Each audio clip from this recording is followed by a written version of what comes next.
absolute beings who had created countless universes since time immemorial in search of infinity. These beings possessed a power beyond any limits of imagination, and their desire for knowledge was inexhaustible. The absolute being kept on creating more and more creations, and so laws, souls, and various matter were born. But nothing could dispel the boredom of the absolute. He began to watch the warfare of the creatures he created, studying their conflicts and intrigues. In every battle, in every clash, he sought answers to the questions that had troubled his mind since he began to create universes. He was also interested in the destructive power of these creatures. The creatures had to fight, die, and be reborn again in an endless war, and it was all to amuse their creator. This was the case until the unforeseen happened. An absolute being watching the battle was destroyed by his own creation. Absolute beings from other dimensions, upon learning of this, gathered together, turning their gaze to the world that had lost its creator. The death of their kind by a creature born of his hands was a dark omen. In these shadows, echoes of past evil lie the true power of created beings. However, this fact did not excite the absolute beings. They only had one thought: the power that lost its owner would belong to the one who would be the first to take it away. The young boy, Suho, said that he had been accepted into the Korean National Institute of Arts. He still couldn't believe it. His friends couldn't believe that he was telling them the truth. They thought it couldn't be. Their facial expressions changed a lot. They didn't want to believe it. They doubted that such a rude person could pass the Art Institute entrance exam. One of them cried and said that he should have retaken the exam. Suho laughed with them and said that he finally had freedom from this hell. But suddenly he heard someone behind his back congratulate him on passing the entrance exam and asked if he got into the Art Institute. He turned around to see who it was. Suho saw that it was Kim Song-chol, who approached him again. Kim Song-chol said that he didn't think he had a talent for it. He was wondering, since when did he become good at drawing? But the guy got mad at him. He told him that his name wasn't Kim Song-chol, but Lee Un-chol. But Suho didn't care that he was mad at him. He pretended that he didn't mix up his name on purpose. He said that thanks to Suho, his plan to go to a high school failed. Suho replied that thanks to him, he was able to graduate. The other students noticed that Un-chol was provoking him again. They realized that it wouldn't be long before they would have graduation, yet he continued to act like a child, ignoring the maturity and responsibility that was already required of him at this important moment. The students couldn't understand why Yun-chol was picking on a man who was trying his best to live a happy life after his parents disappeared. Lee Yun-chol wanted to hit him. He shouted his name loudly and started to attack him, but Suho stood still. He was completely calm and sure he could repel his attack. Suho reacted incredibly fast to his attack, striking him back, which made Lee Yun-chol fall to the floor. Leaving, Suho told him to be quiet until graduation. But suddenly, Lee Yun-chol stood up, determined and ready to continue the fight. His eyes blazed with determination, and he made it clear that he had not given up yet despite the difficulties. He told Suho that he was not hurt at all. His hand was covered with an unknown energy that Suho saw for the first time. This power seemed mysterious and unfamiliar to him. Lee Un-chol unleashed an incredibly powerful attack that Suho was miraculously able to dodge thanks to his reflexes. His face reflected fear and surprise, while the other disciples were also shocked by Lee Un-chol's strength. The force of his punch was tremendous. It pierced through the nearby iron lockers. Suho, who was lying on the floor, was in a complete daze and couldn't do anything, completely paralyzed from terror and shock. Lee Un-chol's entire body was shrouded in a brightly glowing aura that emanated from him with incredible power. He looked truly formidable and powerful, capable of crushing any obstacle in his way. 2 years had passed since that incident. Suho was already a second-year university student, walking down the street, immersed in his thoughts. He often remembered that day. He heard a man telling the passers-by that all the classes in the main building had been moved to the neighboring building and asked all the students to go there. Suho thought that the hunters were currently conducting a gate sweep and noticed the guards telling everyone to stay away from the danger zone. One of them asked how long it had been since the hunters had arrived. The staff member replied that it had been a little over an hour. Considering the gate was rated as D-ranked, they should have arrived soon. Suho heard an announcement stating that only hunters could approach the gate. He thought that there was a new gate again, was given the increased precautions and strict restriction on access. He remembered that 3 years ago, strange gates had started appearing all over the world, and since then, things had changed. Their former world no longer existed. The gates worked as doors leading to a dungeon, from which demonic beasts would emerge after a time, destroying everything in their path. But at the same time, with these changes occurred in the people themselves. There were people able to control magical energy. Such people were called awakened. In their rapidly changing world, the chaos, which felt like it should have lasted for a long time, ended much sooner. An awakened man named Wu Jinshul created an association of hunters, gathering all his kind together and founded the specialty of hunters. Thus, now all people were divided into two groups. There were the awakened, and there were the ordinary people who couldn't awaken. While some had to break through obstacles like ants, others had it fall straight from the sky into their hands. In this system, the ants were clearly aware of their boundaries. Suho realized that no matter how hard an ordinary person tried, he was no match for even an awakened E-rank hunter. But if the hunter didn't close the gate, this world would be destroyed. In other words, people couldn't survive without the awakened ones. But the hunters could manage without the ordinary people. Suho was grateful to the hunters for this, that the unawakened, like him, could live peacefully. And yet he felt anxious whether he could get used to what he couldn't have. It all started from his parents missing, to depending on others for his right to survive. It all went against what he once could have gotten. He lost what he had, and the resulting void was filled with helplessness. He remembered that his mother often told him that he had taken after his father. He wondered how his father would have acted in his situation. Suddenly, he heard someone calling him. His memories were interrupted by his teacher, who came up to him to tell him that he had had pretty good concentration today. He looked at his drawing and asked if it was interesting to draw like that. Suho replied that he just did it without thinking, to which the teacher replied that his ant was quite ingenious for an insect.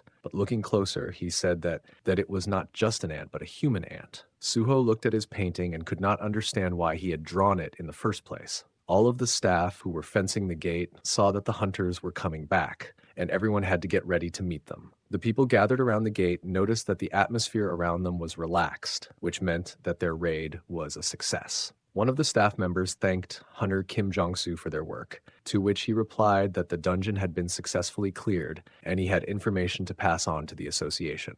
He said that they had found a new species of demonic beasts. They were humanoid-like creatures that spewed blue flames from their eyes and mouths. They used claws and fangs, but their killing power was low. The hunter said that he was a little hurt, but since no complications had been revealed, they were just harmless monsters. And yet, they definitely hadn't met such demonic beasts before, so he was glad that they weren't dangerous. When he told them about the new beasts, the staff asked him to detail everything in the association report. Suddenly, blue flames appeared from the hunter's wound, and the hunter felt a sharp pain. He let go of his sword and hands. It was as if an unknown force enveloped him. He lowered his head and froze. The staff member noticed that his eyes were sparkling with blue flames. He called out to him, but there was no response from him. Before the employee could speak, the hunter turned around and attacked him. He was under the power of the blue flame and could not resist it. It destroyed the employee standing next to him. The hunters who were walking behind him were shocked that their leader had destroyed a man who posed no threat to him. They realized that the flames in this dungeon were not ordinary. It had infected the hunter, after which he could infect anyone he would bite. The people panicked and began to retreat from the gate, terrified that the hunter had just destroyed a human. They feared that he might turn against them and quickly searched for a safe place. An unexpected noise outside interrupted the drawing class, and the students went to the windows to see why people were shouting. Suho raised his head and couldn't understand what was happening there. Looking through the window, the students couldn't understand why people started attacking each other. They were all enveloped in a blue flame that was driving them crazy. They noticed that their eyes were glowing blue, which meant that it was definitely demonic energy. They thought that the dungeon had not been cleaned up. The people outside didn't know what to do. Some were trying to find a safe place and stay away from the blue flame-possessed people. Others were shouting that they should have waited for the hunters who could save them. One of the students told Professor Talim that he was also an awakened one and asked him to do something, to which the professor replied that he couldn't help. He was only an E-rank hunter. Suho noticed that one of the hunters, engulfed in blue flames, was heading straight toward them. He managed to warn everyone to run away from the windows quickly and find a safe place. After his words, the hunter's body burst into the classroom window and began to destroy all the people present in the classroom. Suho turned around and began to run away, shouting for everyone else to do the same. Suho, while running away, noticed that one student was lying on the floor, crying in pain. She couldn't escape from the classroom. Her legs were injured. She was begging to be helped, to get out and escape. He didn't know what to do or how he would be able to help the girl. He turned around and rushed to run further. He shouted to her that he ran for help and would definitely come back for her, but already with the hunters. Suho ran and could not understand who he could call for help. He thought that he had left the girl to her doom, but he realized that as an unawakened man, he could only do one thing. He closed his eyes and thought that it was all because of that stupid awakening, but if he only blamed the situation, nothing would change. He realized that it was up to him to find a way out of the situation. Suho closed his eyes and thought about what his father would have done in his place. He turned around and saw the possessed hunter already approaching the girl. The girl was screaming and calling for help, but there was no one around her. She saw that she was being attacked by the hunter. She covered her face with her hands and started screaming loudly. Suho came to her rescue, and with the help of a fire extinguisher, he was able to repel the hunter, saving her from imminent death. Suho knew that in his place, his father would have done the same thing. He would not leave the girl in trouble and would have saved her. Then Suho received a notice that he had fulfilled all the conditions of the secret quest, Courage of the Powerless. He remembered that once he had a dream. He remembered it clearly, as if it was really happening to him.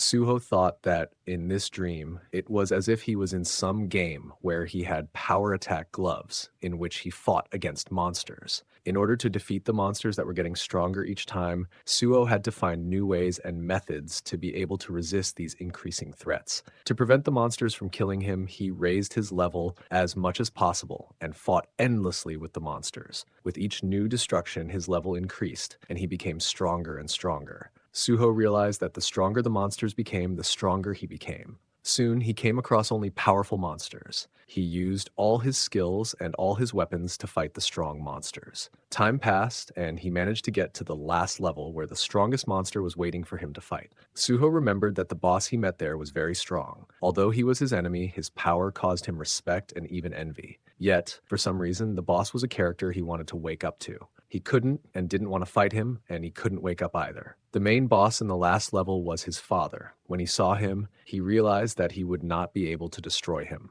He thought that maybe he was just a projection of his dream, his strong and unflappable father. He wondered how his father had gained such strength. Suho took the fire extinguisher to save the girl from the mad hunter. He kept thinking about his father. He wondered what he would do in such a situation. He ran at the monster and thought that if his father were in this abnormal situation, how would he deal with the hunter who wanted to destroy them? The hunter's entire body was engulfed in a blue flame that completely took over him. He went mad and started to infect other people, turning them into similar monsters.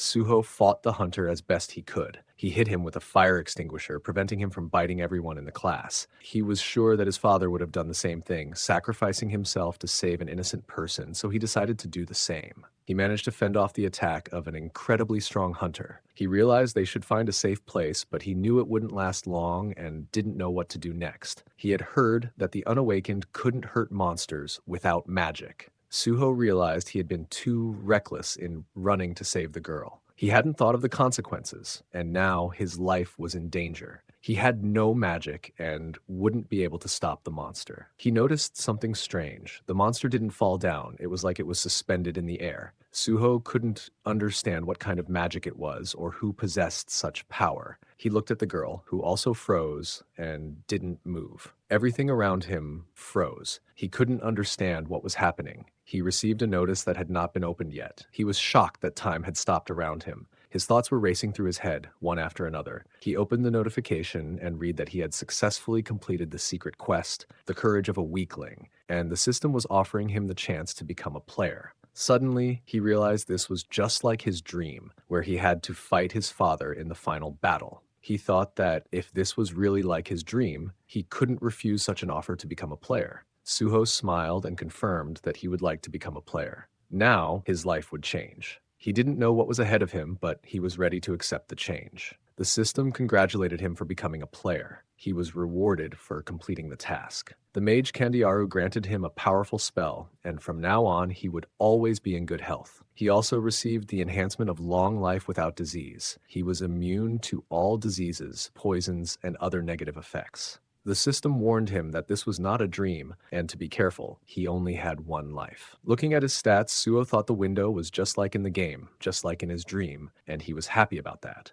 The system notified him that he had a new mission. He needed to destroy the fog burn and increase his level. Burn of Mist was an awakened hunter who had been infected by the blue flame after a failed attempt to clear the gate. Suho, after receiving all the notifications, noticed that time had unfrozen. He looked at the girl and told her to run away from there soon. Now, he could see all the inscriptions above the heads of the hunters. They were all mist burns that he needed to destroy. They were simple, unawakened people. He saw 2 unawakened demonic beings and 1 hunter in front of him. He realized that he needed to defeat them to level up. Suho saw 2 fog burns running at him, ready to destroy him. The surviving humans were fleeing to safety. He stood calmly and waited for them to approach. He knew that if he was truly awakened, he now possessed magic capable of destroying the monsters. So he decided to test it. Suho took the fire extinguisher and hit the first monster that tried to attack him. This blow knocked the monster back a few meters. He threw the fire extinguisher away and decided to test the power of his punch. He swung and aimed his fist straight at the monster's head. Suho was incredibly focused and angry. He gathered all his strength and shouted for the monster to feel the full force of his attack. His determination and rage were palpable, and for the first time, he was not afraid of them. The power of his strike increased several times. Now he was no longer an ordinary, unawakened man. He struck the monster and it pierced the ceiling with him. Suho couldn't believe he had such power. He was easily able to defeat the monster who had previously been able to destroy him with a single blow. The system notified him that he was able to defeat Burn Mist unawakened. He looked at his fist and couldn't believe he was able to do it with just 1 blow. The monster saw that he was standing still and decided to attack him, but Suho was able to dodge and counterattack, which destroyed the monster. The system confirmed that he was able to defeat the second monster, and his mission was complete. He was incredibly happy that he had such abilities. Suho was able to level up. He had successfully completed the training where he had to destroy the fog burn and level up. The system gave him a reward for completing the task. He couldn't believe that this was actually happening to him. He decided to test his new powers. He attacked the monster and finally realized that he had truly awakened. He now had abilities and could wield magic. Suho struck, but this time it was different. The monster took his blow as if it didn't feel any pain. This surprised Suho and made him realize that the upcoming battle would be much more difficult than he thought. He was quite astonished that he was unable to destroy the monster. He realized that his opponent had become much stronger than expected. This caused him to not only be surprised but also anxious, leading him to search for new ways to defeat it. The monster launched its attack right after Suho failed to destroy it. With each passing moment, the attacks became more and more fierce. Suho realized that he now had to endure a veritable storm of power and fury to survive and find a way to defeat this invulnerable enemy. Mistburn had severely wounded Suho in one of its attacks. Feeling the sharp pain, Suho realized he was in big trouble. The situation had become critical, and he knew he had to change his strategy to survive and continue the fight. Suho gathered his strength and kicked the monster, which allowed him to break free and jump back to a safe distance. Once at a distance, he took a deep breath, realizing that this temporary escape gave him time to think about his next move. He saw the heavy wounds on himself and thought that now he could turn into a demonic creature after such an injury. It scared him because he had only just awakened. The system notified him that they had detected life-threatening injuries, and now the effect of long life without sickness had been activated. He couldn't figure out what the skill was, but then he remembered that the ability was in one of the notifications he had received as a reward for killing monsters. The monster pounced on him and knocked him to the ground, trying to inflict maximum damage. It was incredibly strong, and Suho could hardly contain it. He thought that since he was weaker than a D-rank demonic creature, it meant his rank was E. He was glad that he was able to awaken, but didn't understand why he had such a low rank. Suho tried his best to restrain the monster and prevent it from biting him. He didn't know how to defeat it, but he didn't give up. Suho realized that any action he took could be decisive in this deadly battle. Suddenly, Suho received a reward notification. He was given skill points and strength points. The enhanced abilities gave him a chance to win the battle with the monster. After receiving the reward, Suho was able to strike the monster and release his hand from its death grip. He became stronger, and now he could overpower the monster. He was able to throw the monster off him, sending it crashing to the floor. He had to get up and counterattack to finish off the monster before it could get back on its feet again. The monster quickly got up, and their deadly duel continued. Suho didn't know what the monster would do, but he realized that he needed to urgently destroy it before it inflicted a fatal wound on him. Suho started to attack and delivered a heavy, powerful blow. This attack was so strong that the monster recoiled, clearly stunned by the power of the blow. He continued to pursue his target, leaving the monster no chance. But the monster took all the blows and still tried to destroy Suho, who couldn't believe the monster was able to attack him back after receiving such heavy blows. Suho thought that even with such strength, he couldn't overpower the monster. He decided that the skill points given to him would have to be invested in strength. He invested the skill points and his strength increased. He thought that this would be enough to defeat the monster, who was an incredibly powerful opponent. Suho thought that an awakened who had increased his level, he had never heard of such a thing before. The rank of an awakened was determined upon awakening, and it was impossible to overcome this rank. He dodged the monster's attack and prepared to attack it. He didn't know that he determined the ranks of the unawakened as well, but that was the least of his worries right now. He had a dangerous monster to defeat. Suho thought that, apparently, he had the power to go beyond this unfair system. Feeling a new power and capability, he felt that he was now able to overcome the limitations and change the course of events in his favor. He struck another incredibly strong blow. After he increased his strength, the monster flew several meters away and could only stop when it hit the wall. Suho decided that it could not be given the slightest chance. He started attacking it before it could get up, and his strikes reached their target and were much stronger than the past attacks. There was no stopping him. He delivered blow after blow, and the monster could do nothing. It did not defend itself and only took all the blows. After a series of monstrous attacks, Suho struck it in the hope that he had managed to destroy it. The tension and fatigue were making themselves felt, but Suho was determined. Suho was breathing heavily. It was becoming difficult for him to continue the battle. He approached the monster's body to see if he had succeeded in destroying it. The system notified him that he had defeated the monster. He was able to increase his level by several levels. The enhanced abilities and new abilities gave him confidence, and he felt that his efforts were not in vain. Suho decided to sit down and rest. He needed to catch his breath. He was happy that the monster was finally finished. He looked at his own hand again, which was slightly bloody. He clenched his fist and finally realized that he had become an awakened player. Suho realized that now he would have a completely different future. Now he didn't feel like an ant. Now he was more confident and knew what he had to do next. He was sure that now he would succeed. Now that he was awakened, he could save people and deal with all the chaos that enveloped his world. The unknown hunter moved through the other monsters towards the building where Suho was. In his hands was a heavy sword that he dragged along the ground. As the hunter approached the building, he jumped incredibly high in the air. His movements were swift and graceful. His goal was clear, and he aimed to reach it with maximum precision and speed. Suho went to the window to see what was happening outside, but suddenly he noticed that a swift attack was launched at him. He saw the fog burn was already nearby, drawing his sword to attack. Suho, in a slight daze, didn't know what to do. He had to find a way to avoid being hit and work out a plan of action to avoid falling victim to the swift attack. He was attacked by an incredibly strong monster. It was a mist burn awakened. It was C rank, and stopping it would be quite difficult considering Suho's own rank. Burn Mist launched an attack that sent piles of rocks flying down. The debris piled up all around, creating clouds of dust and chaos. Suho needed to quickly orient himself to avoid the effects of the attack and find a way to continue fighting.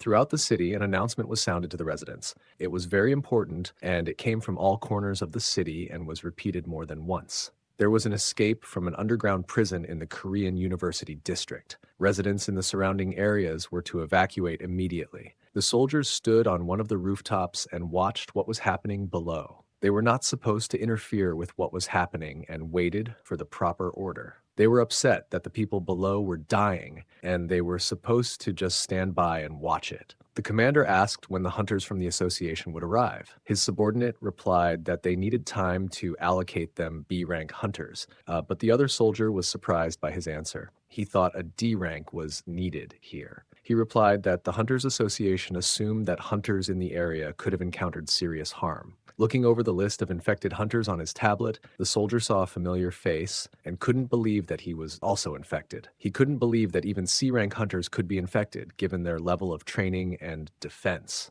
Suho saw the dangerous mist burner in front of him, who had jumped onto his floor. He was holding his sword and was about to attack him. He looked at him and thought that he had only frightened him with his attack. He couldn't believe that he had come running to him from the lowest floors. In front of him was an S-rank awakened by the fog. Suho realized that, judging from the fact that it came to him with weapons, it was different from other monsters. But Suho was confident in his strength since he had recently managed to raise his level. He had no doubt that he would be able to fight him for life. The monster launched its attack and tried to damage him with its weapon, but Suho managed to dodge the swift attack in time. Suho, after dodging the attack, felt his heart beat faster with excitement. He quickly recovered, trying not to lose concentration, and prepared for the next step to respond to the attack. The monster did not launch another attack, leaving Suho in the dark. This temporary lull only increased his tension, and he tensely waited to see what would happen next, preparing for the monster's possible attack. Suho thought that he was a psychopath. His cruelty and unpredictability made him feel uneasy.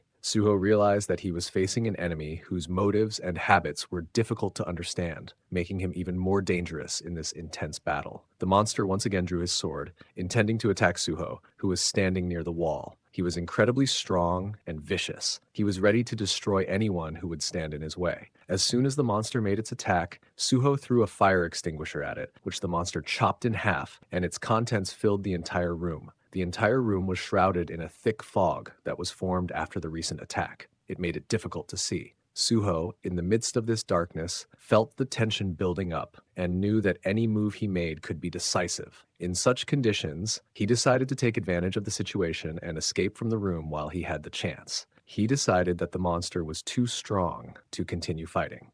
Suho thought that it was too much to have such a monster. There was a reason why his awakening level was divided. He realized that he needed to hold out until the other hunters came. He tried his best to leave the building, but there was already a monster behind him who saw where he was headed. Suho was not going to stop and continued to run. The monster was smiling sinisterly, his eyes burning with an eerie, evil light. His confidence and hatred were evident, and his every movement radiated menace. Suho realized that now he was going to face even more danger, and his every action must be carefully calibrated. He turned around and saw that he was being chased by the monster. As he ran past the window, the monster suddenly stopped and looked through it. He saw 3 people on the roof who stood quietly, unsuspecting, and didn't even see him. On the roof were 3 frightened girls who were sure that they had to wait here until the hunters came, but they did not know if they would come to save them. The monster decided to change his target and started to attack the 3 girls, who couldn't resist him or escape from him. He was about to give them a fatal blow. Suho stopped and saw that the monster was no longer chasing him. He also saw that he had jumped out the window, and he realized that he was now attacking someone else. The monster did not manage to hit the girls with his sword, who started to run away in panic, their frightened screams spreading throughout the city. Suho heard the screams and became incredibly angry. He realized that he had to find a way to resist the strong monster, not flee. He ran and jumped after the monster. He thought that he did not have time to wait for the hunter. The monster did not stop at anything, and only he could save the girls. The monster didn't notice Suho jumping out after him and was stunned when Suho suddenly attacked him from the back. Suho took the moment to strengthen his position and prepare for the next step in the battle. Suho was determined. He realized that he had to stop this monster before it destroyed most of the people. His attack only angered the monster, who, as if he didn't feel the strong blow, turned around and attacked him with his sword. Suho barely had time to dodge the sword attack, feeling the blade sweep within centimeters of him. His reflexes went into overdrive, and breathing heavily, he quickly assessed the situation to make his next attack. He was at a safe distance from the monster, thinking that if the monster hit even once, it would be enough to kill him. Suho looked around and saw that the monster was able to destroy a few of the girls standing on the roof of the house, and thought that it was necessary to avenge them. He realized that now he couldn't let it leave quietly. He had to stop it here without letting it kill more people. Suho began to give him a huge amount of body blows in hopes that it would slow him down and he would be able to give him a decisive blow. He continued to beat it with his bare hands. He kept hitting it harder and harder, but the monster still stood on its feet. Suho realized that it would take more strength to break this stubborn monster. Once Suho's strikes began to slow down, the monster decided to seize the moment and struck him with a sword that was able to wound Suho. Suho was in incredible pain from the wound, so the monster decided to finish him off and gave him a physical attack that sent Suho flying straight into the wall. The monster approached him to deliver a decisive blow and destroy him while he sat on the ground, unable to recover.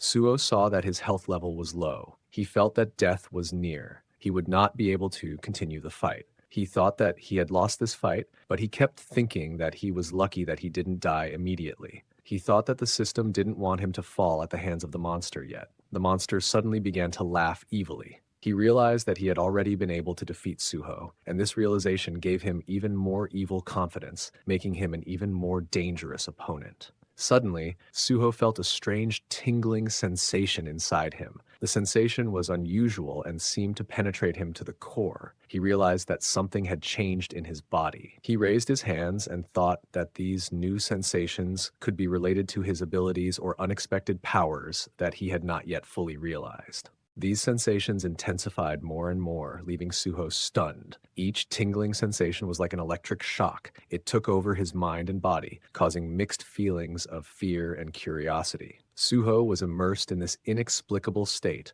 trying to understand what was happening and how it could affect his future actions in battle. But the monster was already close and attacked him. The system notified him that his level of fatigue was high. He slowly began to lose consciousness. He could no longer defend himself and continue the fight with the monster. Suho thought to beg for mercy as the monster approached him to destroy him. The roof of the house suddenly began to crack, and after a moment was destroyed. An unknown monster destroyed the roof. Suho could not understand what kind of creature it was, but he was sure that it had appeared in time, thus saving his life. Suho and the monster collapsed down from the roof. Suho had no strength to stop his fall and was rapidly approaching the ground. He realized that he could not avoid the impact. He fell to the ground with all his might, punching the ground with him. The huge impact created cracks and knocked out pieces of earth. The monster also couldn't avoid falling. Suho, immersed in the darkness and dust, felt his strength draining. He was already bleeding to death. He thought that he was saved by an ant before waking up. He was an ordinary man who often drew them.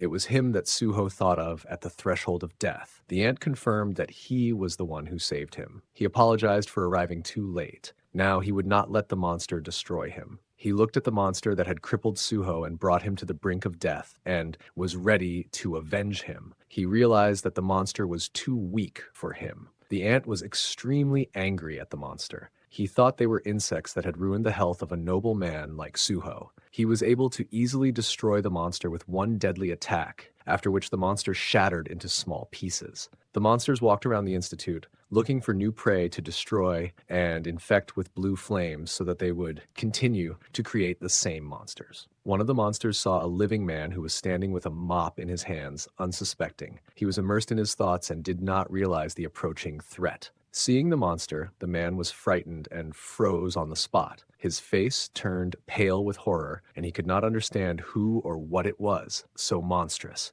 Panic seized him, and he frantically tried to think of how to save himself, but fear paralyzed his actions. He threw the mop and started to call for help, grabbing his head with his hands. He lowered his head down and didn't see that the monster attacking him had been destroyed. At that moment, all the monsters were destroyed in a matter of seconds, and there was a huge echo throughout the city as Beru began to emit a wave of magical energy. The soldiers who were standing nearby couldn't understand what had just happened because they felt something strange and very strong nearby. But Beru immediately went back to his master, Suho, and told him that they hadn't seen each other for a long time and that he was very happy to see his little master now. Beru remembered back to when Suho was a little boy, drawing shadow warriors in his room. When he looked up, he saw before him the mighty Beru, who was holding in his clutches the drawing that Suho had made.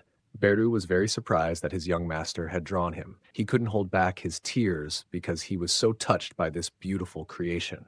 Now Suho began to come to his senses and opened his eyes. He couldn't understand where he was, but as soon as he opened his eyes fully, he saw that he was in bed and covered with a blanket. The first thing he could say was, "Aunt," but the doctor standing next to him couldn't understand what he had just said. A little later, he started calling his uncle, and the doctor still couldn't understand what he was saying. But it didn't matter because the doctor just asked him how badly he was hurt and that the world was too cruel and dangerous, and he would hire a couple of bodyguards for him. But Suho told her he was fine. Then he started to watch TV, and they showed the government commenting on the incident at the University of Arts. The incident, which injured many people, became a hot topic of discussion. It was the discovery of the Mist Burns monster, which charges hunters and turns them into monsters. Although the incident occurred in the heart of the city, the Hunter Association was unable to react quickly, and when the hunters arrived on the scene, they saw utter chaos and destruction. But what was even more amazing was that all the monsters were destroyed, and the only question was, who or what destroyed them? Some witnesses started saying that suddenly, the people who had turned into monsters came out of nowhere. Suho, watching all this, couldn't realize that he wasn't really dreaming because it was really real, and it wasn't just some stupid dream, and that the awakened one becomes stronger by increasing his level. At the moment, Suho is level 5, and he realized that it must be true that he got a small rank during a battle with a hunter who was charged. But he couldn't understand how he managed to survive. At that moment, he heard a voice that said it was because Beru got rid of those parasites. As soon as he looked down at the floor, he saw a huge shadow looking at him with its huge eyes. As soon as Beru regained his shadow form, he said it was good to see him again after all these years as a young lord, and that as a young lord, he had grown up and become such a wonderful person.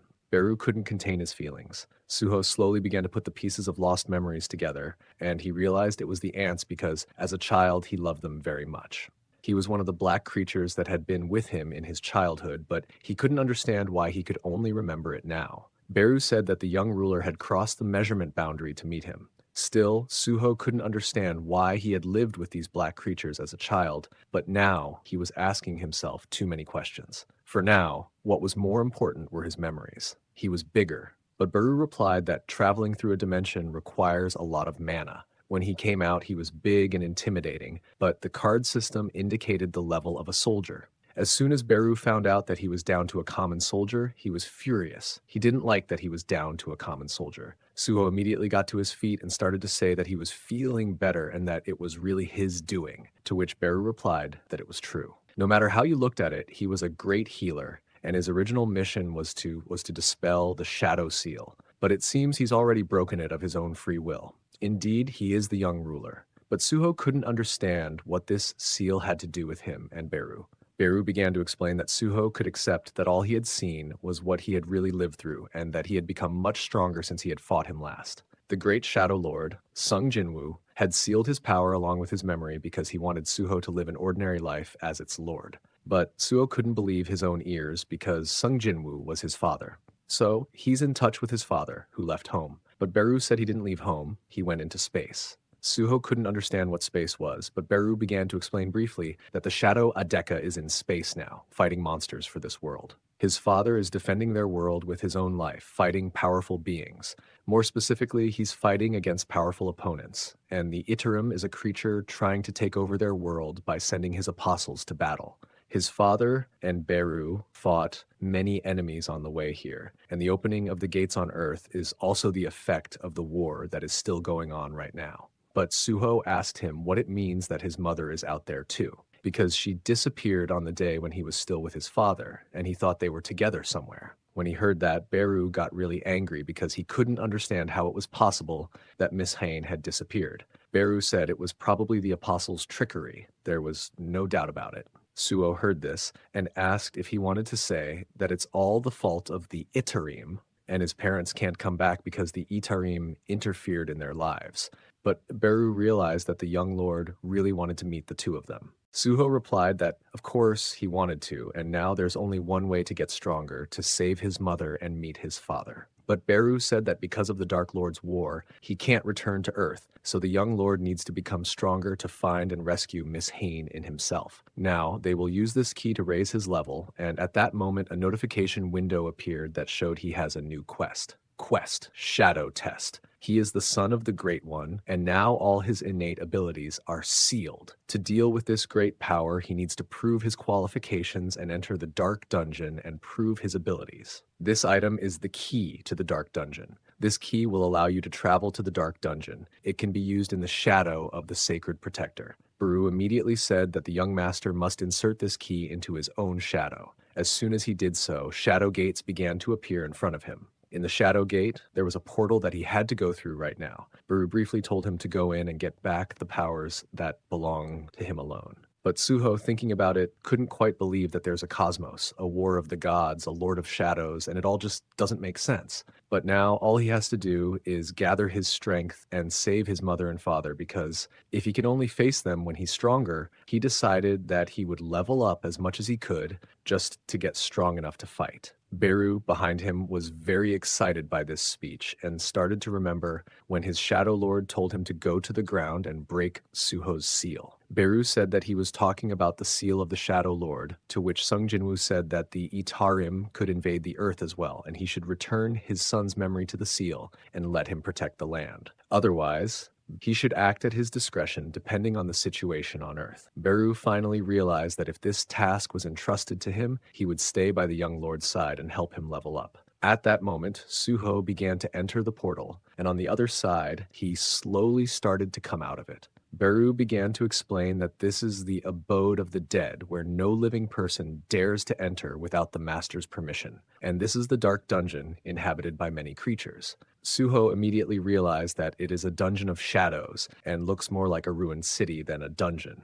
But suddenly, he couldn't understand why he felt uncomfortable here, yet it also seemed very familiar to him, as if he had been here before. At that moment, his thoughts were shattered by the notification system, which started showing him a status window. It said that the leadership of the task of survival in the Dungeon of Shadows will never recognize such a weakling as a master in its lands. He must hold on for the allotted time and prove his competence. Suho read the notice and realized that he had been allotted an hour. As soon as the trial began, a creature appeared behind Suho that didn't hesitate for a second and started to attack him in the back. Suho sensed its presence, swung around and kicked the goblin, causing it to fly off to the side. Suho realized that he had to keep his eyes open because this goblin had come out of nowhere. But when he looked closely, he saw that it wasn't just any goblin, but a scout goblin, to which Beru said that if the scout was here, there were other goblins around, and that he should deal with it before it called its friends. Suho rushed into battle, but Beru warned his young lord that of course there were goblins,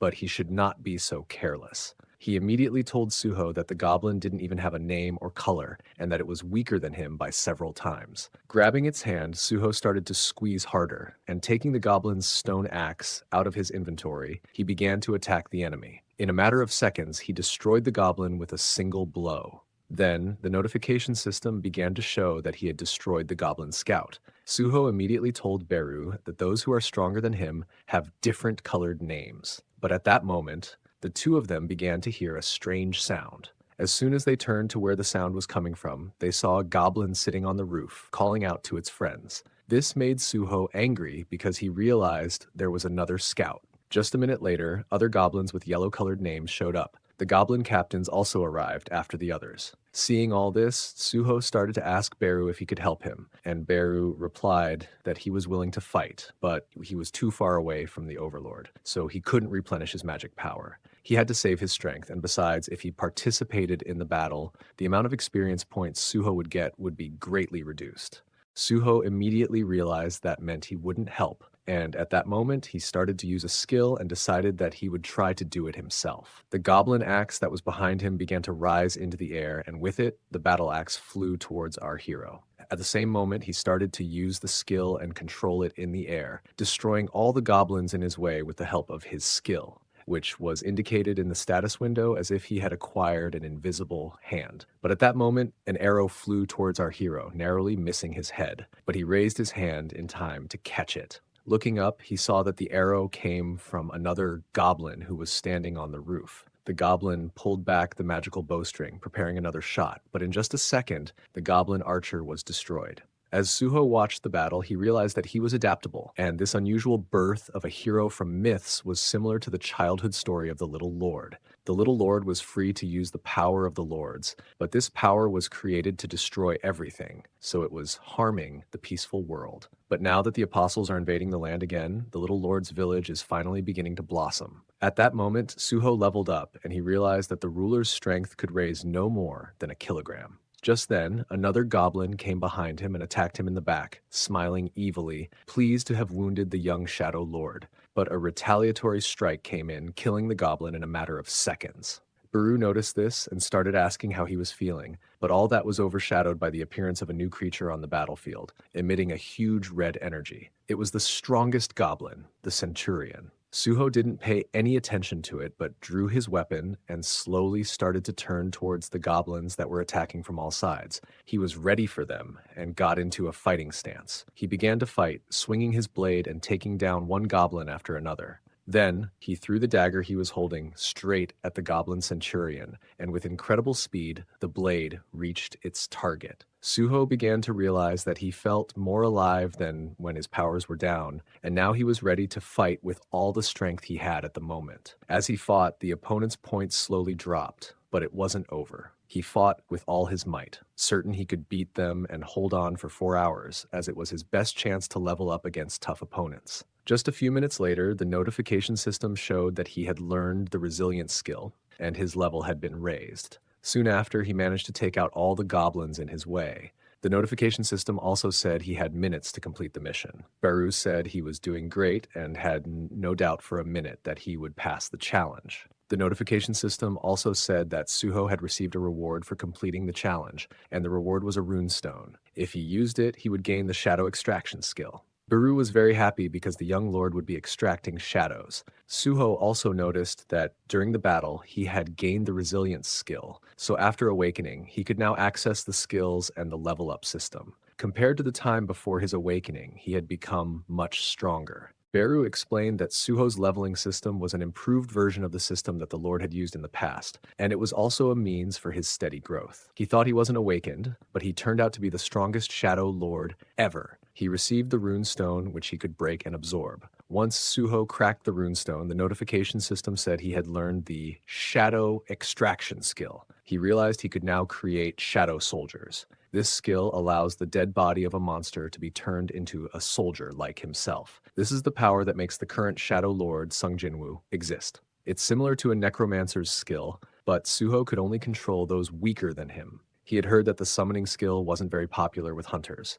As soon as Suho wanted to extract the shadow, the notification system prompted him to name the command for the shadow extraction skill. Suho realized he needed a special command to extract it. Baru started to suggest that the command should be something intuitive. After a moment of thought, Suho used the same phrase as his father, rise up. As soon as he gave the command, the shadow began to gather and rise. Suho saw a small green hand appear on the wall, and once the preparations were finished, he saw the first-level shadow goblins appear. He couldn't believe his eyes. This was shadow extraction, and it wasn't as bad a skill as he initially thought. The shadow soldiers created from extraction were a little weaker than when they were alive and smaller in stature. The notification system showed that they would disappear after 24 hours. Baru was surprised that Suho didn't have the shadow power skill, which affects intelligence and level. This would be a very useful skill in the future. It was an incredibly good skill. Suho realized this and told him not to be upset. But now he realized that he hadn't eaten in a day. His stomach started to growl. He asked Baru how he could get out of there, and Baru said that with the key to the shadow dungeon, he could get out at any time. So they decided to go and eat. A little while later, Suho was sitting in her hospital tent, enjoying her meal. He also had no idea that hospital food was so delicious. Baru, watching him, said that his little overlord, he would explain what to do next. They were given only 3 tasks. The first was to protect the Earth from demons from outer space. To this, Suho suggested they go into the dungeon and catch demonic creatures.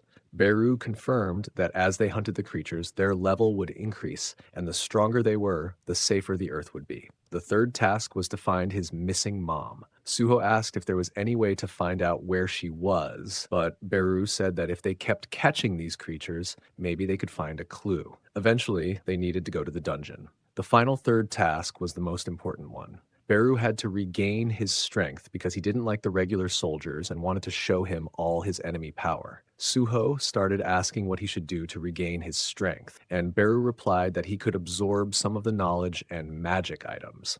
It used to be an ineffective way to use the item, thus becoming a shadow soldier. But since he couldn't get magic power, there was nothing left for him to do but eat something magical. Anyway, Suho decided he had to go to the dungeon, and now they were going to prepare. But to enter the dungeon, the Hunter Association would determine the level of magical ability. Determining the level of magical ability, he was an awakened man who was raising his level. He now had to check what grade he'd get because it would be great if it was S rank. But the next day, when he went to the Hunter Association, the girl said that his magical ability level was E rank, making him the weakest hunter. A little while later, he left the Hunter Association and decided he had to figure out something to get into the dungeon. Beru started to say that he had heard that a hunter's level was determined by the amount of magic power, and the little lord, focusing on increasing his physical stats, would certainly prove to be inferior to his skills. But Suho said he shouldn't be comforted. It's more frustrating that way. The Shadow Powers were evaluating the level of whether he could defend the land so early, but he still needed to raise his level because he heard that hunters of this rank couldn't just join the team. Entering the dungeon would be a problem. But there was one way he was going to check out right now. The capture team fights in the dungeon, then there's the collection team that takes the bodies of the creatures, and finally there's the extraction team, which is the extraction team. That way he could get into the dungeon. Except for the capture team, hunters of low rank, even with E rank, can enter the dungeon. A little later, the dungeon workers started carrying magic crystals and bringing them out. Suho, who was standing near the magic crystals, that began to scratch his head because he had no idea it was such a hard job. He turned around and began to tell another hunter who was standing next to him that he was thankful to know him because he didn't know anyone else. This guy was a teacher's aide in the art department of a Korean university. He was also a self-awakened E rank, and was lucky to have him around because he was able to work in the dungeon. But suddenly, the guy asked Suho to start apologizing to him for giving him problems at the university because there were no other awakened people there besides him. He got scared and ran away. Suho recalled this situation when he was told that he was an awakened person and should do something, to which he replied that he had an E rank. Now, he was apologizing for not doing anything at the time, but Suho told him to raise his head because he was also an E-ranked awakened hunter. The association said that E-rank hunters should run away as fast as they could when they encountered a demonic creature, but that guy was just surprised that Suho was also an E-rank, to which Suho replied that his magical ability scores are equal. But that guy couldn't believe it was true because when he was running away, he saw Suho fighting a demonic creature on the roof. Now he couldn't realize if it was true and if he was wrong. If his rank had gone up after the creature attacked, then he's really cool. But at that moment, Beru appeared next to that guy and started saying that the little lord is cool. The guy turned around to see whose voice it was, and as soon as he saw the shadow soldier, he immediately sidestepped and started yelling that there was a demonic creature here. Suho didn't understand why he came out of the shadows, but the shadow soldier answered that the little lord was now at the level of a weak ant larva, and so it would be safer if he stayed close to him and protected him. The guy started to get to his feet and asked if he had awakened as a summoned hunter, to which Suho replied that it seemed so. There are a lot of hunters who have no skills at all, but he was lucky. But this guy had a skill, so Suho teased him about whether that was why he was running away from the monsters so fast. As soon as he spoke, the guy sat down and got nervous. Suho said it was just a joke and then turned around, starting to tell Suho that he had finally killed him. Suho started looking into the cave and realized that this was the first time he was in a dungeon other than the Shadow Dungeon. Now he's facing a task force going after demonic creatures. This looking at what appeared to be an empty dungeon, and judging by the fact that they had only come across demonic wolves, but wolf pelts are worth a lot of money, they needed to collect that stuff too. But there are also sometimes groups of magic stones, so there's nothing left to do but keep looking. Don't get frustrated, just go through the dungeon to the end to find out. But at that moment, a guy showed up and started telling the cast something here. As soon as they got inside, they saw this huge room that was glowing brightly. They couldn't figure out what the ruins were, and maybe they should go out and call for backup. They couldn't recognize any demonic creatures, but they couldn't understand why there was such a structure but no monsters. Now they decided to find out. At that moment, they saw some strange weapon in front of them and nobody could understand what it was. Was it treasure hidden here instead of the boss? The guys couldn't figure it out because they didn't even think there could be a weapon stuck in the ground. Really cool. So the guys decided to try to see what it really was. But one of the guys said they'd have to test it to know for sure. It looked like a great weapon, but the other guy said to be careful. There could be traps with such a treasure. The captain approached the ball and said he'd take it and not leave. When he touched the sword, it began to glow a bright color, and the captain said that even if he had a C rank, he could overcome it. But at that moment, there was a bright flash of light that showed through the entire space in the dungeon, and the captain couldn't understand what it was because he saw a whole different place. The other guy standing next to him said there didn't seem to be any trap, but the captain should be careful with that sword. They didn't know what it was, and he'd have to be more careful next time. But at that moment, the captain swung his sword and destroyed his first comrade.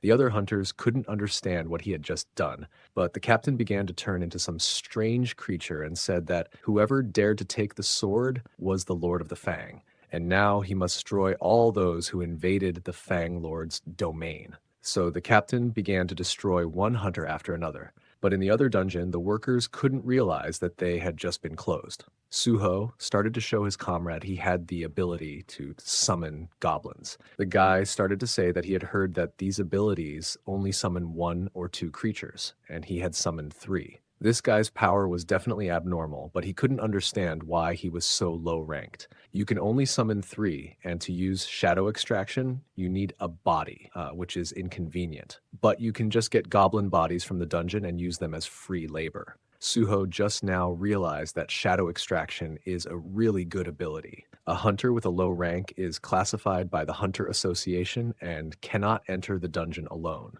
Since he started to divide the hunter's rank, a lot of time has passed and more mistakes are made by the measuring machine. So when he hangs up the level, maybe his rank will be measured again. Suho started to tell the taker that if he remembers their 3rd mission, they can do it here because he said that it regenerates if it eats something magical. I'll tell you how many magic crystals these crystals contain, magical powers, and that it doesn't help with the loot anyway. So why don't I do it now? Suho suddenly asked. Beru, did the Overlord really show up here? Maybe something his father, but Beru replied that it wasn't like that. His father wasn't the only Overlord. If it was his father, his village would be rebuilt in a second. But this creature and that odor were something else entirely, and right now they needed to be wary. The other diggers who were in this dungeon couldn't figure out what that noise was coming from. As soon as they turned towards it, they realized that all that rumbling was coming from the cave right in front of them. Then they wondered if they had any direction to where their capture team was headed.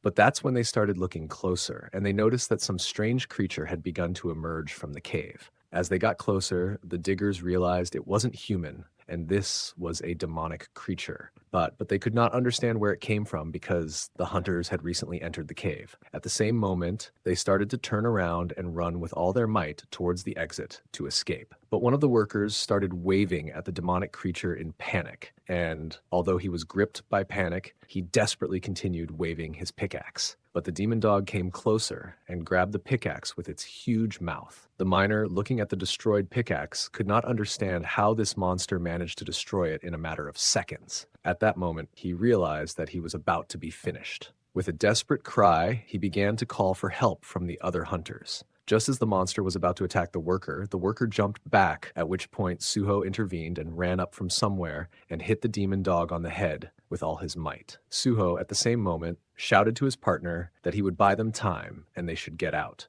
Desperately, his comrade started to run away with all his legs, and lastly said only that he was grateful to him. Suho, for his part, started looking at the demonic dogs and realized that their names were highlighted in orange, and that meant he was not at the same level as the Mistburners in that women's university in Korea. But now he realized that he could handle them alone quite well because he had already raised his level and was now much stronger than before. But suddenly he felt angry and started telling him that he was ordering him to run outside. After all, he didn't have to help every time of his own free will.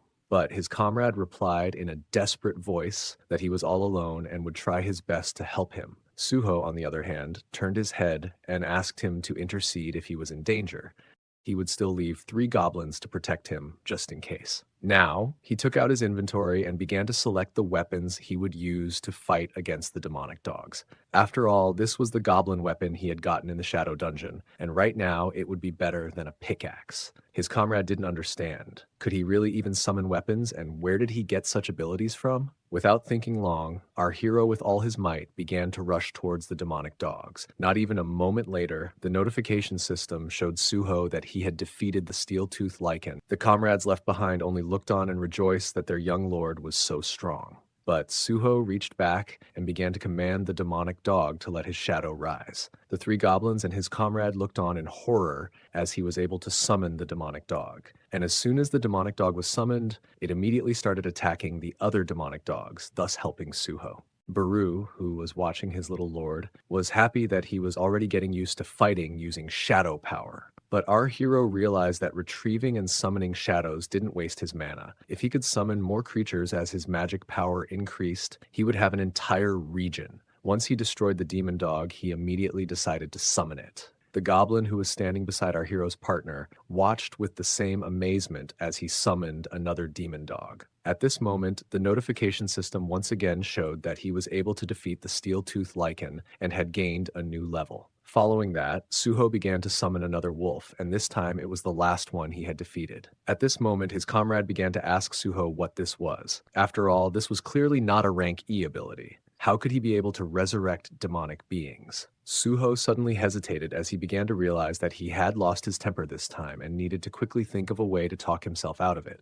Turning around, he said that this was basically rank E, but his comrade could not understand. Had Suho intentionally registered under a false rank? Suho suddenly turned around towards the cave where the demonic creatures came out of and realized that he still had a task left and one enemy remaining. But he couldn't figure out what that enemy was, since he had already destroyed all the lichens. In the distance, he began to see a strange silhouette of a man and could not understand if it was his last enemy, but it looked like it was a person from the capture team. Suddenly, Suho's comrade began to approach that hunter and asked if he really survived. After all, they were attacked by demonic creatures and almost killed. At this moment, the expression on the hunter's face changed, and the guys realized that now, as soon as the hunter approached, Suho pulled his comrade aside. At the same moment, a sword flew right in front of his face and broke his glasses. As soon as the huge sword struck the ground, Suho managed to pull his comrade aside in fear. Suho immediately began to order his wolves to attack this hunter without a second thought. The wolves from all sides began to pounce on the hunter to destroy him. At the same time, Suho began to pull his comrade away and said that he was unlucky this time because he had once again been caught by a demonic creature that had lost its mind. To make matters worse, the color of his name had turned red,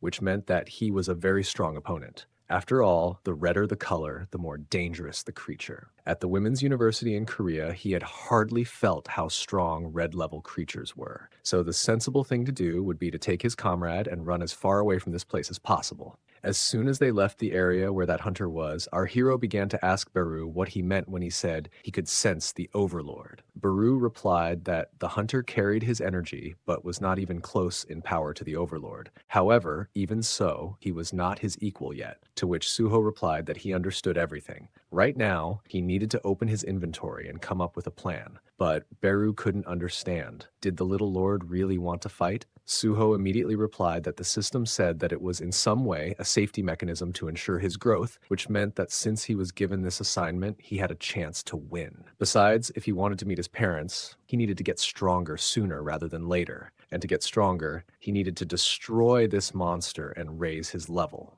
After scattering all the weapons he had in his inventory, he decided that he would defeat the enemy now and be able to raise his level. Beru looked at Suho and was very touched by his words. Beru, in turn, began to say that he faces trials he can't handle over and over again and never avoids battles, and that with this weak character comes the character of a lord. Just as the hunter began to approach Suho, Beru said that the body of that thing that had taken hold of the hunter was a sword. If he could wrestle the sword away from the bearer would no longer be able to move. At this moment, the hunter began to approach Suho little by little. But at this moment, the shadow wolves began to surround him and attack him from all sides. As soon as one of the wolves was able to grab the hunter's sword, Our hero realized that the hunter was indeed up again after using magic. Baru added that shadow soldiers are essentially immortal. If there is magic, they can regenerate as long as they want. Suho realized at this moment that the power of the shadow soldiers was the key to superiority over any enemy. But at this moment, he saw that the hunter had easily destroyed his shadow wolf with one swing of his sword. Baru added that the hunter was destroying the shadow so easily because his magic was still weak. Suddenly, the hunter turned to Suho, saying how a lowly person like him could use the power of a shadow lord. Suho was surprised that the hunter could speak, but Baru jumped into the conversation and started yelling at the hunter. How dare he call a lord from the Shadow Lord lineage a lowlife? The hunter didn't like this and replied that he hadn't thought of meeting the Shadow Lord lineage again. Without thinking long, the hunter started shouting that Suho was the Fang Lord's enemy. Without thinking long, Suho began to raise his weapon and said that he would now begin to test his level. With all speed, he started throwing his weapon, destroying the goblins and aiming it straight at the hunter. But the hunter easily began to repel all of his attacks. Suho realized that, as expected from the red name, the hunter was easily repelling him. After scattering his weapons all over the area, Suho decided that he would act differently in this case. Without thinking long, he extended his arm and decided that he would just take quantity now. Baru, being behind him, realized that this was the ruler's strength that he had been using since he was an infant. As he continued to attack, Suho made sure that all of his attacks were easily repelled by that red hunter.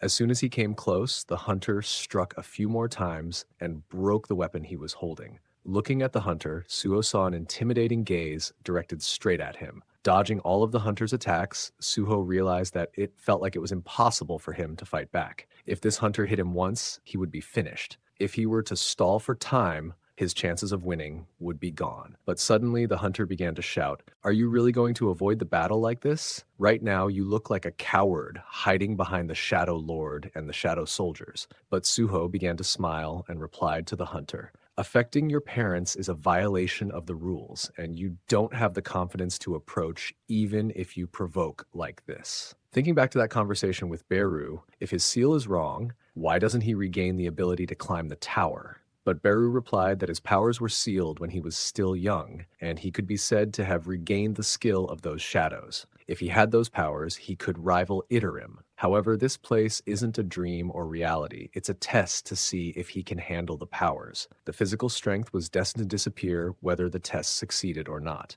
Then it's true, it's just a game. The experience of being in the tower wasn't meaningless. Suho recalled that he remembered precisely and clearly the sensations he felt when he passed the Tower of Trials, at least if he had something like an iron glove, like back then. Then Suho recalled Beru's words. Shadow soldiers are essentially immortal. If there's magic, they can regenerate for as long as they want. And if you think of it that way, Beru can also change form at will. In that case, he can now come up with new plans to overpower this hunter. Once the preparations were over, he began to summon his shadow dogs anew. But the red hunter continued to attack and shouted, "Suho, are you really at it again? Haven't you learned that it doesn't work to send those meaningless shadow dogs at me? Right now, I'll just cut you down to the point where your shadow soldiers can't get close to me." But at this moment, something strange began to happen on the battlefield. Suho began to extract shadows and transform them into matter that enveloped his hands. At this moment, the red hunter made a decisive strike, causing a huge explosion to sound after the strike.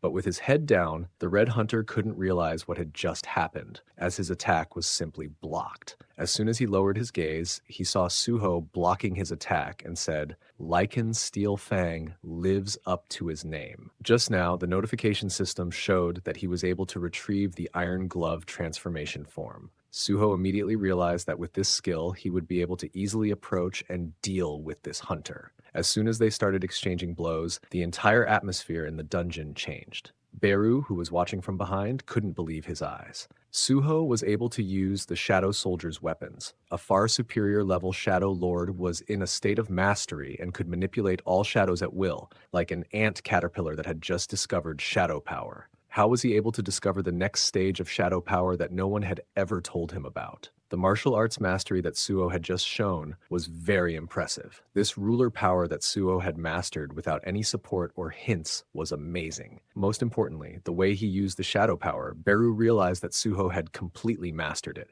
At this moment, Suho threw the red hunter straight into the nearest wall with all his might, causing a huge explosion. But that wasn't enough. The Red Hunter suddenly jumped up from his seat and started screaming loudly. All of this was not enough, as the weapon that Suho started to raise flew straight at the Red Hunter. Beru immediately noticed that his little lord had become much stronger than before. Right now, he realized that Suho was a true prodigy. As soon as he managed to defeat the Red Hunter said that with his red name, he thought he wouldn't be defeated, but it was all over. Beru immediately added that he didn't doubt his victory for a moment. Raising his hand, Suho realized that he had gotten used to a new fighting technique during this fight. He decided to look at his awards, and the notification system immediately showed them. The notification system asked if he wanted a quest reward, to which Suho replied that he was willing to accept. The notification system started showing the rewards for the quest. The first reward was the Storm Strike Runestone, and the second skill he had mastered was Storm Strike. At this moment, the aura enveloping Suho began to glow bright blue, and he realized that the skill was the most coveted reward,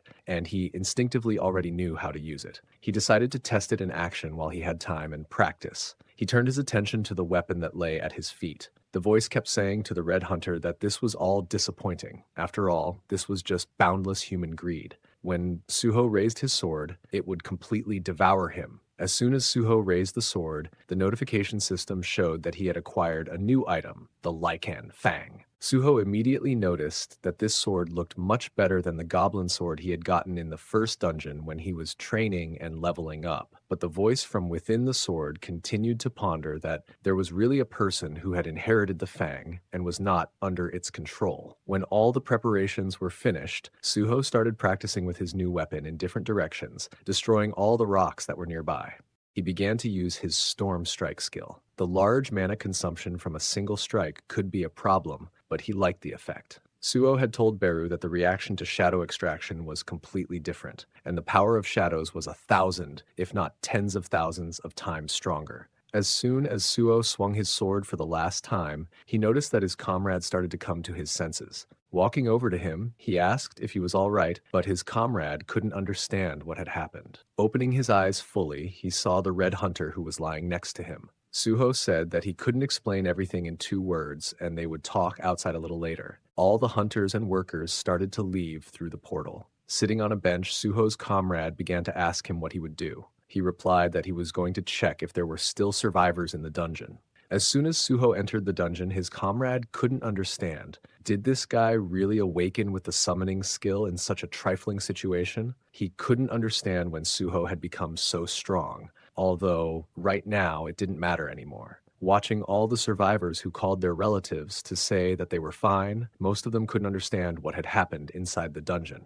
The guy sitting on the bench realized that what mattered was that all these people were alive because of Suho. Meanwhile, our hero inside the dungeon started destroying all the Iron Demon dogs. Once he destroyed some of them, he told Beru that there were still many more wolf monsters inside. Beru replied that they all counted as experience and one should not miss them. Suho turned around and started to wonder why the attack power of this sword had dropped drastically, but the voice inside the sword said that it was probably because it was helping the descendant of the Shadow Lord. Beru began to explain to the voice inside the sword that showing strength against those weaker than him was a pathetic act. The voice replied that he had never seen a hunter chase after prey that was weaker than he was, but still, Beru added that the young lord had defeated him, even though he was many times stronger. Suho turned around and couldn't realize that he was now watching a talking bug and a talking sword, and he still couldn't get used to such a thing. A little later, he still reached the place where that sword was taken out from.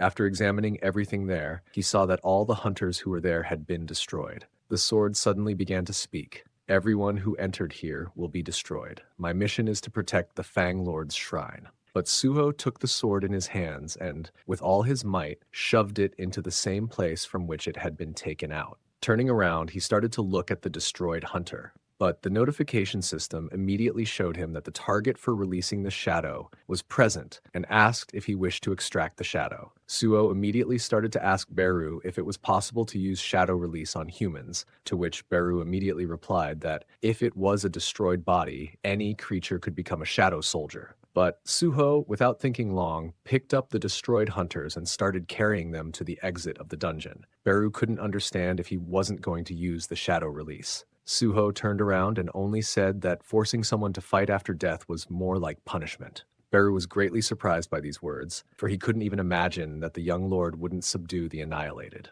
At this moment, Suho began to ask Beru if it was true that this was the Lord's shrine. Beru replied that it was true. Suho continued by saying that his father and the lord he destroyed were somehow related to the Itarim.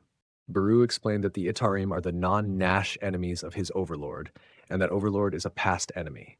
There are 9 monarchs, including their lord, his father, Seung Jin Woo, the monarch of the dead, lord of the shadows, protector of the entire planet who has saved it more than once. First, there is the king of beasts, the lord of fangs, who matches the strength of the other monarchs. Following him is the queen of insects, the lord of plague. Next comes the king of monstrous humanoids, the monarch of the iron body, the king of demons, known as the monarch of white flames. Then there is the king of giants, the monarch of the beginning. After that comes the king of the snowfolk, the monarch of frost, the king of demonic specters, the monarch of transfiguration. Finally, there is the king of berserk dragons, the monarch of destruction. All 9 kings have power beyond comprehension, but 8 of them died trying to attack the earth. And that's right, the Shadow Lord is his master, the one who destroyed the Fang Lord.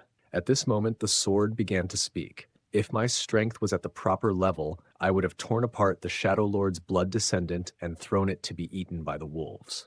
Suho replied that it wasn't that he didn't understand his wishes, but his father had defeated the other kings just to protect the land. Was he also only trying to protect this place from invaders? No matter what side you're on, they're trying to protect what they care about. And all he cares about is that he only wants to fight him because of a blood bond. And if protecting this place is his mission, isn't it silly to show hatred for a father who couldn't defeat a Fang Lord? He just wants to meet the parents he can't see because of the invaders. And for the sake of his goal, he's willing to rely on any force. When the Itarim begin their invasion, this place won't be safe either. If he helps him, he will protect this place too. The voice that lurked within the sword could not understand. Was he really proposing to join forces with the Blood Heir? Grasping the hilt of the sword, Suho decided to make sure. Would this sword agree to serve him to protect this place and the entire planet? At this moment, the Shadow and Fangs would fight hand in hand on this front in unison. A little later, the reporters sitting in the cafe with Suho's friends started asking questions regarding yesterday's incident in the dungeon. They wanted to know all the details that he could tell them since he was there personally.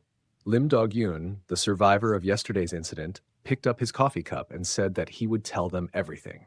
He actually wanted the case to get publicity and the attitude of Suho, who has a rank of E, to improve. This was a great opportunity for Suho for saving the day. A little later, a headline came out about an event where a rank E hunter had single-handedly saved other hunters in a dungeon. The article contained information about the brave hunter who threw himself at the monster to save people, as well as interviews with many of the survivors he saved.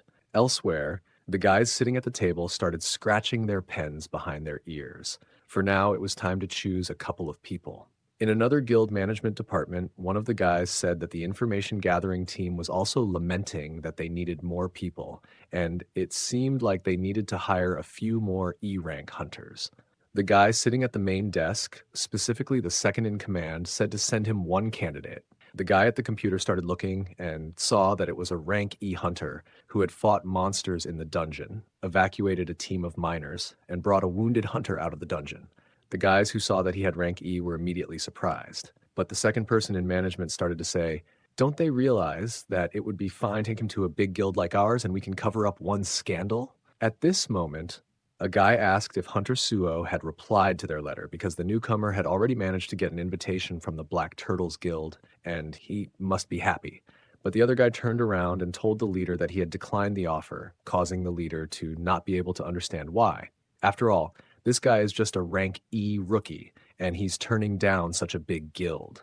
I don't understand what's the point, the leader said. The other guy replied that Hunter Suho didn't want to join any guilds. The leader was angry with this kind of answer. He couldn't understand if this guy thought he was some S-rank hunter. This isn't the end yet. We're sure that Suho himself will contact us soon. Sooner or later, he'll realize how difficult it is for a hunter without a guild.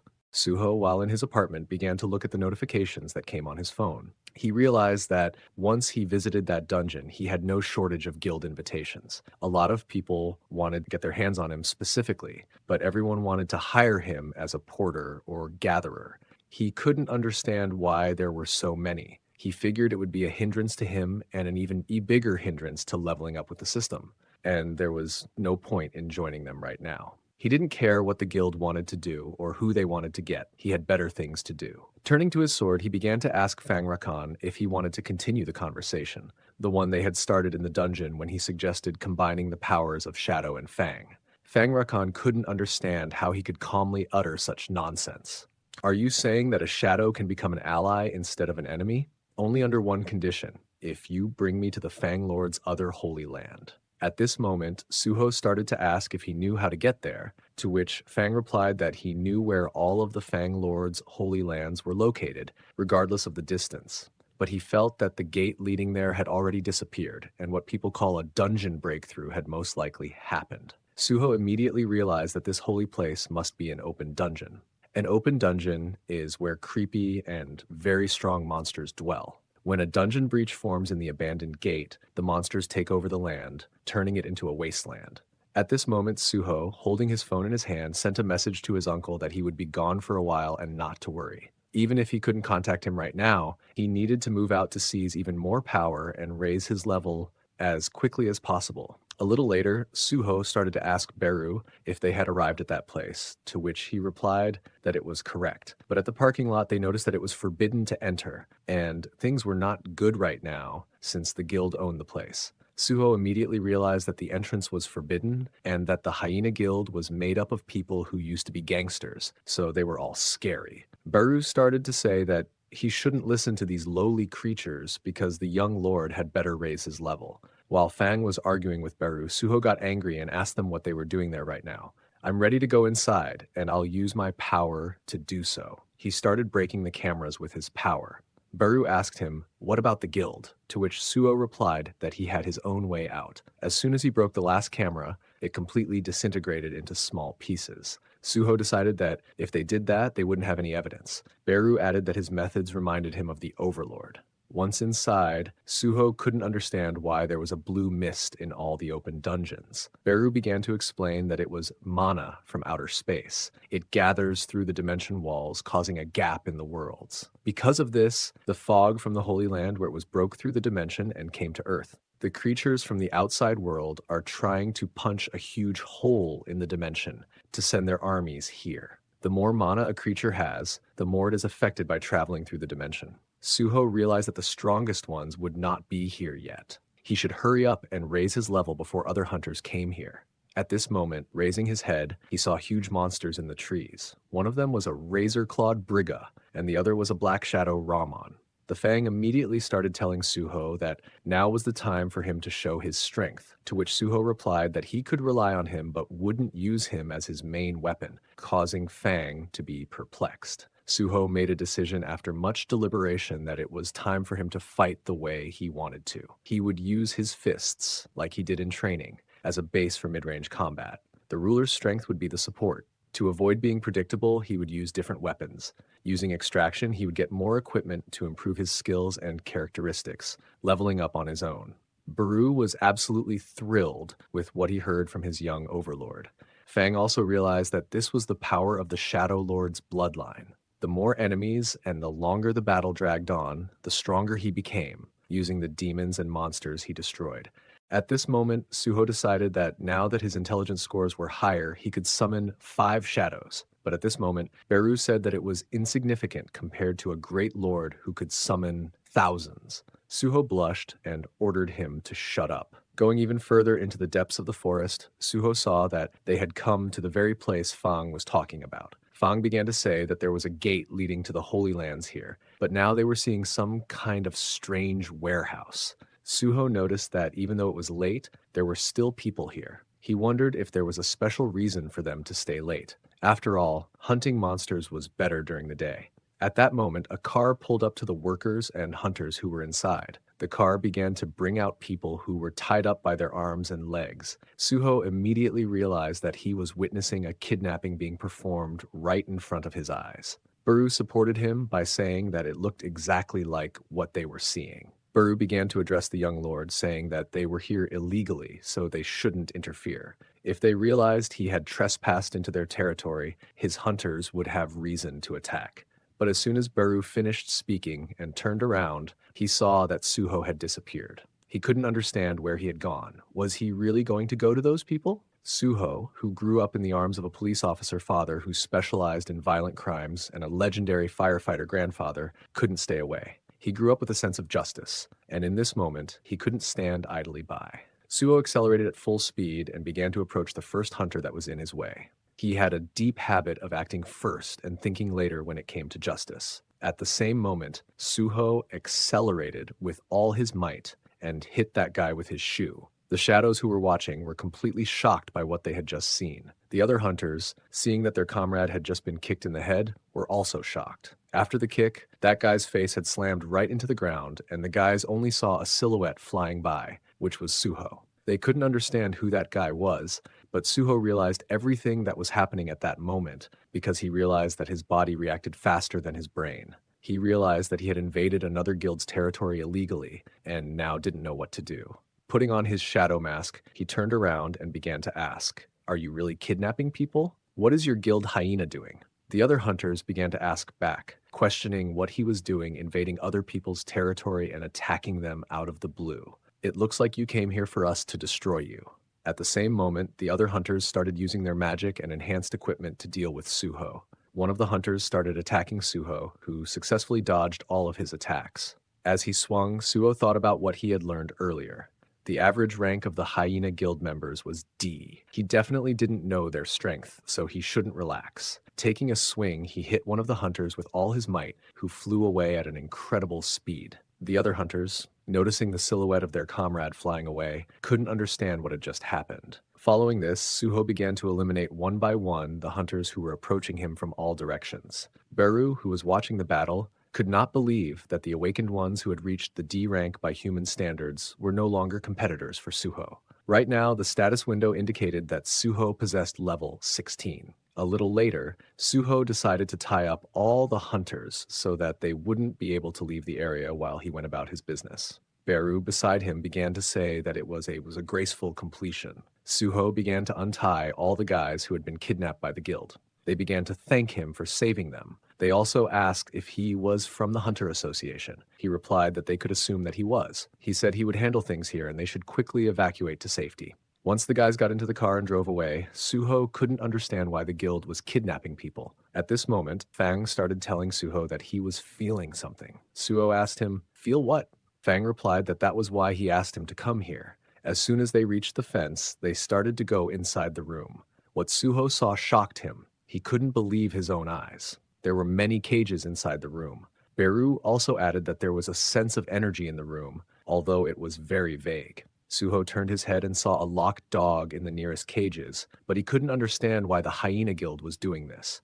Fang added that it seemed to him that it wasn't a dog but a small wolf, the descendant of the King of Beasts. "Lord Fang," Fang said. Hearing this, Suho couldn't believe his own ears. Fang went on to say that right after his defeat in the war with the Shadow Lord, Lord Fang had ordered the surviving descendant to be hidden in the shrine and guarded because he believed that if the blood ties were not broken, another Lord Fang would appear. He honestly admitted that he didn't expect to find a Fang Lord in this particular place. At this moment, Suho broke the shackles restraining the little wolf cub and, lifting him up in his arms, finished listening to the story about how the Lord hoped that his clan would not be interrupted. He seems to vaguely sense the Fang Lord's aura and has lost a lot of energy. "He will die if left like this," Fang said. Beru asked the young lord what he would do.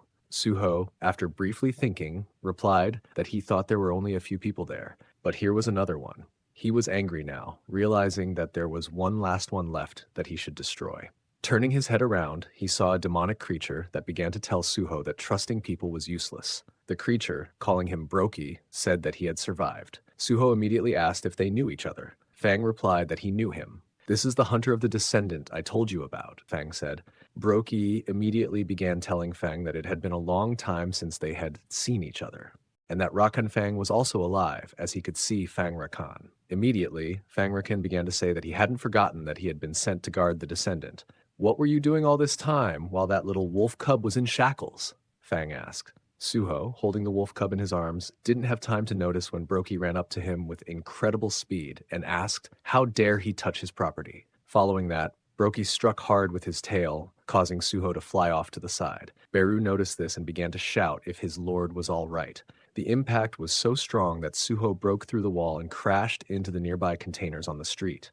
Beru immediately flew over to him and started asking if his little lord was okay. Suho replied that it was the most painful blow he had taken in a while. "I'm bleeding right now, but don't scream. My head is splitting from the sudden and loud noises," Suho said. Beru, hearing this, went on to say that when he first came here, he felt a vague remaining energy and was sure what it was. "Itarim," he said. "I felt Itarim's energy from this guy," Beru said. Fang and Brokey started listening to Beru, who turned to Brokey and asked if he knew what he had done to the Overlord's descendant. Brokey interrupted his story and began to explain that he knew how he, who had lost his sanctuary, managed to maintain such a level of strength. According to natural selection, the strongest survive. The survival of the weak is determined by the whims of the strong. The weak become food for the strong. It's a law of nature. Although this guy is quite weak, he belongs to the Fang Lord's bloodline and can be said to be the best source of nourishment. That's why I feed on it to gain strength and be as strong as I am at the moment. Periodically, I draw the energy of the Lord's descendant from this little wolf cub as well. After this story, Brokey vowed that once he was done here, he would definitely destroy Fang. At this moment, Suho raised his hand and said that death was proof of weakness, but Brokey interrupted Suho and told him that his body was fit for the strong. Just as Brokey continued to say that the next Fang Lord would be fit, Suho used his sword to attack Brokey with his strength. Beru took advantage of the moment, grabbed the little wolf cub, and began to carry it away from the battle site. Following that, the sword returned to Suho's hands. Once he was sure that the little wolf cub was all right, Suho also began to address Fang. "I thought you were angry with me, but it's all right. However, I have a case with that guy too. After all, right now will be the first clash between Fang and Shadow. Right now, I finally found a lead leading to my father." At that moment, the notification system began to show our hero that he had received an assignment. The content of the assignment: an urgent hyena hunt. He must defeat the hyena to ensure safety. That's when Suho realized that he guessed who the guild was named after. Once the monster managed to create a guild by kidnapping people and how it was all related to Itarim, the other hunters in the guild who were connected to Suho started yelling for Brokey to release them. They said that this guy wasn't that easy and they would also help him fight him if he untied them. Suho, at the same moment, shouted out that he wouldn't stand silently by and watch. At this moment, Brokey attacked his guild subordinates and destroyed them with a single blow. Afterward, he started saying that if they thought he would need help to deal with this guy, they had forgotten their place. Immediately you become prey when you forget your place. Suho, seeing how he had destroyed his comrades, became extremely angry and began to approach the monster very quickly. As soon as he threw the first punch, his opponent immediately blocked it. Suho began to ask, "Did you really kill those people just because you were playing with them?" Brokey replied, "The strong lord it over the life and death of the weak. You think the strong need a reason to do whatever comes into their head." He followed that up with another blow, but our hero managed to dodge and jumped aside. Jumping up into the air, Suho started flying at Brokey from top to bottom. Along the way, he used his new skill that he had recently obtained, Stormblade. But these attacks were too weak, and Brokey began to ask, "Is this really all you can do? You're dishonoring the name of the owner of the Fang heirloom." Suddenly, from the other side, a sword flew straight at the monster, and the monster couldn't understand where such a hidden attack was coming from. Suho, who was standing in front of it, started waving his hand and controlling the sword, saying that this wasn't the end. Fang suddenly began to ask Brokey, "Why have you changed so much? After all, you originally swore your loyalty and honored Rakan, but now I don't understand why you've changed so much." Brokey questioned, "Why did I honor Rakan? I don't really have any respect for him. I was only afraid of his power. I didn't want to continue living such an insignificant life, and as soon as I got the chance, I decided to change everything with my own hands." Spreading out, he gave a powerful punch to Suho and said, "There's no time to worry about anyone else right now." As soon as the punch was executed, Suho felt all the pain and he felt like all his bones were broken. However, Suho began to remember something that had been long forgotten. "After all, when I think of my father, who right now could be fighting someone, I am filled with incredible strength. This strength gives me more understanding that I shouldn't give up." Gathering all his strength into one punch, he began to use the shadow technique, reinforcing his fists with armor. With all his might, he struck his opponent, for he couldn't lose to some pathetic monster right now. Beru, who was watching the battle, couldn't believe that his young lord was so strong at his young age. Fang Rakan, who was lying on the ground, began to remember the strength combined from the broken sword. Would he really be destroyed like this? The survival of the descendants and the future of the Fang all depend only on Suho right now, and he still wants to fight.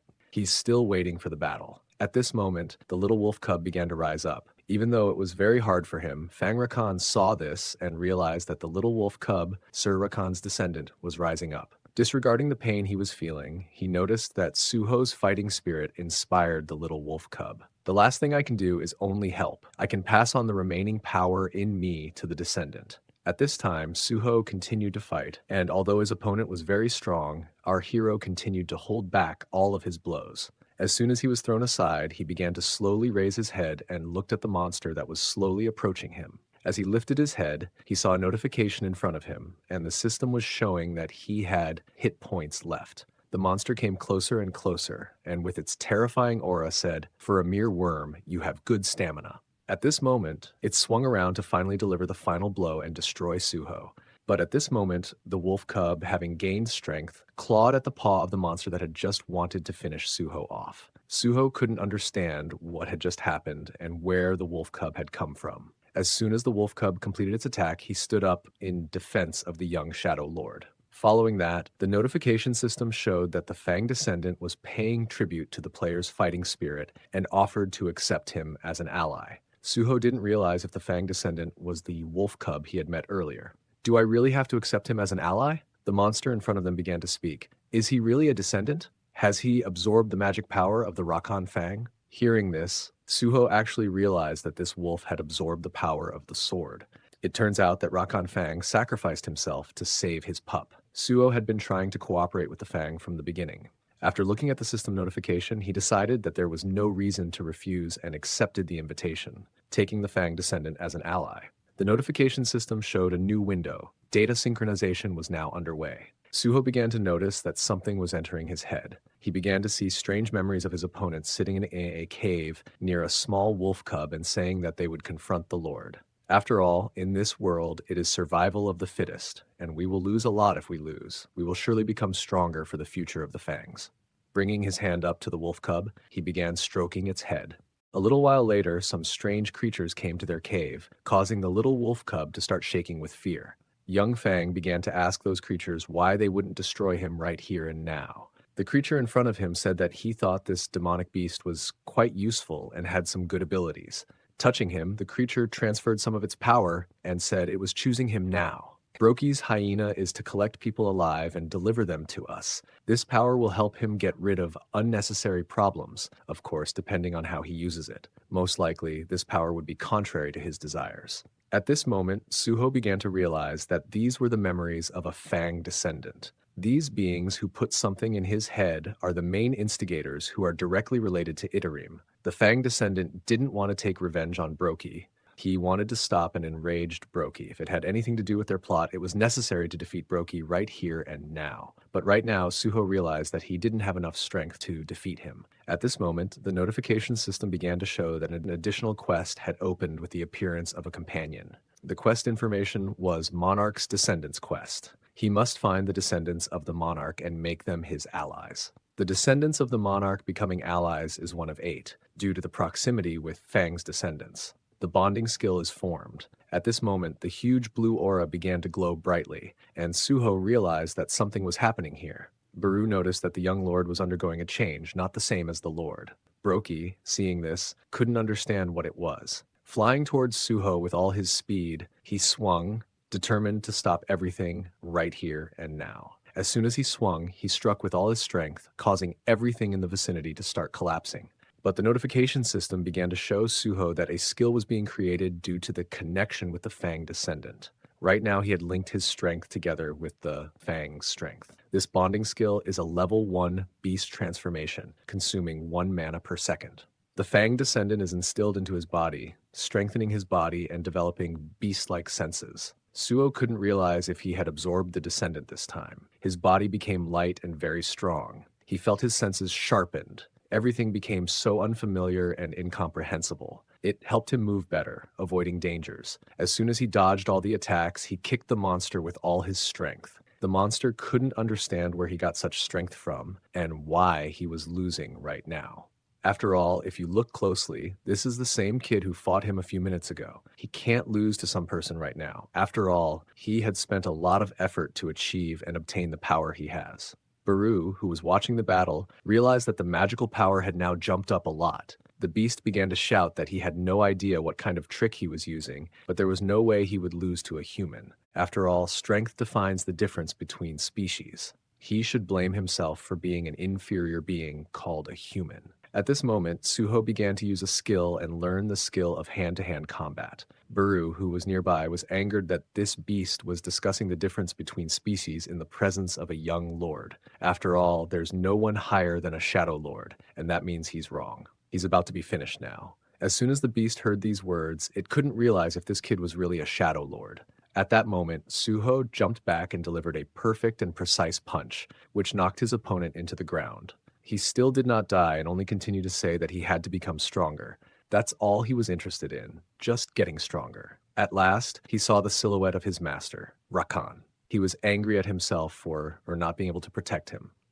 The little wolf said goodbye to his old friend with a heartfelt howl. When Suho noticed that Brokey the hyena had been defeated, he leveled up a few times. Little Wolf looked at the dead body of Brokey, feeling sad for his former guardian. It could not believe that it had come to this, that he had to kill his old buddy.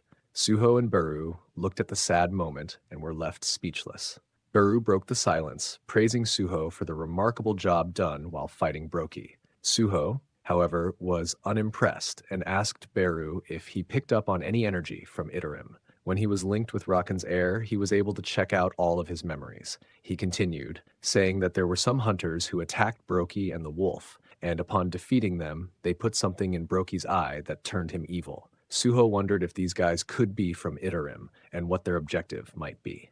Baru, hearing this, replied that Itarim are the outer gods and don't concern themselves with trivial matters. They use their apostles to deal with the smaller stuff. But one thing was certain, if these hunters were planning something big, they were already on Earth. Suho was feeling confused and really wanted to know more about Itarim. That's when Baru chimed in, saying there was a way they could dig up some juicy gossip on Itarim. Suho was surprised to hear this, and Baru suggested that if he could devour Brokey's body, he could go through his memories as well. In addition, he'd be able to recover some of his powers, like killing two birds with one stone. Suho, totally puzzled, asked Baru when he gained this kind of ability. He then turned his head towards Rakan's heir, who was listening, and gave him a nasty look. Suho knew the pain the poor wolf was going through and asked him whether he would like to join him or be taken to a new place. The wolf acted jittery at first, but when Suho flashed him a grin, it seemed to calm him down a bit. The wolf then jumped on Suho with pure adoration, licking his face as a sign of trust. Suho brought out his shadow dungeon key and used it to open the shadow dungeon.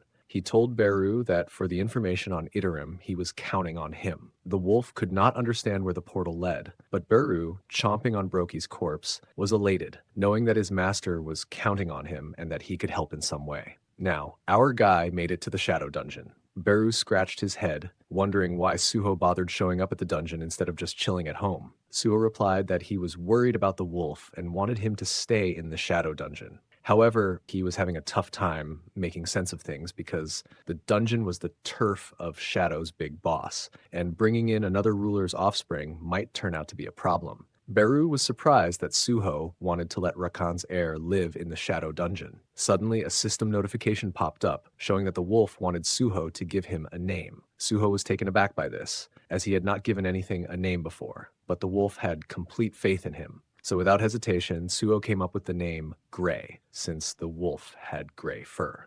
Baru was disappointed in Suho's prowess in naming beings. Seriously, I'm with Baru on this one. But surprisingly, the wolf seemed to like the name and was ecstatic about it. The system notified Suho that Gray was now one of his teammates, and their trust level had increased. The system also designated part of the Shadow Dungeon as Gray's territory. Suho was concerned about Gray's well-being and wondered what he would eat in the dungeon. Baru told him not to worry, as Gray had a well-known bloodline and would manage to survive by hunting monsters. This explanation calmed Suho, knowing there were still some monsters lurking around from his previous visit. Gray was excited to get a new home filled with monsters and charged at them to hone his skills. In just one attack, he killed a goblin that had no chance of defending itself. Our boy was already at a different level. Meanwhile, Suho and Baru were sitting on a tree branch, observing Gray hunting numerous goblins. Suho admired his skills, even though Gray had just gotten his powers and was still new to them.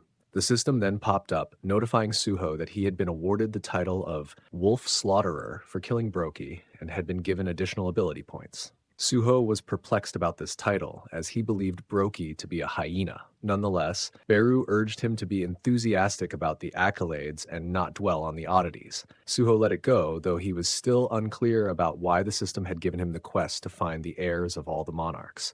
Beru explained that the system worked in mysterious ways and was designed to make Suho stronger, but he also warned Suho to be cautious, as the system could have a hidden agenda. Suho did not understand, so Beru elaborated, explaining that in his father's system, the architect wanted to make Sung Jin Woo a new shadow monarch, expecting his soul to be crushed in the process. However, Sung Jin Woo stood his ground, defeated the system, and became the shadow monarch without letting it crush his soul. He became stronger without relying on the level system. Suho understood and questioned Beru if the system was preparing him to be the next Shadow Monarch. Beru replied that it could not be determined for certain, as there could only be one Shadow Monarch. Still, the system would guide Suho until its goal became clear. Reflecting on Beru's words, Suho opened his status window. He noticed that his class was still the weakest, despite having grown much stronger since the time he fought the Mistburns and gained powerful skills. He still considered himself weak, believing he would not have defeated Brokey without Gray's timely intervention. He resolved to complete all the quests as long as the system aligned with his goals. Jumping down from the tree, Suho asked Beru if he had managed to dig up anything on Itarim after consuming Brokey's body. According to Beru, he didn't find any apostles involved in brainwashing Brokey, but discovered that the humans behind the Hyena Guild were from a guild named Grim Reaper. This guild was responsible for kidnapping and delivering people to Brokey. Beru suggested that investigating the Grim Reaper Guild might reveal more clues about Itarim. Suho was shocked to learn that another guild was working with the Hyena Guild behind the scenes, complicating matters even further. The story then shifted to a phone call. A man sitting in a lavish office picked up the phone. He was talking to someone named Im Taegyu, who was in the middle of a raid. Taegyu asked about the man's involvement in the recent Hyena Guild incident. The man dismissed the notion and said Taegyu had no proof, even if he were involved. Taegyu warned him that the Hunter Association would get to the bottom of this and advised the man to clean up his act. Angered by the insult, the man smashed his table in a fit of rage.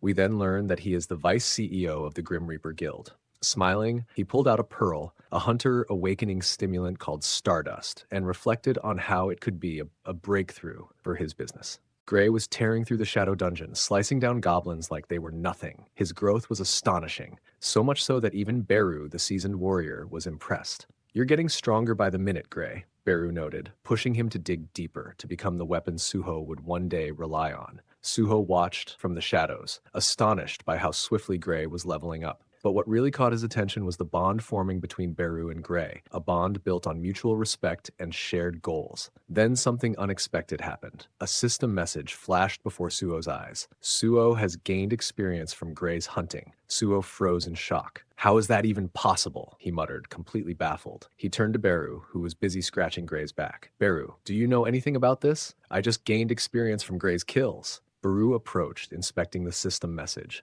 "It's similar to how your father gained experience through his shadow army. You're sharing the spoils of battle like in a game." Suho realized the pieces were falling into place. With shared experience, even if it's only 50%, that's still huge. Excitement bubbled up inside Suho. "Gray is going to handle the hunting from now on," he declared, eyes gleaming. Gray, overhearing, felt a wave of shock and exhaustion wash over him. Before he could process it, another system message appeared. "Dungeon cleared. New quest unlocked. Daily quest." "Finally!" Suho exclaimed, eager to see what the system had in store. The quest was simple: kill goblins and clear the dungeon. But Suho couldn't help but wonder why he was getting daily quests now. Then it hit him. Daily quests meant daily rewards, and that meant he could grow stronger every single day. Beru added his thoughts. "It seems like the system wants you to conquer this entire dungeon to make your domain." Suho nodded, but a new challenge presented itself. "How am I supposed to find 100 goblins in this massive place?" Suddenly, a plan formed in his mind. He opened his inventory and pulled out the horn flute from his last dungeon clear.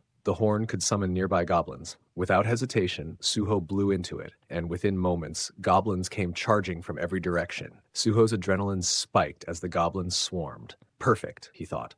Beru watched with approval, praising Suho's quick thinking. With a determined grin, Suho charged at the goblins, his fists smashing into their bodies with devastating force. Yet, as the battle raged on, he noticed the thrill was gone. Fighting goblins just didn't excite him anymore, but he had a quest to complete, and he would do it with style. He blew the horn again, summoning an even larger horde of goblins. Not content with just that, Suho raised the corpses of the fallen, summoning his own goblin army. What began as a fight had now escalated into a full-scale war. Gray, along with his shadow soldiers, drove into the fray, slashing through goblins with ruthless efficiency. For 3 relentless hours, they fought, turning the dungeon into a battlefield littered with goblin corpses. By the end, Gray was completely spent, collapsing to the ground in exhaustion. But Suho, seeing another system message, couldn't stop grinning. Quest complete. The message read, but Suho noticed something interesting. The count didn't stop at 100. It kept going. Could there be more rewards? Suho wondered, a wicked grin spreading across his face.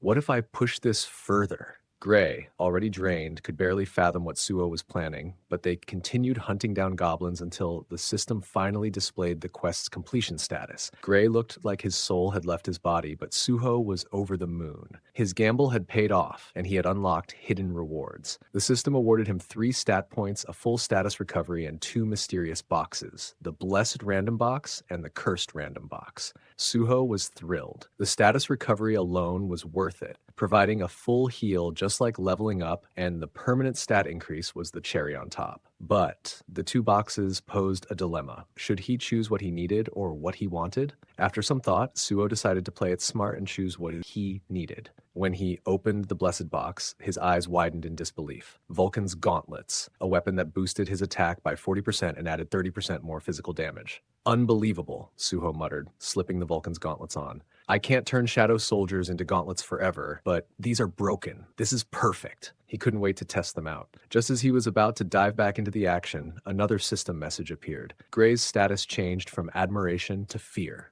Suho's excitement faded. What's wrong? He asked, looking at Baru. Baru sighed, explaining, Gray is a living creature, Suho, not a shadow soldier with limitless stamina. Realizing his mistake, Suho nodded, feeling a twinge of guilt. We'll take a break. They exited the shadow dungeon, and Suho's mind was already shifting gears. We need to investigate the Reapers Guild, but where do we start? His thoughts were interrupted by a phone call. It was Senior Lim, urgently asking for Suho's help. The scene shifted to Seoul Station Field, a dangerous zone where Suho met Lim, and Lim explained, my crew was supposed to show up for the hauler job, but no one's answering. I think they're dodging work after partying last night. Suho agreed to help, donning the protective cloth, a necessary precaution for handling monster corpses. Soon, the hunting party arrived, but their leader wasn't pleased with the lack of handlers. This dungeon was hard to secure from the Reaper Guild, the leader growled. If your lack of people causes any problems, I'm reporting it to the Hunters Association. Suho observed the situation carefully, noting that the leader, a healer, was the highest-ranked member of the group. The pieces began to fit together. Lim's call, the dungeon's connection to the Reapers Guild, and the system guiding him towards something bigger. This wasn't a coincidence. It couldn't be. Meanwhile, deep within the dungeon, a group of shadowy figures watched a mist-covered monster conducting a mysterious experiment. Could this be the same dungeon Suho was about to enter? Suho braced himself. The real fight was just about to begin. The mages were ready, their fireballs crackling with energy, casting a glow that pierced the darkness of the dungeon. We've got a clear view now, one of them said, his voice steady yet tense. The party leader, a seasoned hunter with sharp instincts, quickly ordered his team to get into formation. The monsters were closing in, lizard-like creatures that hunted in packs, their eyes glowing with hunger. The battle was inevitable. The leader turned to Suho and Senior Lim. Stick close to the strike team, he ordered, his voice leaving no room for argument. Collect the bodies as soon as they fall. We can't afford to waste any time. Senior Lim frowned, clearly uncomfortable with the idea. You want us right in the middle of the action? He muttered under his breath, but the leader had already shifted his focus back to the advancing monsters. Suho, however, was lost in his thoughts. Lizard monsters, he mused. They're not exactly the challenge I was hoping for. Ever since he had received Vulcan's horn as a reward, he had been expecting a formidable opponent, something worthy of his growing power. Yet, he realized there was an opportunity here. Watching the hunters fight these lizard monsters could provide valuable insights into team combat, something he had rarely experienced, having always fought alone. As the strike team engaged the monsters, Suho crouched down and touched the cold, damp ground. Arise, he commanded softly, and from the shadows his army of goblins emerged. Suho couldn't help but feel a sense of pride. He could now summon 7 shadow soldiers, a sign of his increasing strength. The goblins swiftly set to work, collecting the bodies of the fallen monsters with an efficiency that astonished even Suho. Meanwhile, the hunters fought bravely, their weapons clashing against the tough hides of the lizard creatures. The leader, ever vigilant, noticed something odd as the battle wound down. Turning around, he was stunned to see that the collection work was already done. Suho's shadow goblins had completed the task in record time. "What are those?" the leader stammered, his eyes wide with disbelief. Suho, standing calmly amidst the chaos, simply smiled. "They're my summons," he replied, as if it were the most natural thing in the world. Senior Lim, watching nervously, hoped the leader wasn't about to start another argument. But to their surprise, the leader grabbed Suho's hand, his eyes gleaming with excitement. "Join our strike team as an exclusive collection member," he said, his voice filled with enthusiasm. "I'll pay you top market salary." Suho blinked, taken aback by the offer. "I'm not planning to stay in collection work long term," he said, his voice measured. The leader, however, was not easily dissuaded. "Name your price," he insisted. But before he could continue, a team member rushed over, his face pale with fear. "Captain, we found something disturbing," the team member said, his voice trembling. The leader and his party followed the man to a small clearing where they found a human corpse, its body glowing with an eerie blue flame. Despite the flames, it was clear that the person had been dead for some time. The leader knelt beside the body, his face grim. "It's a human, all right," he confirmed, his voice heavy with concern. Suho and Senior Lim exchanged a glance. "Is this who I think it is?" Lim asked, his voice barely above a whisper. Suho nodded, his expression serious. "Yes, it's a Mistborn. I fought one before." Without hesitation, Senior Lim informed the leader, "Captain, this is a Mistborn, a powerful monster. They recently attacked our university, causing widespread panic. We need to be cautious." Before the leader could respond, more corpses were discovered, each one glowing with the same blue flame.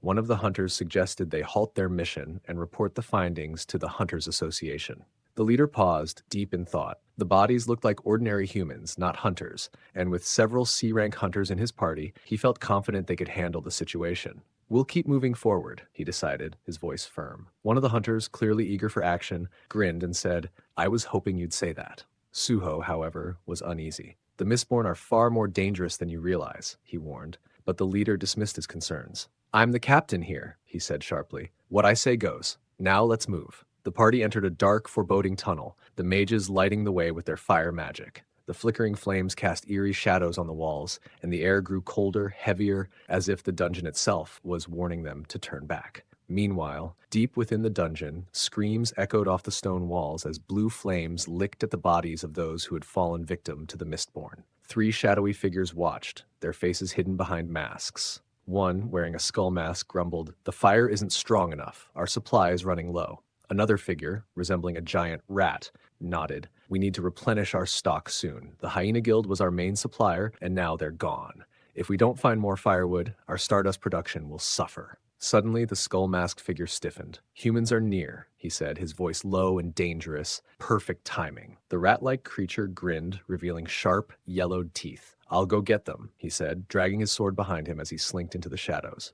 Back in the tunnel, the hunters were fighting off another wave of lizard monsters. The leader, satisfied with their progress, took a moment to heal his team. "We've had a good haul today," he said, a rare smile on his face. The other hunters agreed, and one of them commented, "It was the right decision to keep going." The leader reached into his jacket and pulled out a marble. "This," he said, holding it up for all to see, "is stardust. Have any of you heard of it?" The hunters gathered around, intrigued. Stardust was a rare and powerful substance known to boost a hunter's abilities for a short time. "Why didn't you show us this earlier?" one of them asked, eyes wide with excitement. "I was saving it for when we're in real danger," the leader replied, his gaze fixed on the marble. But as he admired the stardust, he failed to notice the dark figure creeping up behind him. The rat-like monster struck with terrifying speed, shattering the leader's bones with a single blow. The stardust fell to the ground, breaking into pieces. "He's not dead yet," the monster sneered, shocking the hunters with his ability to speak. The hunters, stunned and horrified, realized they were facing a high-level monster. The creature pointed his sword at them, counting their numbers with a cold, calculating gaze.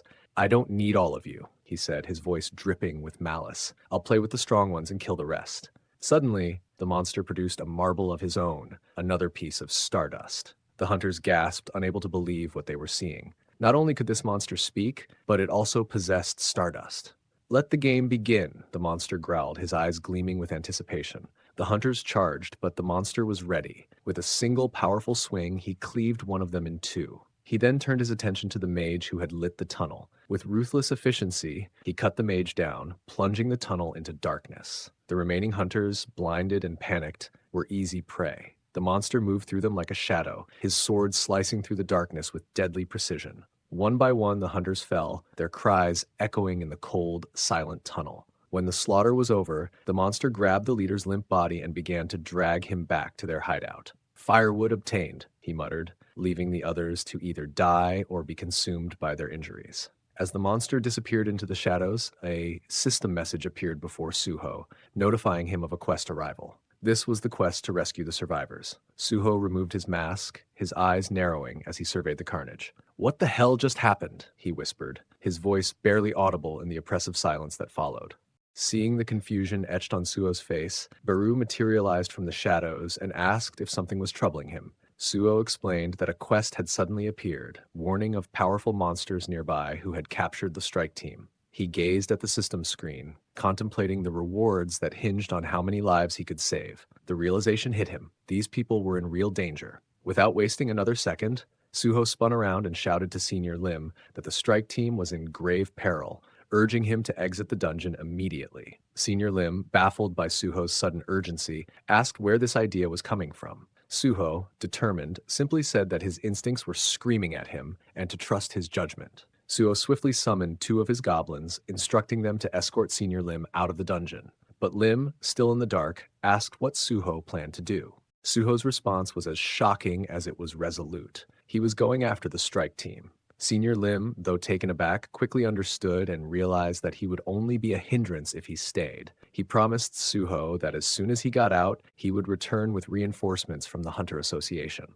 Thanking Senior Lim for his understanding, Suho removed his protective suit and called Gray forth from his shadow. An unexpected move, since Gray was supposed to be locked away in the Shadow Dungeon, needing a key to be released. But there was no time for questions. The moment Gray appeared, Suho activated his bonding skill, transforming while donning his newly acquired Vulcan gauntlets. The sight was undeniably impressive. Suho looked ready for war.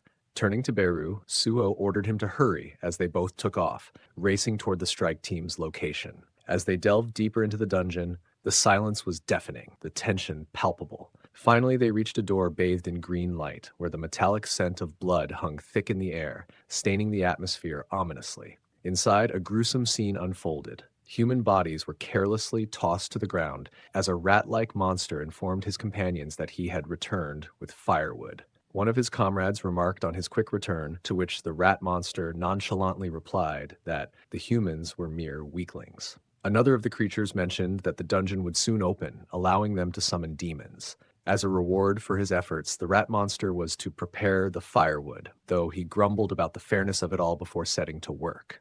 It became clear that the biggest of the 3 was the leader, with the rat monster being the youngest. The middle one, who seemed to be the brains of the operation, praised the rat monster's efforts for enabling them to produce stardust without any interruptions. He then elaborated, revealing that this stardust was a secret demon technique, a deadly concoction made by combining poison and an awakening stimulant derived from berserk poison.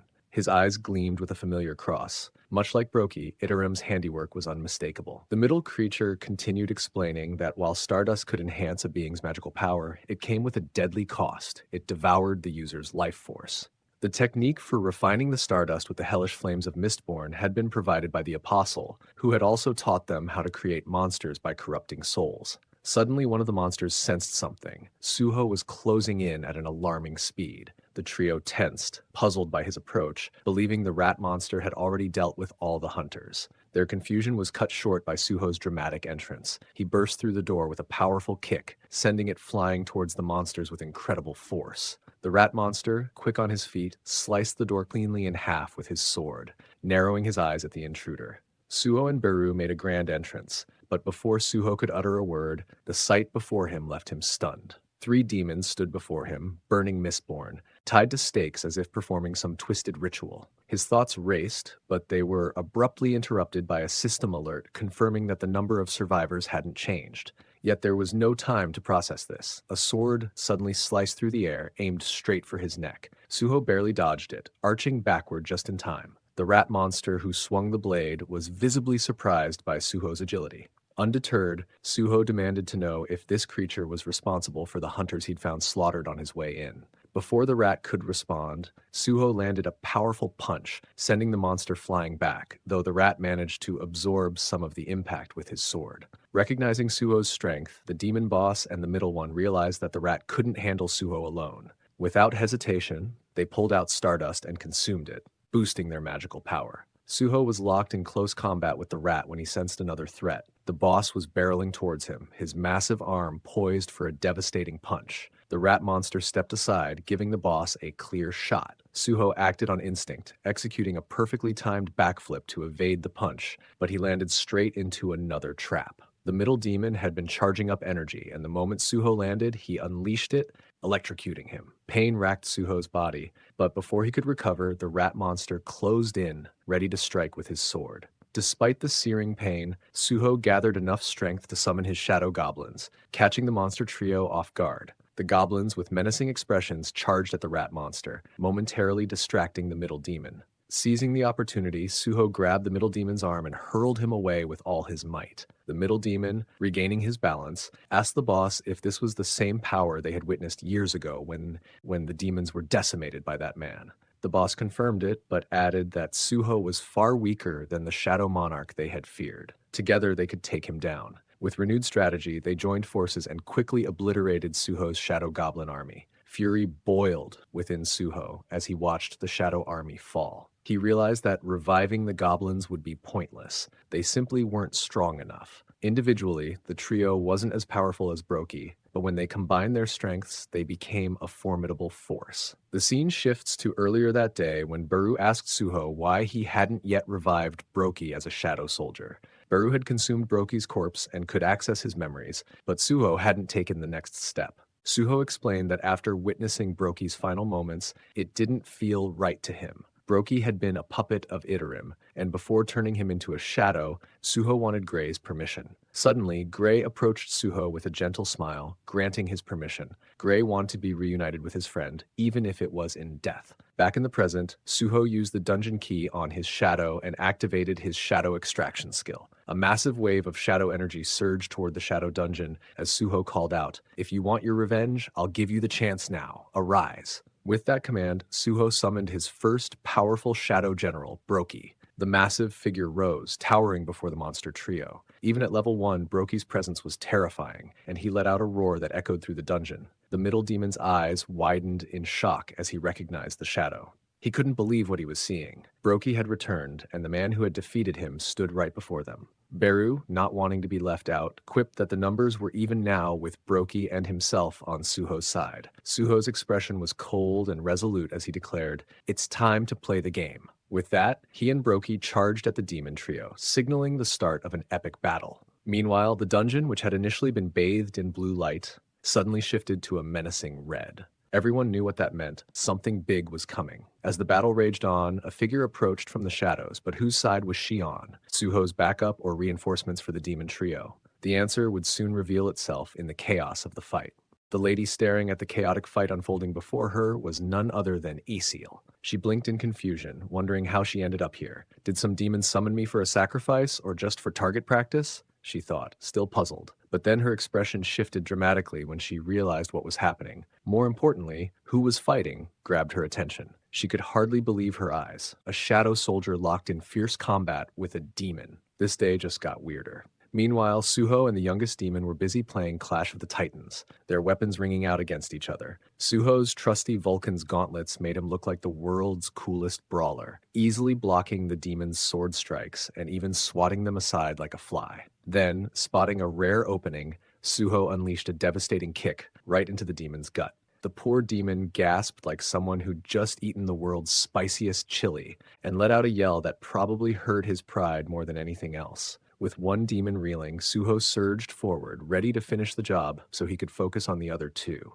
But just as he was about to land the knockout blow, something bright and crackling came his way. "Oh, great, an electric surprise," he thought. As he narrowly dodged the attack, creating some much unwanted distance between him and the rat monster. Turns out, the middle demon wasn't just standing around for moral support, he launched the attack to save his younger buddy. So this is a family business, Suho thought sarcastically, not thrilled about the interruption. The middle demon shouted to the rat monster, "Stay sharp! One wrong move and you're toast." Suho sighed in frustration. One demon could have been down for the count, but he knew these demons had to be running the ultimate tag team. He acknowledged that their combo attacks were more than a little annoying, and with his mana slowly draining thanks to his bond with Gray, Suho knew if this dragged out any longer, he'd be in trouble. Even Brokey, his shadow soldier, was struggling against the boss demon, his power nowhere near what it used to be. Suho was desperately trying to figure out how to split up the demons for some one-on-one action when, bam! The answer arrived in the most unexpected way. Out of nowhere, Esiel leaped into the fray, landing squarely between Suho and the demons, leaving both sides scratching their heads in confusion. In a commanding voice, she demanded, "Where is Mr. Sung Jin Woo? Spill the beans or face the consequences." Suho blinked in surprise. "Wait, she's looking for my dad." He had no idea who she was, or more importantly, why she looked like she just walked out of a disaster zone. Meanwhile, Beru, Suho's ever-loyal shadow ant, wore the most disappointed expression a giant insect could muster. He approached Esil and, with all the restraint he could manage, asked, "What are you doing here? Why did you come?" Esil's face lit up as she recognized Beru's voice. With zero regard for the seriousness of the situation, she grabbed the tiny ant in a joyful hug. "I can't believe it, Beru. You're here too," she squealed, her tone way too cheerful for the middle of a battle. She gave him a once-over. "Wait a minute, where's the rest of you? Why are you so small and cute?" She beamed, clearly unfazed by Beru's lack of a towering presence. The questions just kept coming. "Where's Mr. Sung Jinwoo? And who's that other human guy over there? Is he your new friend?" she asked, pointing to Suho, who now looked like his brain had short-circuited from all the confusion. Beru, on the verge of losing his cool, managed to keep his response to a single line, "It's a long story." The two demons exchanged baffled glances, wondering who the heck this lady was. After a solid 3 seconds of staring, they concluded, "Yep, she's the one we're going to sacrifice for that sweet stardust." The middle demon, always the brains of the operation, pointed out, "Wait, if she knows our enemies and joins their side, things could get real messy." Meanwhile, Esil, our ever-cheerful girl, was just thrilled to see her old pal Beru, and if Beru was here, Jinwoo had to be doing fine too, right? What crisis? This was basically a reunion. But Beru, ever the buzzkill, interrupted her excitement, saying, "Hey, we can swap stories later. Right now, we're kind of in the middle of a battle, and since you're here, mind helping us out?" He praised her timing like she'd just delivered pizza to a party, then casually ordered her to deal with the demons in the back. Asil blinked, her expression screaming, "Wait, what?" Suho, on the other hand, was still trying to figure out what planet he'd landed on. Just standing there, lost in his confusion, the demons, not exactly patient types, decided to strike first. The middle demon grinned wickedly. "Let's go for the lady first. She's injured, and we need her blood for Stardust anyway. Priorities, right?" Finally, Suho chimed in, his face lighting up with some faint memory. "Wait, I think I remember her from somewhere, but I'm not sure where," he added, scratching his head. "She's injured, though. Can she really take on these demons?" Beru, however, was brimming with confidence. "Don't worry. Low-ranking demons like these are no match for her. She's a noble demon, Esil, eldest daughter of the later household, spared by the Shadow Monarch when he destroyed the demon world. In human terms, her powers rival an S-rank hunter." Suho's jaw dropped. An S-rank? He could barely contain his excitement at the prospect of seeing an S-rank hunter in action. But before he could finish that thought, reality stepped in hard. The youngest demon charged Esil and with one swift blow, knocked her out cold. Her weapon went flying and she skidded across the ground like someone who forgot how friction works. Suho and Beru just stood there, blinking in disbelief. This was not S-rank material. Their faces couldn't have looked more disappointed if they tried. Aciel, lying face down in the dirt, slowly dragged herself back to Suho and Beru like someone trying to exit the world's worst party. Beru, struggling to hide his irritation, leaned over. "What's wrong with you? How did you become so weak? Even your mana levels are in the gutter." Tearing up, Aciel sniffled. "It's not my fault. Half a year ago, there was a rebellion. My household fell, and while I was running, they took my blood and my powers." She sniffled again, then, with full crybaby energy, looked up at Beru. "Can you lend me some of your power?" "Clearly," she whimpered. Beru didn't even bother replying. He just turned around with the most disappointing dad look ever, making Esil pout like a child denied candy. "You're so mean," she whined, while Suho just stared, deadpan. "Great, now I have two people who've lost their powers. Fantastic!" Suddenly, the boss demon, listening in on their little sob story, chuckled darkly. "Did you guys hear that?" He stepped forward. "No wonder I didn't recognize her. She's from the later household, huh? A survivor. If we consume her blood, we'll become even stronger. Yes. Back to square one, Suho groaned. If only I could fight them one-on-one, I'd take care of them easily. But then Beru, ever the strategist, raised his glowing hand with a smirk. I've got a terrific idea, he said as red energy flared around him. I've recovered some mana, time to put it to good use. He used his skill, Harsh Orders, on Essel, and a red aura flowed into her. Her stats got a 50% boost, but as a fun side effect, she also got slapped with a curse of insanity. Beru, clearly enjoying this too much, pointed at the demons. Go get him, you worthless demon. Issel, now berserk and foaming at the mouth, charged at the demons like a raging bull, fury in her eyes. Suho stood there, wide-eyed, his internal monologue spiraling out of control. She looks absolutely miserable, but hey, if it gives us a shot at a one-on-one fight, I'm okay with it. Suho then commanded Brokey to engage the demon boss, while Isiel, in full crazy mode, went after the middle demon. As she fought, the rat demon suddenly jumped into the fray, swinging his sword toward her. But Suho, in a rare heroic moment of clarity, dashed in to save her, locking the rat demon's head in his arms like he was about to perform a wrestling move. With a burst of momentum, Suho hoisted the demon up and with a mighty heave tossed the creature straight into the mistborns that were on fire. The rat demon crashed right into them and predictably caught fire himself. The screams that followed, well, they weren't pretty, but Suho wasn't done yet. Grabbing the demon's sword, he slashed the rat in two, finally finishing him off for good. And with that, Suho stood victorious, while Isil, still berserk and probably not quite sure who she was anymore, continued to charge at anything that moved. A system pop-up appeared, announcing that Suho had killed a low-ranked demon and leveled up almost instantly. Another message flashed before him. His Vulcan gauntlets had devoured the demon's soul, increasing his physical damage by 31%. The upgrade settled into his bones like a rush of adrenaline, and he could feel his strength growing. Meanwhile, Aesel fought like a woman possessed, relentlessly attacking the middle demon. Her strikes were wild and merciless, and the demon, despite his strength, couldn't shake her off. He then realized with sinking dread that the rat monster had been killed. But before he could even fully process that, a system message appeared. Aesel had exhausted her energy. The effects of Harsh Orders had worn off. The moment the skill ended, Aesel collapsed face first into the dirt. The middle demon froze, surprised by her sudden fall. But before he could make his move toward her, Suho appeared like a shadow in the night and put the demon into a headlock, his grip as unyielding as iron. Suho twisted the demon's neck with brutal efficiency, snapping it with a sickening crunch. Another message popped up. He had leveled up again, and his gauntlets had once more devoured a soul. 2 down. The boss demon, now alone, was enraged. With an earth-shaking roar, he lashed out at Brokey, the impact sending the shadow soldier flying into the dungeon wall. Dust and debris exploded from the impact, and the ground trembled beneath Suho's feet. The demon, realizing that he was now outnumbered, cursed his fallen comrades. Useless, completely useless. He was surrounded, Brokey on one side, Suho on the other. But instead of focusing on Brokey, he made a snap decision. His gaze locked onto Esiel, lying unconscious and defenseless on the ground. She was the key. Her blood could make him stronger. With a surge of desperate energy, the boss demon charged toward her. But Suho wasn't about to let that happen. With a swift, punishing kick, Suho smashed into the demon's arm with such force that it bent at an unnatural angle, cracking the floor beneath them. The demon howled in pain, his attack completely halted. Suho stepped forward, his face calm but deadly, and with a smirk he said, "You're up then." Without even needing to finish the job himself, he gave the order. "Brokey, take him." Brokey lunged, his fangs gleaming, and with a vicious, lethal attack, tore into the boss demon. The demon's final scream echoed through the dungeon as his life ended. A barrage of system messages flooded Suho's vision. Another level up and the ability to use store purchase had unlocked now that he was above level 20. Suho took a deep breath as the bonding skill with Gray disengaged, and he opened the system to see what this new feature was all about. As he scrolled through the options, Isil began to stir, groaning in pain. She sat up, shooting a death glare at Beru. "That pathetic skill nearly killed me," she snapped. Then, turning to Suho, she pointed accusingly. "And who's this? Another human who can command shadow soldiers other than Sung Jin Woo?"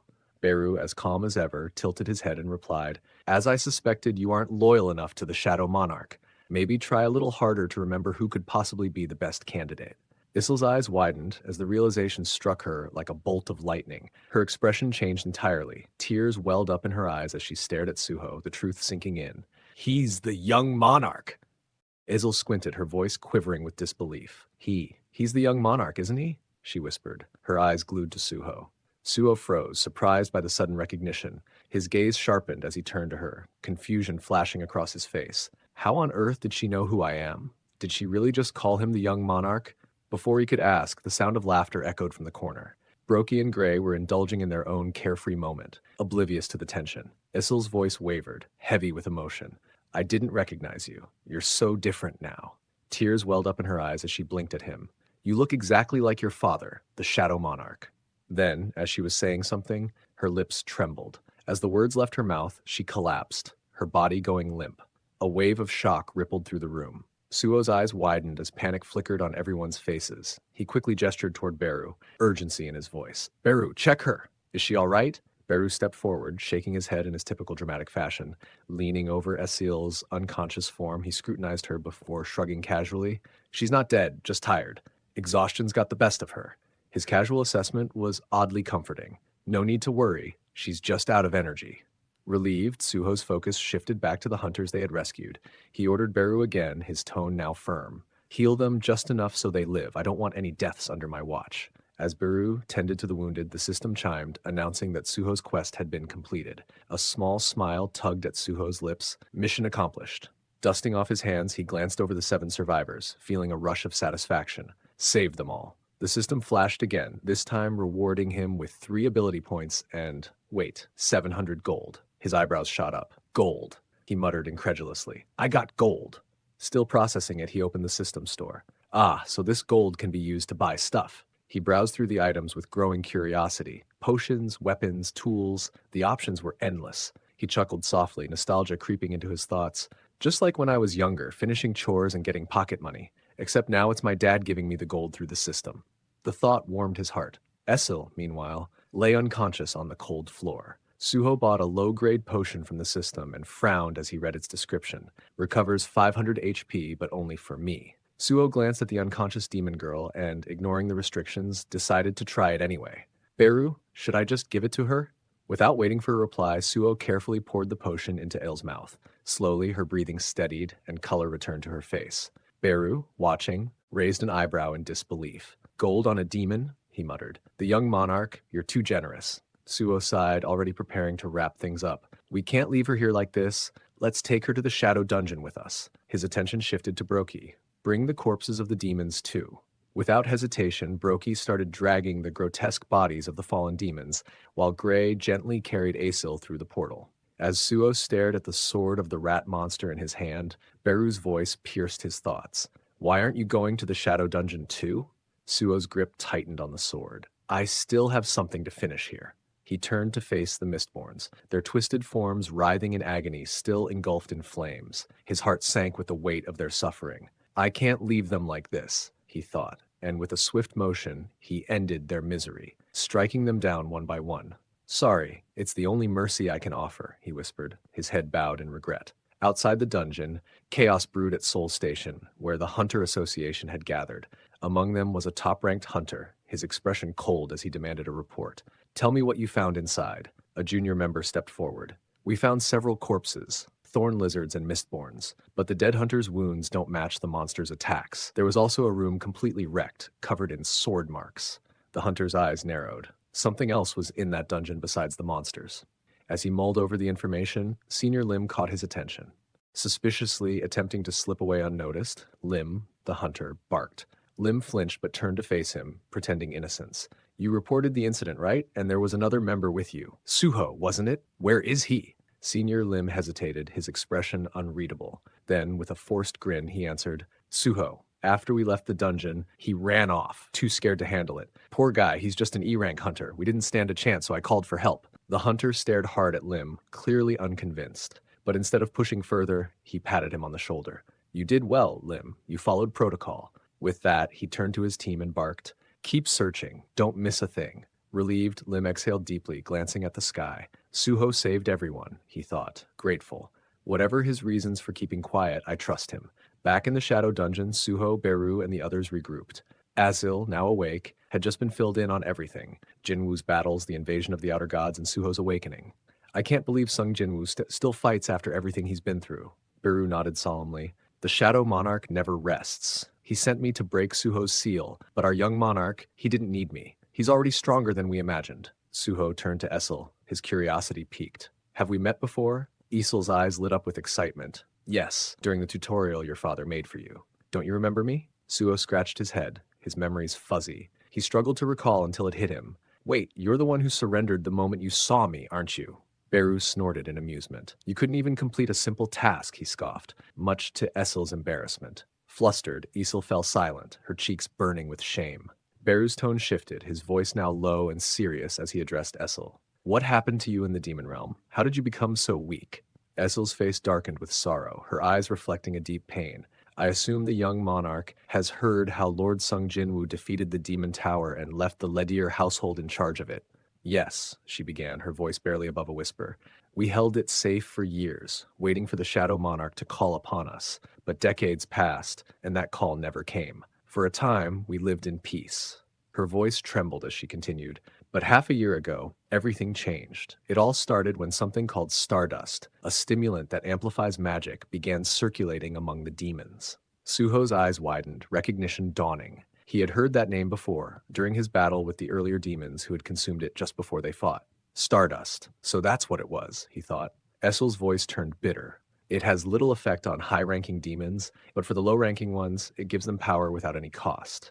It was a gift and a curse. With the Shadow Monarch gone for so long, these low-ranking demons saw it as their chance. They grouped together and rebelled against the Leveling household. Her words became heavier, her hands trembling as she relived the trauma. That rebellion grew into a full-blown war. We fought. My family fought, with all we had to protect the demon castle, the very place entrusted to us by the Shadow Monarch. But we grew weaker with every passing day. Tears welled in her eyes, her body shaking. Eventually, we lost. They slaughtered us. Every last member of my household was sacrificed. I only survived by chance, but even then, they drained so much of my blood, I lost my powers. Her voice cracked as tears spilled down her cheeks. How could I face the Shadow Monarch now, after everything, after losing everyone? The weight of her grief filled the air, suffocating in its intensity. But suddenly, Suho's voice cut through the tension, his tone firm but gentle. You did great. Essel's tear-streaked face lifted, her eyes wide with disbelief. She searched his face, unsure if she heard him right. Suho stepped closer, his voice full of sincerity. You fought for your household, for my father, with everything you had. You stood your ground even with your life on the line. If my father were here, he'd say the exact same thing. You did great. A warm smile broke across his face, and he thanked her deeply, his gratitude clear. Thank you, Essel. Thank you for everything you and your people did. You fought for my father until the very end. For a moment, Essel was speechless, her mind reeling from his words, but then her disbelief gave way to something else. Hope. Suho's gaze hardened with determination. And now I'll do my best to help you. We'll make the Leveling household rise again. We'll bring it back to the top. Tears filled her eyes once more, but this time they weren't from despair. With a small, trembling smile, she whispered, The household name is Leveling, young monarch. Before she could say more, the system chimed. A message popped up in front of Suho, startling him. This time, it was different. The system informed him that the last survivor of the demon nobility had expressed her thanks and asked a question that made his heart skip a beat. Would you recruit her as a teammate? The system suddenly popped up with a message that made Suho pause. The last survivor of the pure-blooded nobles, Essel Radiru, was thanking him. It then asked if Suho would like to recruit the descendant of the White Flames as his companion. Suho, Beru, and Essel were relaxing, everything seemingly calm, but the moment Suho read the notification, his face twisted in shock. Essel, the descendant of the second monarch? He could barely process it. Essel, noticing his strange expression, asked if something was wrong, looking slightly panicked. Suho's mind raced. Was this because she's the last pure-blooded demon noble? His surprise quickly melted into a mischievous grin. Well, this just got interesting, he muttered, and with a sly smile he accepted Essel as his companion. As soon as he did, the system bombarded him with more notifications. It announced that Suho had officially recruited the descendant of the White Flames, and even better, a new bond skill had been created, Demon Strike. The skill would allow him to channel Essel's energy into a devastating attack. Essel, however, was clearly not expecting this. She let out a shocked shout as her own system window appeared, leaving her completely confused. Calm down, Suho said, trying not to laugh. He turned to Beru. So it seems the system shows up for my companions too. No wonder Gray never mentioned anything. He can't talk, Beru nodded, trying to contain his amusement. That explains a lot, but this also means Essel really is the White Flame's descendant. Essel, still baffled, stared between them. Wait, descendant? What are you two even talking about? Me, a descendant? Ignoring her questions for the moment, they all decided to test out their new skill. Suho turned to Essel, giving her a nod. Ready to give this everything you've got? We need to see what this skill can do. Essel, clearly not feeling very confident, Cake agreed hesitantly. Yeah, sure, I guess, but no promises. The system notified Suho that the skill was now activated. As the process began, Essel's purple hair turned into a mystic white, her entire appearance shifting into something straight out of a ghost story. She now looked like an ominous spirit, her mana gathering into a ball of pure energy. That energy quickly flowed into Suo's fist, catching him off guard. Well, that's new, Suo thought, glancing at his charged hand. At the same time, Essel collapsed to the ground, returning to her normal form. Suho smirked. I have to admit, the evil spirit look kind of suits you. Essel? Suho called out, noticing she was looking like a wreck. She lay there pale, as if she had just survived a week-long flu. With a weak voice, she managed to apologize. I'm sorry, Suho. I used up all my energy. I can't even stand. Suho, nodding, reassured her. Take it easy. Rest up. His mind was racing with excitement. If this skill drains her completely, it must be crazy powerful. Can't wait to see what it can really do. He clenched his fist, already fired up. Essel, still lying on the ground like a lifeless frog, stared at him, thinking, at least now I can transfer all my energy to him. Maybe I'll actually be useful. Suho, pumped with all that energy in his fist, punched the nearest wall, expecting a massive impact. But when the dust cleared, the result was underwhelming. There was a tiny dent, a sad little mark on the wall. Both Beru and Suho stared at it in complete embarrassment. That's it? They both thought. Beru, scratching his head, finally broke the silence. This looks no different from your regular punch. Suho sighed deeply. Yeah, this is nowhere near as strong as my bond skill with Gray. Just like that, Gray jumped in, mocking Isel with a smirk. What a loser, he jeered. Isel, humiliated again, shrank into herself. Her mighty energy could barely dent a wall. Suho, refusing to give up, rechecked the skill description and had a sudden realization. Wait, it says the charge rate is at 0%. No wonder it didn't work. It never mentioned how to charge the skill. Realizing they were at a dead end, Beru seized the opportunity and turned to Suho. I have a request, he said, motioning to the demon corpses scattered around. Could I eat those demon corpses? You know, since you brought them here for the dungeon. Suho immediately shook his head. No, I'm going to make them into shadow soldiers. Beru shrugged. Then you better hurry up. You know shadow soldiers weaken the longer they stay dead. Realizing Beru had a point, Suho agreed. He raised his hand toward the three corpses and used shadow extraction. Arise, he commanded. Nothing. Not a flicker. Another fail. The system notified him that the demon corpse's mana was contaminated, preventing shadow extraction. Suho groaned in frustration. Great, another blunder, he informed Beru of the situation. Beru nodded thoughtfully. Even the Shadow Monarch couldn't extract shadows from tainted demons. That's why he had to control them through contracts, like he did with the Thiradiru household. Aciel, who had been sitting quietly, flinched at the mention of her corrupt household. She didn't dare say anything, though, not wanting to face further humiliation. Seeing no use for the corpses, Suho finally sighed. Fine, Beru, you can eat them. Satisfied, Beru nodded and got to work. Afterwards, Suho approached Essel and handed her a potion. Here, this will help patch you up. Also, since you don't have anywhere to stay, you can crash in the Shadow Dungeon for now.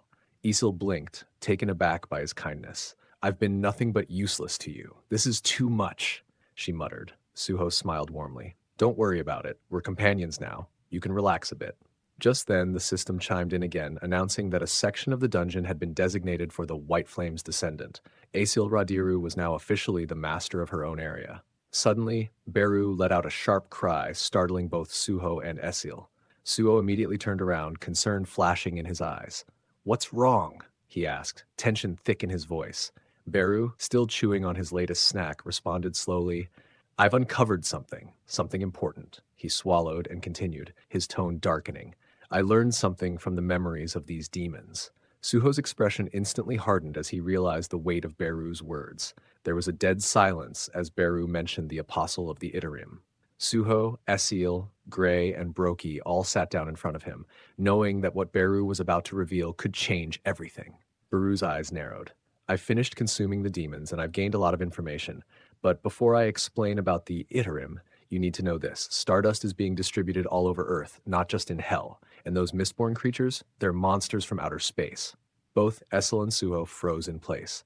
Essel's eyes widened in horror. Stardust is on Earth too? She stammered. The revelation rocked her to her core.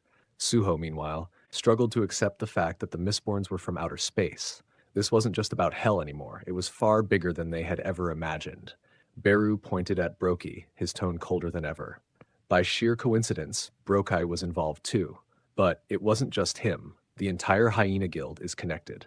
He raised his hand, casting shadowy images in the air, a visual display of the horrific truth. The demons were supplied with humans from the Hyena Guild. Those humans were then infected, transformed into Mistborn, and once these Mistborns were created, they became the core ingredient for Stardust.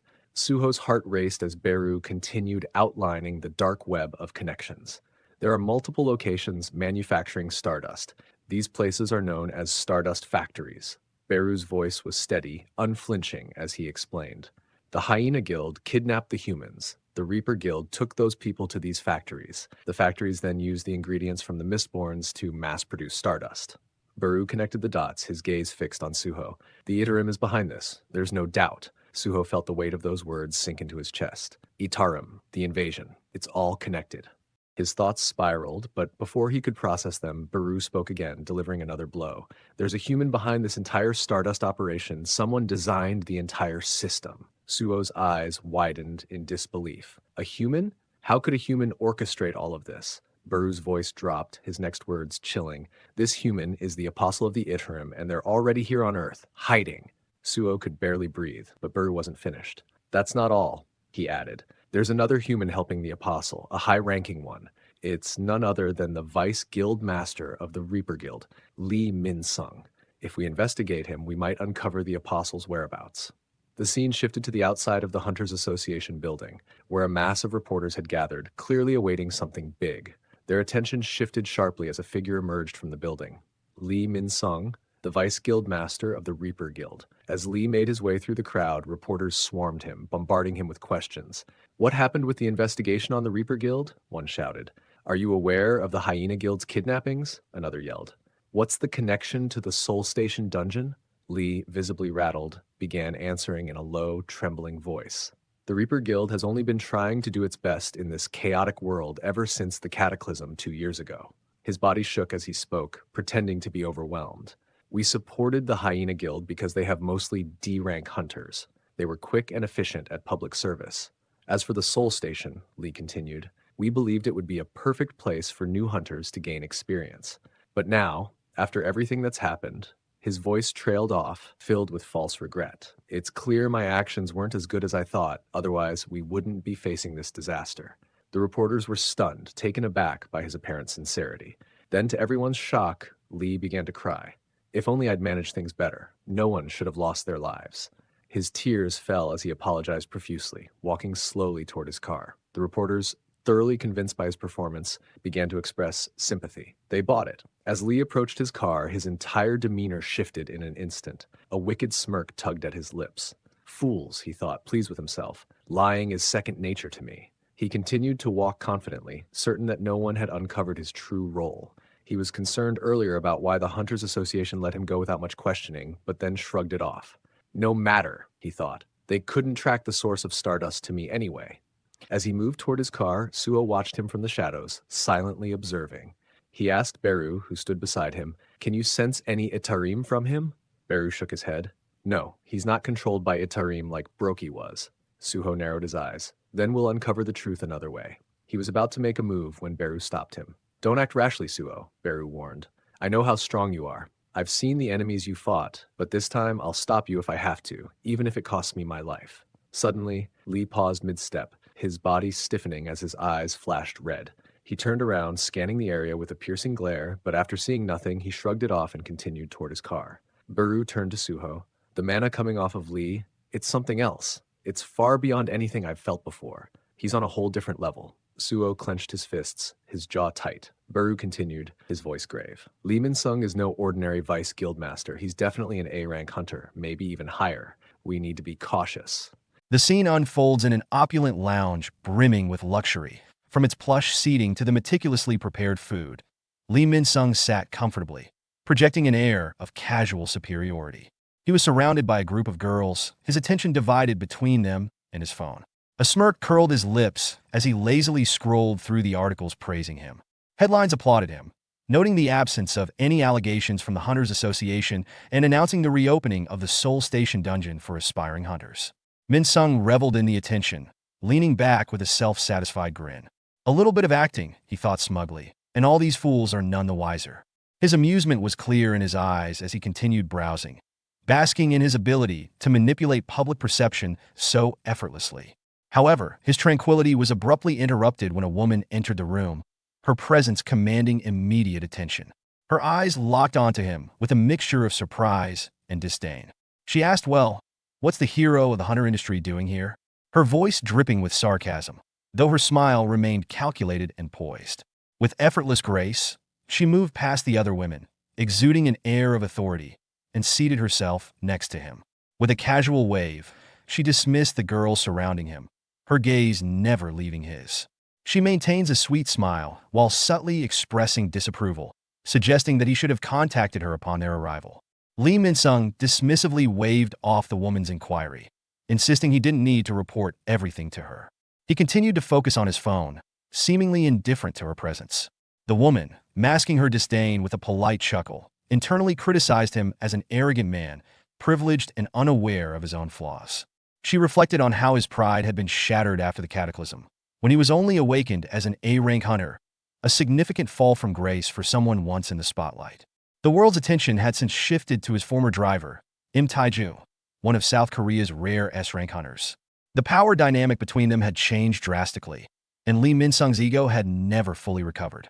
She couldn't understand why he had joined the Reaper Guild, founded by Im Tae-ju, but pushed that thought aside.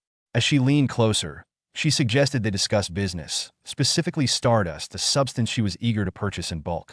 Lee Min-sung's demeanor changed as frustration flickered across his face.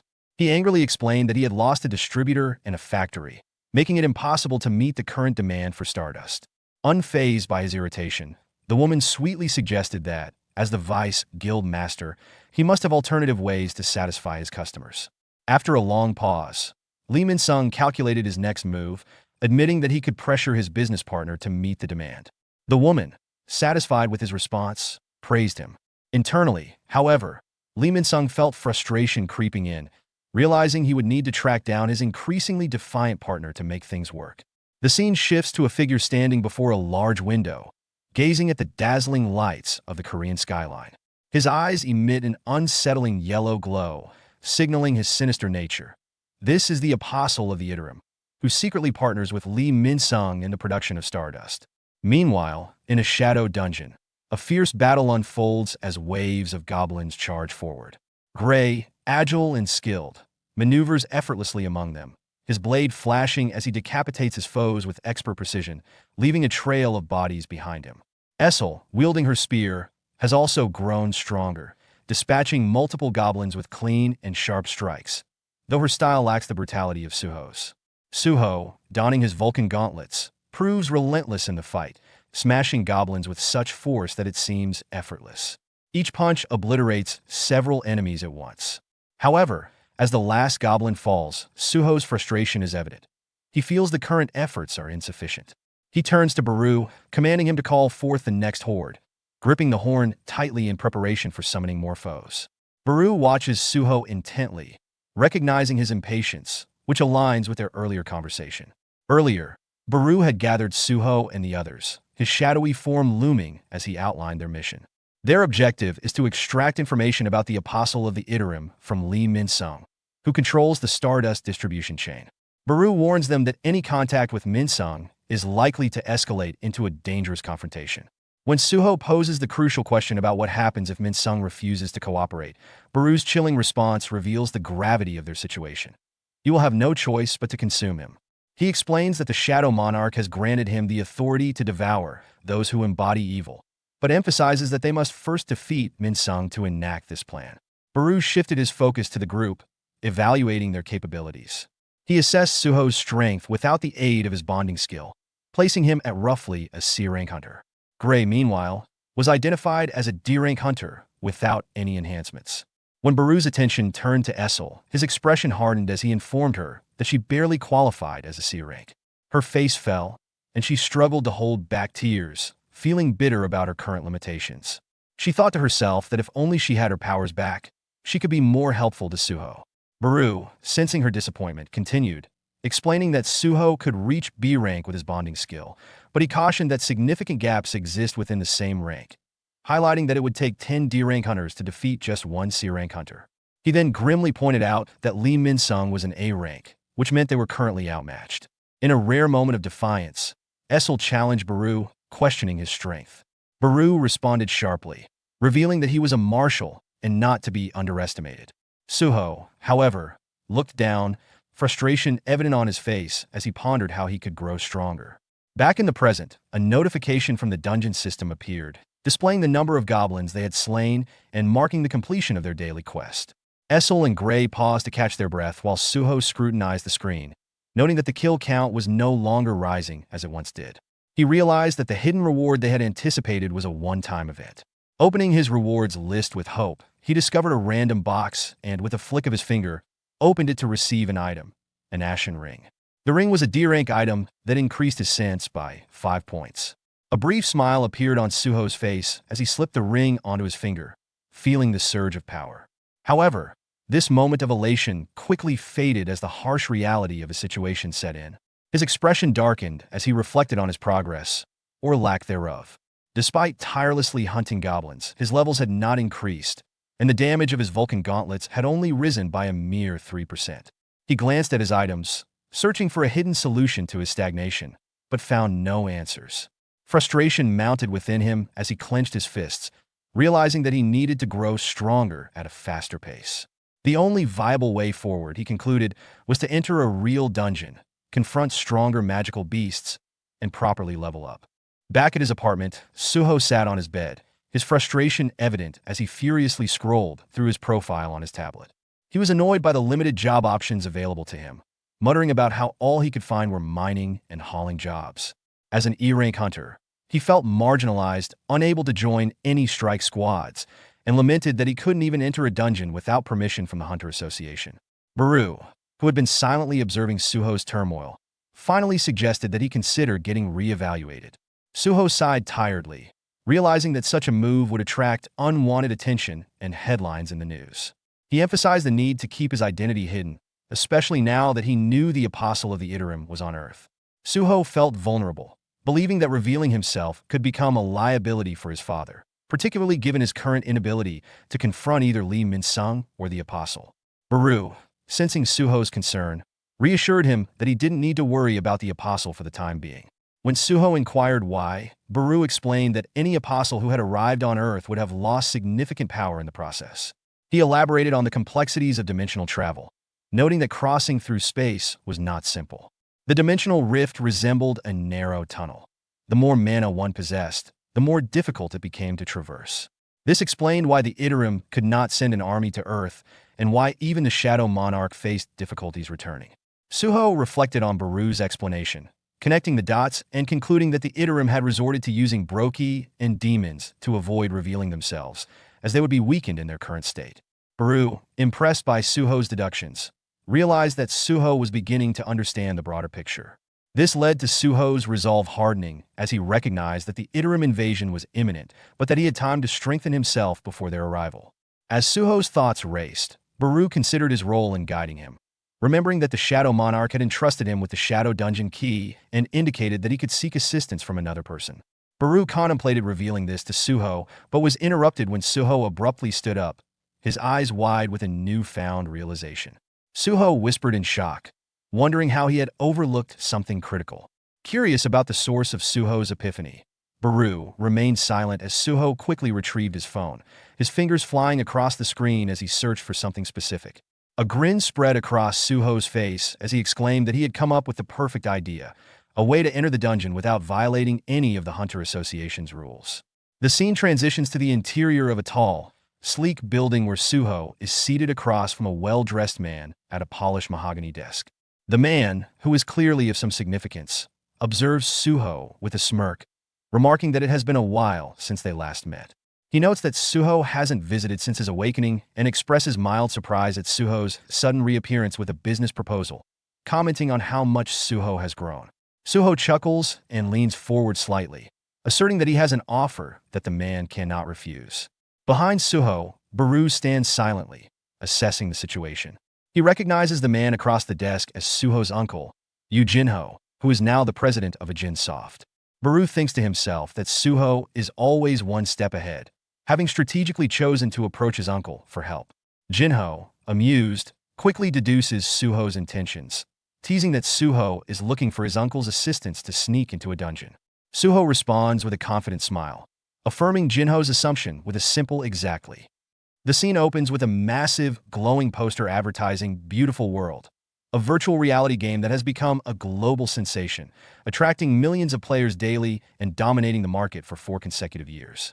This unprecedented success is attributed to Yoo Jin-ho and his company, ActionToon, who managed to create a virtual empire that captivated players worldwide. Earlier, Suho stepped into the ActionToon building for the first time, feeling out of place and trying not to appear like a fish out of water. Upon entering, he was approached by an enthusiastic man who exuded the energy of a game show host. The man asked if Suho was Mr. Sung, clearly having rehearsed the line, and Suho, blinking in surprise, nodded in affirmation. The man lit up with excitement, proclaiming that the CEO had been waiting for Suho, which made Suho feel as though he were being treated like royalty. As they walked through the halls, he pondered the oddity of being treated with such deference and wondered if he was missing something. As Suho walked, he noticed a group of awakened individuals, tough-looking people who seemed out of place in a tech company instead of battling monsters in dungeons. He found it strange to see superpowered individuals in a corporate environment, leading him to think about the roles they should be fulfilling. As if reading his thoughts, the enthusiastic man ahead turned to Suho with a knowing smile, explaining that not everyone wants to risk their lives in dungeons. Some prefer stable jobs with good pay and no life-threatening monsters. Suho slowly nodded, trying to wrap his mind around the concept of superpowered employees doing tech support instead of fighting monsters, humorously acknowledging that it meant fewer chances of being eaten alive. Curiosity piqued, Suho asked what kind of missions a game company could possibly need hunters for, his tone laced with skepticism. The man lowered his voice as if revealing a great secret, mentioning a special and confidential project underway, which left Suho speculating if they were perhaps developing a game based on awakened hunters. Soon, they arrived at Jinho's office, which opened with a click. Jinho, wearing his signature grin, greeted Suho with enthusiasm, as if they hadn't seen each other in ages. His playful demeanor was evident as he exclaimed, "Well, look who decided to grace him with his presence," while grabbing Suho's shoulder. He continued with a lighthearted tone, asking how long it had been since they last met, estimating it to be a month or 2. As Jinho gestured for Suho to take a seat, he seamlessly launched into conversation. He brought up a recent incident where Suho had made waves at the Korean Arts University, implying that Suho's actions had attracted considerable attention. Jinho also mentioned Suho's aunt, who had been excessively worried about him. This concern stemmed from Suho's lack of communication. He hadn't answered his phone, leading his aunt to jokingly suspect that he might have been kidnapped by aliens. He awkwardly scratched the back of his head, searching for an excuse to justify his absence. He muttered an apology, acknowledging that he had been busy, which only heightened his guilt. Jinho chuckled, easing back into his chair and teasing Suho about being too grown up and busy for family. Feeling nervous, Suho laughed it off, quickly changing the topic by pulling out his tablet. He stated that he had something important to discuss. Jinho raised an eyebrow, half amused and half curious, expressing surprise that they were jumping straight into business without catching up first.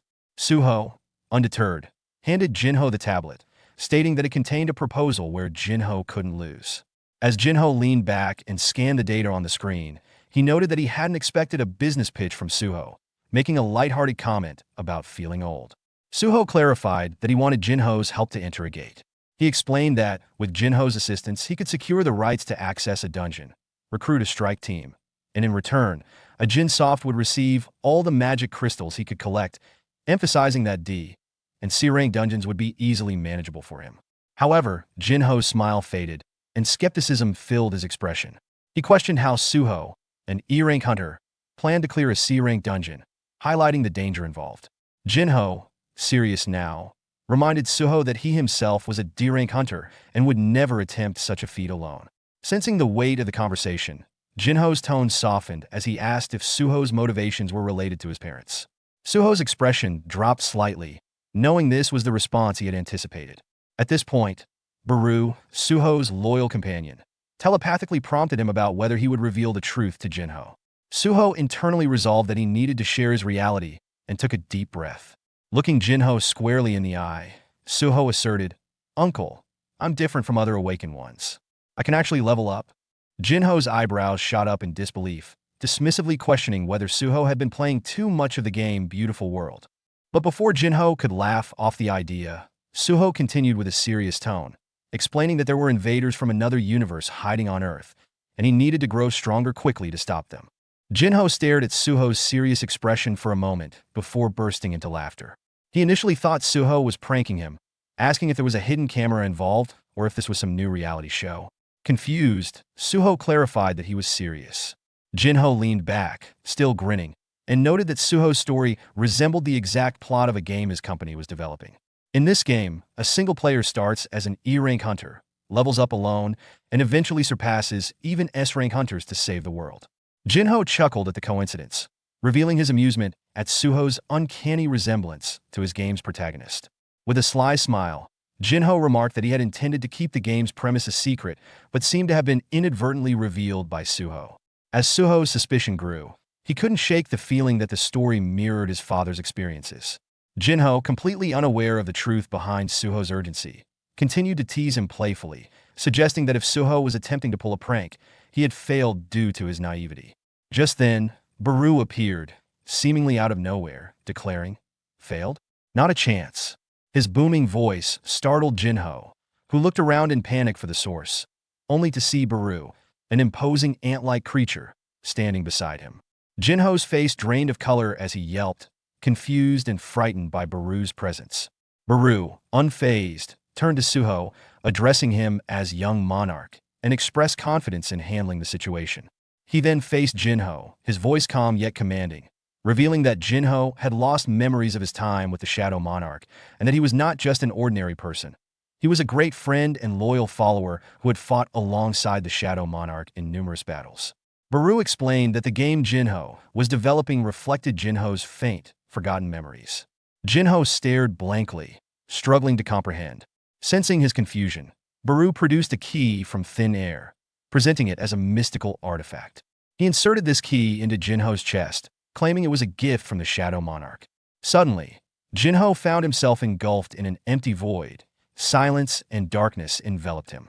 Confused, he turned in circles until a figure emerged from the shadows. It was a younger version of himself, full of life and energy. As memories rushed back like a tidal wave, Jinho recalled meeting Sung Jin Woo for the first time, fighting together in endless raids, and how Jin Woo had helped him grow both as a person and a hunter. One particular memory stood out. After a long day, he and Jin Woo had shared a drink, during which Jinho confessed that Jin Woo had been more of a brother to him than his actual brothers. Jin Woo had replied, "Then from this point on, we're brothers." In an instant, Jinho was back in his office, tears streaming down his face as he relived those precious memories that he had somehow forgotten.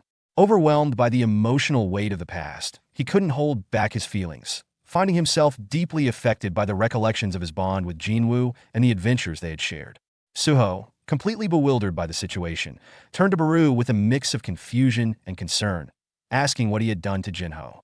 Baru, maintaining his composed demeanor, reassured Suho that there was no need for alarm. He had merely restored the memories Jinho had lost from the previous world.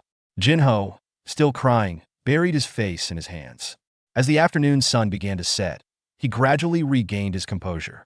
When Jinho looked at Suho again, he asked if Suho could level up like his father, Sung Jinwoo. Suho nodded but added that his situation was slightly different. This prompted Jinho to reflect on Jinwoo, feeling a tightening in his chest as he remembered how his friend was still out there, protecting Earth from the Iterum, always putting himself last to safeguard others. After a lengthy pause, Jinho broke the silence, acknowledging the urgency of Suho's situation. He then pointed out the irony of Suho approaching him with a business proposal similar to what Jinwoo would have done. Suho, rubbing the back of his neck nervously, chuckled, aware of the embarrassing comparison. Realizing the gravity of the situation, Jinho placed a hand on Suho's shoulder, recognizing that he shouldn't treat Suho like a child anymore. He could see Suho had inherited his father's strength and could take care of himself. With a sigh, Jinho expressed his support for Suho's endeavor, causing Suho's eyes to light up with excitement. He practically jumped out of his seat, thrilled that his plan to enter the dungeon was finally on track. However, as Jinho sat back, a wave of sadness washed over him. He thought about Jinwoo still facing his toughest trials alone, but realized that this was also his chance to help, just as Jinwoo had always helped him. With clenched fists, Jinho silently promised to do everything he could for both Suho and Jinwoo. The scene then shifted to Suho standing at the entrance of a dungeon, wearing a shadow mask to conceal his identity. Around him were the people Jinho had hired to meet the numbers required for entry.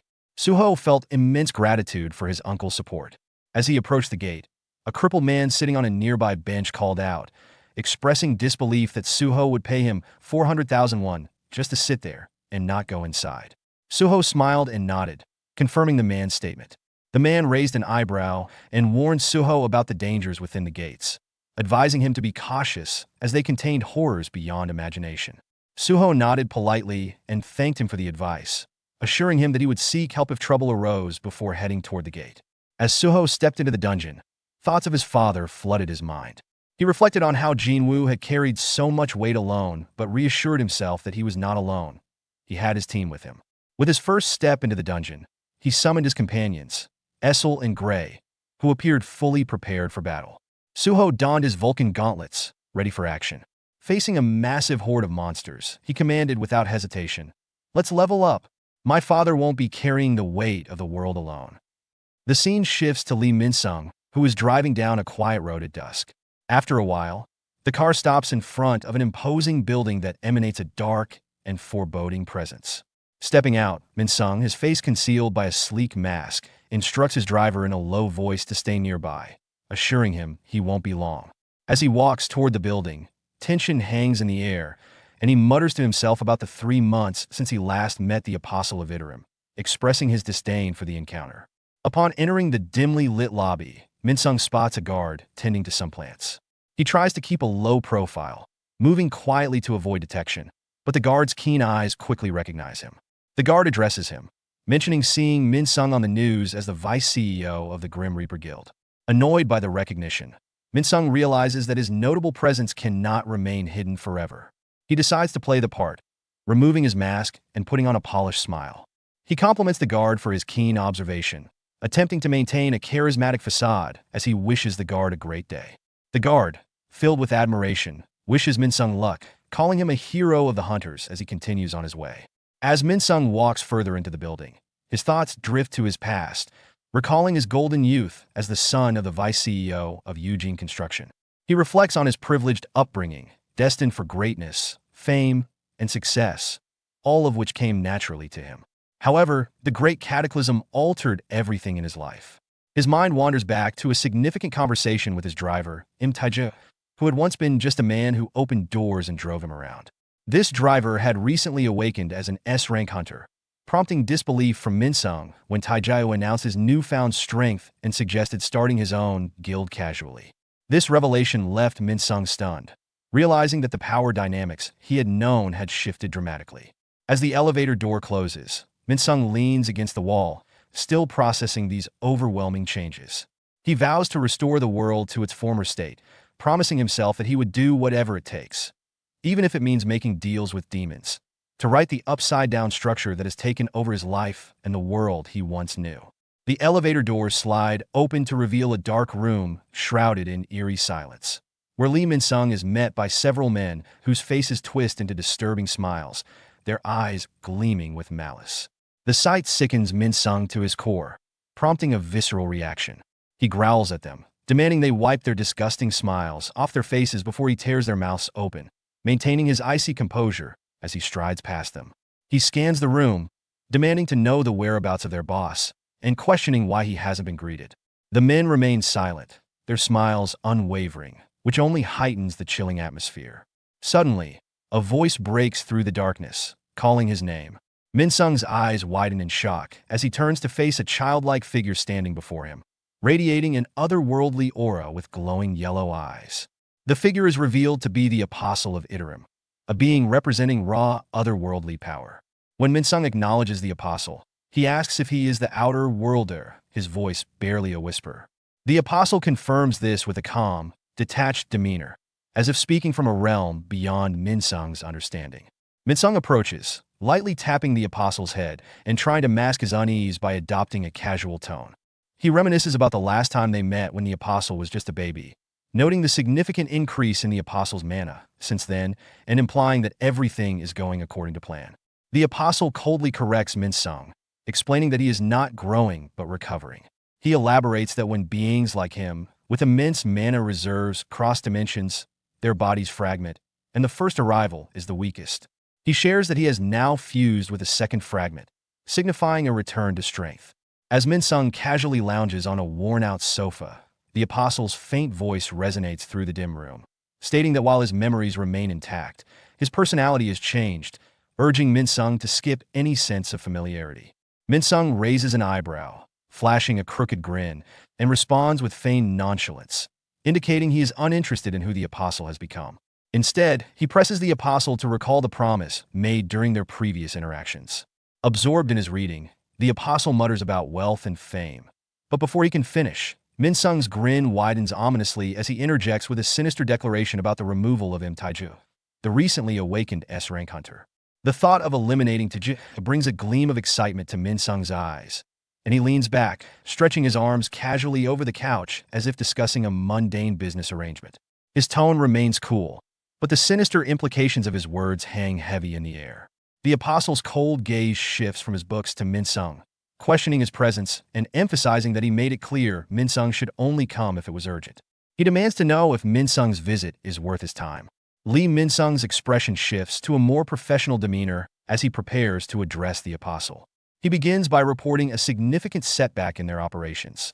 The Stardust manufacturing has encountered issues due to the destruction of both the Hyena Guild, which was providing firewood, and the Soul Factory. Min Sung pauses, allowing the severity of the situation to sink in, and explains that he is seeking reinforcements to stabilize production. The apostle's yellow eyes flicker with interest, indicating a level of engagement with the crisis. He inquires about the identity of those behind the attacks, and Min Sung responds that it was executed by a masked individual who took down the Hyena Guild. However, as he continues, he hesitates under the apostle's sharp glare, realizing the gravity of their partnership and the apostle's expectations. The apostle's demeanor darkens, reprimanding Min Sung for the failure of the distribution network he established, implying that Min Sung's incompetence has led to this situation. He expresses disdain for Min Sung's reliance on him to fix the problems, calling into question Min Sung's capabilities as a leader.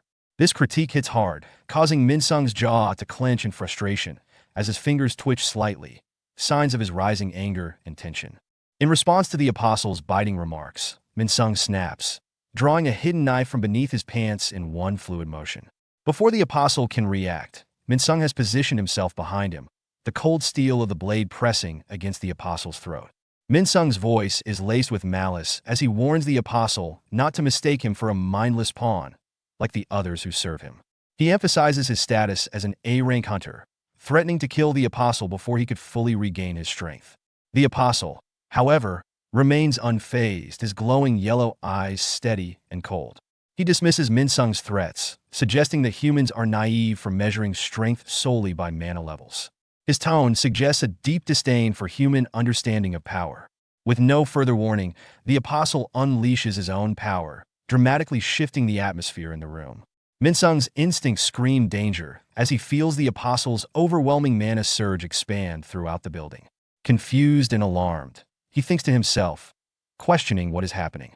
The guard he passed earlier, who seemed ordinary at first, now stands motionless with his eyes glowing the same sickly yellow as the apostle's. Min Sung's heart races as he realizes the full extent of the apostle's power. He has effectively brainwashed everyone in the building. Panic grips him as he grasps the enormity of the situation. He had severely underestimated this entity, recognizing that the apostle is no mere boy but a powerful creature. The air around him seems charged with the collective force of the brainwashed individuals, all linked to the apostle's sinister will. In that moment, Min Sung comprehends how precariously he is balancing in a game he thought he had mastered, feeling the dread of losing control seep into his consciousness. This realization is alarming, and he acknowledges to himself, "This is bad, very bad."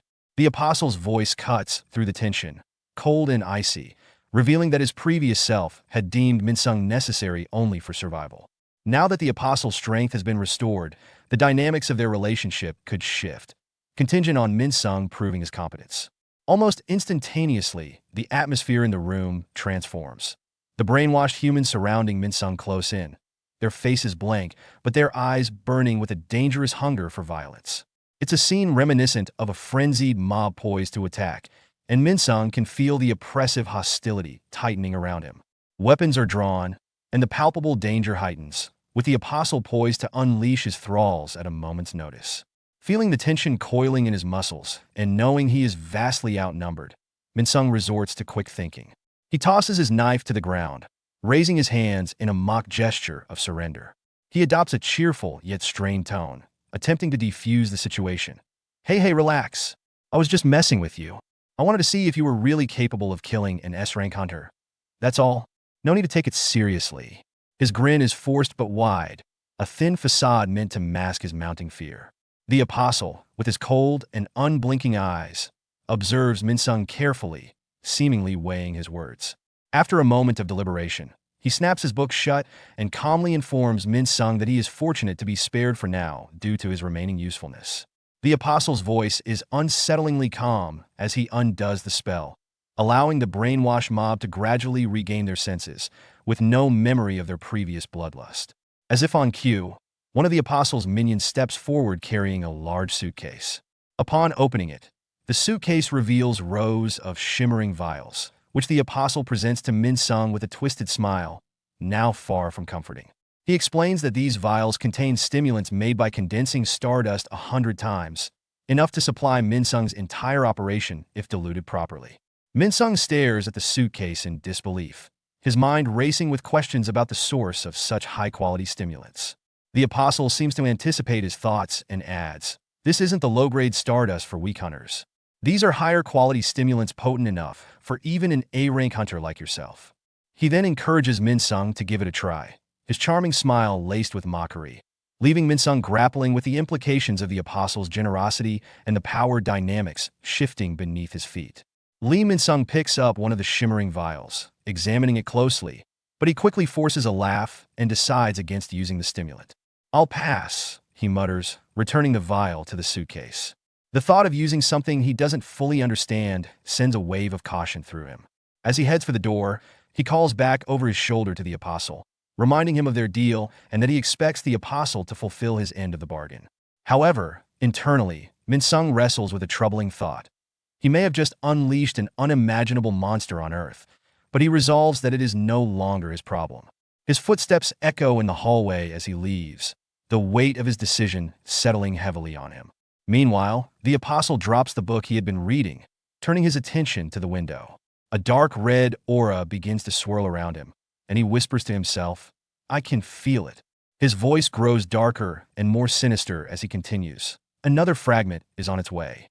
A wicked smile creeps across his lips as he anticipates the power he will gain from fusing with this fragment, declaring that once he does, there will be no need for the charade he has been maintaining. The apostle's thoughts turn to the impending invasion, hinting at the malevolent plans he has in store. The scene shifts to a dungeon where Suho and his party are locked in a fierce battle. After some successful leveling up, they now face a colossal snake-like creature with scales that shimmer ominously. The beast lashes out with incredible strength, pushing Essel and Gray back as they struggle to regain their footing. "We gotta hold it off," Essel shouts, though fatigue seeps into his voice. In a moment of determination, Suho launches himself into the air, making a daring leap toward the serpent. He grips the snake's scaled body tightly, clinging on as it thrashes violently, attempting to shake him off by slamming its coiled body against the dungeon walls. "Suho, get out of there!" Essel yells, worry evident in his voice, while Gray joins in with wide eyes of fear. However, Suho is already committed to his plan. With a deep grunt, he locks his arms around the snake's massive neck and begins to squeeze with every ounce of strength he can muster. The serpent writhes in agony, its slitted eyes bulging as blood starts to seep from its mouth and nostrils. The creature's thrashing gradually slows, and with a final thunderous crash, Suho manages to break the serpent's neck. Blood torrents from the wound as the giant serpent collapses onto the dungeon floor with a deafening thud. Standing triumphantly in a hero's pose as the dust settles, Suho wipes the blood from his hands and assesses the situation. "We need to hunt more, and fast," he thinks to himself, fully aware that they are running out of time to confront the threats looming over them. The scene shifts to a girl, visibly unsettled and tense, who expresses her doubts about the situation. "This isn't dangerous, right?" she asks, her voice laced with unease. Despite the significant payment of 5 million for simply waiting until the hunter emerges from the gate, she questions the ease of the task and why Suho would pay them so handsomely for what seems like a simple job. Nearby, a crippled man watches her with tired eyes. He responds in a calm, measured tone, explaining that this is the 4th time they've been compensated, and Suho hasn't missed a payment yet. For a hunter, closing gates is just another day's work. "It's like community service," he notes, his expression hinting at some curiosity despite his calm demeanor. The girl nods but remains uneasy, scratching her head in confusion. "But something about all this doesn't feel right," she mutters. Ultimately, she concludes that as long as they uphold their end of the deal, they shouldn't overthink it. Meanwhile, the crippled man narrows his gaze toward the gate, pondering the situation. He finds it strange that Suho would arrive without any excavation or collection team, raising questions about how he plans to profit from the gate without the proper setup. His mind races with uncertainties, particularly about Suho's recent decisions to dive into C-rank gates after starting with D-rank ones. The scene transitions to inside the gate, where the atmosphere is far more intense. The once silent caverns now echo with the sounds of sharp tools striking the crystal-encrusted walls as Suho's shadow goblins work tirelessly to mine precious stones from the dungeon's depths. Clad in shadowy armor, they move with mechanical precision under the booming commands of Baru. "Faster! Move those hands like your lives depend on it," Baru barks, his stern gaze sweeping over the bustling goblins, who strive to keep up with the grueling pace. As Essel and Gray work together to collect items from the slain monsters' corpses, they share a brief glance. "You know, gathering loot requires a surprising amount of skill," Essel remarks, her attention focused on Gray as he tears apart a dead spider's leg with concentrated intensity. Gray remains silent, too absorbed in his task to respond. Essel's gaze then drifts toward the entrance of the boss room, concern filling her eyes. She reflects on Suho's decision to fight the C-rank boss alone, anxiously wondering if she should be worried about him. Her lip bites in anxiety as the uncertainty looms. Inside the boss room, Suho engaged in a fierce battle against a giant spider boss, moving with deadly grace to evade its monstrous attacks. The spider's massive legs slammed down with terrifying force, but Suho dodged each strike effortlessly. In a swift motion, he vaulted into the air, gripping his dagger tightly as he prepared to unleash his storm/skill. A flurry of rapid cutting strikes rained down on the spider, causing dark blood to spray across the stone walls. As the system notification flashed before his eyes, he noted the paralyze effect had activated, though it was weakened due to the spider's high resistance. Intrigued, Suho reflected. It resisted the paralysis. "I was hoping to test this weapon's effect on spiders, but it seems Kasaka's venom fang isn't effective against them." He briefly checked his weapon stats. His trusty C-rank dagger had both paralyze and bleed effects, but the spider's natural resistance was proving to be a challenge. Unfazed by this setback, Suho quickly switched tactics. He hurled his dagger straight into the spider's grotesque face, the blade embedding itself with a sickening squelch. Seizing the opportunity, he leapt forward and delivered a devastating punch, sending shockwaves rippling through the boss room. The spider recoiled, screeching in agony as its massive body shook from the impact. "Bugs like you don't stand a chance against my fists," Suho taunted, a wicked grin spreading across his face. Continuing his relentless assault, Suho called his dagger back, using shadow authority, and began slashing the spider with renewed vigor. Each strike was perfectly timed, and as he fought, he marveled at his newfound strength. "I'm strong enough to take down C-rank bosses solo now," he mused, feeling his confidence grow. "Maybe it's time to step up to D-rank dungeons. This is getting too easy." As the spider thrashed wildly, trying to shake him off, Suho contemplated a new approach. "What if I mix Ruler's authority into my attacks?" he thought. He had always used Ruler's authority to manipulate objects. Now he wondered what would happen if he applied it to enhance his strikes. Flipping gracefully through the air, Suho charged his fist with the invisible force of Ruler's authority and brought it crashing down onto the spider's skull. The impact was immense, creating a thunderous boom that reverberated through the chamber as the spider crumpled under the force. Suho felt a surge of satisfaction. "Perfect! The extra push from Ruler's authority is making my attacks even stronger." Not stopping there, he unleashed a storm of empowered blows, each strike showcasing the weight of his growing strength. The spider, now utterly helpless, succumbed to Suho's merciless onslaught. After a final pitiful scream, the giant spider collapsed. After the battle, multiple system notifications flooded Suho's vision, confirming that he had leveled up and that his ruler's authority had advanced to level 2. He noted with satisfaction that this upgrade required no mana, recognizing it would be particularly useful in future encounters. Panting from exertion, he leaned against the massive corpse of the defeated spider, feeling his fatigue spike to 83%. Suho reflected on the energy drain caused by using ruler's authority in combat, realizing that while it was taxing, consistent practice would ultimately strengthen him. Meanwhile, at the gate, Essel and Gray had been anxiously watching for Suho's return. When they finally saw him emerge victorious, relief washed over them, and they waved excitedly. However, Suho was so deep in thought about further exploiting the potential of ruler's authority that he barely noticed their calls. As he approached, Essel greeted him with a bright smile, her admiration evident in her wide eyes. "Did you really defeat the boss on your own?" she asked. Suho casually nodded, returning her smile, but before he could elaborate, Baru's booming voice filled the air.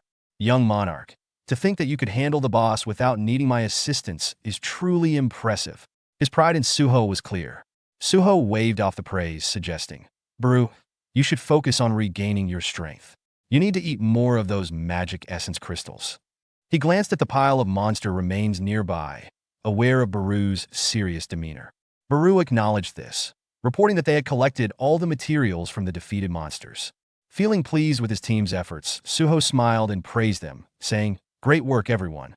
He then opened his system shop to start selling the gathered materials, appreciating the convenience of being able to handle transactions on the spot. As he navigated the shop interface, he thought about how he could use the proceeds to buy something useful later.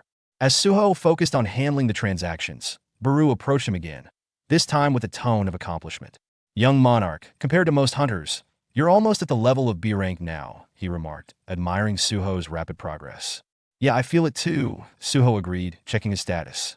He noted that he had leveled up 8 times and was now at level 28.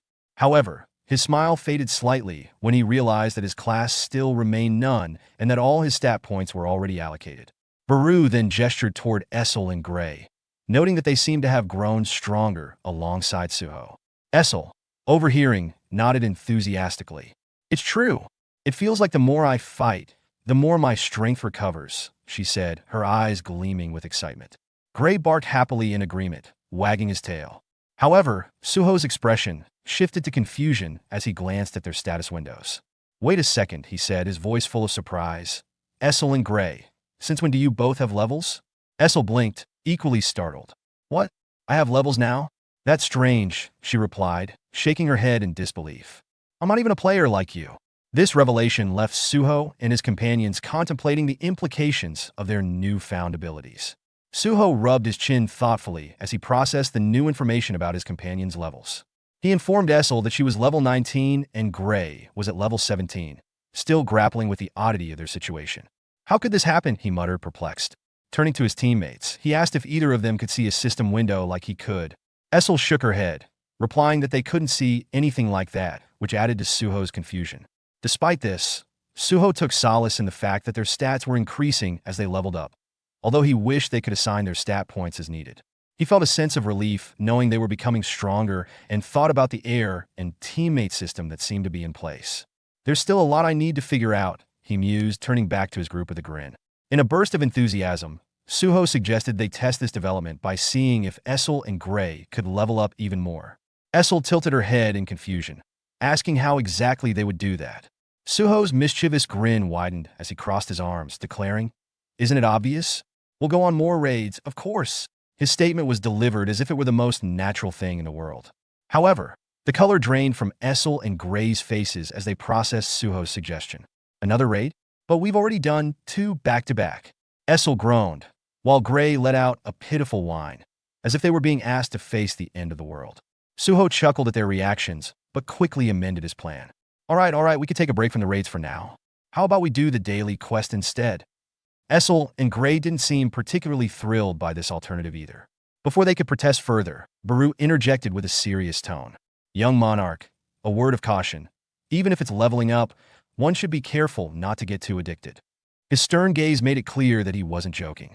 Just then, something strange caught Suho's eye, a shimmering red light in the distance, cutting through the darkness of the dungeon.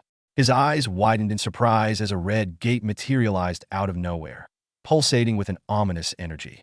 "What the?" Suho muttered, momentarily stunned. Equally alarmed, Essel yelled, "How could there be a gate inside the shadow dungeon?"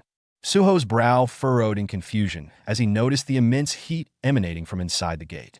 Turning to Baru, he asked, "Is it normal for gates to appear within dungeons?" Baru shook his head, expressing uncertainty about the unusual situation.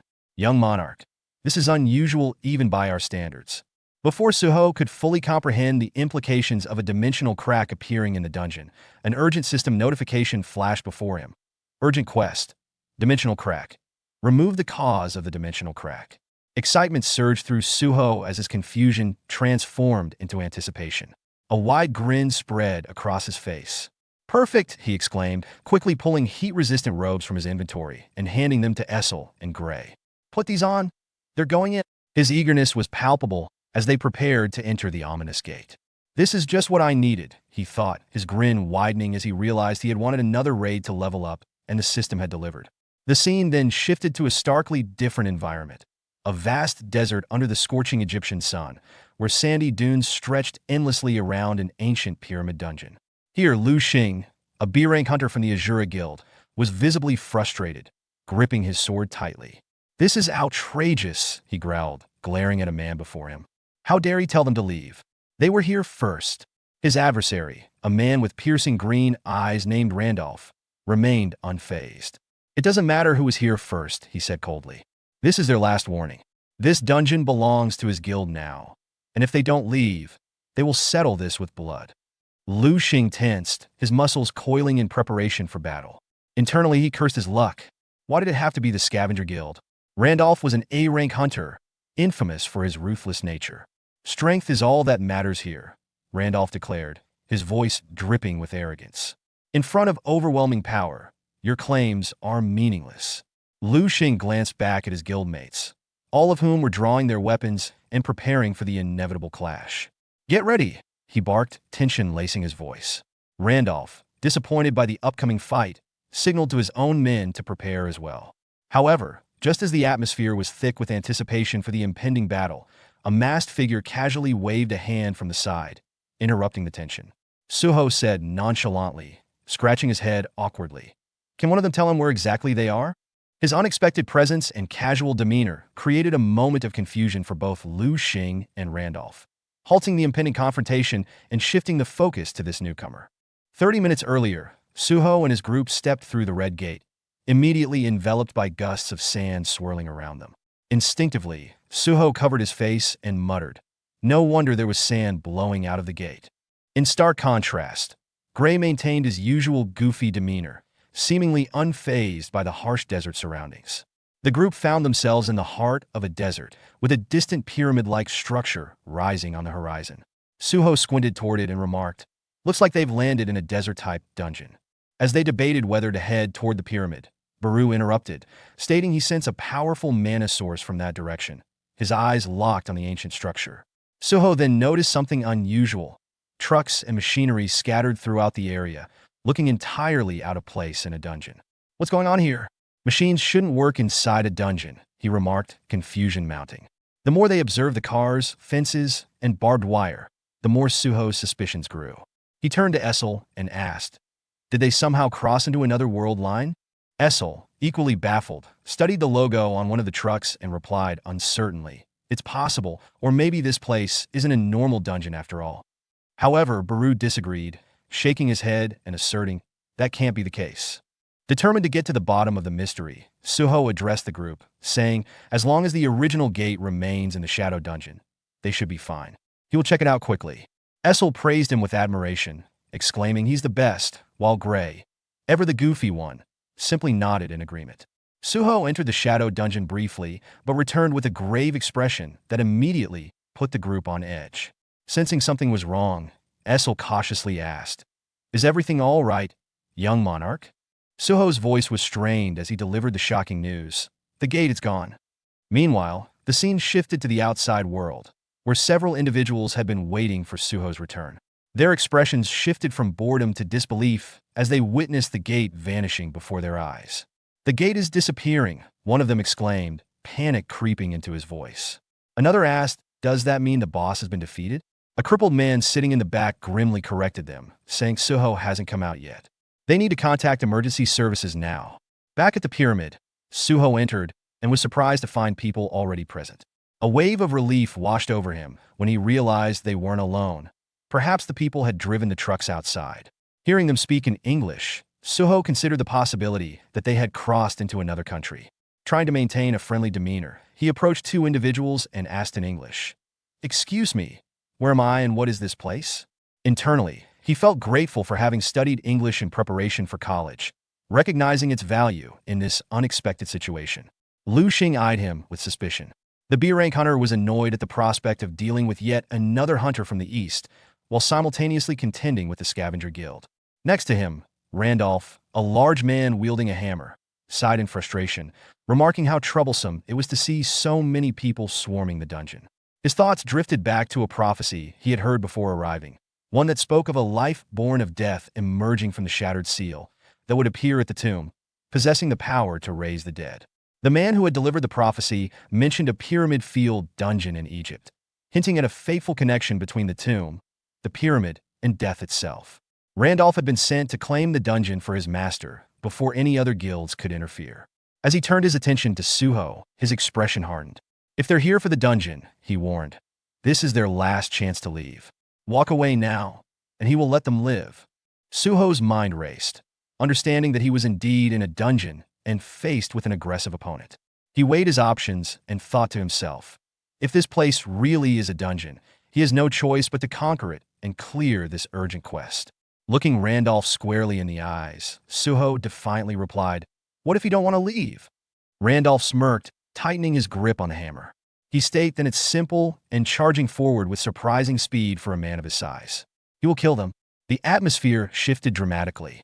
Essel and Gray's faces twisted in horror as they watched Randolph rush towards Suho, his hammer crashing through the air and shattering everything in its path. Even Lu Xing was taken aback by the sheer force of Randolph's attack, which sent debris flying everywhere. But as the dust settled, Randolph's eyes widened in shock. Suho stood unharmed, having dodged the attack effortlessly. With a calm demeanor, Suho prepared to counter the attack.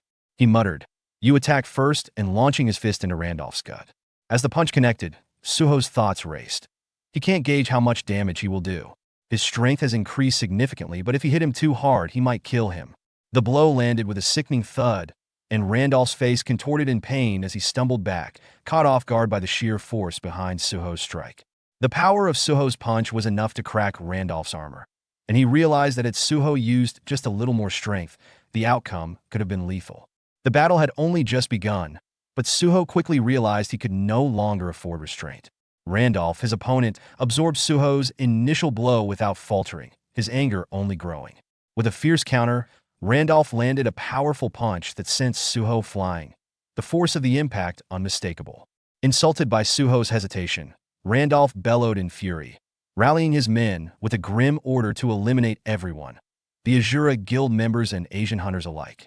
This declaration triggered an intense reaction from Suho's allies.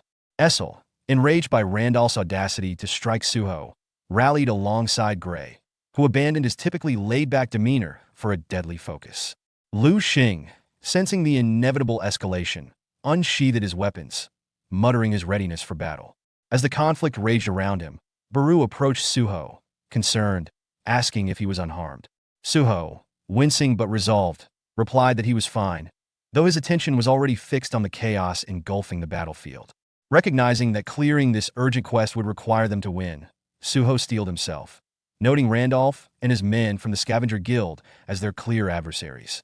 With a renewed determination, Suho launched into action, utilizing the environment around him to gain momentum. He struck one of the Scavenger Guild's hunters with a powerful kick, expecting a swift victory. To his surprise, the hunter withstood the blow, sneering at Suho's perceived weakness.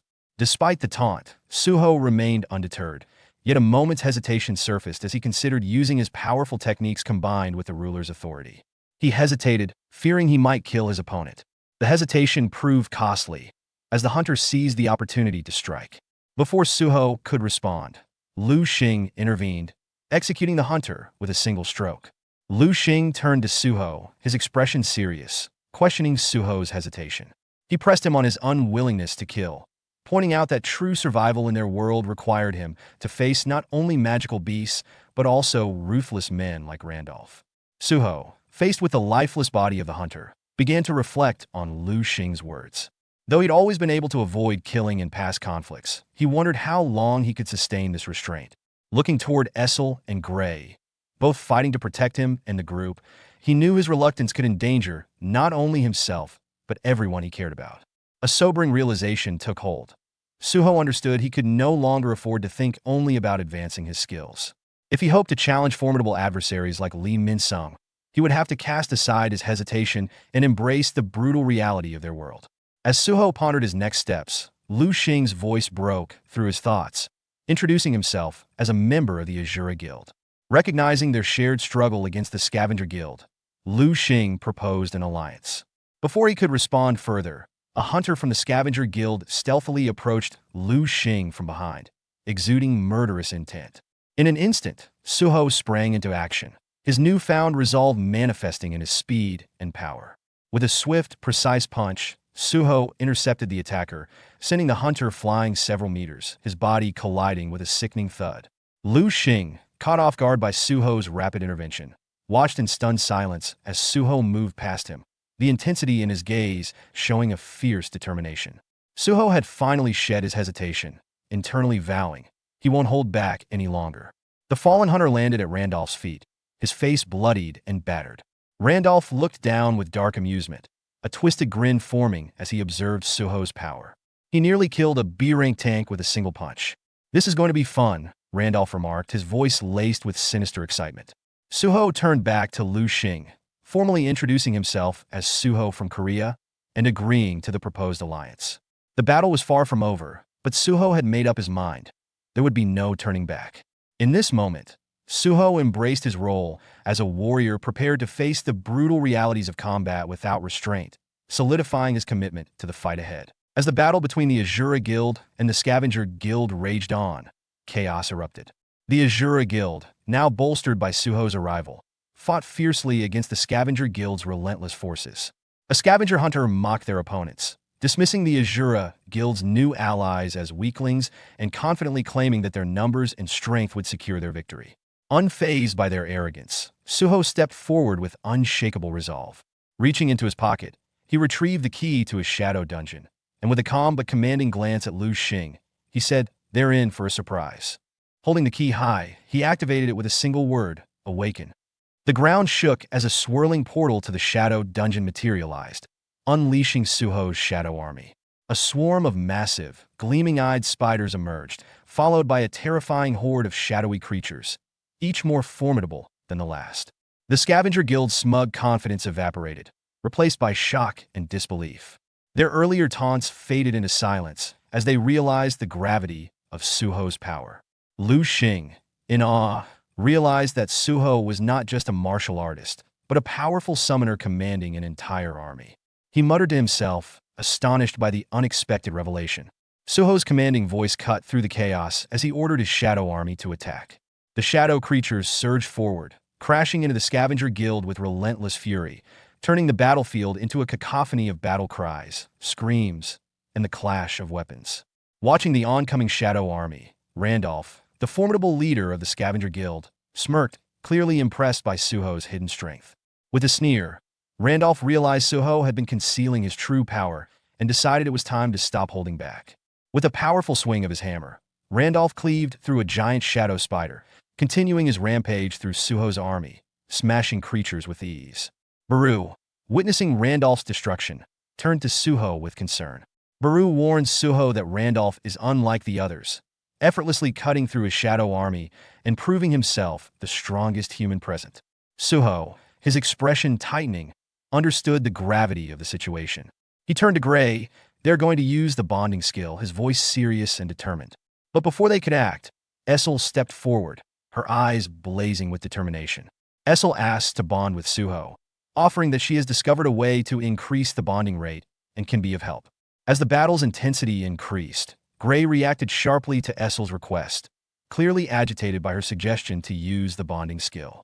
Meanwhile, Suho was conflicted, his face showing uncertainty as he voiced his concerns about using an untested skill in the heat of combat. He warned Essel that it was a risky decision, since they hadn't tried it in battle yet. Essel, momentarily disheartened by his hesitation, quickly regained her composure, her determination shining through. She softly yet firmly expressed her desire to fight alongside him, emphasizing her unwavering loyalty. Before Essel and Suho could discuss the bonding skill further, the ground shook violently, signaling an impending threat. An eerie rumble echoed through the dungeon, and from the darkness emerged a horde of mummy-like creatures, their glowing, soulless eyes fixed on the group. Lu Xing, who had been fighting one of these monsters, shouted in alarm, wondering if their relentless battle had attracted these new enemies. As the situation grew more dire, Essel, sensing the looming danger, quickly turned to Suho, her voice filled with urgency.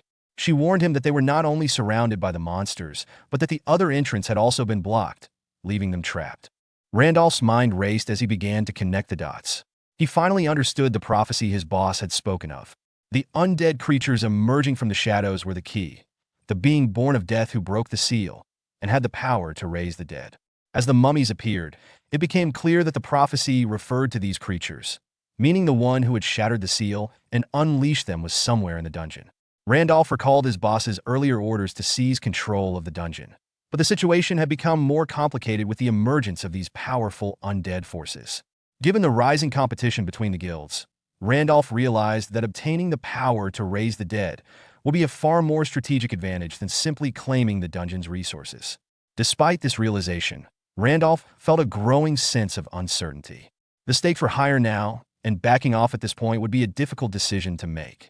Realizing the importance of the situation, Randolph urgently ordered his guild. Forget the other hunters. Scavenger Guild. Head straight to the boss room. In the midst of the ongoing battle, Lu Xing observed Randolph and his guild making a break for the boss room. Realizing the gravity of the situation, he urgently shouted, "They're going for the boss room. They can't let them take this dungeon." His frustration grew as he turned to Suho, his teeth grinding in anger. He added, recognizing that the Scavenger Guild was distracting them with waves of enemies while attempting to seize control of the dungeon's true reward. Suho, resolute, declared they couldn't let it be taken. Signaling Gray, he decided to use the bonding skill and reassured Essel, determined to face the challenge together. With renewed resolve, Suho and his allies surged forward, prepared for the next phase of the battle, knowing that the fate of the dungeon and their mission was at stake. As Suho activated the bonding skill, a monstrous mummy lunged at him, its decaying claws outstretched.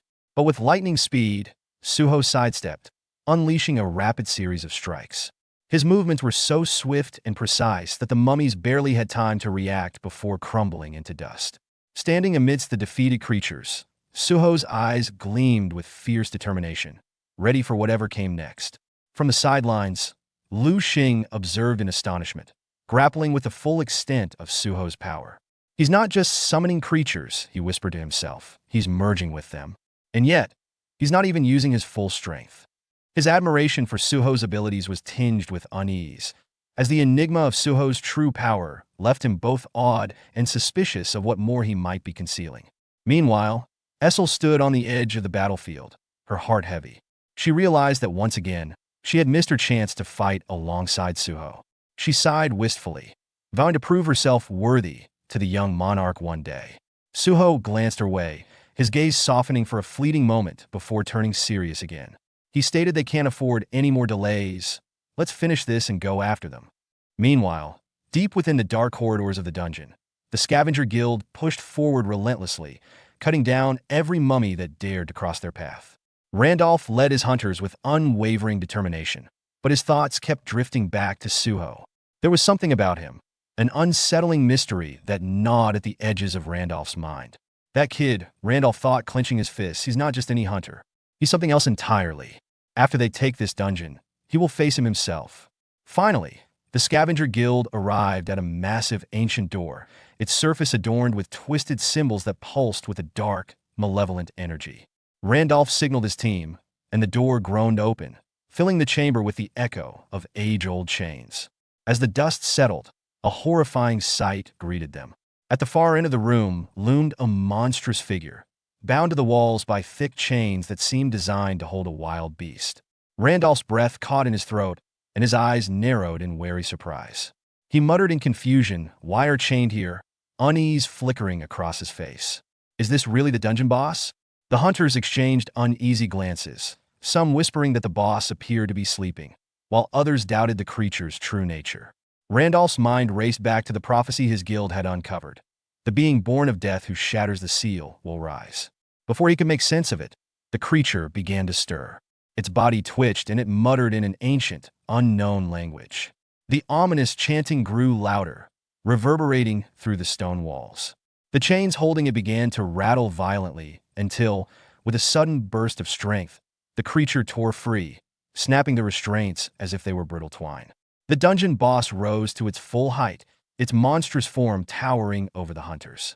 It released a deafening roar, a sound that reverberated through the chamber and sent shivers down the spine of every hunter present. Randolph urged his team to prepare for battle, emphasizing the need to give their all. The boss monster's glowing eyes gleamed with predatory malice as it swung its shattered chains, each strike a deadly arc of destruction. Hunters fell like wheat before a scythe, the chains cutting through them with terrifying precision. Every swing sent shockwaves rippling through the chamber, slamming guild members into the ground with horrifying ease. Randolph gritted his teeth, struggling to process the carnage. Even their most resilient tanks, hunters renowned for their unbreakable defenses, crumbled in seconds, their broken bodies strewn across the cold stone floor. The creature's gaze locked onto Randolph, and it began to advance, each monstrous stride casting grotesque shadows in the flickering light. Then it stopped, standing directly before him. It spread its massive arms wide, as if daring him to attack. Angered by the taunt, Randolph snapped, his pride wounded and fury boiling over. With a roar, he activated his ultimate skill, Giant's Armor. A green aura enveloped him, his body swelling with raw power. Wielding his hammer with renewed strength, Randolph charged forward, every ounce of his might focused on a single, devastating blow. The hammer struck the creature's chest with earth-shaking force, the impact resonating throughout the room. But the monster didn't budge. It stood there, unmoved, an unyielding force of nature. Randolph's heart sank as the truth set in. His strongest attack had done nothing. The creature's low, guttural chuckle echoed ominously, its glowing eyes gleaming with cruel amusement. In a flash, the dungeon boss raised a massive fist crackling with dark energy. Overcome with fear, Randolph regretfully whispered an apology to his master for acting prematurely, and he should have waited for him. But it was too late. The creature's fist came crashing down with unimaginable power, launching Randolph's body across the room. He slammed into the far wall, the impact shattering stone. When he fell to the ground, half his body was obliterated, leaving him broken and lifeless. The boss loomed over Randolph's shattered form, its disdain palpable. Mocking its opponent, it sneered at the human's failure, calling Randolph pathetic for lasting only moments. Its sinister grin widened as it turned toward the chamber's entrance. Its glowing eyes burned with malevolent anticipation. "It seems there are still others lurking in these depths," it growled. "Perhaps they'll prove to be more amusing." Amid the whirlwind of chaos, Suho relentlessly punches and kicks his way through waves of mummy monsters. Each blow lands with a sickening thud, but as he glances around, it becomes clear there's no end to them. They just keep coming. Frustration simmers beneath his calm demeanor, but a spark of inspiration ignites. He decides to use his shadow extraction on one of the fallen monsters. However, his hopes are crushed when the system coldly responds. Shadow extraction failed. Old souls cannot be extracted. Suho, puzzled, mutters to himself about being unable to extract old souls and demons are off-limits too. The limitations of his powers weigh on him, adding an unexpected layer of tension. Behind him, Baru stands silently, observing the battlefield with an unreadable expression. Suddenly, the ground trembles. At first, it's a faint vibration, but it quickly intensifies into a violent quake. Suho's heart skips a beat as the earth beneath him cracks and collapses, opening a massive chasm. The scattered members of the Asura guild barely have time to react as the ground beneath them gives way. Confusion erupts as hunters scramble to make sense of the upheaval. Then, from the gaping abyss, a monstrous centipede bursts forth. Towering over them, its its armored body rise with terrifying speed, and its predatory eyes gleam with malice as they fix on Suho and the guild. Hunters exchange wary glances, the weight of the situation settling heavily on them.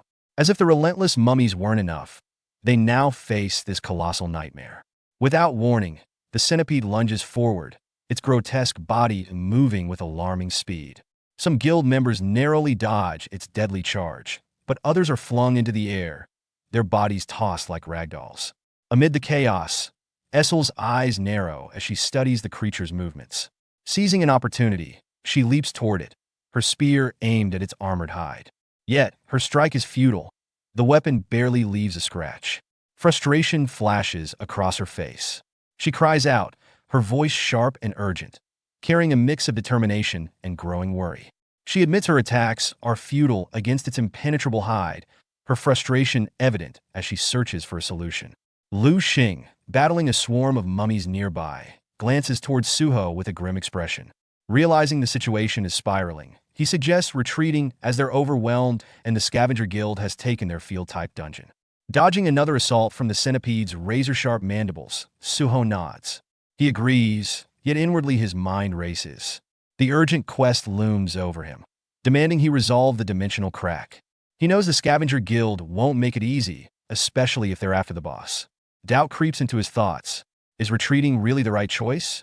Before he can decide, a chilling presence sweeps across the battlefield, freezing everyone in place.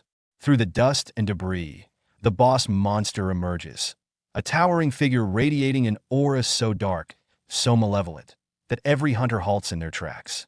Lu Xing's face turned ashen as his gaze locked onto the approaching figure. He mutters, his voice shaky, realizing the boss monster is coming from the direction the scavenger guild took. Suho remained silent, his eyes fixed on the creature. Its cold, calculating gaze swept over the hunters, regarding them as mere obstacles in its way. Every muscle in Suho's body tensed, a quiet storm of resolve building within him. The battlefield had shifted into something far more dangerous than he had anticipated, but retreat no longer felt like an option. Inside, Suho was trembling. His instincts screamed that this monster was unlike anything he had faced before. He wonders if his heightened sense stat, gained from leveling up, is causing the overwhelming dread gnawing at him. The name floating above the monster glowed a menacing red, radiating an aura of calamity itself. The prisoner of the tomb, Amit. The creature's aura was suffocating, dense, and almost tangible, as if darkness itself had taken form. Its presence felt less like a boss monster and more like a walking disaster. As Suho stared, Amit's voice, rich with ancient authority, rumbled across the battlefield. Disappear. The command echoed, carrying a power that reverberated through the air. The mummies scattered across the battlefield froze in terror before retreating en masse, their movements frantic and uncoordinated, as if fleeing a force far greater than themselves. Essel, watching the scene unfold, felt a shiver run down her spine. She murmurs in disbelief, recalling how the monster spoke and the mummies obeyed without hesitation. Suddenly, Amit descended near her, his towering figure casting a dark, oppressive shadow. Frozen in place, Essel felt her breath hitch. Essel, tense and gripping her spear tightly, pondered the nature of the creature before her. Suho, noticing Amit's proximity to Essel, urgently shouted for her to move. But before she could react, Amit's piercing gaze locked onto her, and with an air of unsettling curiosity, he spoke, asking if she could understand his language. Despite the fear gnawing at her, Essel remained composed, replying that she was of the demon race. Amit, seemingly intrigued, laughed darkly, his voice echoing ominously across the battlefield. He remarked on how long it had been since he encountered a creature capable of conversation, contrasting it with the mindless dead and crawling insects he typically observed in the desert. For a brief moment, Essel's wariness eased, a flicker of hope forming. Maybe he's not as hostile as he seems, she thought. But that hope was shattered in an instant. From behind, a massive centipede lunged at Essel, its fangs bared. She barely had time to react before Amit moved. With a casual swing of his arm, he released a blast of air so powerful it obliterated the centipede, its shattered remains scattering across the battlefield like glass. Essel stood frozen, horror etched into her face. She could barely process the overwhelming power in that single strike. Shaken and unsettled, she wondered what kind of monster this was. Amit turned his disdainful gaze to the remaining centipede monsters, still clinging stubbornly to the battlefield. With irritation in his voice, he declared that before speaking, he needed to remove the vermin who couldn't follow a simple command to leave. With that, Amit launched himself forward, a blur of devastating power. In one swift motion, he struck another giant centipede, cleaving it cleanly in two with a precision that seemed almost effortless. The members of the Asura Guild stood frozen, their eyes wide with disbelief. Suho, too, was paralyzed, his mind racing. He wondered in disbelief, questioning who Amit truly was, as one monster killed another. Suddenly, a shadow loomed above. Another centipede lunged, its massive jaws snapping shut around Amit with a sickening crunch. For a moment, silence fell over the battlefield as the hunters watched in stunned shock. But then the centipede's body began to convulse, twisting grotesquely as something tore it apart from the inside. With a horrifying burst, Amit ripped his way out, his form drenched in the monster's blood. As dark red liquid poured down, he wiped his face with disgust and coldly muttered, "He hate bugs." Standing amidst the carnage, Amit exuded a terrifying presence. The battlefield had fallen utterly silent, every eye locked on this ancient being who wielded death as if it were a mere tool. The guild members watched, paralyzed with fear, as Amit tore through the remaining centipedes with effortless brutality. Lu Xing's face drained of color as he whispered in disbelief, grappling with the terrifying reality before him. He was horrified by the monster's power, capable of effortlessly slaughtering countless centipedes in an instant. Fear and confusion clouded his mind as he questioned the creature's purpose here, unable to understand why it was present. His voice quivered with mounting anxiety as he reflected on the situation. The dungeon was meant to be C-ranked, a manageable challenge. But what he was witnessing felt far beyond that, something far more dangerous than anything he had expected. Amit's gaze shifted toward Lu Xing, narrowing as he seemed to sense the human's inability to understand him. Amit, growing increasingly frustrated, growled in a low, menacing voice as he noticed more individuals who couldn't communicate with him. His irritation quickly turned into lethal intent. In a flash, he surged forward with terrifying speed, locking onto Lu Xing. His words, dripping with a cold, final resolve, left no room for escape. "Then you must die." Caught off guard, Lu Xing barely had time to cross his blades defensively, bracing for the inevitable impact. But before Amit could strike, Essel's voice cut through the chaos, desperate and pleading. He was commanded to stop, to prevent the attack on Lu Xing. Just as Amit's blow was about to land, Suho intervened. With a burst of speed, he lunged forward, delivering a powerful punch that connected with Amit. Suho shouted angrily, questioning Amit's logic for attacking them simply because they couldn't communicate, his eyes filled with intense frustration. The punch, though forceful, barely fazed Amit. He looked at Suho, more intrigued than injured, his gaze studying him with newfound interest. Amit mocked Suho, his tone full of contempt as he sarcastically acknowledged the human's mention of values. His expression contorted into a cruel sneer as he dismissed Suho's words, showing no concern for human ideals.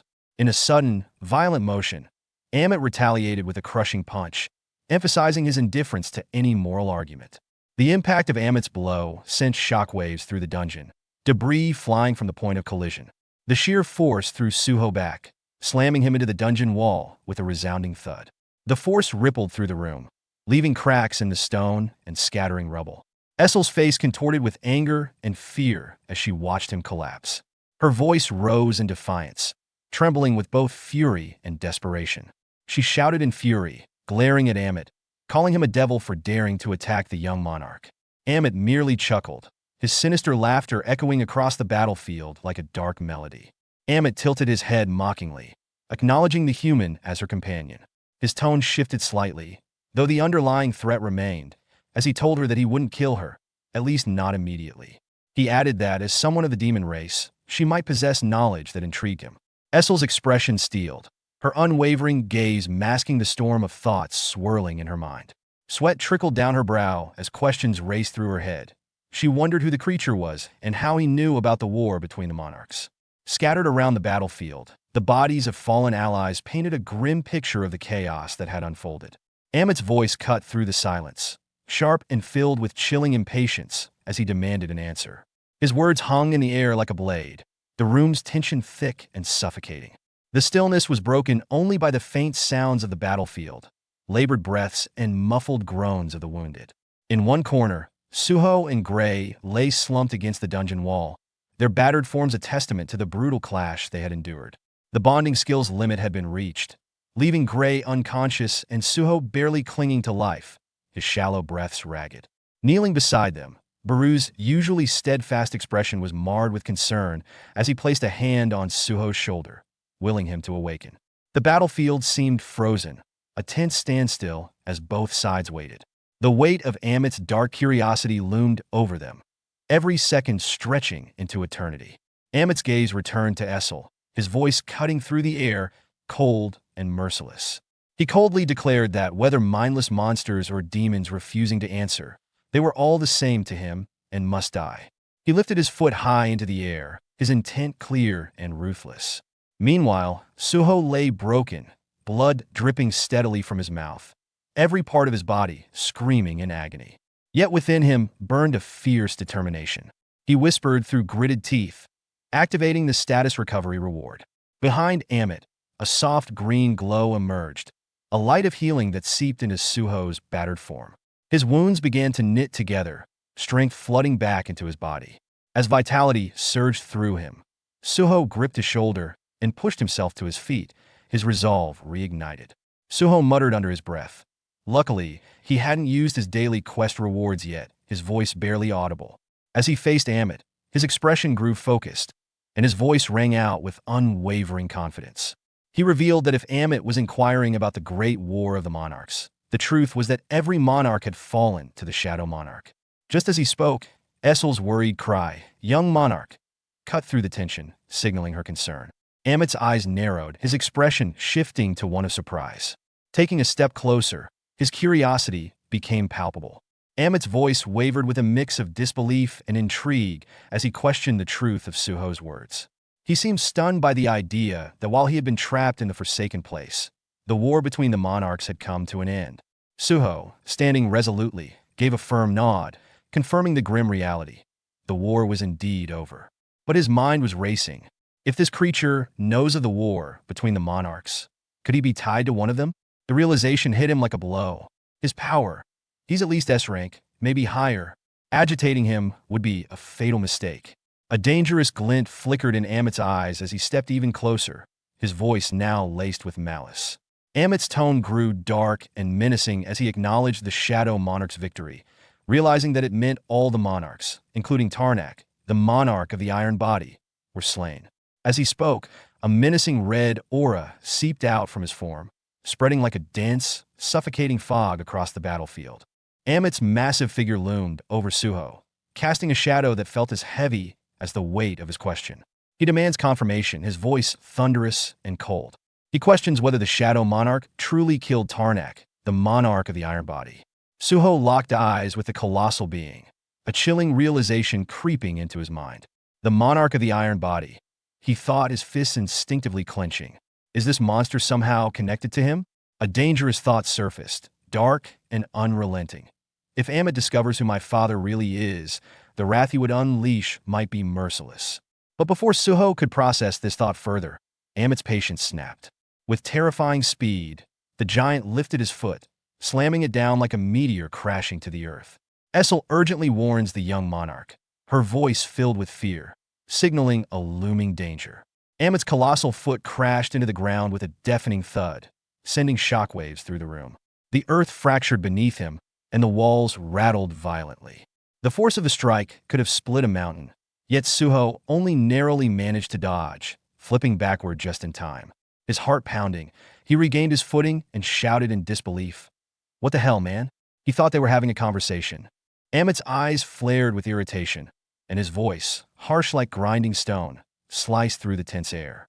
He growled he is taking far too long to answer. Only liars hesitate. The threat was clear and chilling. If he don't respond immediately, he will end him right here and now. Suho swallowed hard, realizing how fragile the line between words and death was in Amit's world. Amit's fury burned as he pressed on, his voice heavy with menace. "So, answer me. Did the monarch of the Iron Body die by the Shadow Monarch's hand or not?" Suho, showing no hesitation this time, responded firmly, "Yes. The Shadow Monarch killed all the monarchs." Suho clenched his fists tighter, praying that Amit wouldn't explode in fury over the death of the Iron Monarch. But what happened next took him completely off guard. Instead of anger, Amit's face split into a twisted grin, and he threw his head back, laughing in a booming roar that echoed off the walls. So, that's why he never came back to find me, Amit bellowed with newfound glee, spreading his arms wide as if reveling in the news. The mighty iron body really did bite the dust, huh? He chuckled. I suppose I owe the Shadow Monarch a drink, or maybe even a feast. Suho, utterly dumbfounded by Amit's strange reaction, summoned all his courage and finally asked, Wait, weren't you kin of the Iron Monarch? Amit's laughter stopped dead. His face darkened, and his gaze turned venomous. Me, he spat, the disdain dripping from his words. The air around him crackled with energy as it pulsed around his clenched fists, swirling in arcs of raw power. Don't insult me with such blasphemy. He ground his teeth as the energy in his hands condensed, growing ever more intense with each heartbeat. You pushed it too far. Now, you must die. Suho barely registered the words before Amit lunged forward, preparing to strike. Instinctively, Suho crossed his arms in a defensive stance, knowing this could be the end. But just as Amit was about to land the fatal blow, something unexpected happened. Thick, shimmering chains appeared from all directions, wrapping around Amit with a force that defied explanation. Amit's fist, mere inches from Suho's face, froze in place as the chains tightened, pulling him back into a furious standstill. Staring in disbelief, Suho marveled at the sheer power of the chains, wondering where they had come from. The chains coiled tighter, forcing Amit backward, and a look of realization darkened his face. These cursed chains again, Amit thought, his mind racing as he struggled against them. Each link tightened mercilessly, and he began to understand the consequence of his actions. Have I trespassed beyond my permitted boundary once more? The answer was a resounding yes. As the thought settled, the chains yanked with even greater force, dragging Amit away from Suho, marking the consequence for a beast who had dared to go beyond his domain. Amit struggled fiercely, stumbling backward as the chains pulled him with relentless force. He fought to regain his footing, but the bindings seemed to possess an implacable will of their own, dragging him toward the prison that held him captive. With an enraged bellow, Amit cursed the chains, as well as Tarnak and the mysterious spellcaster who had bound him to this endless torment. In a final struggle, Amit was yanked backward, the shadows closing in around him as he vanished, leaving only a cloud of dust in his wake. Suho stood frozen, completely shell-shocked. His eyes were wide, and his mouth hung slightly open in disbelief. He struggled to process what he had just witnessed, thoughts racing. What were those chains? Where did they come from? And why did they suddenly drag that monster away? Essel rushed to his side, concern etched on her face. Young monarch, are you all right? She asked, her voice trembling slightly. Suho gave a short nod, though inwardly he thought, I don't know what just happened, but for now I'm just glad Amit is out of sight. He scanned the room, taking a deep breath. Now that we know about that monster's existence, we need to proceed with caution. Let's focus on getting Gray and the Asura Guild members the emergency medical care they need while we still can. Just as he spoke, his expression shifted. His eyes widened in shock as the emergency quest prompt from the system began to glitch. The screen flickered with a distortion he had never seen before. What's happening with the quest? He thought in alarm. Noticing Suho's troubled look, Essel moved closer. Young monarch, is something wrong? Suho pointed at the system screen, frustration etched across his face. The emergency quest, it changed on its own, he said, disbelief creeping into his voice. He read the new prompt aloud, his heart sinking. It now instructed him to free the heir of the iron body, Amit, from the pyramid. Is this real? Suho thought, his mind racing. That creature, Amit, is the heir of the iron body? The scene shifted to a dimly lit chamber, the air thick with the stench of death. Scavenger Guild members and fallen monsters lay scattered across the floor, their bodies lifeless. Suho and Essel entered the room, and Suho's gaze hardened as he looked at the carnage. These people, they were from the Scavenger Guild, he thought grimly. Amit must have wiped them out. His focus then shifted to the massive figure bound by countless chains in the center of the room. Amit's piercing eyes met Suho's, and he growled with a dark amusement in his voice. I can't believe you came looking for me, human. You've got guts. Suho approached with a stoic expression. I'm here because I want to finish our conversation. Last time, we were interrupted. Amit scoffed, his deep voice rumbling like thunder. Conversation, he sneered. The only thing Tarnak taught me was to kill. If you've got complaints, go shout them at Tarnak's grave. As he listened to the snarling beast, Suho couldn't help but notice something almost childlike in Amit's blunt honesty. Despite the challenge of recruiting him, Suho found the idea oddly ironic. He spoke in a measured tone. It seems like you held no love for the monarch of the Iron Body. Why? Amit's eyes flashed with intrigue. You really came here just to ask me that? His surprise was genuine. Well, if talking is my only pastime, I'll indulge you. He shifted his weight, the chains clinking ominously as he spoke. My name is Amit. I was created by the monarch of the Iron Body, Tarnak, and a spellcaster. I was left here, discarded in this tomb. The bitterness in his voice was unmistakable, and Suho could see the depth of his resentment. Tarnak and the spellcaster had abandoned their own creation, leaving him to rot in an eternal prison. The weight of that betrayal hung heavily in the air. Suho stood stunned, absorbing Amit's words. The realization that Tarnak and the spellcaster had not only created him, but twisted him from an ordinary man into a monstrous being, only to discard him in this tomb, shackled by chains that seemed to have a will of their own, was both dark and deeply unsettling. Amit's voice lowered, thick with bitterness. Those two turned a regular man into this, and now I'm chained in a prison of corpses, bound by these infernal shackles. Suho frowned, trying to think of a way out. Why don't you just break the chains? He asked, hoping for a straightforward solution. Amit leaned forward, his eyes narrowing.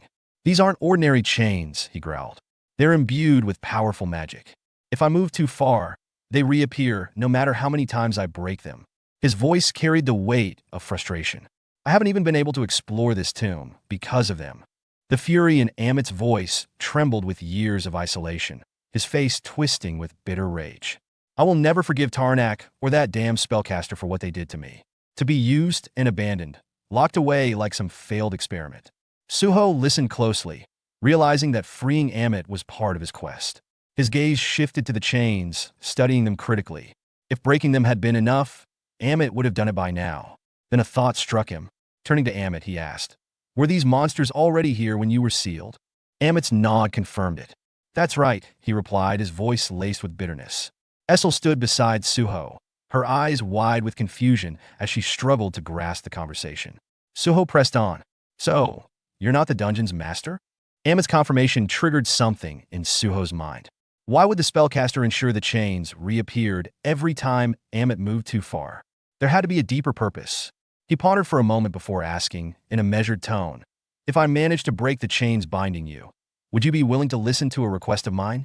Amit's eyes flashed with a mix of surprise, suspicion, and a glimmer of hope. "What are you saying?" he rumbled, his tone now more serious. "Are you actually considering freeing me?"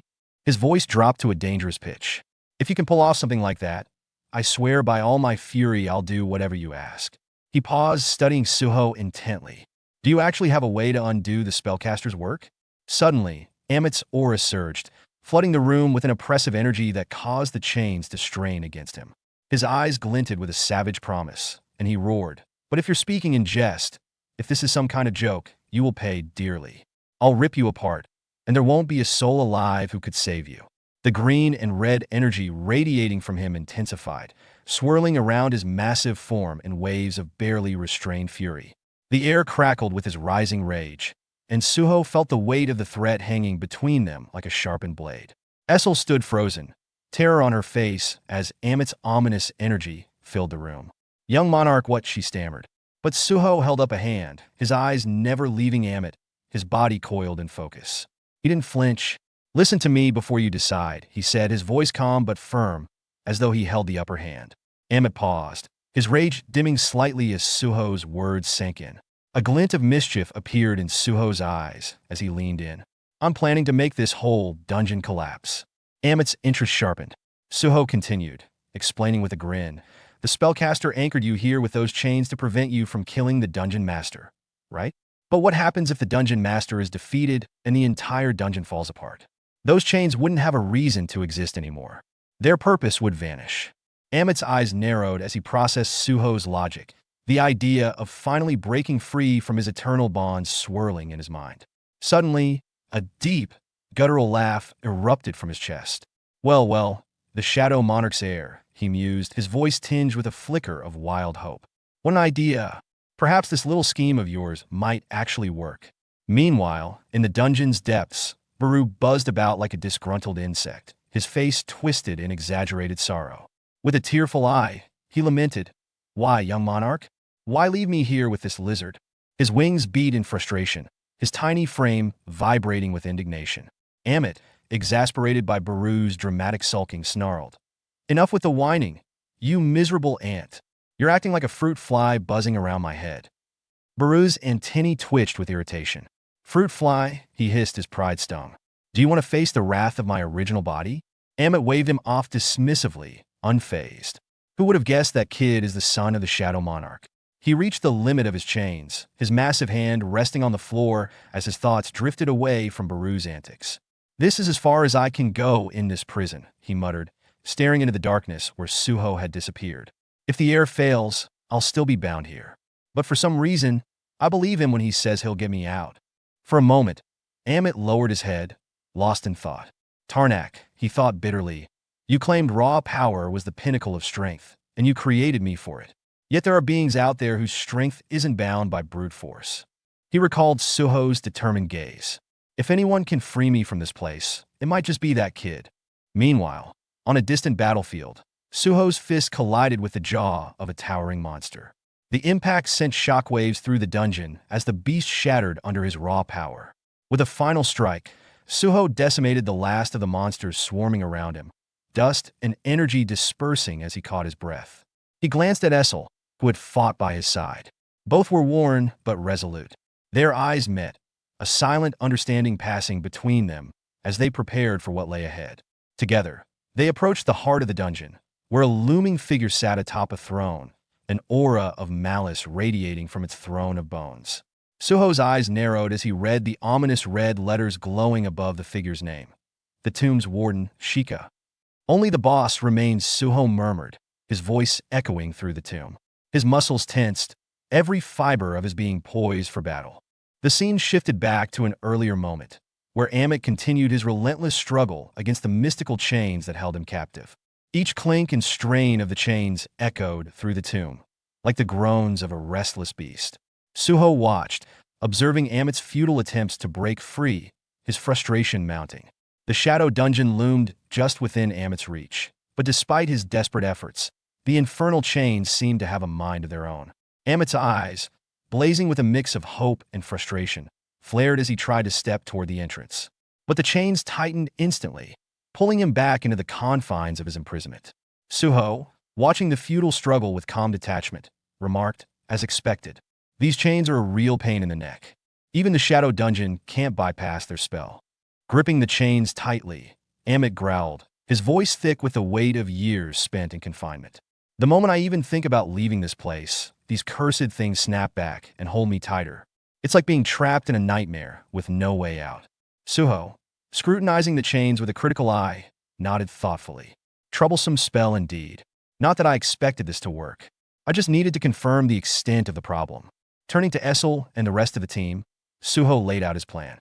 "We have two objectives. First, Essel and I will take down the boss monster and trigger the collapse of this dungeon. Once the dungeon starts crumbling, the second task is to destroy the pillars anchoring these chains, severing their function and finally freeing Amit. After that, we'll regroup with Baru and escape into the shadow dungeon before the whole place collapses." Amit, skeptical yet intrigued, narrowed his eyes. "And if you fail either task, what happens then?" Suho's expression darkened with determination. "This whole operation hinges on precision, but I got a backup plan if things go south." Before Suho could elaborate, Amit interrupted with a dry chuckle. "Forget it. Whatever happens out there, it can't be worse than being stuck in this wretched tomb for another millennium." The scene then shifted to the present, deep within the dungeon, where an ominous wind swept through the ruins, swirling dust and sand in chaotic patterns. At the heart of this storm stood Shika, the tomb's warden, an imposing figure whose crimson aura radiated with raw power. In his hands, an energy sphere crackled, pulsing with malevolent intent. With a commanding gesture, Shika launched the sphere forward, transforming it mid-air into a horde of sand monsters. They surged towards Suho like a tidal wave of destruction. Unfazed, Suho tightened his grip on his blade and charged headlong into the oncoming sand creatures. His eyes burned with fierce resolve. In a blur of movement, his blade cut through the air, slicing through one monster after another. The dust storm thickened around him, obscuring his form. But within moments, he emerged from the chaos, his blade cleaving through the final creature with a decisive strike. Just as Suho thought he had earned a brief respite, the sand beneath him betrayed him, rising like living tendrils to ensnare his legs. Shika stood unmoved, his hand controlling the sand like a puppeteer pulling the strings that Suho's gaze shifted to the glowing red name floating above Shika's head, an ominous marker indicating that this was no ordinary foe, at least in A rank. Suho muttered under his breath, his brow furrowed in concern. Meanwhile, Essel saw an opening. Summoning her courage, she hurled her spear with all her might toward Shika. But with a casual wave of his hand, Shika deflected the weapon as if swatting away an annoying fly. The spear clattered to the ground, useless. The hand's grip on Suho tightened, threatening to drag him deeper into the storm. He clenched his teeth, struggling against the suffocating force. With one final surge of energy, he broke free and shouted over the roaring winds, "Essel, it's time. We need to use the bond skill. There's no other way." Essel froze for a moment, her eyes wide with surprise. But as realization set in, her expression shifted to one of determination. "Understood, young monarch," she replied, her voice filled with resolve. A radiant transformation overtook Essel as her hair shifted to a brilliant white, and a dark red aura enveloped her form. She focused, channeling all her energy into a glowing crimson sphere. Her thoughts raced. "This is my chance. I've trained for this moment, and I will not falter. The bond skill demands every ounce of my mana, but now is the time to prove myself." As the energy orb grew brighter, Essel reflected on her past failures, silently vowing, "I've only shown weakness before. This time, I'll make a difference." The energy surged into Suho, flooding him like a tidal wave of power. Essel's form dimmed as her mana reserves were completely drained, and she collapsed to the ground, her appearance returning to normal. "Young monarch," she whispered faintly, "I hope this helps." Now bolstered by the surge of power from Essel's bond skill, Suho felt his body hum with newfound strength. His gaze locked on Ashika, who stood tall atop his throne, ready for the next clash. "You've had your fun," Suho growled, his voice sharp with defiance. "Now it's my turn." Reinvigorated by the energy, Suho surged forward, his body a blur of speed as he charged at Shika. The dungeon trembled under the force of their impending clash, as if even the stone feared the outcome. Shika, unwavering, prepared his counterattack, pulling his fist back with immense force. His presence radiated raw power, but Suho's determination burned brighter. As Suho closed the distance, a system message appeared before his eyes. Bond skill. Demon Blast, 67% charged. Suho's thoughts raced. "This is my only shot. There's no holding back." He roared, pouring every ounce of his strength and resolve into a single, devastating punch.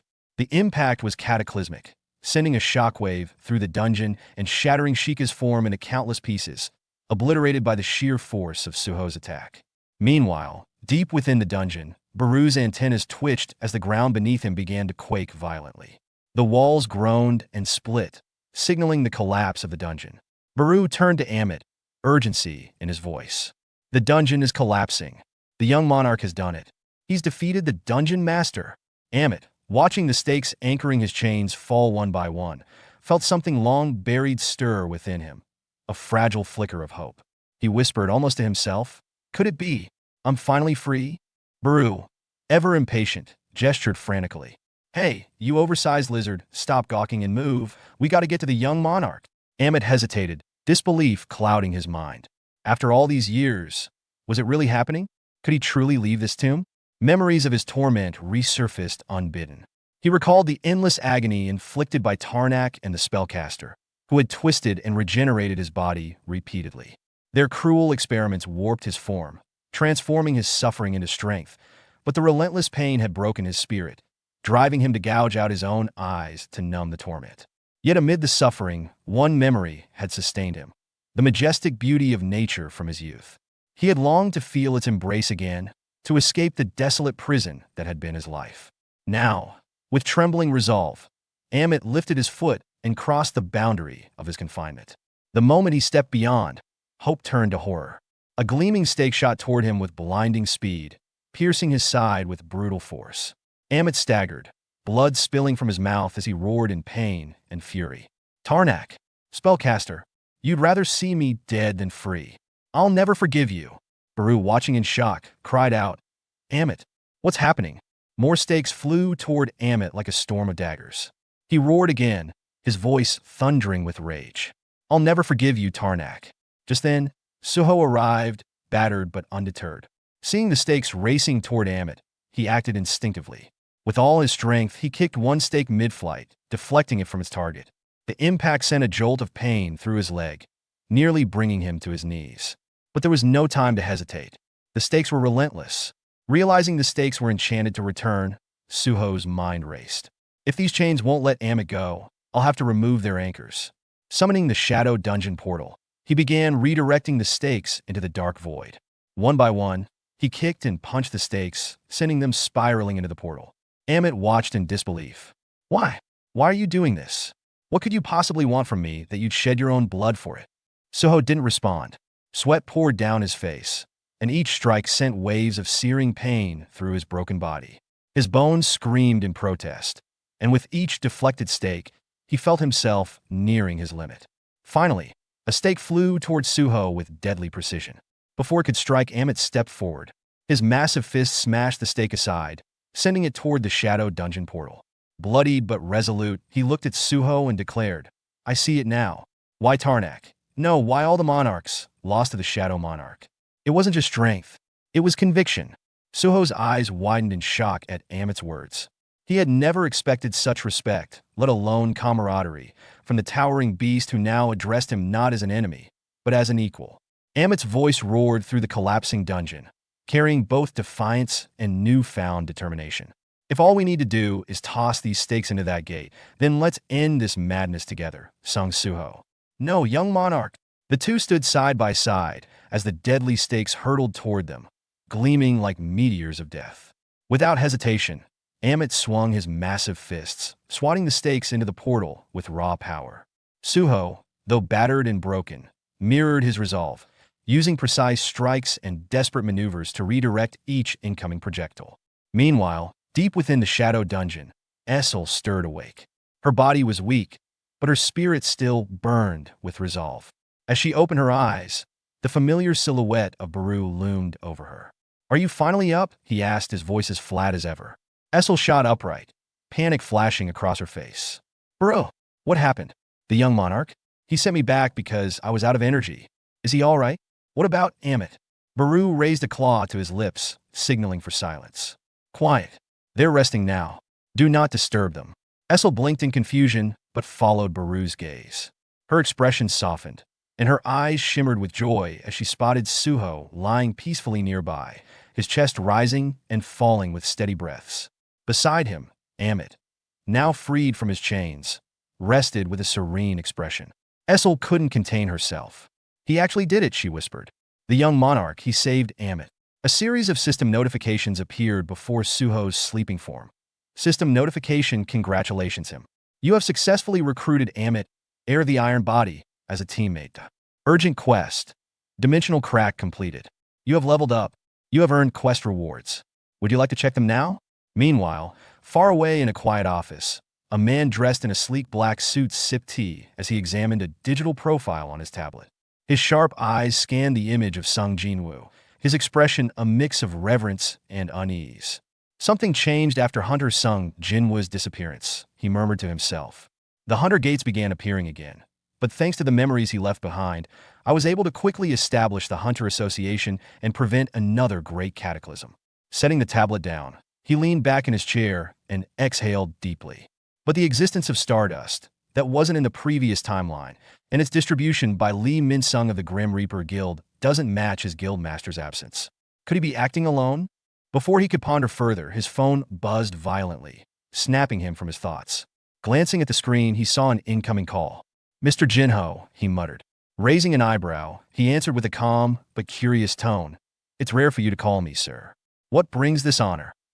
The voice on the other side trembled with desperation and urgency.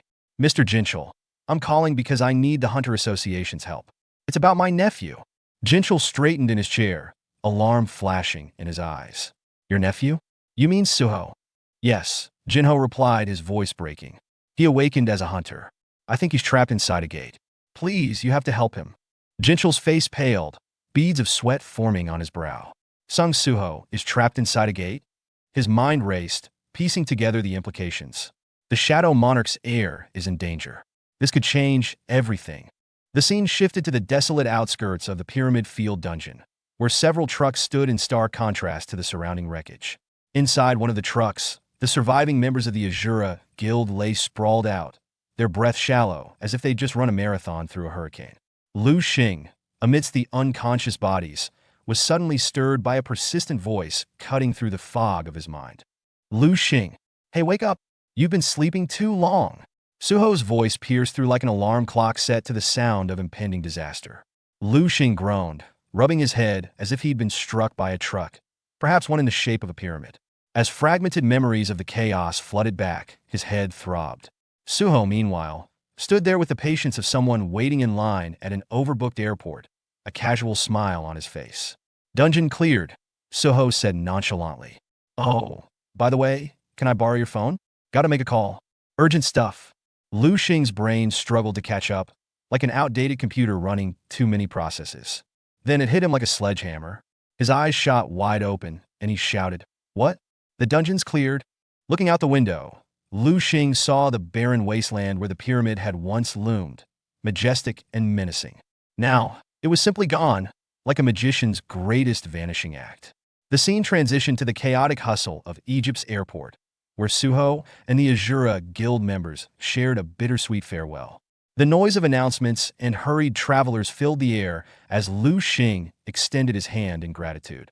I won't forget how you saved us back there, Lu Xing said. Let's keep in touch, okay? Even after you get back to Korea. Suho scratched the back of his head, looking bashful. Thanks to you two for helping me get a flight back to Korea and reconnecting me with my uncle. He grinned, recalling his uncle's near heart attack upon learning that Suho had been in Egypt, facing something that made an S-rank monster look like a house cat. Suho's smile faltered as he remembered his uncle's words. The incident had been reported to a contact in the Hunter Association, and a summons to their offices loomed ominously. Lu Xing's gaze turned suspicious. You know, he began, narrowing his eyes like a detective in a cheesy TV drama. It's pretty strange that a demon monster at S-rank just walked away and let the dungeon collapse. Suho forced a chuckle, his tone light, but his nerves betraying him. Yes, strange is a word? Guess I just got lucky. Internally, he winced. If they knew the truth about Amit, I'd never hear the end of it. The scene shifted again, this time to the Shadow Dungeon, a realm cloaked in darkness and raw power. Amit stood tall, his form bound by chains that clinked ominously with every movement. Suho and his companions watched from a distance as Essel sighed, her voice heavy with resignation. In the end, Amit's chains couldn't be broken, she said. Suho turned to the beast, his tone even. So you're stuck here because of these chains? And since I didn't fully unseal you, does that mean you're going back on your promise? Amit let out a rumbling laugh, one that shook the ground. Relax, kid. The deal was to get me out of the tomb. And you did that, he said, flexing his arms and making the chains rattle like oversized jewelry. These chains are just accessories now. I can move better here than I ever could in that dusty sarcophagus. Suho's eyebrows shot up. Amit had gone from being a terrifying overlord to sounding like someone who had just discovered a 5-star spa. Before Suho could respond, Amit's massive hand reached out and grabbed him by the back of his jacket like he was an unruly toddler. Hey, what are you? Suho's protest was cut short as Amit leaped skyward with enough force to crack the ground beneath them. Essel's panicked voice echoed after them. Amit, where are you taking the young monarch? Landing atop a towering structure, Amit released Suho, who staggered slightly before regaining his balance. Spreading his arms wide, Amit inhaled deeply, his voice tinged with nostalgia. It's faint, but I can feel it, the essence of nature. It's been far too long. Turning to Suho, Amit's eyes gleamed with something akin to respect. As promised, I'll follow you, young monarch. Suho met his gaze with a rare smile, nodding firmly. Then let's get to work. Back in the present, Suho gave Lu Xing a casual wave before stepping through the boarding gate. As the automated doors slid shut behind him, a thought surfaced in his mind. The gate to the Shadow Dungeon. The urgent quest. Everything had been a carefully laid path, all leading to this moment, meeting Amit as his ally. Suho turned for one last glance at Lu Xing, his voice steady but carrying an unspoken promise. I'll see you again. Lu Xing watched Suho's retreating figure, his mind churning. This guy doesn't just summon monsters. He fights like a man possessed, even transforming into one. How is someone like him still stuck at B rank? A smirk tugged at Lu Xing's lips. There's no way that's the full story. I'll get my guild on this. Scouting him is top priority. As Suho made his way down the terminal, a familiar presence stirred from his shadow. Baru emerged smoothly, his tone as casual as his entrance. It's been a while since I've flown on one of these metal birds. Suho chuckled, shaking his head. Well, it's not like we had many choices. The gate connecting to Korea is still sealed shut. Glancing at the departure board, Suho brought up his status window. 7 levels in one go, he muttered, a flicker of pride in his eyes. That boss monster and urgent quest really did the trick. He turned to Baru, a curious edge to his voice. At my current state, where would you place my hunter rank? Baru examined the stats with the focus of a hawk on its prey. After a moment, he nodded with conviction. You're definitely at a rank now. Hearing this, Suho's expression hardened, like steel tempered by fire. A rank, he murmured, his voice quiet but resolute. That's good enough. The preparations are over. It's time. Lee Min-sung and the interim apostle won't see this coming. Meanwhile, across the ocean in Korea, the Chivalry Guild buzzed with activity. The new headquarters gleamed with modern elegance, symbolizing their recent rise. In one room, hunters chatted excitedly, their voices filled with disbelief. We've come so far, one said, almost in awe, from a C-rank guild to taking on a B-rank gate in Incheon. Who would have thought? Not just the gates, another chimed in, stretching back in his chair. Even this office is huge. I'm still getting lost in here. A hunter pulled out a shimmering vial of stardust, holding it up like a prize trophy. This stuff, he said reverently, we owe everything to this. Who would have thought a team of mostly C-rank hunters could handle a B-rank gate? Another member grinned. The black market's made it easy to get these days, and cheaper too. Whoever's behind it, they're practically a saint. Leaning against the wall, Kim Sung-soo, a spiky-haired B-rank hunter, crossed his arms. Saint? You guys really think this is all sunshine and rainbows? He scoffed. Something about this stuff feels off. The others rolled their eyes. Oh, come on, Sung-soo, one said dismissively. You're B-rank. Of course you don't get how much this helps us. Sung-soo's expression remained unchanged. The Hunter Association's talking about banning it. If they do, you won't be so smug. The room quieted, tension replacing the light-hearted banter. What? One hunter asked, alarmed. Why would they ban something that's helping us close more gates? They don't care about small guilds like ours, Sung-soo replied, cracking open a soda and taking a deliberate sip. Ask them, not me. I don't write the rules. Before anyone could respond, the door creaked open, and 3 unfamiliar figures entered. Every head turned, confusion quickly morphing into unease. The newcomers radiated danger, their presence heavy and suffocating. Leading them was a boy who seemed out of place. Too young, too calm, too wrong. The boy stepped forward, scanning the room with cold, calculating eyes. So this is the Chivalry Guild, he said softly, his voice sharp like a blade. Sung-soo approached cautiously, instincts on high alert. Who are you? And what do you want? The boy didn't blink. You hold the rights to the Incheon gate. Surrender them. Sung-soo stared, baffled. What? Are you serious? What are you talking about? The boy's gaze didn't waver. His words sliced through the room like ice. I said, hand over the gate. Behind him, his companions stirred, their movements predatory, promising chaos. The apostle's expression darkened, his patience unraveling like a frayed rope. His voice boomed, sharp as a sword slicing through the tense atmosphere. I said, hand over the gate. The room quaked with the weight of his energy. In an instant, the guild members' faces contorted, their eyes glowing with a sinister yellow cross. One by one, they bowed low before the apostle, their voices chillingly monotone. Apostle, we do as you say. Sung-soo's soda can hit the floor with a dull clatter, a stark contrast to the chaos unfolding. His jaw dropped in disbelief as he stumbled back. What the hell is wrong with all of you? His voice cracked, raw with desperation. This isn't funny. Snap out of it. He stepped forward, shaking the nearest guild member, but they remained motionless as statues. The apostle's gaze locked on Sung-soo, intrigued by his resistance. Ah, he mused, a cruel smirk spreading across his lips. So you didn't consume stardust, huh? Perfect. A pure one among the sheep. He raised a finger, issuing a new command. And the rest of you, you're blind and deaf until I say otherwise. Instantly, the room fell eerily silent as the controlled hunters obeyed, their expressions vacant and lifeless. Sungsu's voice trembled as he demanded answers. What's happening here? Why are they listening to you? Who the hell are you? The apostle leaned back against the table, exuding a calm menace. I wanted to have a real conversation. The others are so dull, he said, flicking an imaginary speck of dust off his shoulder. Your kind was created to serve the Creator's will, yet you've strayed, clinging to your illusions of free will. Fascinating, isn't it? But I'm here to correct that. Sungsu instinct screamed danger. His hand darted to the hilt of his sword as he barked. You're insane. Creator? Free will? What kind of sick cult is this? The apostle's smirk vanished, replaced by an icy fury that drained the air from the room. A cult. His voice dropped, venom dripping from every syllable. The lights flickered as his energy spiked, and Sungsu staggered back, his sword trembling in his grip. Did you just insult the Creator? The apostle reached for a blade resting against the wall, his hand glowing with sickly yellow energy. Amplify, he whispered, and the sword crackled with power, radiating malice. Sungsu's survival instincts kicked in. He lunged, his blade slicing through the air in a desperate arc. The apostle moved like a phantom, his counterstrike swift and merciless. The room seemed to hold its breath as Sungsu's body split cleanly in two, blood spraying across the walls. The broken half of his sword spun through the air, embedding itself with a sickening thud into the skull of a controlled guild member.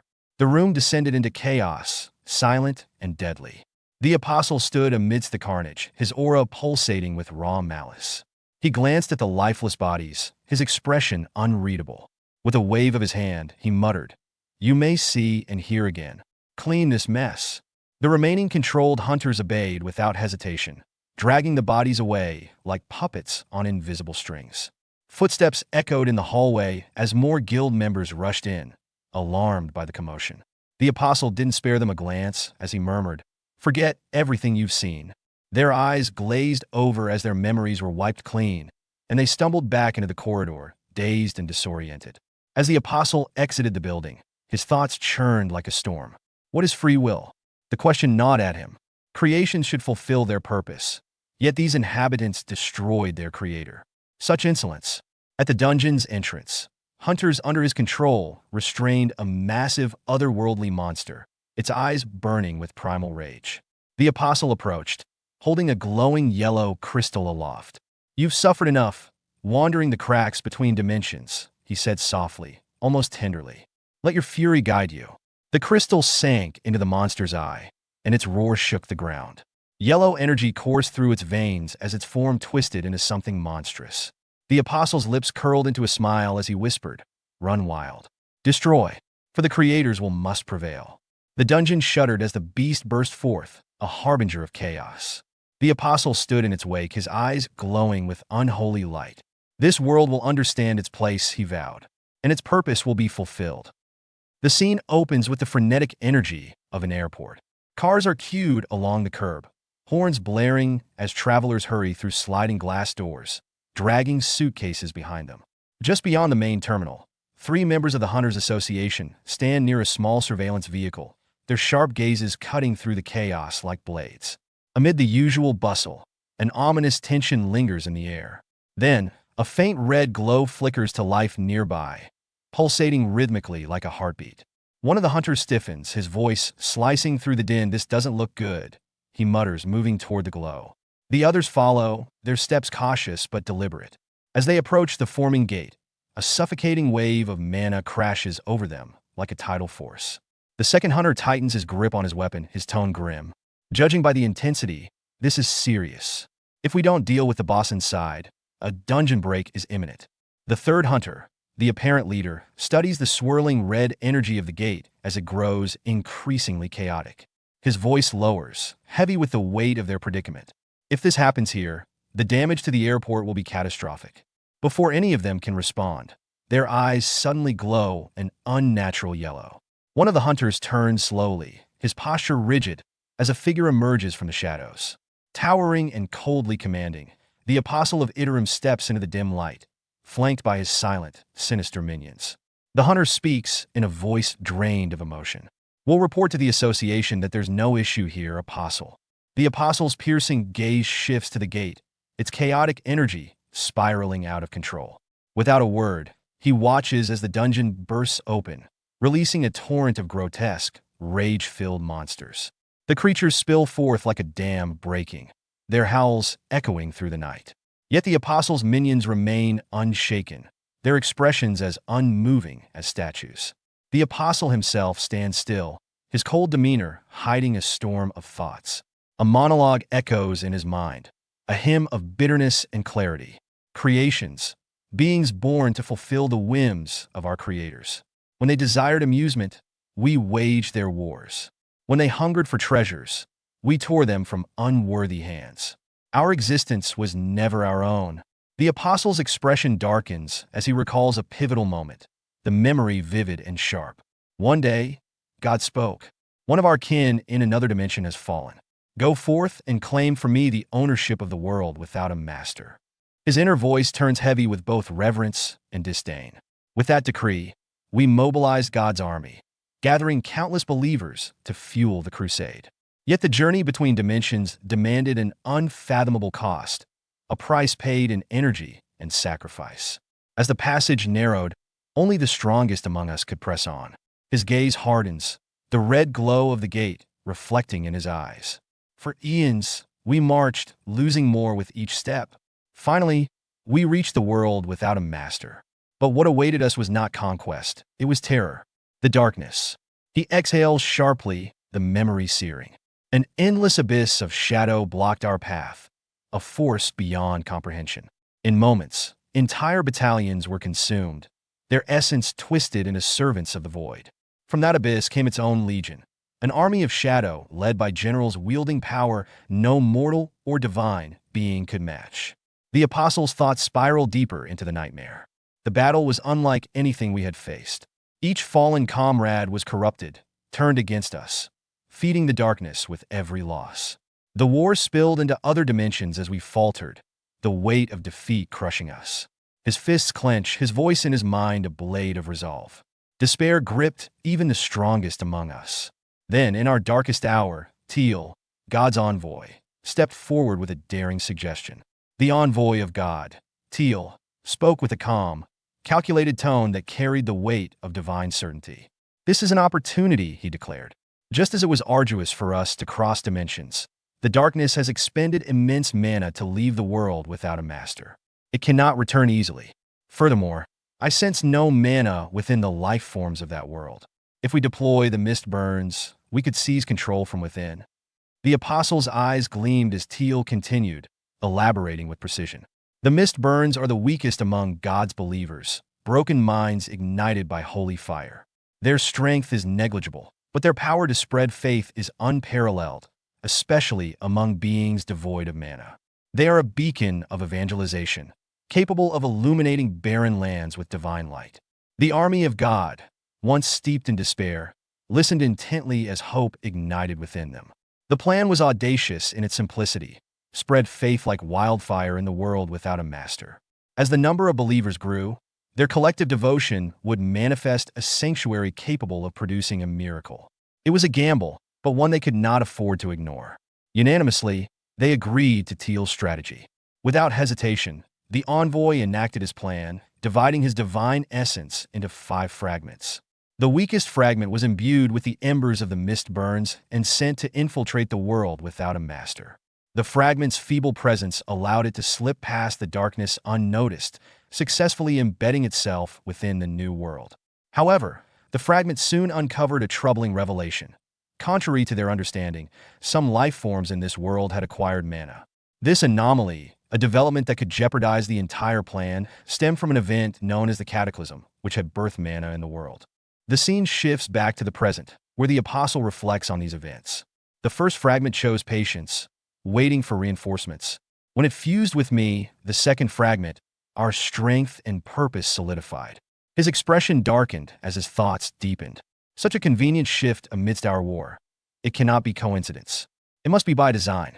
Standing amidst the bustling airport, the Apostle's golden eyes scanned the crowd with a detached, calculating gaze. There can be no further disruptions to our mission, he murmured. His thoughts sharpened as he surveyed the humans surrounding him. Mortals.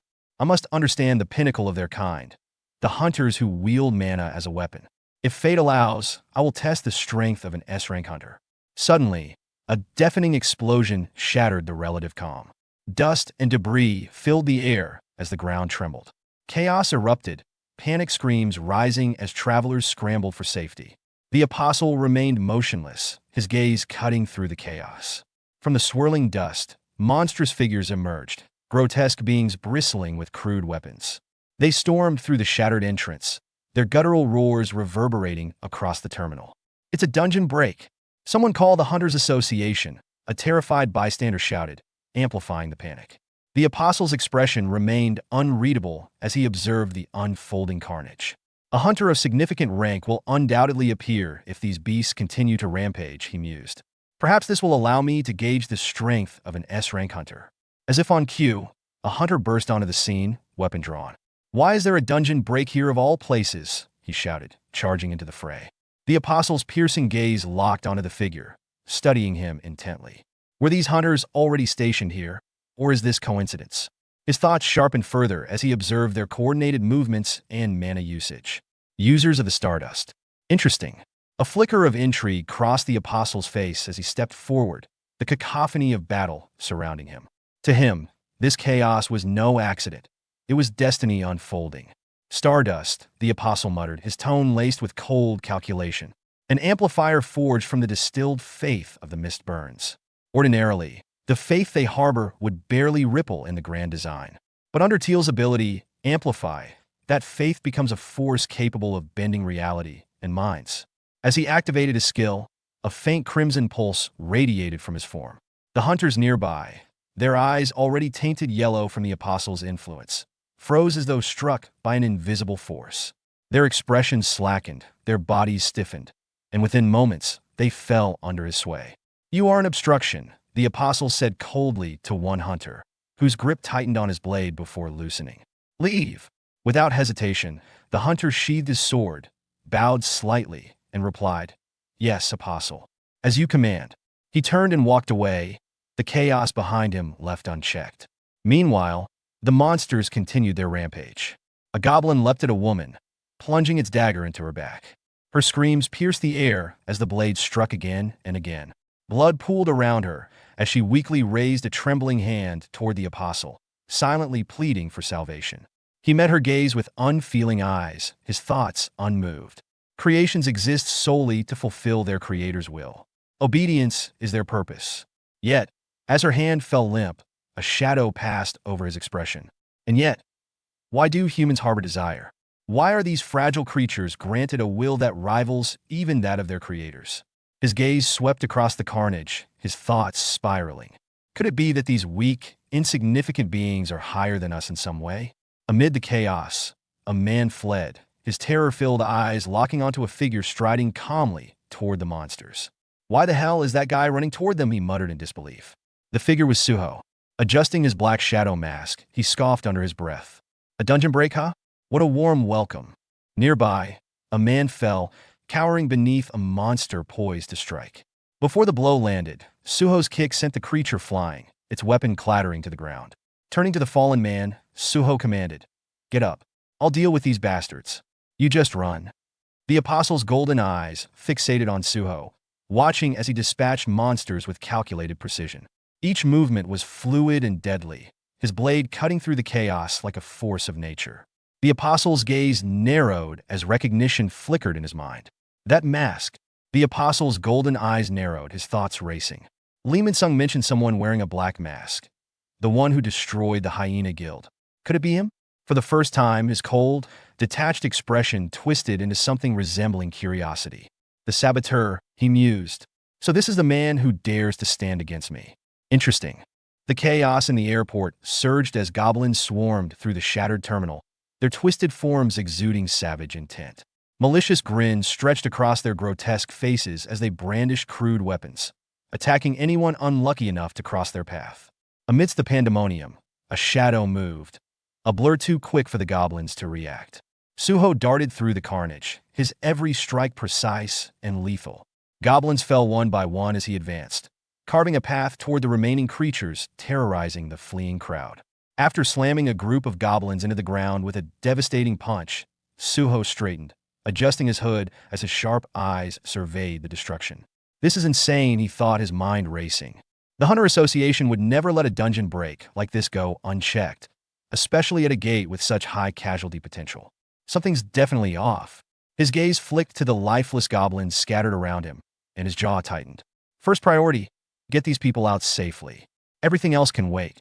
Unbeknownst to Suho, the apostle had been watching his every move, hidden amidst the chaos. His cold demeanor belied the rapid calculations racing through his mind. No stardust, he noted, scrutinizing the masked figure. The faith of the mist burns is absent from his body. This man, he hasn't been tainted. And his magic power, it rivals Lee Min-sung's, or perhaps it's even greater. While the apostle contemplated, Suho knelt beside the goblin corpses. Extending a hand, he activated his shadow extraction ability. Dark tendrils snaked out, enveloping the fallen creatures, and within seconds, 3 shadow goblins materialized. Their glowing eyes locked onto Suho, awaiting his command. Help the civilians, Suho ordered, his voice calm but firm. Make sure anyone who can't move on their own gets out of here alive. The shadow goblins nodded silently before vanishing into the chaos to carry out their orders. From his hidden vantage point, the apostle's confidence faltered. His eyes widened, and a bead of sweat trickled down his face as realization struck. That ability, the power of darkness. It can't be. Memories surged unbidden, vivid and haunting. This authority, it's the same as Jinwoo, the shadow monarch. The apostle's thoughts trembled with the weight of the name. As he watched Suho's shadow goblins engage the remaining attackers, anxiety coiled tighter in his chest. A human who wields the authority of darkness. If he truly is connected to that power, then everything makes sense. The attack on the hyena guild, the Stardust factory. It was him. He's been disrupting our plans all along. Suddenly, Suho's sharp gaze shifted, locking onto a distant figure. The apostle froze, his chest tightening as panic surged through him. He's noticed me, he realized, frantically suppressing his aura. I must vanish. He cannot learn of our existence in this world. Before the apostle could retreat, a deafening crash reverberated through the terminal. A massive truck hurtled through the air, slamming into the structure and detonating on impact. The explosion sent shards of glass and waves of fire cascading through the space. Suho moved instantly, leaping forward to shield a young boy from the blast. The flames and flying glass rebounded harmlessly off his sturdy frame. He turned his head slightly, his voice steady despite the chaos. Hey kid, you alright? You hurt anywhere? The boy shook his head, too stunned to speak, and Suho gently pushed him towards safety. Meanwhile, the apostle remained motionless, overwhelmed by the sheer presence of the man before him. Suho's every action exuded confidence and power, a stark contrast to the chaos surrounding him.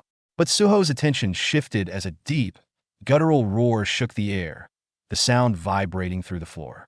His eyes snapped toward the source. A massive, bull-like creature with glowing yellow eyes lumbered through the gaping hole left by the truck, its monstrous frame radiating raw power. The massive beast loomed over the wreckage, exuding an aura of primal menace. Suho's eyes narrowed as his muscles tensed, ready for the confrontation. Is this the dungeon boss? He wondered. From the shadows behind him, Baru emerged with an air of regal authority. Young monarch, he intoned, his voice low and grave. I sense the energy of the Iterum within that creature.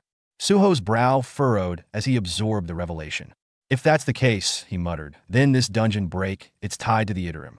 Suddenly, Baru's antennae twitched. He turned sharply, locking onto a faint trace of Iterum energy behind them. His piercing gaze landed on the apostle. For a moment, Baru tensed, but his stance relaxed almost immediately. It's just a kid, he thought skeptically. Am I imagining things? There's no way a mere child could emit such energy. Dismissing the notion, Baru refocused on the immediate threat. The bull-like creature stomped its hooves impatiently, releasing an earth-shaking bellow. Its colossal frame surged forward, charging at Suho with terrifying speed, fists clenched and ready to strike. Unfazed, Suho clenched his own fists, his resolve unwavering. I'll need everything I've got to match its strength, he thought. Without hesitation, he allocated all his newly earned stats from reaching level 35 directly into strength. His power surged as his strength stat leaped from 70 to 77, his muscles flexing with newfound force. The moment their fists collided, a deafening crack echoed through the air, sending shockwaves rippling through the debris-strewn airport. Suho and the bull monster tested each other's might, their locked fists generating fractures that spidered across the floor beneath them, as if the ground itself protested their clash. Meanwhile, hidden in the shadows, the apostle observed intently, his mind racing to make sense of what he was witnessing. Wait, did he just save me? He glanced at Suho's back, his expression a mix of confusion and irritation. He thinks I'm just a human child, the apostle realized, a scornful smirk tugging at his lips. As the battle raged on, the apostle continued his analysis. He wields the authority of darkness, yet compared to the true abyss, his power is but a pale imitation. Still, his potential is unclear. His smirk deepened. Fate has smiled on me today. Meeting him here provides the perfect opportunity. I'll eliminate him while I can. Before the apostle could act, a booming voice interrupted the tension. Sorry, I'm late. All eyes turned toward the source. A man strode confidently into the chaos, his presence commanding and charismatic. Flames flickered to life in his outstretched hand as he continued. All right then, let's finish this mess quickly. The newcomer radiated an aura of power and authority. Fireballs materialized above his palm, blazing with intense heat. The goblins froze, their malicious grins replaced by wide-eyed fear. Even the apostle couldn't suppress his curiosity. Who is this hunter? He thought, momentarily distracted. Suho, mid-battle, stepped back briefly, his sharp eyes darting toward the fiery spectacle. Where are these fireballs coming from? He wondered. The answer revealed itself as the hunter stepped forward, his red eyes blazing with fierce resolve. With a simple motion, he sent the fireballs raining down upon the battlefield. The goblins barely had time to react before they were engulfed in a fiery storm, reduced to ash within moments. Suho froze in awe, his wide eyes glued to the display of overwhelming power. How is this even possible? He thought. So many monsters obliterated in an instant. His gaze shifted to the hunter, analyzing him carefully. The commanding aura, the mastery of fire, the red eyes, it all pointed to one conclusion. Could this be Choi Zhang, the S-rank fire-wielding hunter? Choi turned his attention to the bull monster, still standing despite the fiery onslaught. A confident smirk tugged at his lips. To think you survived that, he remarked calmly. You're tougher than I expected. Without hesitation, Choi raised his hand again. Flames swirled around him, condensing into a fiery bow and arrow. The weapon radiated a lethal energy that made even the apostle take a cautious step back. Drawing the bowstring, Choi locked his sights on the bull monster. Let's see how you handle this, he said, his voice steady. Sensing the danger, the bull monster roared defiantly and charged. Its massive hooves cracked the floor as it leapt into the air, aiming to crush Choi. But Choi was faster. He released the flaming arrow, which shot forward with a piercing hiss. The arrow struck the bull monster directly, unleashing an explosion so powerful it illuminated the entire airport. The shockwave sent the beast hurtling through walls, its lifeless form disappearing into the horizon. The silence that followed was deafening. Choi lowered his hands, the fiery bow dissipating into embers. He surveyed the destruction with a satisfied smile. Well, he said casually, that takes care of that. Suho stood motionless amidst the wreckage, struggling to process what he had just witnessed. Who is this guy? He thought, his fist tightening. To take down that bull monster like it was nothing. Just how powerful is he? The airport was in chaos, but a wave of relief washed over the remaining civilians. Cheers erupted as they recognized their savior. It's really him, Hunter Choi, someone exclaimed, their voice trembling with awe. As expected of the human weapon, another added. He's unstoppable. Choi raised a hand and waved modestly, his grin faint but genuine. Thank you, he said calmly. But as the applause faded, his expression grew sharp. His eyes scanned the rubble, searching for something or someone. I could have sworn I saw a child around here, he muttered, his brows furrowing as he picked up a torn jacket from the ground. The hunter who was fighting before I arrived. Choi's gaze darkened. Why would they leave without taking any credit? Meanwhile, Suho crouched behind a mound of debris, his breathing steady and controlled as he watched Choi from the shadows. I'm glad he showed up when he did, Suho thought. But I can't afford to let my identity be exposed. I need to disappear before anyone notices me. He glanced at the destruction one last time, his thoughts growing darker. The Iterum had always operated from the shadows, manipulating events in secrecy. For them to attack so openly in such a crowded place, it wasn't random. This was deliberate, calculated. They were planning something far more significant. Suho's fist tightened as he made his retreat, slipping deeper into the cover of the wreckage. The fiery glow of the setting sun faded into the cool, silver light of the moon, casting an eerie stillness over the ruins. The once vivid sky turned dark and oppressive, with heavy clouds smothering the stars. Elsewhere, the scene shifted to the apostle, now seated alone in a dimly lit room. The air was heavy with silence as he stared out through a cracked window, his golden eyes reflecting the dim glow of moonlight. His mind churned with the day's events, replaying each moment with cold precision. Suddenly, the stillness was broken. The air beside him rippled and warped, forming a swirling black portal. The apostle's expression remained unreadable, though his eyes glimmered with recognition.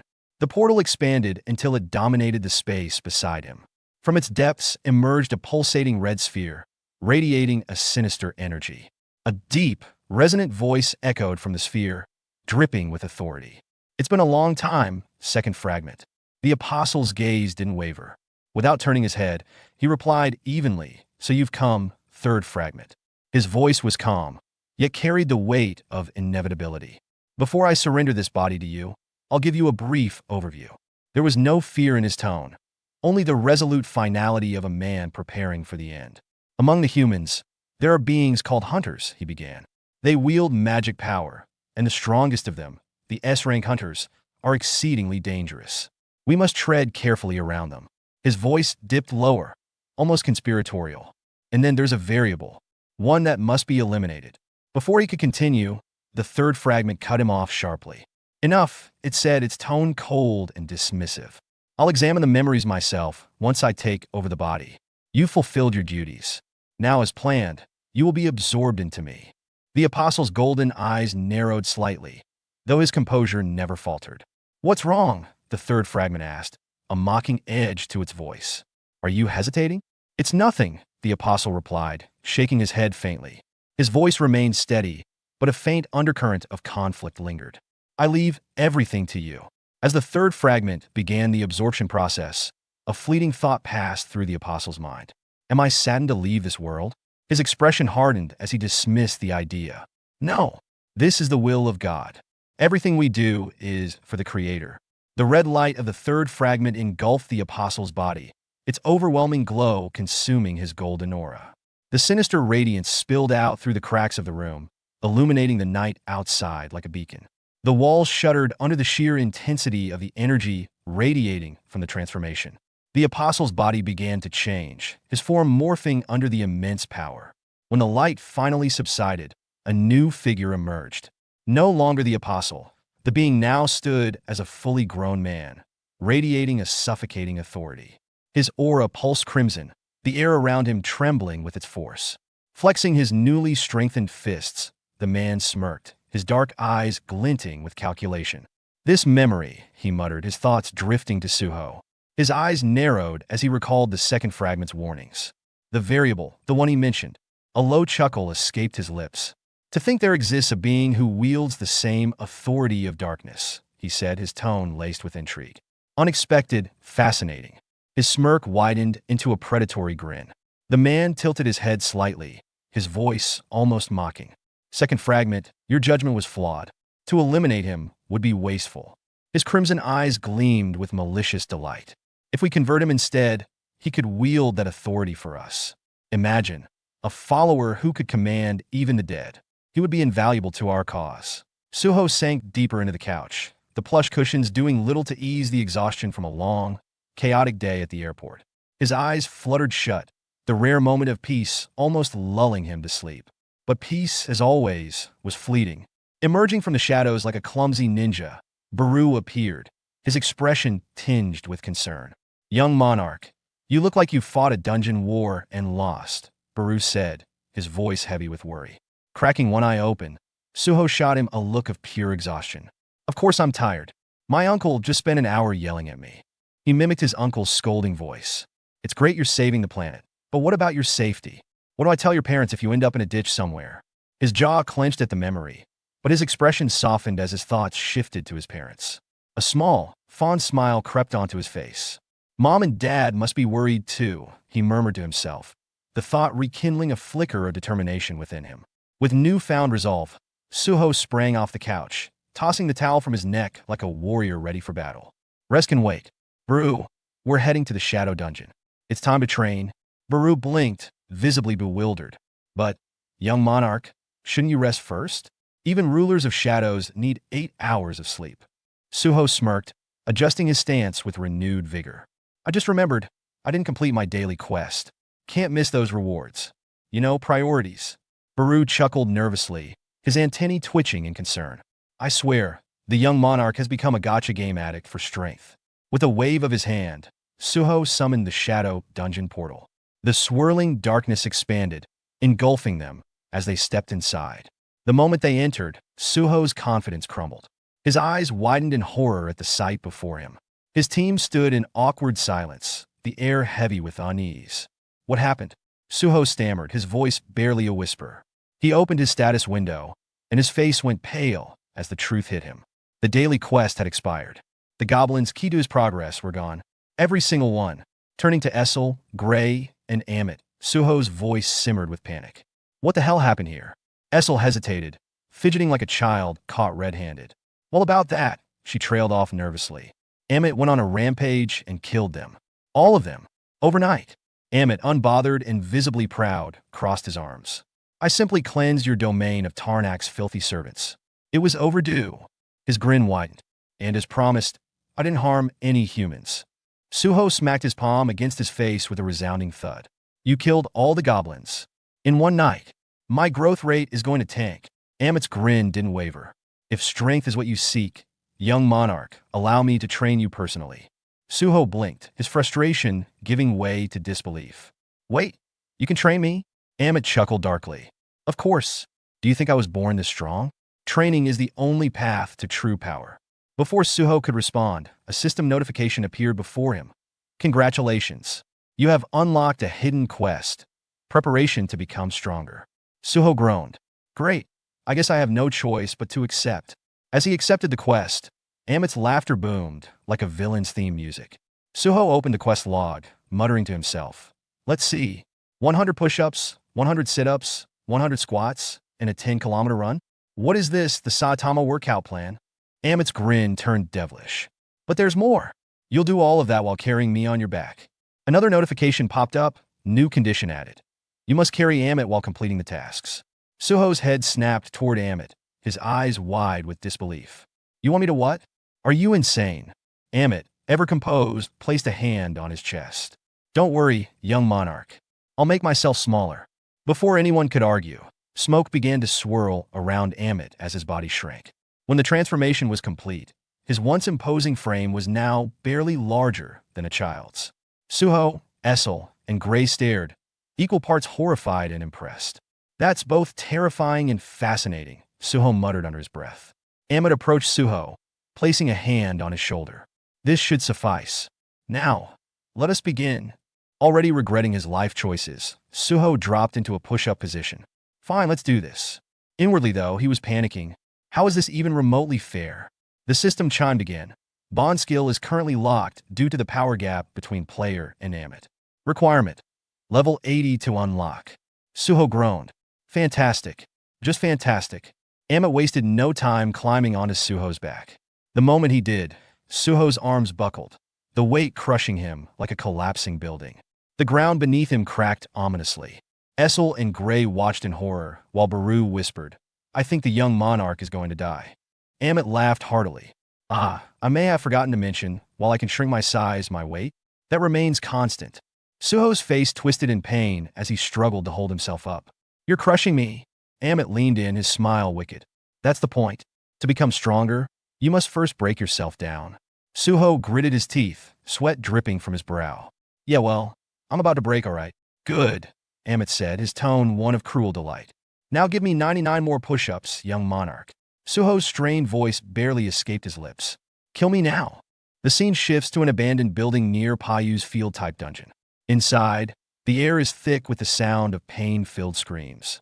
A mistborn writhes in agony, its distorted figure strapped to what looks like a makeshift operating table. The grimy walls of the room are smeared with dark stains, while broken and rusted equipment clutter the corners.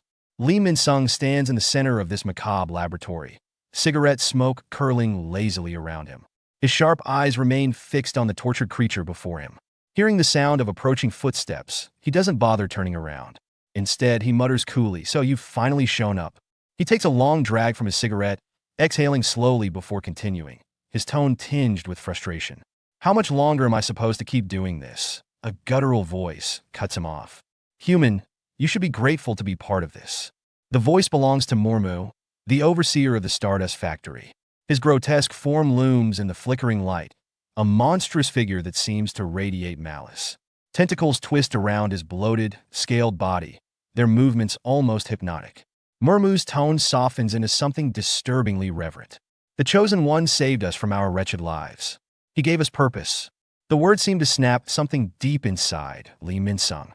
Flicking his cigarette away, he whirls around with a speed born of years of precision and training. In a single, fluid motion, his blade flashes through the air, severing several of Mormu's writhing tentacles. The severed limbs fall to the floor with a wet, nauseating sound.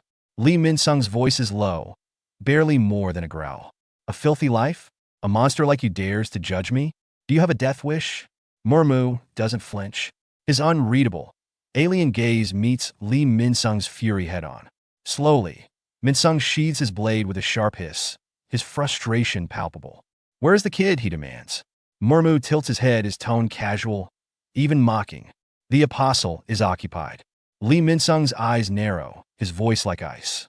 "Im Taijaya will return to Korea soon. Tell your apostle to keep his promise." Mormu responds with deliberate slowness, as if savoring the tension.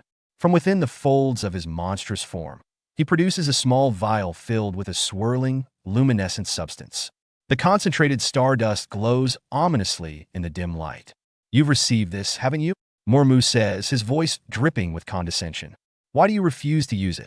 Mormu's tone grows wistful as he continues, his words steeped in reverence. "The Chosen One appeared to me after the Shadow Monarch destroyed the demon realm. I was cast into the dimensional crack, left to die. But he saved me. Thanks to him, the berserk poison stardust spread across the realm, and we destroyed the later household, those vile traitors."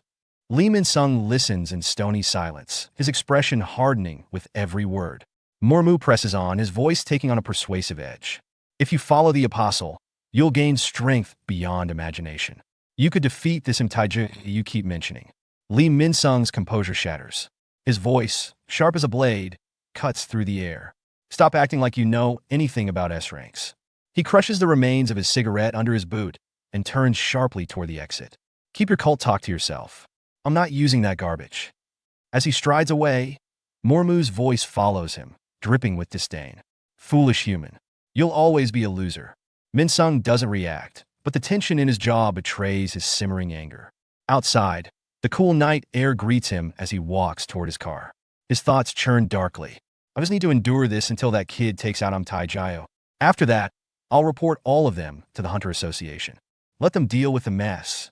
Sliding into the driver's seat, his mind drifts to a time when things were different, when he was untouchable, brilliant. He starts the car, muttering to himself, "I'm just turning things back to how they're supposed to be." Unbeknownst to him, a figure watches from the shadows, speaking quietly into a comm device. "Association Chairman, Lee Min-sung just exited Payu's field dungeon. I'm betting that's where stardust is being manufactured." On the other end of the line, the chairman's expression darkened. "Understood. Hunter Miho, keep tailing him." He ended the call and turned to Choi, who was busy scanning a stack of documents nearby. "It seems we're finally closing in on Lee Min-sung's plans, Chairman," Choi said, a hint of satisfaction in his voice. The chairman's face remained grave. During the airport dungeon break, all staff managing nearby gates reported the same thing. They lost their memories simultaneously. Every single one of them had consumed stardust. Choi adjusted his glasses, his demeanor growing serious. "We've been receiving reports of hunters acting erratically all over the country. The common thread in every case is stardust." The chairman nodded grimly. "The Hunter Association plans to ban stardust entirely." As for Lee Min-sung, his voice turned colder. "We'll bring him down, along with whoever's pulling the strings behind him." Choi straightened, his tone resolute. "My hunters are at your disposal, Chairman. The chairman's gaze shifted to a framed photograph on his desk. It showed him standing alongside Jinwoo. His thoughts drifted. CEO Yoo Jinho confirmed Suho returned safely. If he's a growth-type hunter like his father, the system might stand in his way. I'll do everything in my power to help him. Meanwhile, in the shadow dungeon, Suho's gritted teeth and trembling arms betrayed the immense strain he was enduring. Sweat and blood dripped steadily onto the icy ground as he pushed through his 99th push-up. When he lowered himself for the 100th, his arm muscles tore and blood sprayed from the wounds. With a final, agonized effort, he completed the push-up and collapsed with a heavy thud. Amit rose from Suho's back, looking unimpressed. Young monarch, are you done already? That was just the push-ups for today. Essel in gray, watching from a distance, stared in horror at Suho's mangled arms. The young monarch's arms are broken, Essel cried. Even Baru, usually composed, looked furious. You reckless crocodile. What have you done to the fragile young monarch? This training must stop now. But Suho, lying face down on the cold ground, raised a trembling hand.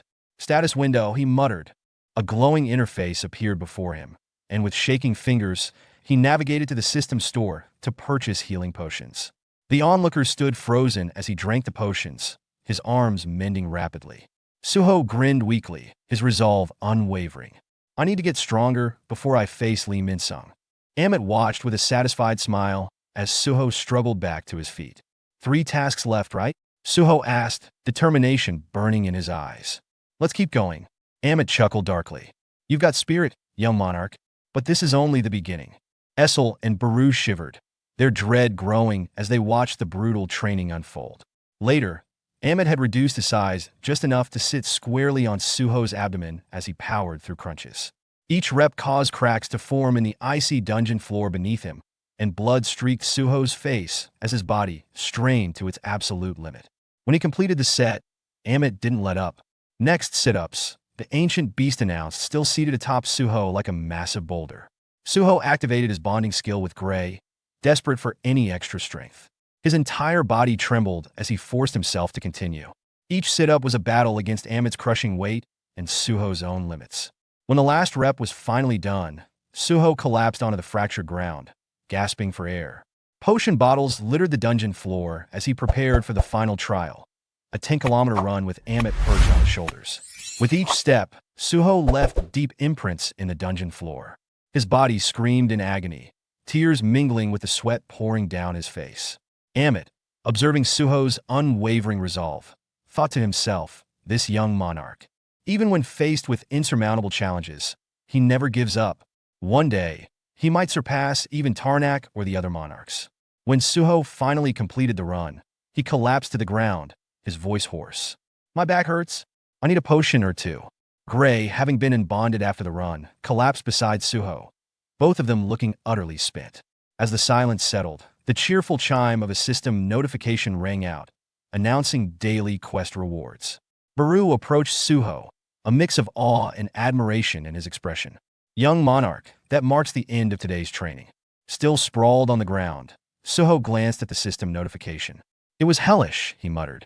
But with the rewards, I leveled up my endurance and strength. The system displayed his results. Strength increased from 78 to 79, and endurance rose from 40% to 60%. Suho managed a faint smile. If I can keep clearing these quests, I'll get even stronger. This pain, it's worth it. Raising a trembling hand, he gestured toward Amit. I'll be counting on you tomorrow as well. Amit nodded approvingly, his respect for Suho deepening. All right, young monarch. When Suho finally returned home, he collapsed in a bed, falling asleep the moment his head hit the pillow. Baru stood by his bedside, quietly draping a blanket over Suho's battered body. You did great today, young monarch, he whispered softly before leaving the room. In the living room, Baru settled onto the couch with a sigh of satisfaction, picking up the remote. Finally, some personal time, he muttered. Nothing beats TV after a long day. The screen flickered to life, but his mood shifted as the news came on. Breaking news, a reporter announced. The Hunter Association has introduced new regulations concerning field-type dungeons following the catastrophic airport dungeon break incident.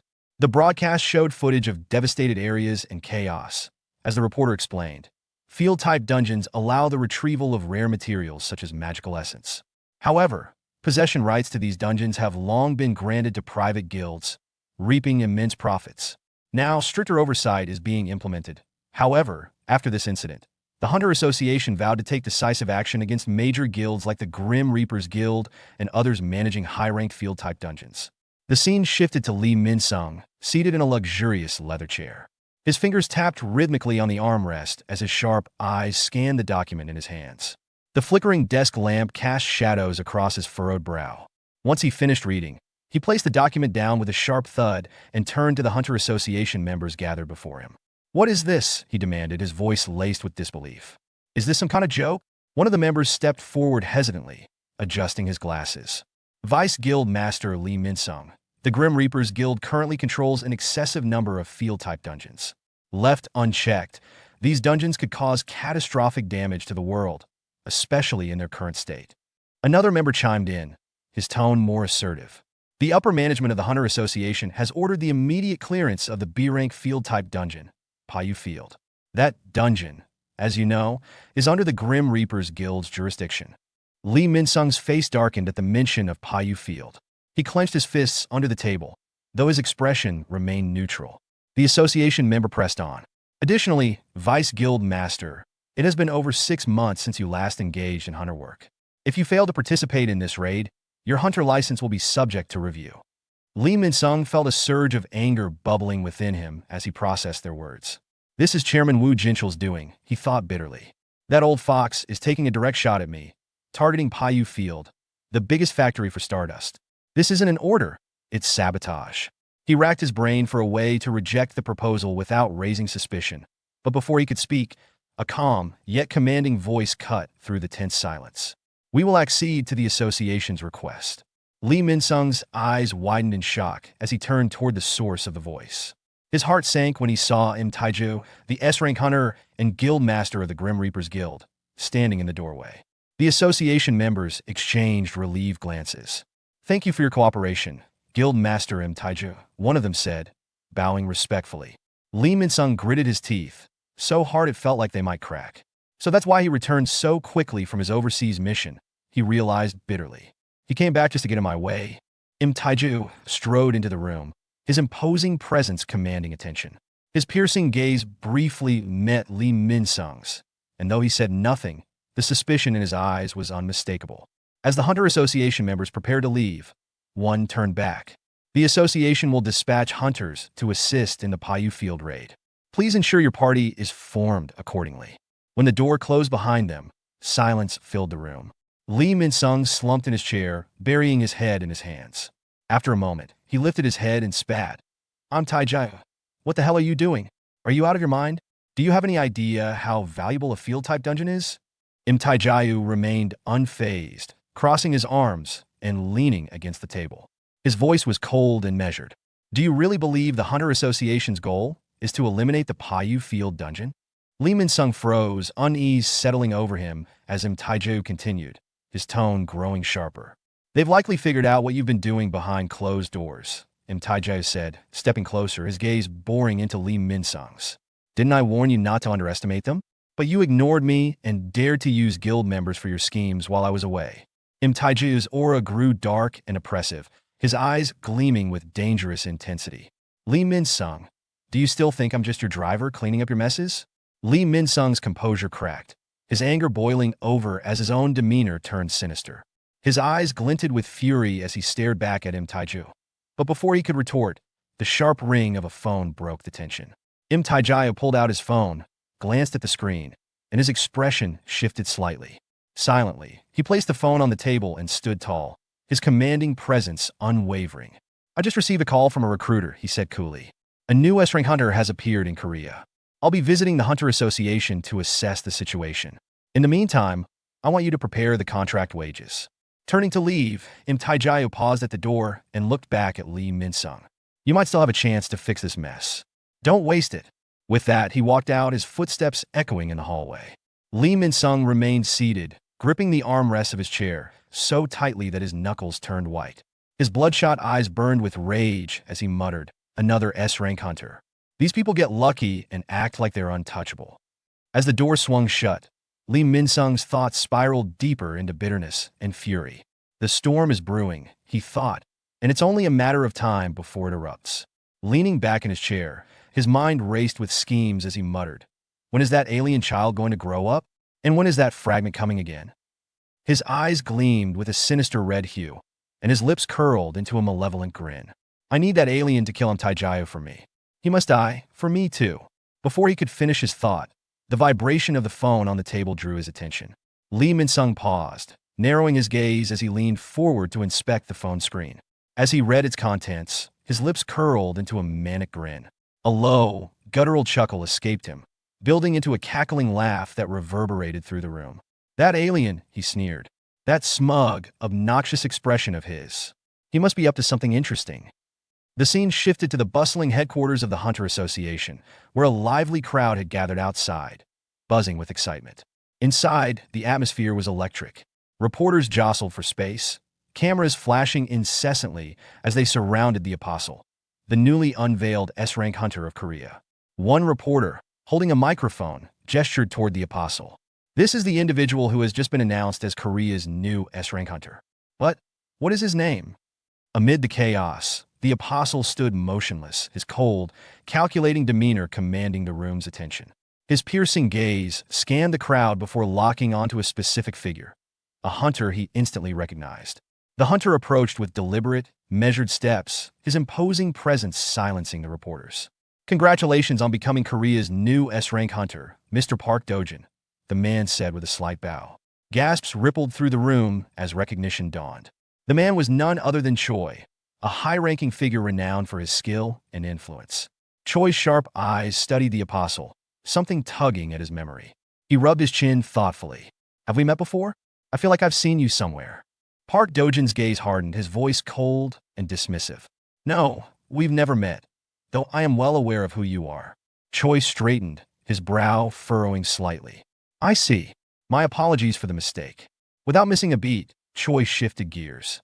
"Well then, would you consider signing a contract with the Hunters Guild?" Park Dojin's expression remained unchanged. "Thank you for your proposal, but I already have a guild in mind."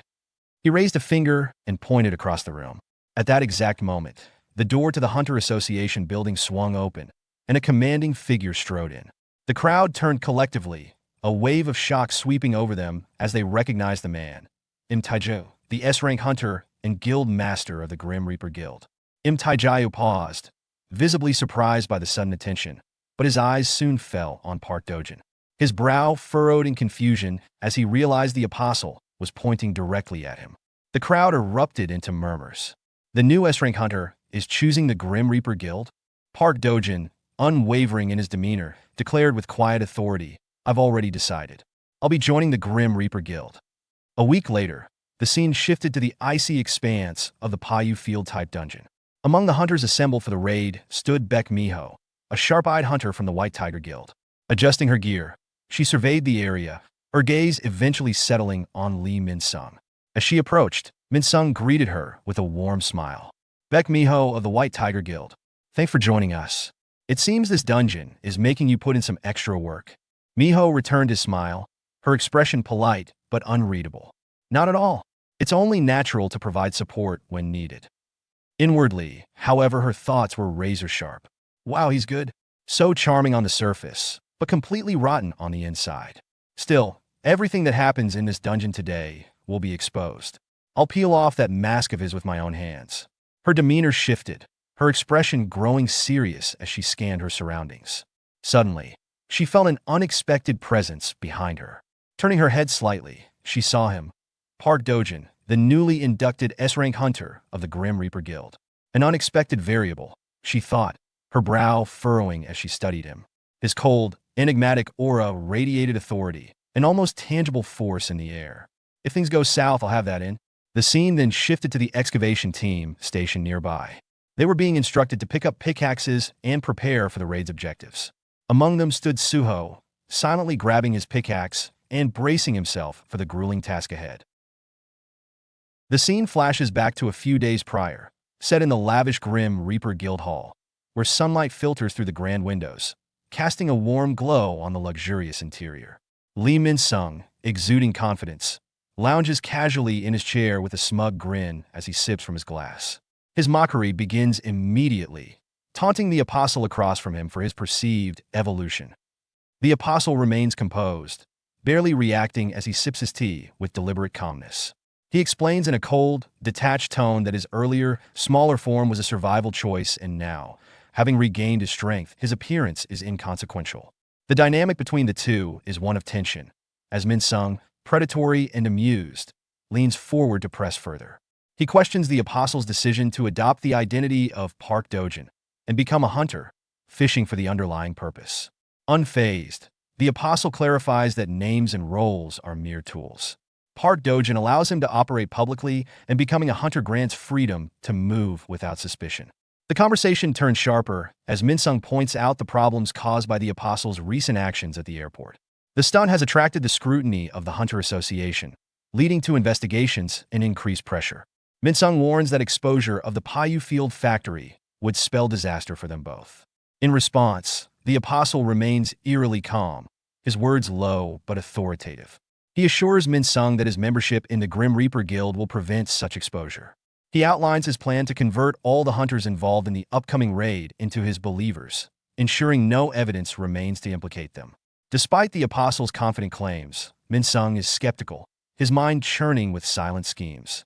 Testing the apostle's resolve, he questions whether he can face Im Taiju, a formidable S-rank hunter, right now. The mention of Im Taiju darkens the apostle's expression, stirring memories of their prior encounter.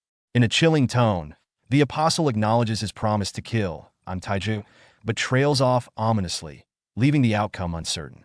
Min Sung observes the apostle carefully, his smirk deepening as his true thoughts remain hidden. Beneath his calm exterior lies malice and manipulation. He silently encourages the apostle to keep his deadly promise, indifferent to the consequences for either of them. As long as the apostle fulfills his role, Min Sung's own plans remain intact. The scene begins in the Hunter Association headquarters, where the president sits in his office, illuminated by the faint glow of his monitor. His fingers tap rhythmically on his chair's armrest, his gaze distant and focused on the window. As the Payu Field raid approaches, his thoughts linger on the risks and opportunities. He sees this as a critical moment to gather evidence against Lee Min Sung and the Stardust faction. The president reflects on the raid's preparation. The White Tiger Guild has provided critical support, securing A-rank hunter Baek Miho to lead the effort. Additionally, S-rank hunter Choi Jong and another elite are on standby to counter any unforeseen escalations. Despite these measures, the president's mind is clouded by doubt, particularly regarding Park Dojin, the newly recruited S-rank hunter in the Grim Reaper Guild. The timing of Park's arrival is suspicious, aligning too conveniently with the raid. This fuels concerns that Lee Min Sung might be manipulating events in his favor. As the president's thoughts shift, he considers another key player, Suho, who has joined the excavation team. The decision to approve Suho's involvement weighs heavily on him. While he cannot ignore Suho's potential role in the unfolding events, he questions whether allowing this move was a calculated risk or a critical mistake. Resolving to act according to Suho's perceived plan, the president steels himself for what lies ahead. The narrative transitions to the battlefield of the Payu Field raid, a chaotic and dangerous dungeon filled with feral monsters. A massive, fire-breathing beast dominates the scene, its guttural roars reverberating through the dungeon walls. Jets of flame wreak havoc across the terrain, leaving the strike team struggling to maintain their footing. At the front line, the tank struggles to hold his position, his shield glowing as it barely withstands the monster's relentless attacks. Straining under the pressure, he calls for the strike team to act before his defenses fail. Just as another wave of fire threatens to overwhelm him, a sudden, thunderous blow brings the beast to its knees. A-rank hunter Baek Miho emerges from the smoke, her fist still smoldering from the impact. Without hesitation, she turns her attention to another monster charging toward her. Launching herself into the air, she lands a devastating uppercut, crumpling the creature's massive frame and sending it crashing to the ground. As the battle intensifies, Miho's sharp eyes lock onto a red-scaled salamander-like monster lunging at her. With remarkable agility, she ducks under its claws, vaults onto its back, and leaps toward the dungeon wall. Using the momentum from her rebound, she propels herself forward and delivers a crushing blow to the creature's head. The impact shatters the ground beneath it, ending the monster's life as dust and debris fill the air. Amidst the chaos of the battlefield, Miho stood resolute, surveying the carnage around her. Broken monster corpses were strewn across the ground, but her focus was elsewhere. Her frustration simmered as she thought about Lee Min-sung. He hasn't even joined the fight, she mused with annoyance. Does he think this is some kind of joke? What a waste of talent. Engrossed in her thoughts, Miho failed to notice the shadow of a monster silently creeping toward her. It moved swiftly, and by the time she caught the motion, it was too late. The beast lunged, jaws snapping just inches from her face. Damn it, I got distracted, she thought, panic rising in her chest. But before the monster could strike, a figure materialized beside her in a blur of motion. The apostle intervened, neutralizing the creature with a single, devastating strike. The monster crumpled to the ground instantly. The apostle's golden eyes flicked toward Miho. His voice was calm, yet commanding. Hunter Miho, please remain vigilant. Miho stared in disbelief, her mind racing. He took down that salamander-like monster effortlessly with a single strike. And he's wearing casual clothes? Who is this guy? Even for an S rank, this is something else. The apostle then turned his predatory gaze to the remaining monsters. Rolling up his sleeves, he moved with blinding speed, dismantling them one by one with surgical precision. Every attack was calculated, every movement efficient. The display left Miho stunned. S ranks, they're on an entirely different level, she thought, watching in awe as he obliterated the creatures with ease. As the last monster fell, Lee Min-sung appeared, strolling onto the scene with a slow clap. His voice dripped with sarcasm. Well, looks like that's a wrap. Ended quicker than I expected. Miho's brows furrowed as she turned to him, her suspicion evident. This doesn't add up, she said sharply. Paiyu Field has far too few monsters for a raid of this scale. Min-sung's smirk widened, amusement glinting in his eyes. So you noticed, he said mockingly. You see, we conduct routine monster cullings to maintain the dungeons under the Grim Reaper Guild's jurisdiction. That's why they're no threat to the outside world. Miho narrowed her eyes. Something didn't sit right. Routine cullings? She thought. Guilds rarely bother with such meticulous maintenance. There's no need to enter a dungeon daily unless. She studied Min-sung closely, noting the faint crack in his usually composed demeanor. Her instinct screamed that there was more to his words than he let on. Something is definitely off here. Noticing her unease, Min-sung chuckled softly. All right, hunters, he called, his voice laced with false enthusiasm. The boss monster's room is just ahead. His lips curled into a devilish grin, malice flickering in his eyes. Inwardly, he gloated. Search all you want, Miho. You'll never find anything to incriminate me. The demons have already dismantled the factory and hidden it deep within Paiyu Field. All you'll find here are shadows and dead ends. Meanwhile, the apostle silently observed Miho's grim expression. His thoughts were cold and detached. You'll uncover nothing here. And even if you survive the trials ahead, your mind won't remain intact. As the group advanced deeper into the dungeon, the apostle's glowing yellow eyes narrowed, a dangerous gleam flickering in his gaze. In a secluded corner of Paiyu Field, the demon Mormu stood in a dark laboratory with two other demons by his side, their malicious presence heavy in the air. Mormu, visibly irritated, gestured toward rows of lifeless, zombie-like humans slumped against the walls, expressing his disdain for the wasted potential. He lamented the fact that the apostle, who should have been a valuable ally, was unavailable, and that the demons were unable to turn the humans into stardust, instead letting them decay. The demon's conversation was interrupted by the sound of a door creaking open. A lone figure, Suho clad in black, stood in the doorway, exuding an aura of authority. He calmly asked Baru, "You're certain there's a demon here?" Baru confirmed, sensing the tainted presence of the demon. Suho casually pushed the door open with ease, revealing the horrifying scene inside. Mormu turned, narrowing his eyes at the intruder, but before he could speak, Suho swiftly struck. In an instant, Suho's punch connected with Mormu's face, obliterating his features and sending him crashing across the room with a sickening sound of crunching bones. Without hesitation, Suho delivered a second, devastating blow, burying Mormu deeper into the wall. The other two demons watched in shock as Mormu's body was reduced to a pulp in mere seconds. Baru, observing the display, commented on Suho's strength, noting the effectiveness of his training with the crocodile. Suho, unfazed, scanned the room, his eyes falling on the rows of lifeless humans. He deduced that they were not in control of their minds and realized that Paiyu Field was concealing a stardust factory. Mormu's mangled body began to stir and regenerate, his pain-filled groans morphing into maniacal laughter. Rising from the rubble, Mormu revealed his true intentions, mocking Suho and declaring that he was disrupting the apostles' grand plans. Suddenly, Mormu convulsed violently, and crimson energy erupted from his body, engulfing the room in searing heat. His form expanded grotesquely as tentacles writhed, and his size grew to tower over Suho. His monstrous new form radiated a terrifying red aura, and Mormu sneered, calling Suho the perfect gift for the apostle. Despite Mormu's transformation, Suho remained composed, his cold, calculating gaze meeting Mormu's glowing eyes. The tension in the room grew thick, signaling the impending battle between them. The scene transitions to a bustling mining operation set deep within a dungeon, where an excavation team works tirelessly to extract mana crystals from the cavern walls. The rhythmic clang of pickaxes fills the air as the miners labor under the dim, flickering glow of enchanted lanterns. One miner pauses, his frustration spilling out as his pickaxe strikes a dense crystal vein. "There's no end to this digging," he grumbles. "How did so many magic essence crystals accumulate in a dungeon that's supposed to be managed by a guild?" Another miner nearby stops mid-swing, using his sleeve to wipe the sweat beading on his forehead. "You ever wonder if the guild's got other ways to make money besides selling these crystals?" he asks, his voice tinged with suspicion. The two share a brief respite, their faces shiny with perspiration from the sweltering conditions. The first miner shakes his head, muttering, "Forget that.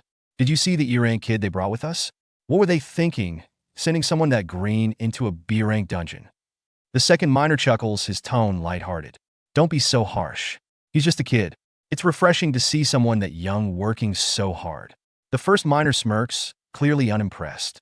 "Don't tell me you're the one who put him on duty near the entrance, the safest spot. You always find a way to avoid the tough jobs, don't you? Meanwhile, I'm out here risking my neck." With a casual shrug, the second miner replies, "You caught me. But give the kid credit. His handcart's loaded with 4 times the usual haul. We should give him a hand when we're done here." The first miner sighs, shaking his head with a begrudging grin. "You're way too nice." As they talk, the scene pans to reveal handcarts piled high with glimmering mana crystals, the fruits of their relentless efforts. The cavern stretches out before them, its shadowy depths disappearing into dark, twisting pathways that seem to lead deeper into the unknown. The scene transitions to Suho, standing resolutely before a group of demons in the depths of the dungeon. His sharp, unwavering gaze locks onto Mormu, the leader of the group. Suho's stance is calm, yet deliberate as he carefully sizes up his opponent. From the shadows behind him, Baru, his loyal companion, emerges with urgency in his voice. "Young master, that guy's magic power," Baru begins, his tone laced with concern. "I can feel it," Suho interjects, his voice steady but firm. "My sensory stats have sharpened." Suho's eyes narrow, his focus on Mormu unbroken as he silently assesses the demon's formidable strength. This demon's power is on par with an A-rank hunter, Suho muses internally, drawing a comparison to Randolph, the powerful adversary he once faced in the Pyramid Field dungeon. As tension builds, Suho's fists clench, his expression hardening. His thoughts race, piecing together the mystery of the dungeon and the forces at play. The Hunter Association must have had a significant reason for ordering the Grim Reaper Guild to clear this field dungeon, he concludes. "That's why I joined the excavation team, to uncover the truth. But if the association's interest in Lee Min-sung grows, it will complicate my efforts to track down the interim apostle." Turning his full attention to Mormu, Suho's voice cuts through the air like a blade. "Where is the apostle?" he demands, his tone commanding and unyielding. Mormu's expression darkens, his calculating eyes studying Suho intently. "So, just as the apostle hunts the man in the black mask, this one is hunting the apostle," Mormu thinks, his lips curling into a sinister sneer. Without warning, Mormu strikes. A tentacle lashes out, coiling tightly around Suho's feet. "You'll meet the apostle soon enough," Mormu taunts, his voice dripping with malice. More tentacles shoot towards Suho as the demon bellows. "Because I'm going to crush you thoroughly and leave you in a coma before delivering you to him." Despite the constriction around his legs and the approaching tentacles, Suho remains unfazed. He raises an eyebrow, his calm demeanor unbroken, even as Mormu's overwhelming strength presses against him. "Overwhelming strength?" Suho echoes mockingly, his mind flashing back to the grueling training sessions with Amit. The memory of Amit towering over him, arms crossed, flashed through Suho's mind. "Impressive," Amit had said. I didn't expect you to complete my training alone in just 5 days. Exhausted, Suho had stood shirtless, his body honed to near perfection. Amit's gaze had been proud. Your body has grown much stronger, young monarch. Despite the praise, Suho had collapsed moments later, tears of relief streaming down his face. The experience solidified his resolve. Investing all my stat points into strength was worth it. The skill I gained boosted even further. The scene shifts back to the present, where Mormu's tentacles lie in tatters, blood pooling around the battlefield. The demon's eyes widen in disbelief before twisting into unrestrained fury. Who are you? He roars, his voice echoing with desperation. Suho, unfazed, rips away the remaining tendrils binding him, his movements fluid and precise. His sheer strength radiates with an intimidating aura, and his piercing blue eyes gleam with unshakable determination. Without missing a beat, Suho surges forward with blinding speed, cutting through Mormu's demonic allies in a single, devastating motion. The two demons collapse instantly, rendered completely incapacitated by his overwhelming power. Suho redirects his focus back to Mormu, his voice sharp and authoritative. I'll ask you again, where is the Iterum Apostle? His words are deliberate, laced with a cold resolve. In the blink of an eye, Suho closes the distance, standing directly before the demon, his presence suffocating. Mormu, rattled by Suho's strength and unrelenting speed, refuses to yield. Desperation flashes across his face as he throws a fierce punch, bellowing, "Like hell I'll tell you." But Suho effortlessly catches Mormu's head mid-attack, his grip firm and unyielding. Is that so? Suho replies icily, his tone devoid of emotion. With a single, decisive motion, he severs Mormu's head from his body, the demon's eyes still blinking in stunned realization. Suho doesn't pause. His sword slashes methodically through Mormu's corpse, dismantling it with clinical precision. Clutching Mormu's still-conscious head, Suho's voice cuts through the demon's spiraling thoughts, stern and filled with certainty. I'll find out everything I need without you saying a word. The demon's fragmented thoughts scream with confusion and terror. What is with this guy? What is this unnerving power? Without hesitation, Suho tosses the severed head to Baru. Baru, time for your snack, he commands, his tone calm yet commanding. Baru catches the head eagerly, his sharp teeth tearing into it with delight. Baru remarks, licking his claws with satisfaction. That octopus was quite chewy. In the shadow dungeon, Essel experienced an unfamiliar sensation coursing through her body. Bewildered, she whispered to herself, "What is this feeling? My body feels lighter." The shift in her physical state hinted at something significant, though its cause remained unclear. Meanwhile, back at the battlefield, Baru finished devouring Mormu's severed head, his expression one of satisfaction. Suho turned to him with urgency, his sharp gaze betraying his impatience. "Baru," he asked, "were you able to learn anything about the Iterum Apostle?" Baru wiped his claws clean and paused before answering. The demon viewed the Apostle as a shining light, a beacon of sorts, he explained. But I couldn't uncover anything substantial beyond that. Suho exhaled deeply, frustration flickering across his face. Another dead end, he thought, his mind racing. Do I have no choice but to confront Lee Min-sung directly? Focusing on the immediate task, Suho resolved his next move. First, I need to evacuate the people here, he decided, his determination unwavering. Elsewhere, the Apostle stood among a group of hunters. Narrowing his eyes, he sensed a disturbance. The demon's presence has vanished, he noted. But it wasn't the Hunter Association. The raid party reached the boss monster's room, and Lee Min-sung announced, "This is Payu Field's boss monster room." Miho, her expression stern, thought to herself, I found nothing on our way here. Isn't this supposed to be where stardust is produced? Noticing her unease, Lee Min-sung smirked sinisterly. Telepathically, he conveyed to the Apostle, we canceled the plan to brainwash the hunters. Everything will end smoothly. The Apostle's cold voice responded, that will not do. Miho firmed her resolve. Let's go in, she declared. Behind her, however, a sinister betrayal was unfolding. Lee Min-sung's face twisted in shock as the Apostle's words sank in. His eyes widened, fury bubbling to the surface as his teeth clenched tightly. What are you saying? He demanded, his voice shaking with anger. The Apostle, unbothered, replied in an icy, detached tone. Didn't I already tell you? I'm turning all the hunters in this party into my followers. With a swift motion, he thrust a concentrated stardust crystal into the back of Lee Min-sung's neck. Panic replaced disbelief as Lee Min-sung felt the foreign energy seep into him. He struggled desperately, but his resistance was futile. The apostle leaned in close, his voice low and chilling. To stand with us, you must possess value.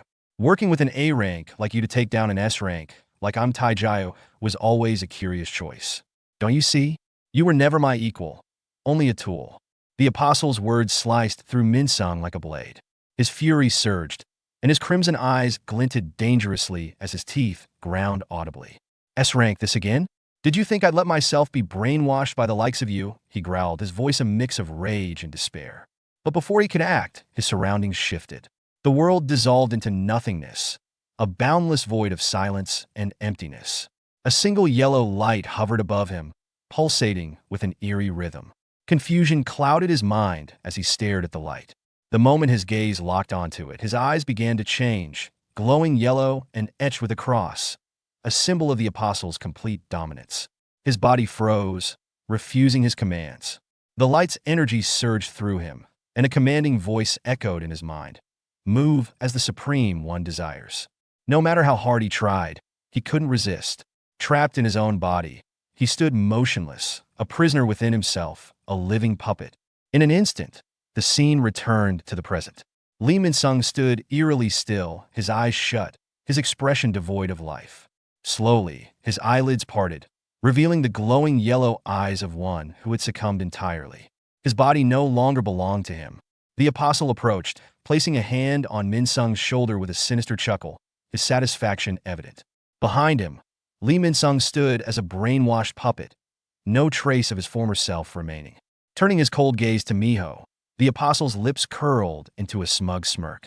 Now then, he said, his voice dripping with malice. Let's move on to the next one.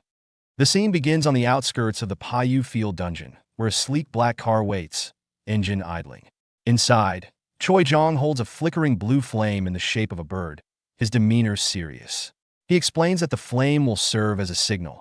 If it extinguishes, it means the party inside the dungeon is in trouble. He notes the significance of this magical communication method, as traditional devices fail to work within dungeons. Choi wears a sly grin, though it's more performative than genuine. He remarks mockingly about the hope that the S-rank hunters won't need to intervene in the situation. Sitting beside him, Im-taeju remains silent at first, but is clearly paying attention. Choi probes further, bringing up concerns about Lee Min-sung potentially causing more problems. Taijio, visibly irritated, retorts coldly, asking if Choi is deliberately trying to provoke him. Choi denies it, though his playful tone suggests otherwise. The conversation grows tenser as Taijio accuses Choi of being jealous of S-rank hunter Park Dojin, who joined a rival guild. Choi's forced smile falters, revealing his annoyance, though he insists their guild already has plenty of talented hunters. Taijio shifts the discussion to the larger issue, Lee Min-sung's alleged involvement in distributing an unknown stimulant. As guild master, Taijio feels responsible and warns Choi not to interfere unless absolutely necessary. Choi, crossing his arms, agrees but expresses his preference to avoid unnecessary conflict altogether. The perspective shifts to the dungeon, where the raid party faces a massive salamander boss. The creature prepares to unleash a deadly fire breath, but the team holds its ground. The tank steps forward, absorbing the brunt of the attack with a raised shield, while Lee Min-sung charges the beast with fierce determination, his attacks unrelenting. Miho observes Lee Min-sung and notices a strange change in him. He's fighting harder than usual, almost unnaturally so. Her attention briefly shifts to the Park Dojin standing motionless and withholding their aid. Frustrated, Miho wonders why the Park Dojin, despite his power, is letting the team handle everything. As she refocuses on the battle, she questions the reason behind Lee Min-sung's heightened aggression. The apostle, meanwhile, watches Min-sung with keen interest. Smiling faintly, he concludes that stardust, the magical substance used to enhance hunters, doesn't affect those above B rank. However, the condensed form, a star fragment, has the potential to elevate hunters beyond their limits. His suspicions about its effects are confirmed as he observes Min-sung's remarkable speed and precision in combat. Min-sung's strikes are brutal and relentless, leaving even Miho in awe. The salamander, enraged by Min-sung's assault, lashes out with its massive tail in a swift, lethal attack. Min-sung manages to block the strike with his sword, but the sheer force of the blow sends him skidding backward. Though strained, He refuses to falter, his resolve unwavering. The apostle, watching intently, reflects on the limits of Min Sung's power. Even with the awakening effects of the star fragment, Min Sung, an A-rank hunter, still struggles to match the level of an S-rank. Golden energy begins to radiate from the apostle as he prepares to intervene indirectly. He channels one of the 5 abilities of the star fragment, amplification. This power enhances not only the unique traits of the user, but also the magical properties of their weapon. As the apostle activates the blessing, Min Sung is enveloped in a brilliant blue aura, his weapon glowing with the same light. The apostle identifies Min Sung's unique trait as the amplification of magic power, which synergizes with his weapon's ability to enhance slashing power. Smiling, he urges Min Sung to demonstrate the strength of an S-rank hunter. Infused with newfound energy, Min Sung's transformation is striking. His glowing yellow eyes lock onto the salamander with deadly focus. In a single, devastating motion, he unleashes a slash infused with magic energy. The attack is so powerful that it cuts cleanly through the salamander and shatters the dungeon's roof, causing debris to rain down. The resulting explosion is massive, reverberating through the dungeon. Outside, Choi Jong and Im Tae-ju witness the eruption from the car, their expressions stunned. The sheer scale of destruction far exceeds anything they had anticipated, leaving them in shocked silence. Inside the dungeon, Miho was stunned by the aftermath of Lee Min Sung's attack, staring at the massive crater and the lifeless monster it had left behind. The sight was too much for her to process. How did he gain this much power? She wondered, considering Lee Min Sung was just an A-rank hunter. Meanwhile, Lee Min Sung stood silently over the fallen creature, his expression unreadable as his sword dripped with the monster's remains. The apostle, observing him, mused about the fatigue caused by amplifying a hunter's power, noting that Lee Min Sung had briefly reached S rank, but most of the amplification had already faded. The apostle mocked Lee Min Sung for not being strong enough to contain S rank power, triggering a brief, emotional storm in Lee Min Sung, who clutched his fists, determined that he wasn't finished.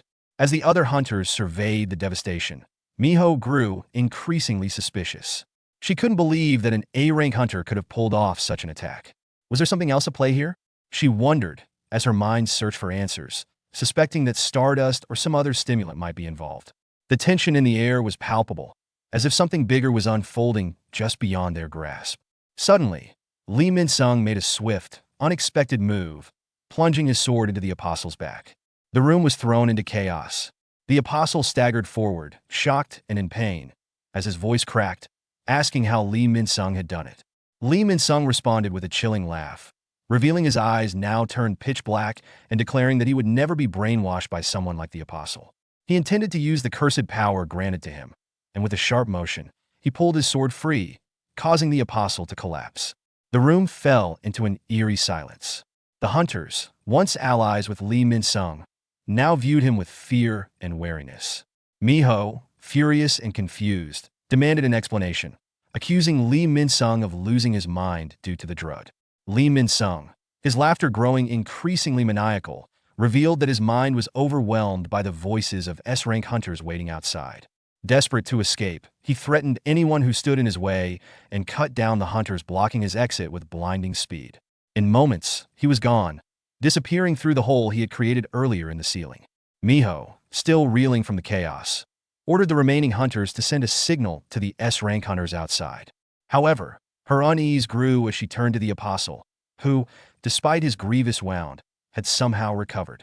He grinned maliciously, stating that with a strong enough mind, one could resist the divinity of the Mistborn, regardless of magical power. His calm demeanor and twisted satisfaction sent a shiver through Miho. Confused and disturbed, Miho questioned how the apostle was still alive, considering the fatal nature of Lee Min Sung's attack. The apostle only widened his grin, his bloodied fingers running through his hair, exuding an ominous presence. His silence spoke volumes, hinting at sinister intentions. Meanwhile, outside the dungeon, Lee Min Sung was on the run, exhausted and furious. He had gained S-rank power, but now he was a fugitive. Cursing the various forces he could no longer trust, he decided to lay low in a nearby city. As he fled through the forest, a blade suddenly struck the ground in front of him, halting him in his tracks. Tension filled the air as Lee Min Sung wondered who was following him. A voice emerged from the shadows, calm and authoritative. I wondered what caused that explosion. I figured you'd come out on your own. Lee Min-sung turned to see a figure step from the trees. It was Suho, a man whose cold and unwavering presence immediately commanded attention. Suho confronted Lee Min-sung, demanding that he reveal everything about Stardust and the Iterum Apostle, making it clear that he would not take no for an answer. Now, back to the story. At the edge of a dense forest, a confrontation unfolded between Suho and Lee Min-sung. The tension was palpable as the two stared each other down. Suho, calm and composed, projected an air of unshakable confidence. His voice, cold and cutting, demanded answers from Min-sung. It would be in your best interest to tell me what I want to know. His piercing, icy blue eyes locked onto Min-sung, exuding an intimidating intensity. Lee Min-sung, however, was far from composed. Internally, his mind was racing. Questions filled his thoughts.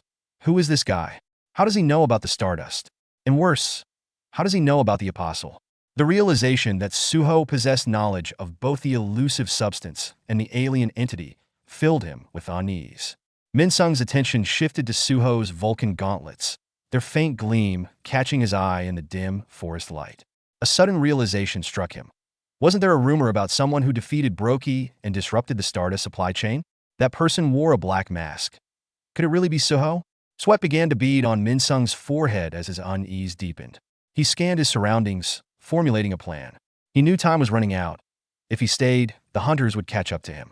With a resolve born of desperation, he gripped his sword and swung it with all his strength, aiming directly at Suho. His confidence was bolstered by his assessment of Suho's magic power, which he deemed inferior. Charging forward with a yell of "Die, you weakling!" Min-sung attacked with full force. Yet, Suho remained unfazed. As the blade sliced through the air toward him, Suho moved with mechanical precision. With a slight tilt of his body, he caught the sword barehanded, stopping the attack dead in its tracks. The sound of screeching metal echoed ominously through the forest. Lee Min-sung froze, his eyes wide in disbelief. Panic crept into his mind as he struggled to comprehend what had just happened. How'd he stop my attack with his hand? He tried to pull his sword free, but it wouldn't budge. Anxiety surged as he realized, just how strong is this guy? Before Min-sung could recover, Suho counterattacked. Twisting his body with practiced ease, Suho delivered a devastating sweet chin music kick to Min-sung's jaw. The impact was brutal, sending Min-sung flying through the air. Blood sprayed from his mouth as his vision blurred, and he crashed to the ground, dazed and disoriented. His thoughts spiraled in confusion. He has less magic power than me, so how is he overpowering me like this? From the shadows, Baru observed the scene with amusement. He mused on Min-sung's confusion, recognizing the flaw in the hunter's mindset. Hunters often judge strength solely by magic power, but true strength is far more complex. Suho's power transcends anything an A-rank hunter like Min-sung could understand. Baru continued to reflect on Suho's growth, noting how his strength had increased dramatically through intense training with Amit. Suho's raw physical power now far exceeded the capabilities of any A-rank hunter. Meanwhile, Suho's relentless assault overwhelmed Min-sung, who found himself barely able to defend against the barrage. With each exchange, his confidence eroded further, replaced by growing desperation. As the fierce battle in the forest unfolded, the narrative abruptly shifted to the Payu Field dungeon. Chaos reigned as Miho stood injured, clutching her arm. Before her loomed the Apostle, an alien entity exuding an ominous presence. Miho's voice trembled as she spoke, her disbelief evident. "Hunter Park, how are you still alive?" That attack, it pierced straight through your heart. The Apostle's expression remained unreadable. In eerie silence, he conjured a glowing stardust crystal, its malevolent energy radiating from his hand. His intent was clear. He aimed to dominate Miho using the power of the stardust. His gaze burned with malice as he prepared to strike. Before he could act, a voice rang out, cutting through the tension like a blade. "Miho, what's going on here?" Startled, Miho turned, her heart racing. She saw someone approaching, their presence offering a glimmer of hope amidst the chaos. The Apostle, caught off guard, widened his eyes in shock. He hadn't expected an interruption, let alone at such a critical moment. Miho tilted her head upward, her gaze locked on the hole above, and a relieved smile spread across her face. "You arrived just in time, Hunter Choi Jong and Hunter Im Taiju," she said warmly. At the edge of the opening, The two towering S-rank hunters stood side by side, their imposing silhouettes framed by the faint light. Their sharp eyes scanned the scene below, Miho, battered and bruised, surrounded by injured hunters. Nearby, the apostle stood silently, his glowing yellow eyes narrowing as he assessed the newcomers. His thoughts churned. Two S-rank hunters. He mused darkly. For now, I'll keep my head down. No need to invite suspicion. Hunter Choi leapt gracefully into the hole, his landing fluid and precise, a testament to his unparalleled skill. Approaching Miho, his face was etched with concern. We rushed here as soon as we heard the explosion, Choi said, his voice steady but serious. What happened here? Miho's expression grew tense, her smile fading. She replied grimly, this was Lee Min-sung's doing. Choi's eyebrows rose in disbelief. Lee Min-sung? Are you saying an A-rank hunter caused all this? Miho nodded, unease coloring her voice. He wasn't himself. His behavior was overwhelming, almost unnatural, like he'd consumed some sort of stimulant. Maybe the drug's effects pushed him beyond his limits, but she hesitated, her tone lowering. He also attacked Hunter Park Dojin. Choi's expression shifted to one of shock as his gaze fell on the apostle, who stood silently nearby. His eyes narrowed slightly. Wait, but Hunter Park seems fine, he muttered, perplexed by the apostle's composed demeanor despite Miho's statement. A sly grin tugged at the apostle's lips as he replied smoothly, I have an excellent recovery skill. It's nothing extraordinary. Choi stepped closer, studying him with keen interest. Stroking his chin, he murmured thoughtfully, interesting. That's quite an advanced recovery ability. Before Choi could say more, Miho's patience snapped. Her voice rang out sharply, cutting through the moment. Enough of this. We don't have time to waste. Lee Min-sung is still out there. If we don't act now, he'll reach the city and disappear. Acknowledging the urgency, Choi nodded briskly. You're right. He turned his head upward and called out, Hunter and Taiju. You heard that, didn't you? His tone carried a sharp edge as he added. It seems Lee Min-sung has caused quite the commotion, just as we suspected. But as Choi glanced over his shoulder, he froze. Taiju was nowhere to be seen. Frustration rippled through him as he clenched his jaw. Don't tell me he went after Min-sung on his own, Choi thought bitterly. Meanwhile, the apostle's glowing yellow eyes flashed as a sinister realization dawned. This is bad, he thought. My link with Lee Min-sung hasn't been severed. How is he resisting my control? Unease crept into his mind as he mused darkly. Human desires. Always so unpredictable. As Choi and Miho prepared to pursue Min-sung, the apostle weighed his options. It's unlikely anyone would believe what Min-sung says, but staying idle could draw suspicion. Closing his eyes, the apostle channeled his energy, attempting to re-establish his mental link with Min-sung. If it comes to this, I'll discard him, he decided coldly. It'll cost me a significant amount of divinity, but I can take over his body and force him to end his own life. He's only an A-rank hunter. I'll find another pawn soon enough. As he focused, his vision blurred, and he suddenly found himself seeing through Lee Min-sung's eyes. His breath hitched at the sight before him. What is this? He thought, alarmed. Is he fighting right now? The apostle's heart sank as he concentrated on the scene. Min-sung was engaged in a fierce battle. His jaw tightened as realization struck. Don't tell me he's already crossed paths with an S-rank hunter. His vision sharpened, revealing the figure attacking Min-sung. It was Suho. His movements were sharp, relentless, and precise, overwhelming Min-sung with devastating efficiency. The sight of Suho, his black mask concealing his face and his merciless precision, stirred unease within the apostle. Narrowing his glowing eyes, he thought, what is the black mask doing here? Could he be after Lee Min-sung too, just like the Hunter Association? The apostle's fists clenched beneath the folds of his jacket as his thoughts spiraled. I never imagined I'd encounter the black mask so soon. Nothing has gone according to plan since arriving in this world. Pulling his collar up as though to shield his thoughts, he muttered bitterly to himself, this is nothing like the days when everything unfolded as per the word of God. Then, a strange shift occurred within him. A devilish grin spread across his face, the earlier tension melting into chilling excitement. But why am I smiling? He wondered. The grin widened. This is exhilarating. Meanwhile, Suho's assault on Lee Min-sung continued, the flurry of swift, precise strikes forcing Min-sung to barely hold his ground. Desperation flared in Min-sung's eyes as he gritted his teeth. I can't let him keep me here any longer, he thought frantically. Suddenly, Min-sung shouted, wait! His cry cut through the chaos, momentarily halting Suho's relentless attacks. Suho's eyes narrowed in suspicion as he stopped mid-strike. "What?" he asked sharply, surprise flickering in his tone. Minsung's demeanor shifted, his voice now calm and deliberate. "If I answer your questions, is there any chance you'll let me go?"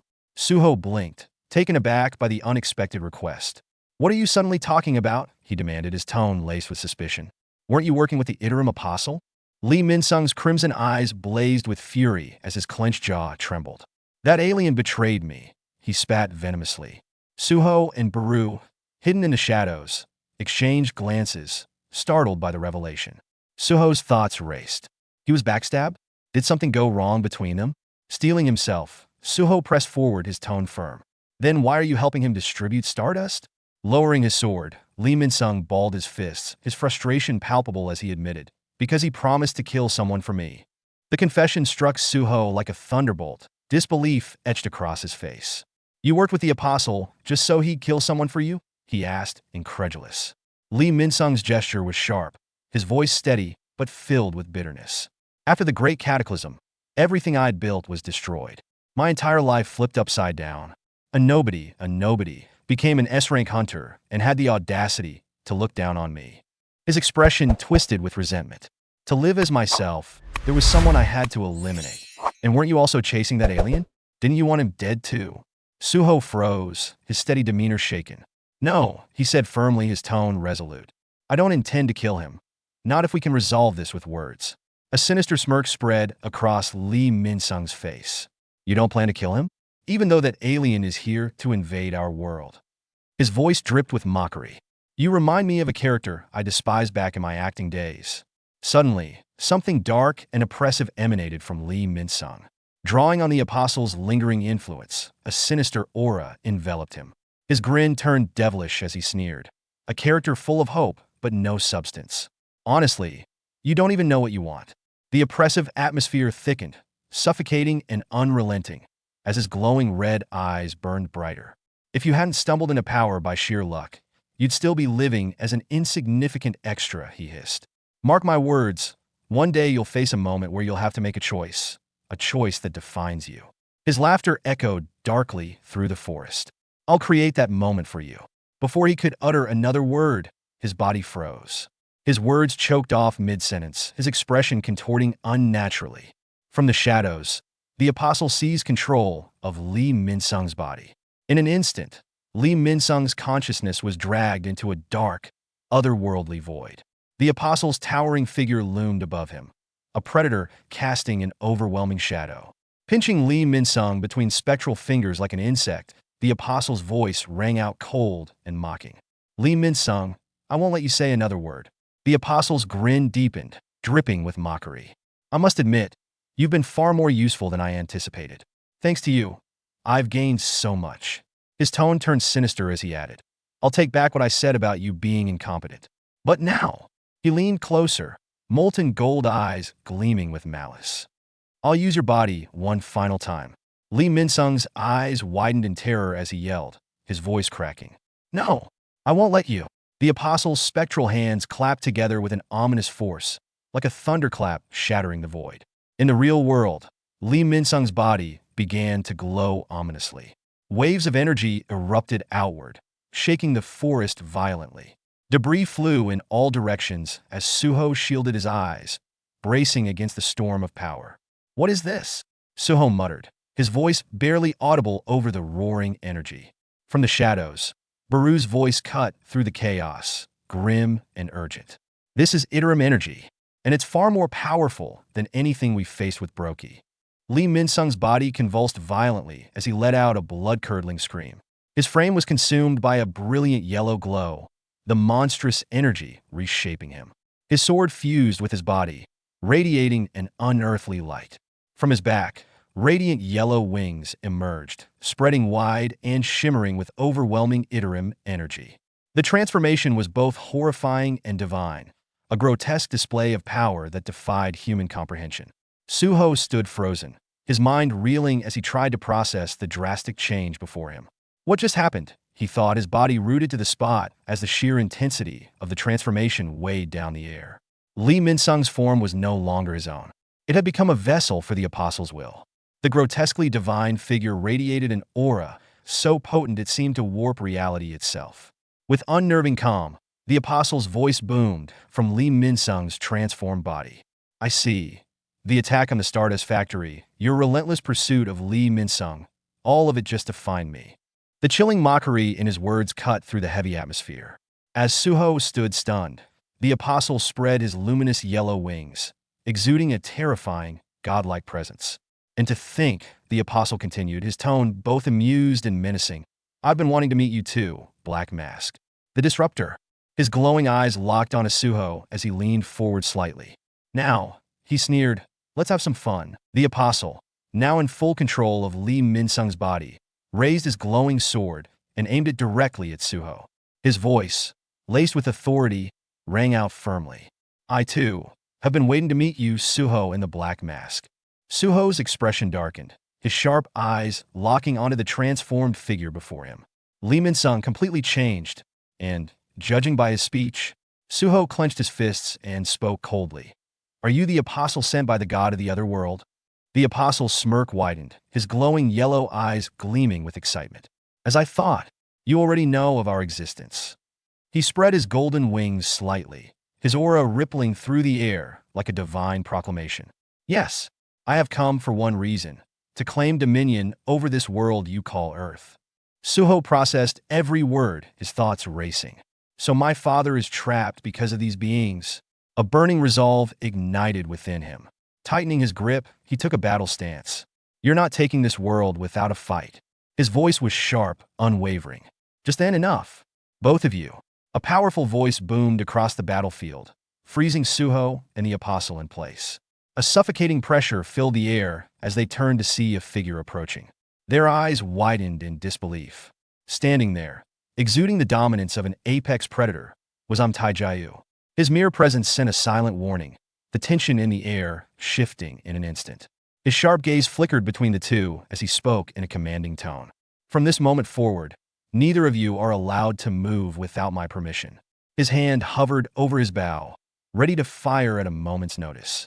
Try anything, and I promise, you'll be riddled with holes. His piercing eyes locked onto Lee Min-sung's transformed figure. Drawing an arrow, his voice was laced with restrained fury. Lee Min-sung, what the hell is wrong with you? What have you been doing all this time? His grip on the bow tightened as he studied the entity before him. This isn't the same Lee Min-sung I knew. His instincts screamed that something was wrong, and he waited for an answer. Suho stood frozen, shocked to see an S-rank hunter suddenly intervening. Meanwhile, the apostle remained unfazed. Why is Amit here? Suho wondered, his eyes shifting between the two. Before he could dwell on it, the apostle turned to him with a sinister smile. It seems we can't have our deep conversation here. His voice carried a playful edge. So let's meet again at the highest point in this region, Black Mask. Imtaijai's eyes flared with anger at the blatant attempt to flee. Where do you think you're going, Lee Min-sung? His patience snapped. Without hesitation, he released an arrow, his voice cutting through the air like steel. I told you, you're not moving without my permission. The moment Imtaijai fired, the apostle, still wearing Lee Min-sung's body, turned his head, his glowing eyes locking onto the incoming projectile. Then, at the very last moment, he effortlessly sidestepped. The arrow tore past him in an instant, hurtling straight towards Suho. Suho barely had time to react. Damn it! In a split-second move, he bent backward, narrowly dodging the deadly shot as it whizzed past his face. The force of the near miss sent a sharp gust through his hair. Meanwhile, the apostle, now airborne, unfurled his radiant golden wings and shot into the sky, escaping the immediate battlefield. Imtaijai wasn't done. Without missing a beat, he conjured multiple arrows at once, showcasing his skill as he took precise aim. His voice was firm, unwavering. I said, don't move. He released a barrage of arrows. The apostle dodged them mid-flight, as if they were nothing. Twisting effortlessly, he weaved through the deadly projectiles like a celestial being beyond human reach. Suho, on the other hand, relied on sheer speed and agility, maneuvering past the storm of arrows with razor-sharp reflexes. One after another, he dodged, each movement precise, his body moving like a blur. The battlefield erupted into a chaotic dance of speed, skill, and overwhelming power. Yet the fight was only just beginning. As Suho weaved through the barrage, creating distance from the chaos, He muttered under his breath, frustration creeping into his tone. Damn it, looks like Taijaiyu is after Lee Min-sung too. From the shadows beneath him, Baru emerged, his eerie, insect-like eyes gleaming with amusement. Are you not going to retaliate, young monarch? Suho flicked his gaze toward Taiju, his expression unreadable. Then, in a firm voice, he replied, judging by his reactions, Hunter it doesn't seem to be connected to the Apostle of Iterum. Besides, he hasn't even shown his full power yet. Meanwhile, Taijaya grew visibly irritated. His eyes narrowed as he watched his arrows being dodged with unnatural ease. His grip on the bow tightened, frustration creeping into his voice. What the hell is with these guys? They're dodging my arrows like it's nothing. But instead of dwelling on it, he refocused entirely on Lee Min-sung. Right now, taking him down comes first. I can't waste time worrying about the other guy. Taijayu's aura flared, raw energy crackling around him as he poured more power into his next shot. The bowstring stretched taut as he took aim, his gaze unwavering. I guess it was selfish of me to think I could capture you unharmed, Min-sung. The apostle tensed, sensing the overwhelming surge of mana from the S-rank hunter. A bead of sweat formed on his brow as a single thought echoed in his mind. That mana, it's dangerous. This is bad. Just as Taijaiyu was about to unleash his devastating shot, a flicker. Something shifted behind him. His instincts kicked in, and his eyes widened in pure shock. What? He hadn't sensed anything sneaking up behind him. An impossibility for an S-rank hunter. Snapping his head around, his arrow still primed to fire, he turned to confront whatever it was, and then a goblin. Peering from behind the trees and bushes, wide-eyed with terror, was a goblin. Not just any goblin. Suho's shadow goblin. The small creature stood frozen, trembling as it found itself staring down the lethal tip of Taijai's arrow. Its beady eyes welled up with tears as a single thought ran through its panicked mind. Why am I in this situation? Even Taijaiyu, a seasoned S-rank hunter, was momentarily dumbfounded. His expression twisted in pure confusion. Wait, what? A goblin? The absurdity hit him all at once, momentarily stalling his mind. But then, realization struck. Whipping his head back around, his expression darkened. Suho and the apostle were gone. A slow-burning frustration built within him as he lowered his bow, dismissing the arrow. His gaze swept over the battlefield, now littered with destruction. The sheer extent of the damage left behind only served to mock his failure. Gritting his teeth, Taiju scowled as a bitter thought surfaced. I can't believe I fell for that. What the hell, man? His eyes narrowed, his mind returning to Lee Min-sung. Just what the hell are you thinking? And what exactly are you planning to do? The scene shifted to, phone rang, its sharp tone cutting through the silence. A firm hand lifted the receiver. I see. So Lee Min-sung escaped. The deep voice belonged to none other than the president of the Hunters Association. His expression remained unreadable as he absorbed the report from the other end of the line. Taijaiyu stood nearby, his face grim. Beside him, Choi and Miho remained tense, waiting. Letting out a slow, measured breath, Taijaiyu finally spoke, his voice heavy with regret. My apologies, Association Chairman. This was my failure. Lee Min-sung, he wasn't himself. He looked completely out of it, likely under the influence of some kind of drug. And more than that, he hesitated, then continued, his tone wary. He wasn't alone. There was another hunter with him. A hunter in a black mask. Choi's eyes widened in shock. His head snapped toward Taiju, urgency lacing his voice. Wait, a black-masked hunter. His voice teetered on the edge of alarm. Was he built like a brawler? Taijaiyu blinked, momentarily thrown by Choi's reaction. You know him? He asked, curiosity piqued. Choi clenched his fists, his mind racing. Because I saw someone just like that during the airport dungeon break. He was fighting off the magic beasts alongside the black magic beasts. A heavy silence fell over the room as Choi's words sank in. The association chairman leaned forward in his chair, fingers interlaced, his sharp gaze darkening as a particular memory surfaced. Jinwoo, the Shadow Army, black magic beasts. If that were the case, then they should belong to Jinwoo. A deep frown creased his forehead as his thoughts spiraled toward a dangerous possibility. Could it be? Could the missing hunter, Jinwoo, have returned? His fingers tapped against the desk in a steady rhythm as he weighed the idea. But after a moment, his expression hardened. No, if Jinwoo was back, he would have resolved this entire situation instantly, which meant, then who the hell was it? The scene shifted high above, at the region's loftiest peak, The battleground had already been chosen. Suho arrived at the desolate mountaintop, his stride steady, unshaken. His sharp gaze swept across the barren expanse before settling on the apostle, who stood waiting for him. The wind howled between them, carrying an eerie silence. Suho advanced, his expression unreadable. The apostle leaned casually against his sword, a slow, sinister smirk stretching across his lips. No distractions this time. This was it, the battlefield they had been waiting for. With a devilish glint in his eye, the apostle raised his blade and pointed it at Suho with deliberate confidence. How unexpected, he mused. Why did you help me escape? Suho didn't break stride. His voice dropped to an icy chill. Isn't it obvious? His gaze darkened. You'll abandon Lee Min-sung's body the moment things get dangerous for you. The apostle's grin widened, wicked and knowing. Without the constraints of a human vessel, his true form radiated an overwhelming presence. A low chuckle rumbled from his throat. I've heard whispers from the demons. They speak of a darkness in this world, one called the Shadow Monarch. His eyes gleamed with intrigue. So tell me, what's your connection to him? A shadow passed over Suho's face. His narrowed gaze turned razor-sharp, his voice colder than ice. You ask too many questions. His grip tightened, and I have no intention of answering them. A slow breath. Then I'll just beat the truth out of you.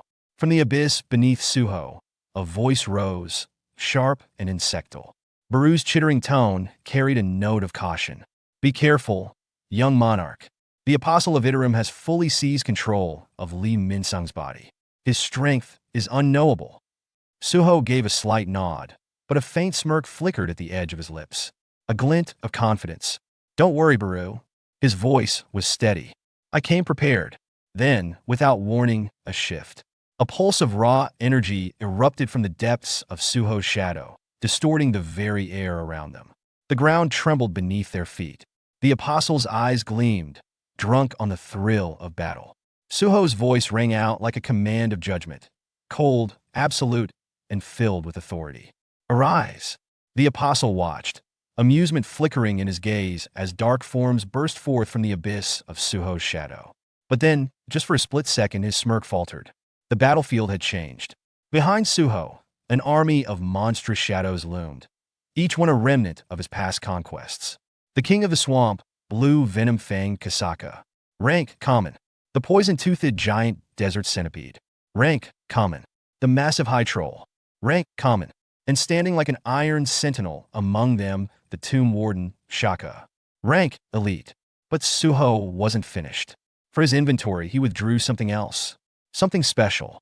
A key of the shadow dungeon. This, Suho murmured, gripping it tightly. This is what I've been saving for this moment. With a single motion, the shadows beneath him twisted and expanded. From the depths of his personal dungeon, two figures emerged. Essel, Gray.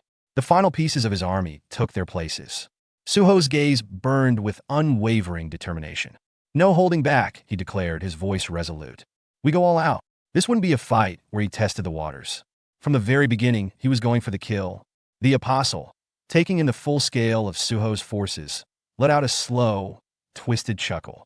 Then his lips curled into a wide, ecstatic grin. His aura flared, brimming with unrestrained excitement. Oh, this is going to be fun. Suho stood tall, an unshakable force, with his shadow army assembled behind him like an impending storm. The battlefield was moments away from erupting into chaos. Across from him, the Iterum apostle's lips curled into a sinister grin, unable to suppress the thrill surging within him at the sight of Suho and his spectral legion. A system window materialized before Suho, flashing an urgent notification. His gaze flickered to the quest description, and his expression darkened as the words registered. Defeat Lee Min-sung, who has been possessed by the Iterum apostle, and obtain his memories. His grip tightened. So it's come to this, he thought grimly. There was no room for hesitation.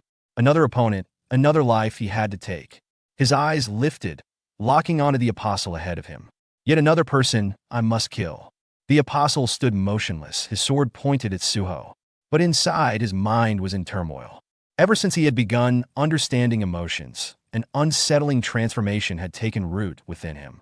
When he still couldn't fully comprehend, memories of Jinwoo, the original Shadow Monarch, resurfaced in his mind. The fragments of the main body, that lingering sensation. He pondered, his thoughts dipping into the abyss. I think I finally understand what it was like to meet with darkness. His mind replayed the moment, the overwhelming presence of a being who had shattered an entire dimension's army on his own. He had watched Jinwoo stand alone, surrounded by his forces, yet there was something about him, something eerily solitary. His glowing yellow eyes flickered as a new thought took hold. Could this kid, Suho, give me the answer I seek? Before he could dwell on it further, a monstrous roar split the air. The venom-fanged serpent, Kasaka, lunged at him with lethal intent. Yet, the apostle didn't flinch. He stood his ground, watching the beast hurtle toward him. Then, in a single, effortless arc of his sword, he cleaved Kasaka clean in half.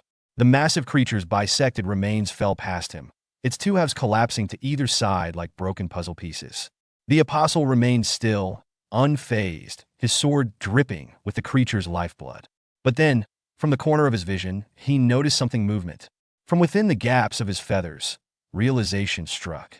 He's fast. A flicker of surprise crossed the apostle's face as Suho came rushing at him with incredible speed.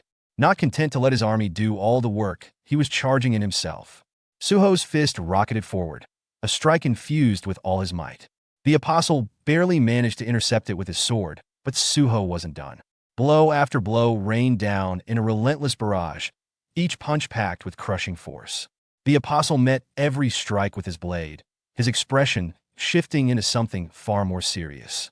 He used his soldiers to distract me, and now he's engaging me in close combat himself. His eyes narrowed. He must be confident in his hand-to-hand skills. Then, in the middle of the exchange, he saw an opening in Suho's defense. His instincts kicked in, and with a precise slash, he aimed to cut Suho down. But at the very last second, Suho twisted his body backward, narrowly evading the lethal arc of the blade. The sheer force of the apostle's attack didn't go to waste, though. It effortlessly sliced through the massive shadow centipede behind Suho, splitting it in half as if it were made of paper. Before the apostle could press his advantage, his senses flared. Another presence was closing in. Essel. She darted toward him from behind, her spear poised to strike. Her grip was tight, her eyes alight with fierce determination. This was her moment. With a sharp breath, she swung her spear at full force, gritting her teeth as she aimed to pierce through him. But at the last possible moment, the apostle tilted his head slightly, letting the weapon graze past him. Before she could recover and strike again, his hand lashed out like a viper, seizing the shaft of her spear in an iron grip. Essel's breath hitched. She struggled, trying to wrench it free, but his strength was overwhelming. She dangled in midair, still gripping her weapon, powerless against his hold. A dark, twisted smirk crept across the apostle's face as his voice dripped with cold amusement. "You're not one of the black soldiers." Essel's breath hitched as she stared at the apostle, pure terror seizing her. She was completely vulnerable. Her weapon, held captive. Her body, suspended midair with no way to defend herself. Just as panic threatened to take over, Suho came crashing in like a thunderbolt. With a force that could shatter stone, he launched himself forward, his body coiled like a spring, and delivered a devastating kick straight to the apostle's face. The impact was fierce. Essel was instantly freed from his grasp, but the apostle barely budged. His head snapped back ever so slightly, but to him, it was nothing more than an inconvenience. Slowly, he turned his gaze back to Suho, his yellow eyes gleaming, narrowing with an unmistakable fury. His voice came out firm, almost scolding. "Why aren't you making proper use of the black soldiers in the main fight instead?" Suho frowned, momentarily thrown off. What does he mean? The apostle's words didn't quite make sense to him, but his expression hardened as realization dawned. With cold determination, he locked eyes with the apostle and spoke in a voice laced with resolve. "Black soldier? If you want to see it so badly, then I'll show you." Without warning, two massive shadowed hands erupted from the ground, gripping the apostle in an iron hold. It was Shaka, one of Suho's elite monsters, who had seized him almost instantly. The sands around them reacted, twisting and coiling as they surged toward the apostle's body, binding him further. The apostle turned his head, finally acknowledging the beast restraining him. Shaka's grip tightened. The weight of the surrounding sand pressed down, locking him in place. But the apostle's expression didn't waver. His sharp, piercing gaze shifted back to Suho, who was already in motion. This was the moment Suho had been waiting for. Gathering every ounce of power at his disposal, he clenched his fist, muscles coiling like a loaded spring. A deep, pulsing energy surrounded him as he reared back, preparing for a devastating blow. The sheer force of his power cracked the air around him. Yet, despite the impending attack, the apostle didn't flinch. He didn't even attempt to break free. He stood motionless, his cold expression unwavering, as if he had no reason to be concerned, as if Suho's attack was beneath him. And then, impact! Suho's fist crashed into the apostle, detonating like a missile. The force of the blow sent shock waves rippling across the battlefield, an eruption of power that tore through the ground. Dust and sand exploded outward in a violent storm, momentarily blinding everything in its path. Suho instinctively shielded his eyes from the debris, but before he could even catch his breath, boom! The sand that had encased the apostle exploded outward, releasing a blast of energy so fierce it sent Suho skidding backward. He gritted his teeth, digging his heels into the ground to steady himself, his heart pounding. His thoughts raced, the sand holding him just shattered. But how? From within the swirling chaos of sand and dust, two piercing yellow eyes gleamed like twin suns, cutting through the haze. Then, in a flash, the apostle lunged. His movement was instantaneous, too fast to react to. I guess I won't be able to feel that same exhilaration I did back then, he muttered in a voice devoid of excitement. Suho barely managed to cross his arms in front of him to block the attack. But even then, the force behind it was staggering.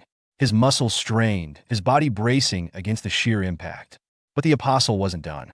Without a moment's hesitation, he flickered away at terrifying speed, reappearing behind Essel and the shadow troll monster standing in Suho's ranks. Slash! A cry of pain tore through the battlefield. Essel gasped as a deep gash split across her shoulder, her spear shattering into fragments. The shadow troll barely had time to react before multiple holes were torn through its body, its form barely holding together. Suho's breath caught in his throat, his eyes widened, scanning the battlefield in alarm. He tore through them just like that? But his attention was yanked elsewhere. He felt it, the pressure against his fists, his Vulcan gauntlets cracking. He looked down, and dread curled in his stomach. The gauntlets, his trusted weapons built to withstand monstrous blows, had begun to fracture. Tiny cracks spiderwebbed across their surface, proof of the sheer disparity in power between him and the apostle. A bitter realization settled in. Am I really this outmatched? The apostle turned back to Suho, surveying the damage he had effortlessly inflicted. His expression, once neutral, was now shadowed with disappointment. He let out a slow, measured breath before speaking. How disappointing. His tone carried a weight of disdain, as if he had expected far more from this battle. The soldiers of darkness. They were veterans, warriors with their own will.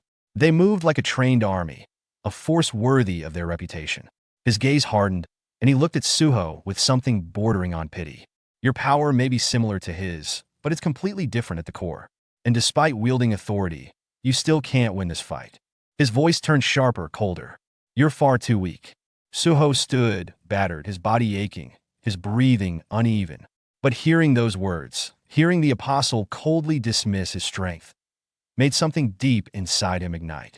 His eyes narrowed, his jaw clenched. Damn it. It's gotten so much harder to fight Lee Min-sung ever since he got possessed by the apostle. His strength, a bitter thought echoed in his mind. He's probably on par with an S rank now. But before Suho could even finish his thought, the apostle didn't wait. He charged, his expression twisted into pure rage, his golden eyes burning with fury. A deep frown settled on his face as he stormed forward, his voice cold and sharp.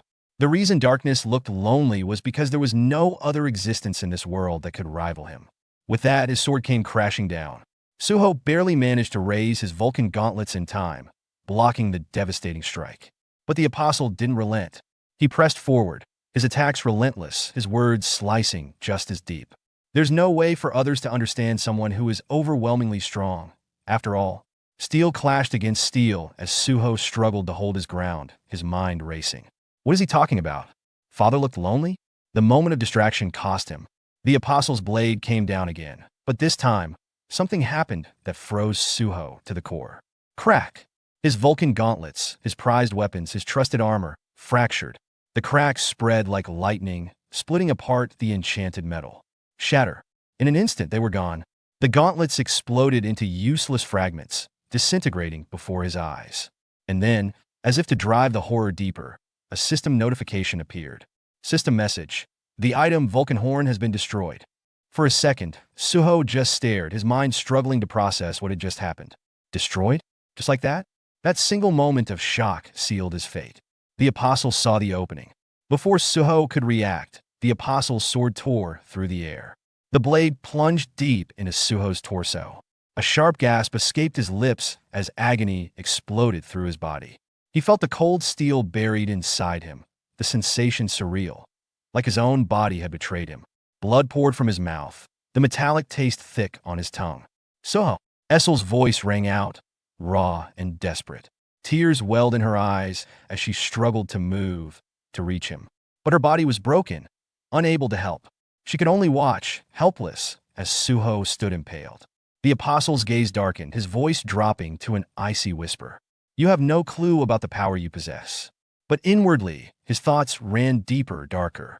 That's why I'll take it from you. His grip tightened on the hilt of his sword. I'll strip you of the authority of darkness. I'll break you, remake you into a believer. And then, I'll do whatever it takes to claim that power for myself. With chilling determination, he twisted the blade and pushed it in deeper. Suho's vision blurred.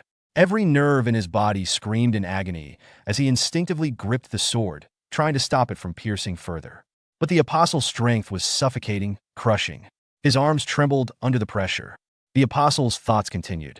Once I do that, I should finally be able to understand how darkness felt, right? Suho's breath came in ragged gasps, his body failing, his strength slipping. Blood dripped from his lips as his fingers trembled against the cold steel. And then, a single thought clawed its way into his mind. I have no clue about the power I have. Lee Min-sung's words echoed from the past. Come to think of it, he said something similar. The memory resurfaced. That battle with Lee Min-sung. His opponent's voice, mocking yet strangely prophetic. You're just a hopeful character with no real personality. You don't even know what you want. Eventually, you'll be forced into a situation where you'll have to make a real choice. Suho's breath hitched. His grip on the sword tightened. His mind, in the midst of pain, started racing down another path. My stats, my skills, are they really enough? Or is there something else I need to become stronger? Then another memory surfaced at a casual moment. Baru, casually munching on popcorn, turned to him with an amused grin. Young monarch, why don't you use the shadow-transformed weapons? Suho had replied with a cool indifference. Vulcan's horn has more attack power. Besides, it's already tough enough managing both my bond skill and the authority of the ruler while commanding my shadow soldiers. Adding another layer of complexity just isn't worth it. Baru, unfazed, had simply smirked. You're a genius. You can do it. Baru, guarantee it. Suho had dismissed it then, his tone cold and unwavering. It's fine. Besides, didn't you say my father never used shadow transformation in battle? There has to be a reason for that. Even if I had used it, I doubt things would have turned out differently. Baru had studied him for a moment, then simply shrugged. If that's what you believe, then I suppose it can't be helped. As the pain of his wound throbbed through his body, Suho's mind drifted into deep contemplation. When did I start doing this? When did I start setting limits for myself so easily? A memory surfaced. A different time, a different Suho. He saw himself before his awakening, before power, before battles, before the weight of the world settled on his shoulders. He was drawing, his fingers gliding across the paper, lines becoming shapes, shapes becoming something more. And then failure, a mistake, a stroke in the wrong place. And just like that, he had given up, setting the sketch aside, telling himself he'd try again later. My habit of compromising after failing, that existed even before I awakened. His eyes widened slightly as the realization hit him. Now that I think about it, I haven't drawn a single picture since awakening. I used to love it, really love it. His fingers twitched, as if trying to recall the feeling of a pencil in his grasp. Then, Lee Min-sung's voice echoed in his mind. You don't even know what you want. Suho exhaled sharply. Yeah, he was right. He had left his meeting with his father up to the system. He had convinced himself that finding his mother would eventually happen when he got stronger. He had kept moving forward, but never once had he asked himself why he wanted that strength. I keep chasing power because I feel like I have none. Then a new thought struck him. Why have I been trying so hard to follow in my father's footsteps? Father doesn't need a copy of himself. I need to find it, something that only I can do. A small, almost imperceptible smile crept on his Suho's lips. Then he acted. With every ounce of willpower left in his battered body, he lifted his trembling hand, his fingers curling slightly, just enough for him to whisper 2 words through his blood-stained lips. Arise! The apostle's golden eyes narrowed as he frowned. Come to think of it, he muttered, his gaze fixed on Suho. The black shadows are immortal, aren't they? No matter how many times they fall, they just rise again. His expression darkened, irritation flashing across his face. Just as he spoke, movement stirred from the depths of Suho's shadow. The dark void rippled like a living entity as monstrous forms began to emerge, rising from the abyss. The apostle gritted his teeth. But no matter how many times your soldiers come back, they'll never be strong enough to defeat me. But then, something changed. The shadows that emerged were different. Back in his true body, the apostle's eyes widened slightly, his breath hitching. They're merging. For the first time, there was a flicker of genuine surprise on his face. Even in the war against darkness, I've never seen this happen. A chimera. Before his eyes, Suho's shadow soldiers fused into a monstrous, nightmarish being. Its form twisted and warped, multiple creatures becoming one, their combined power crackling in the air like an ominous storm. And Suho did something shocking. He severed his bond skill with Gray. Essel gasped, her eyes widening in disbelief as she saw Gray and Suho's fusion suddenly unravel. Why would he do that now? But just as confusion took hold, something even more shocking happened. Suho's aura, already ominous, already otherworldly, grew darker, deeper. It surged around him like a living force, swirling violently as if responding to something unseen. His eyes, they gleamed a brilliant, almost terrifying blue.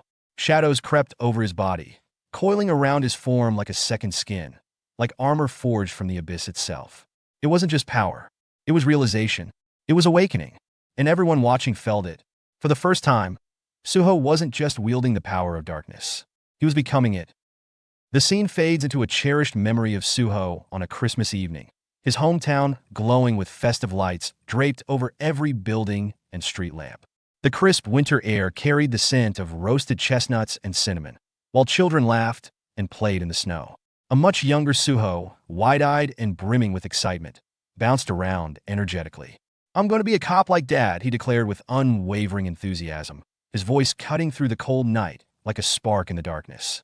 Jinwoo, Hain, and Suho strolled down the beautifully lit streets, their footprints vanishing in the soft snow behind them. Suho, unable to contain himself, hopped in front of them, his breath visible in the chilly air. Because you look so cool, Dad. Can I be one too? His innocent eyes shone with admiration as he eagerly awaited a response. Jinwoo and Hain exchanged glances, their faces reflecting a mix of surprise and deep affection. But before they could answer, Suho, still bubbling with excitement, added, or maybe an athlete like Mom. Then I'll be strong like her, right? That's okay too, right, Mom? His childish determination brought a warm smile to Hain's face. With a mother's gentle touch, she placed her hand on Suho's head, her fingers brushing through his soft hair. In a voice filled with tenderness, she said, Suho, when you were born, your father and I made a promise. Promise. Suho's excitement momentarily paused as he tilted his head, confusion flashing across his face. What promise? He asked, his voice quieter now. Hain crouched slightly, meeting her son's curious gaze with warmth. That we would never decide your dream for you. Whatever you want to do, you have our full support. Suho's expression wavered, his small brows furrowing. In a softer, almost hesitant voice, he murmured, but I want to be strong and cool like you and Dad. Hain chuckled lightly, her eyes filled with love. If that's truly what you want, then go for it.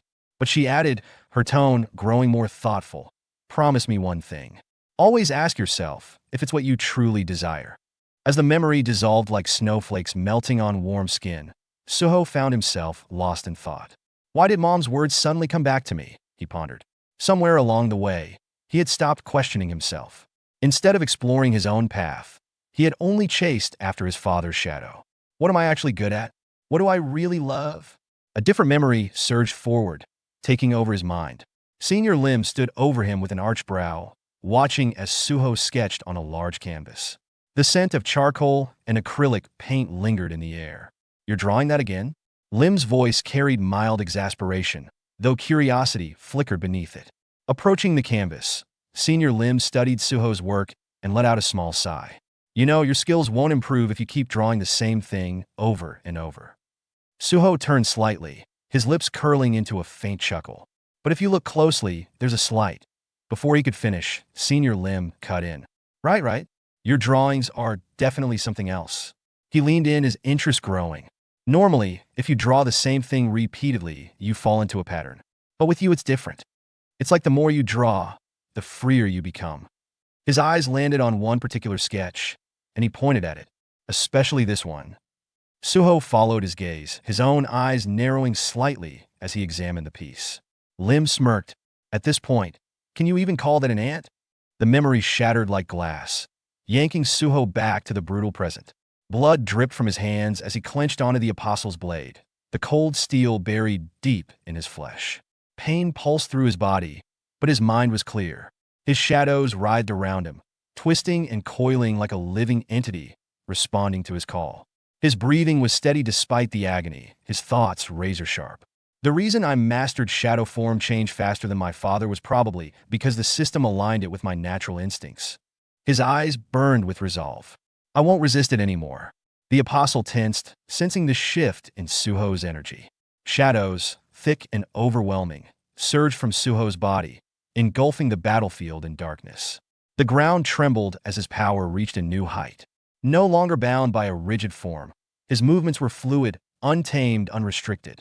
A monstrous force spiraled from within him, wrapping around the apostle like an unrelenting storm. Suho's irises gleamed an eerie white as his shadows consumed everything in sight. From within the abyss of his power, Baru, hidden in the depths of Suho's darkness, suddenly emerged.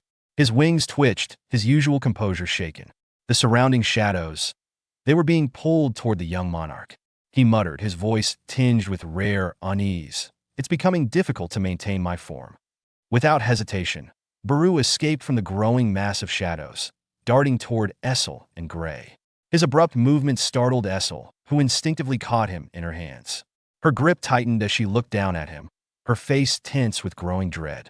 Baru, she said, her voice urgent. What's happening to the young monarch? Baru exhaled deeply, the tension in his small frame easing as he perched himself on Essel's shoulder. He lowered his head slightly, his voice hushed with uncertainty. I don't know what's happening myself. His usually sharp tone carried an unusual hesitation, his gaze shifting toward Suho.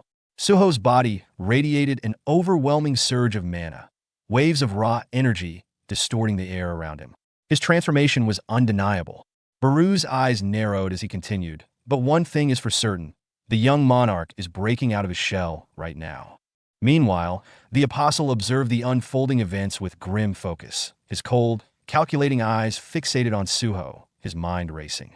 Was there latent potential within this kid all along? A flicker of unease settled in his chest. His jaw clenched as an unsettling thought gripped him. This could become troublesome. I need to push him to the brink of death and administer the star fragment immediately. But before he could complete his thought, his instincts screamed at him. A razor-sharp shadow spike was already inches from his throat, closing in with lethal intent. Reacting on pure reflex, the apostle twisted backward, flaring his wings and propelling himself out of danger. At the same time, he wrenched his sword free from Suho's gut. Blood spattered the ground, but something fell off. His expression tightened in shock. What just happened? He had barely registered the attack, and yet it had nearly taken his head. His narrowed eyes studied Suho with renewed wariness. This is impossible. According to my knowledge, a hunter's abilities do not evolve beyond their set limits. Could this be a reawakening? But Suho was no longer just standing. He was towering. The oppressive aura around him grew heavier as his mana surged, his wounds knitting together as shadows poured over his body like armor. His transformation was complete. He locked eyes with the apostle, his once human gaze replaced by something far more dangerous. Cold, lethal. His irises gleamed a piercing white, his deadly intent clear. Suho's right arm was completely engulfed by his shadows, its form shifting with fluid precision. Behind that serious expression lay a newfound understanding. Is shadow change simply the ionization of shadows? His mind sharpened with realization. Considering the nature of shadows, which can shift and morph at will, I should be able to apply it in far more versatile ways. Before he could finish the thought, a shadowy beast erupted from beneath the apostle, fangs bared as it lunged at its prey. But the apostle's movements were swift. With a single effortless slash of his blade, he cleaved the beast cleanly in half, its fragmented shadows dissipating into the air. He barely had time to exhale before another assault came from behind. The High Troll, one of Suho's strongest shadow soldiers, had maneuvered into position. The massive creature pulled back its enormous club, muscles tensing with sheer force, before swinging down in a devastating arc meant to crush the Apostle completely. Yet once again, the Apostle reacted with unsettling ease. His sword met the club midair, halting the attack as if the troll's monstrous strength was nothing more than an inconvenience. The troll gritted his teeth, pushing harder, but the Apostle didn't budge. Irritation flickered across the Apostle's face as he spoke in a voice laced with disdain. "Did I not tell you? Your soldiers are no threat to me." The moment those words left his lips, he twisted sharply, his blade flashing like lightning as he unleashed a brutal flurry of slashes. One by one, Suho's shadow creatures fell, their forms sliced apart, reduced to nothing but flickering darkness. But then something changed. The Apostle's instincts flared once more, urging him to look up. His eyes widened slightly in surprise. Suho was walking toward him, but this time, he wasn't just wielding his shadows. He wasn't just commanding the ruler's authority. A new power crackled in the air around him, wrapping around his arm like a coiled predator ready to strike. A deep, sinister red aura flared to life, pulsating with raw energy as it gathered in his hand. Suho's expression remained unreadable, but his voice cut through the silence like steel. "If this doesn't work either, then it's pretty much over." Suddenly, a system notification flickered before his eyes. Bonding skill, Demon Strike activated. In that instant, Essel transformed. Her once dark hair turned pure white as her mana surged outward, flowing directly into Suho. She was giving everything, pouring every last ounce of her strength into him for a single, devastating attack. With a thunderous boom, Suho launched himself off the ground, the sheer force of his leap shattering the surface beneath him. The cracked earth splintered outward like a spiderweb as he shot forward at lightning speed, his fist clenched tight, radiating a terrifying fusion of shadow form change, the ruler's authority, and demon strike. The Apostle's instincts flared. Without hesitation, he propelled himself backward, eyes locked onto the devastating energy surging toward him. His thoughts raced, his expression betraying the first hints of unease. That mana, it's undeniably dangerous. Yet a smirk formed on his lips as he steadied his stance. But an attack that obvious will never hit me. Creating distance, the Apostle retaliated instantly. His sword flashed as he unleashed a barrage of slashes, the razor-sharp arcs cutting through the air like streaks of death. Suho barely had time to react. Blades of light carved into his body from multiple angles, slicing deep into his flesh. His head snapped back from the force, blood spraying into the cold air. His vision blurred for a split second as pain flared through his nerves. The Apostle closed his eyes momentarily, inhaling the scent of Suho's blood before letting out a wicked grin. "You should still be able to use your authority." He tilted his head slightly, his grin widening. Even while missing a leg, Suho staggered, his body battered and bleeding. His breath was ragged, but his mind sharpened. Despite the searing pain, a realization dawned on him. His eyes flickered with something new, understanding. Wow, so something like this is possible with shadow form change? The Apostle's confident smirk faltered slightly as Suho's energy shifted again. The skills he had gathered in his arm, shadow form, ruler's authority, and demon strike, suddenly vanished. But they hadn't disappeared. They had been transferred. From the shadows behind the Apostle, a figure emerged out of nowhere. Shaka. The Apostle barely had time to register the presence behind him before Shaka pulled his arm back, mana boiling violently around his clenched fist. Then, with a force that shook the battlefield, boom, the devastating punch connected squarely with the Apostle's face. The Apostle's mind blanked. Where did that come from? The impact was colossal. A fusion of three devastating abilities stacked into one attack obliterated the Apostle's composure. His once flawless body was sent flying across the battlefield, crashing into a distant rock formation with a force that sent shockwaves tearing through the ground. The earth trembled. Dust and debris filled the air, creating a suffocating cloud of destruction. For a brief moment, the battlefield stood still. Suho, with Shaka by his side, gazed across the battlefield. As the dust finally settled, their eyes locked onto the wreckage. The Apostle lay crumpled at the base of the shattered rock. Blood dripped from his eyes and mouth. His once untouchable form was fractured. The pain wasn't just physical. It reached deep into the very essence of his being. In a voice filled with stunned disbelief, the apostle muttered. Transferring your skills to a soldier? His lips trembled slightly as he let out a ragged breath. This utilization of authority. I have never witnessed this, not even from the darkness itself. The realization sent a chill through him. Meanwhile, within Lee Min-sung's battered body, something shifted. The apostle, still attempting to control the vessel, noticed something alarming. Min-sung's mouth wouldn't move. The apostle frowned, testing his control. No, the body isn't responding. His jaw, it was broken. A flicker of concern crossed his features as he slowly moved his fingers. The body still functions. I can still fight. But to continue, I need more power. His thoughts raced. If I replenish this vessel's mana by sacrificing his life force, I should be able to. Before he could finish the thought, a voice cut through his mind. A familiar voice. A voice laced with irritation and undeniable defiance. What the hell is this? The apostle's eyes widened in shock. That voice. It was Lee Min-sung. His consciousness had returned. Min-sung's disfigured face. His jaw grotesquely hanging, twisted into a scowl. His once polished appearance was gone. He looked monstrous, almost demonic. Min-sung's voice, laced with venom, echoed through their shared mind. Did that brat do this to me? The apostle remained silent, trying to suppress the growing panic within him. Min-sung scoffed, his tone mocking. What's wrong? Did the almighty S-rank just get humiliated by someone weaker than him? The apostle's fingers twitched, his patience snapping. Lee Min-sung, if you don't shut your mouth, then... But Min-sung cut him off, grinning wickedly.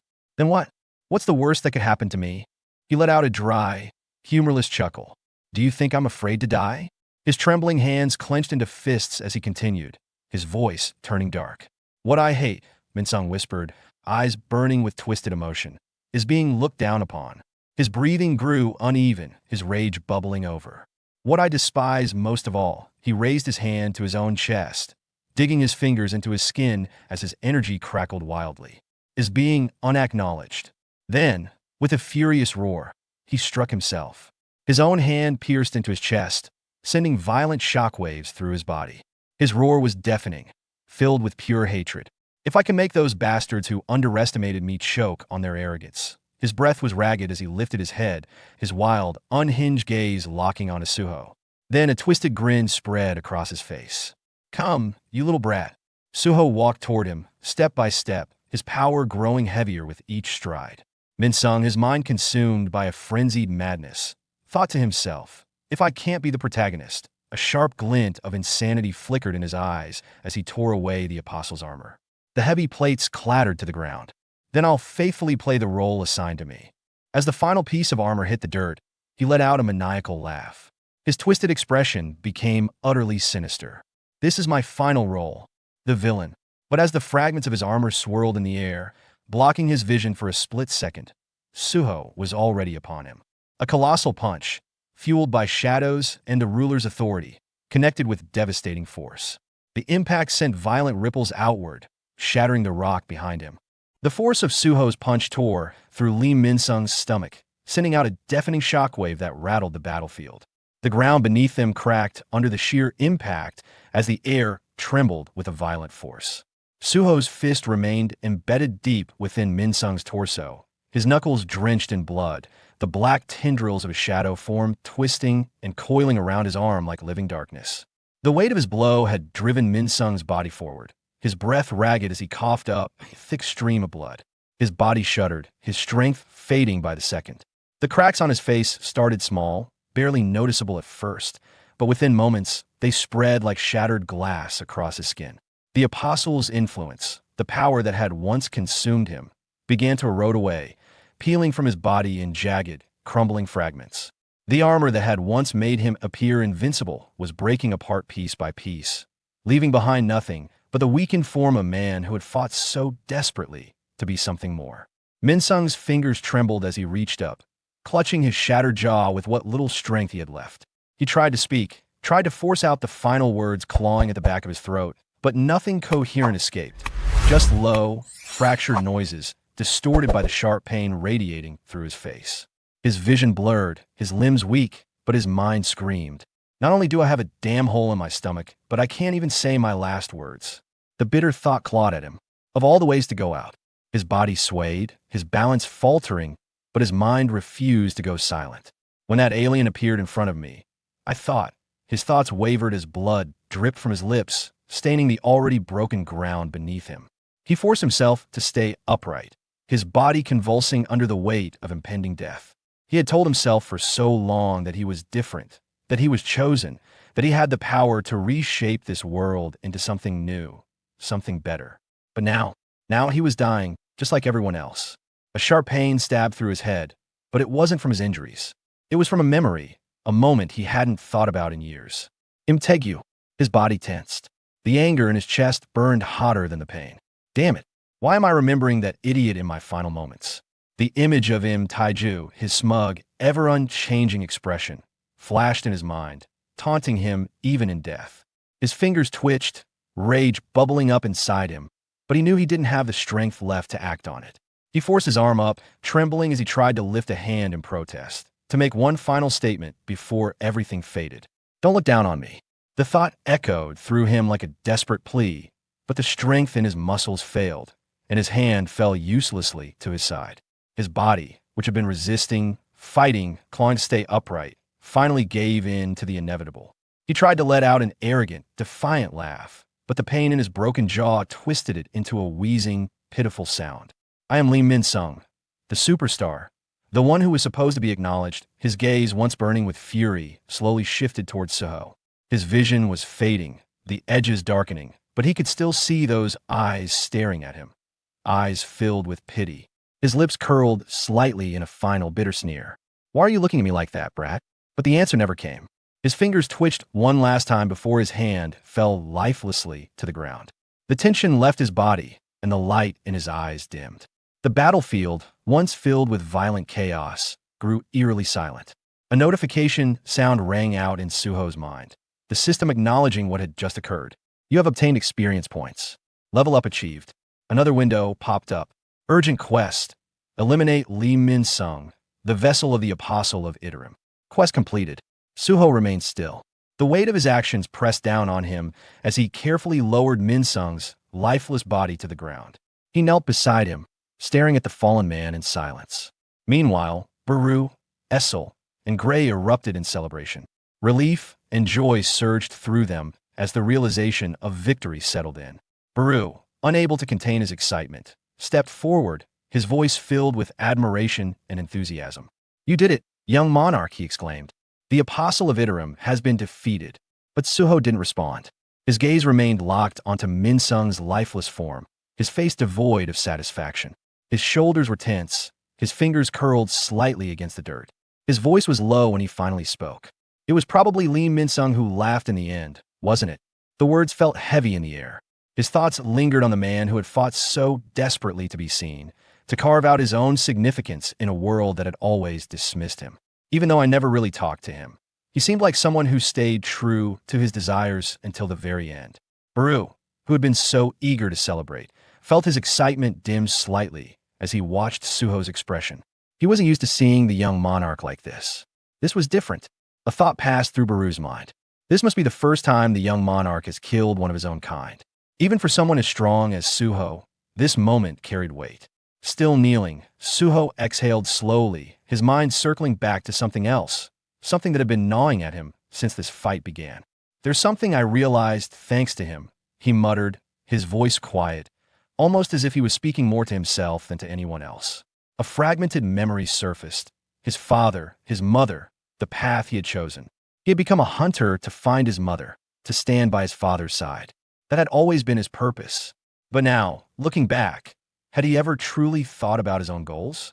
A sharp recollection struck him, Min-sung's words. The insult that had cut deeper than any blade. An ambiguous character without an ego. A slow realization settled in. He thought back to the tutorial, the brutal battle against his father.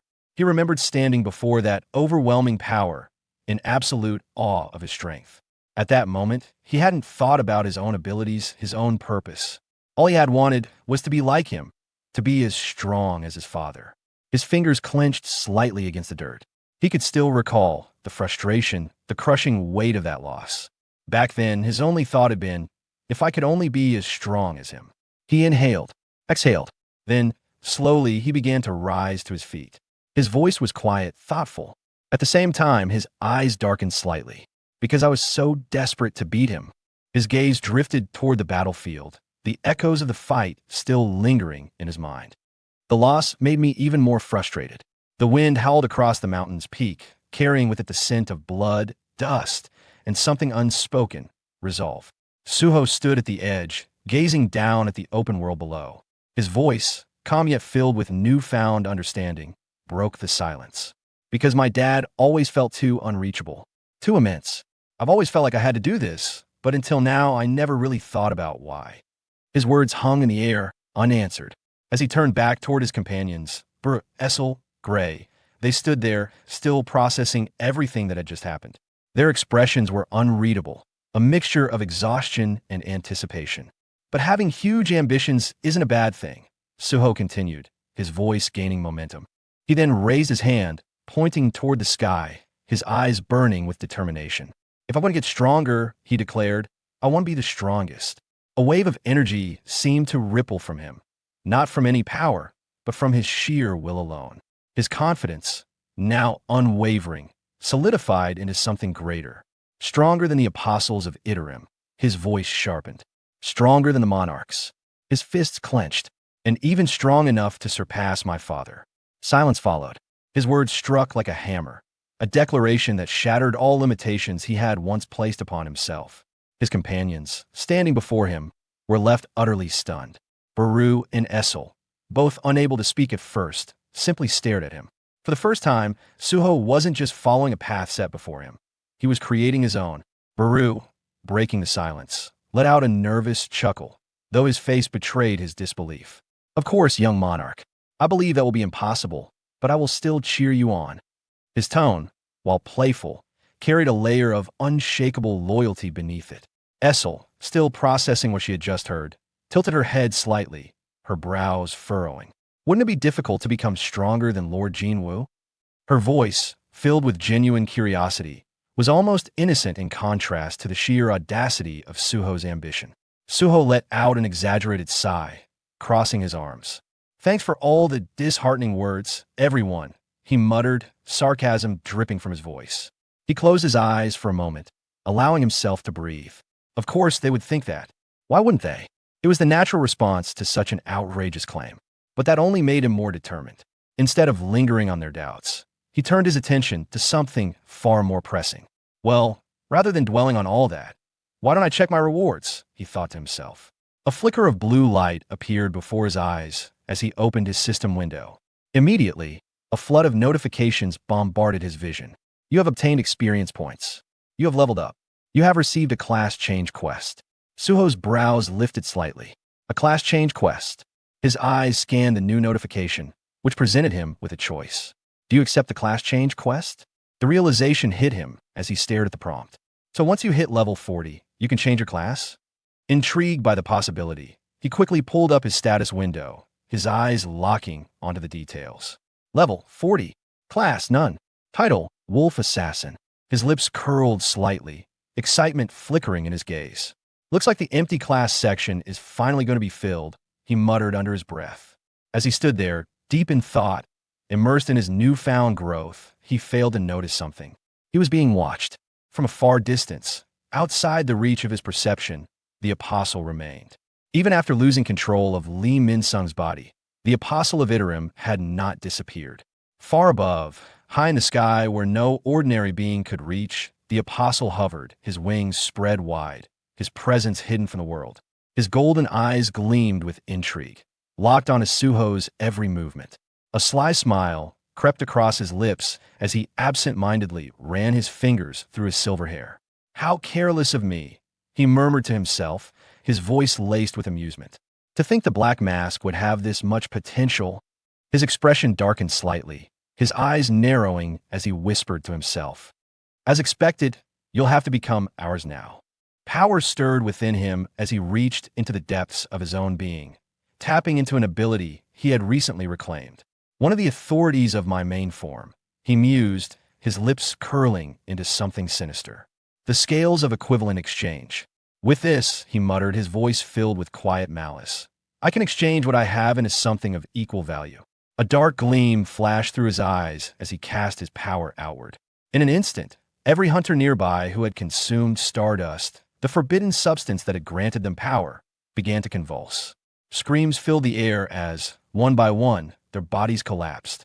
Agonizing pain tore through them as their life force was forcibly drained, their very essence being siphoned away. Their strength, their vitality, everything was being stolen.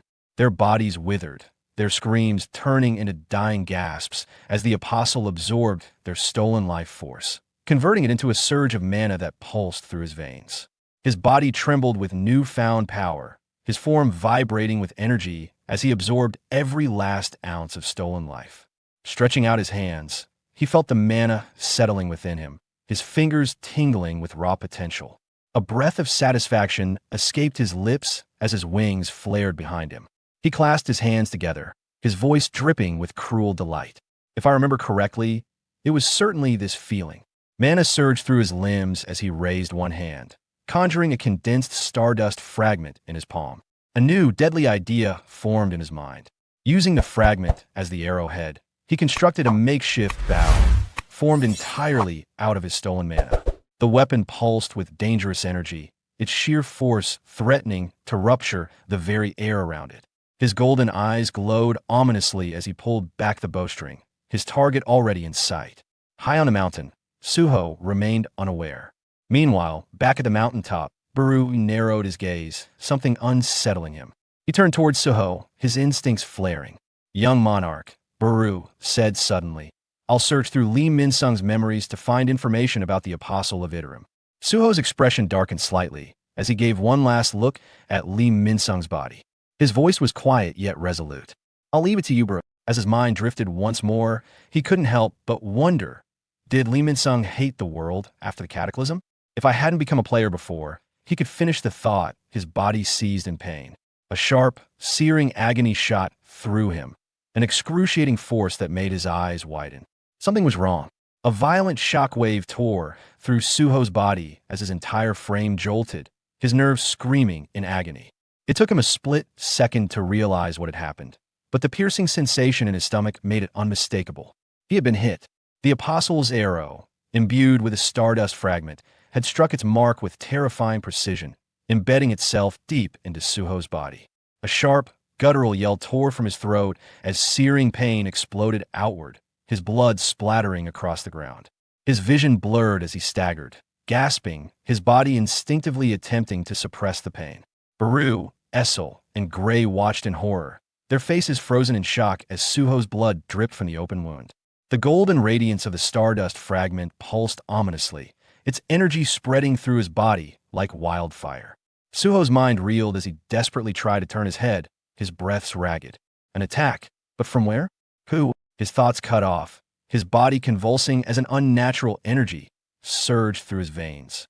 High above, the Apostle hovered in midair, a smug grin creeping across his face.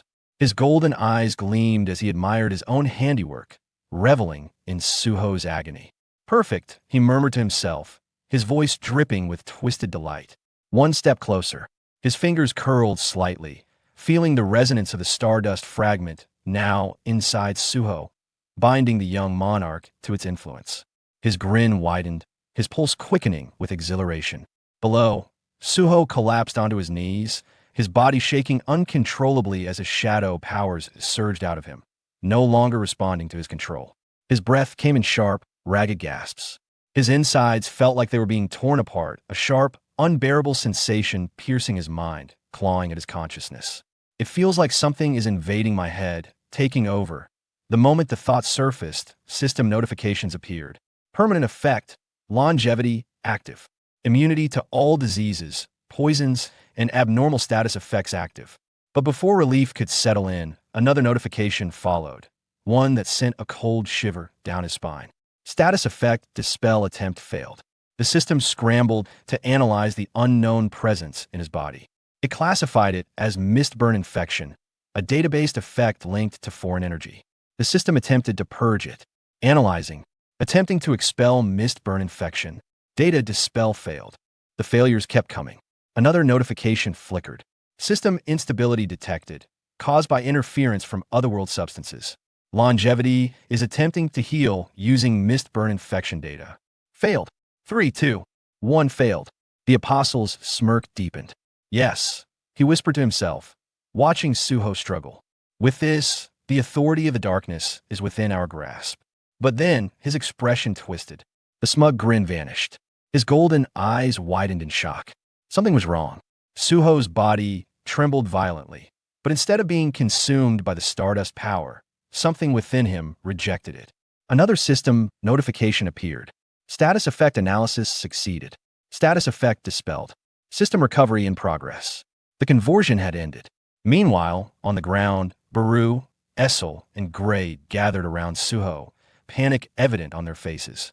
Suho's body shuddered violently, his sweat-drenched skin pale from the overwhelming pain. His breathing came in sharp, erratic gasps. Baru clenched his fists, frustration and fear twisting his features. Young monarch, hold on. Just hold on. His voice wavered, an uncommon occurrence from someone as battle-hardened as him. Essel bit her lip, trying to think of something, anything that could help, but the sight of Suho in agony made her stomach twist. Gray remained silent, but the tension in his stance was unmistakable. Suho, still trembling, narrowed his eyes. The pain was unbearable, but his mind still worked. Longevity activated. That was his only saving grace. His breathing remained shallow as he forced a thought through the pain. I have to seal the wound with my shadows. But his vision blurred. A heavy weight pressed onto him, his head growing dizzy. The voices of Baru, Essel, and Gray became distant. Their cries for him faded. His HP was dropping. Faster, faster. His fingers twitched as he glanced at the system window, forcing himself to focus. If this keeps up, I'll surely. His head pounded, his body screaming for relief, for an escape. Then, an idea. It was a desperate thought. Reckless. But at this moment, his only choice. His fingers, trembling from the pain, slowly lifted. The only action he could manage. He pressed the accept button. Class change quest accepted. A new system notification flashed. Class change quest will begin now. Before anyone could react, the ground shook. A shadow dungeon gate materialized before them. The black portal pulsed ominously, swallowing the very light around it. A new system message appeared. Only the player may enter the class change quest. To ensure smooth progression, the monarch's descendants will be transported inside the shadow dungeon. Baru's eyes widened in shock. What? Essel and Gray stumbled back, staring at the massive gate that had appeared from nowhere. Even the apostle, still hovering above, felt his own shock grow, his golden eyes locked onto the gate, his mind scrambling to understand what had just happened. Suho, on the verge of collapse, barely held on as his HP drained to near zero. Then, an explosion of energy erupted. A deafening boom tore through the battlefield, sending shockwaves in all directions. The sheer force of it sent dust and debris flying into the air for miles. The energy was visible, an ominous black force surging violently. Then darkness. Suho's consciousness snapped back. His eyes opened, but everything was black. There was no sky, no ground, no sense of space. It's so dark. I can't see anything. His own voice sounded distant. For a moment, his thoughts wavered. Am I dead? But no, he could still feel the burning sensation on his skin, the lingering pain in his limbs. It hurts. His voice was barely above a whisper. Then, a faint glow flickered. A blue fire ignited in the distance, illuminating his surroundings. His breath steadied. He was alive. His heart pounded in his chest, the realization settling in. With newfound determination, his eyes adjusted to his surroundings. But the moment he took in where he was, his expression shifted to one of utter shock. He wasn't outside. He was sitting on the ground, completely healed, within an enormous, endless hallway. His throat felt dry as he swallowed, his mind reeling. Where the hell am I? The scene shifts back to the mountain peak, where the brutal clash between Lee Min-sung and Suho had unfolded. The air was thick with the aftermath of battle, yet the victor had vanished without a trace. Arriving with lightning speed, the apostle landed at the site, his sharp eyes immediately scanning the desolate battlefield. His gaze settled on Lee Min-sung's lifeless body, sprawled across the ground. The eerie silence confirmed what had transpired, but something was off. Suho and his allies were nowhere to be found. The apostle furrowed his brows as he examined the surroundings. He muttered to himself, "There's no lingering magic, no traces of spatial distortion." His instincts screamed at him. Something deliberate had taken place. The gate had opened moments earlier, spiriting away the black-masked warrior and the soldiers, leaving only the corpse behind. His eyes darkened with intrigue, his smirk widening. It didn't take him, he mused, his voice laced with amusement. A gate that selectively pulls in only his allies, interesting. He ran a hand along his chin, processing the implications. Darkness and the black mask, every time I cross paths with them, something unpredictable unfolds. There was a glint of excitement in his gaze now, his lips curling upward. How fascinating! Meanwhile, deep within the dungeon, Suho maintained a steady one-handed handstand, his body completely still except for the slow trickle of sweat that dripped onto the cold stone floor. His breath was calm, controlled. He was assessing his own physical state. His expression remained unreadable as he whispered to himself. The hole in my stomach completely healed on the way here. My body feels perfect. He flipped back onto his feet in a fluid motion, rolling his shoulders. If there's a problem, it's... Before he could even finish his thought, a sharp digital notification screen flashed before his eyes. System alert. The advancement quest does not allow other monarch successors to participate. Suho's brows furrowed. Without hesitation, he reached for his shadow dungeon key, only for another system message to pop up. System alert. The shadow dungeon key cannot be used. His eyes narrowed. So I can't use my bond skills, and I can't enter my dungeon either? He turned his gaze down the vast dungeon hallways, his mind processing everything at an alarming speed. This is definitely the same dungeon where my tutorial took place, he muttered. His fingers ran along the cold stone walls as he recalled those distant memories. The dungeon my father built for me. His expression darkened slightly. The version of me that survived that place is gone, but the memories remain clear as ever. As he walked deeper into the labyrinth, an unsettling realization struck him. No knights, no enemies to defeat, no weapons provided. And of all times, when Vulcan's horn is broken. His fist clenched at the thought. The quest was deliberately stripping him of every advantage. His jaw tightened as his eyes scanned his system interface. But something was missing. No quest details. His voice held an edge of frustration. If I have to climb this tower like before, am I really supposed to do it without weapons or bond skills? The hallway stretched endlessly before him, its maze-like structure playing tricks on his perception. Something was different, he could feel it. His eyes flickered toward the eerie blue flames lining the walls, distorting in places like glitches in a video game. His instincts screamed at him to be cautious. Then, he stopped dead in his tracks. His eyes widened in genuine surprise. A door. After walking through the endless hallways, he had finally found a door. He exhaled sharply, scratching the back of his head. A boss room, here? In such a random spot? His fingers traced the edge of the door as he muttered. Was this advancement quest put together carelessly, or is there something else at play? His mind raced with possibilities, but there was only one way to find out. He placed his hand on the door, feeling the cold surface beneath his fingertips. A strange sense of anticipation welled up within him. Once I finish this advancement quest, will I become strong like before? Memories of the tutorial resurfaced. He recalled the very first obstacle he had faced there. Igris. The door creaked open, revealing a dark, cavernous chamber. The air was heavy, oppressive, the silence more deafening than any battle cry. At the far end of the room, a set of stairs led up into the shadows. Suho narrowed his eyes. It's too dark to see anything clearly. His gaze remained locked forward, his senses sharpening. And then he saw it, a figure perched atop what appeared to be a throne. A shadowy presence loomed, the tension in the air thickening as Suho instinctively tensed. Then, the figure moved. As soon as it saw Suho approaching, it began to rise from its throne. As the figure descended, Suho's breath caught in his throat, his eyes widening in sheer disbelief. His body stiffened, his mind refusing to process what stood before him. It wasn't possible. It couldn't be. Yet, as the figure stepped forward, the dim lighting cast an all too familiar shadow, a form that Suho recognized all too well. His heart pounded as his own face stared back at him. But it wasn't the face he had now. It was him. From the tutorial. His past self stood tall, radiating power, his expression as cold as the dungeon air itself. There was no hesitation in his step, no confusion, no weakness. Only the sharp gleam of eyes that had been forged in endless battle. This was the Suho that had endured the hellish trials of the tutorial. The version of himself that had once been strong enough to defeat Bura at full strength.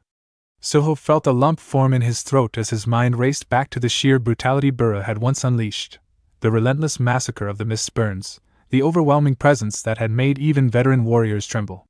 And yet, here stood a version of himself who had been able to defeat that Bura. The air around the tutorial Suho began to shift violently as his gauntlets pulsed with raw energy. The power grew at an alarming rate, tendrils of light crackling around his body like living lightning. His presence warped the very atmosphere of the chamber. The energy didn't just radiate, it consumed. The walls trembled, the very ground beneath him fracturing as the overwhelming force spiraled out of control.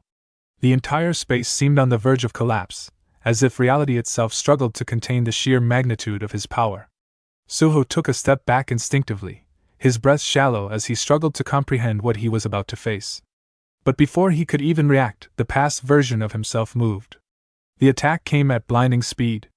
Suho barely managed to open his mouth, his voice catching as he uttered, "Wait!" Before he could even blink, the world around him exploded. The impact was instant.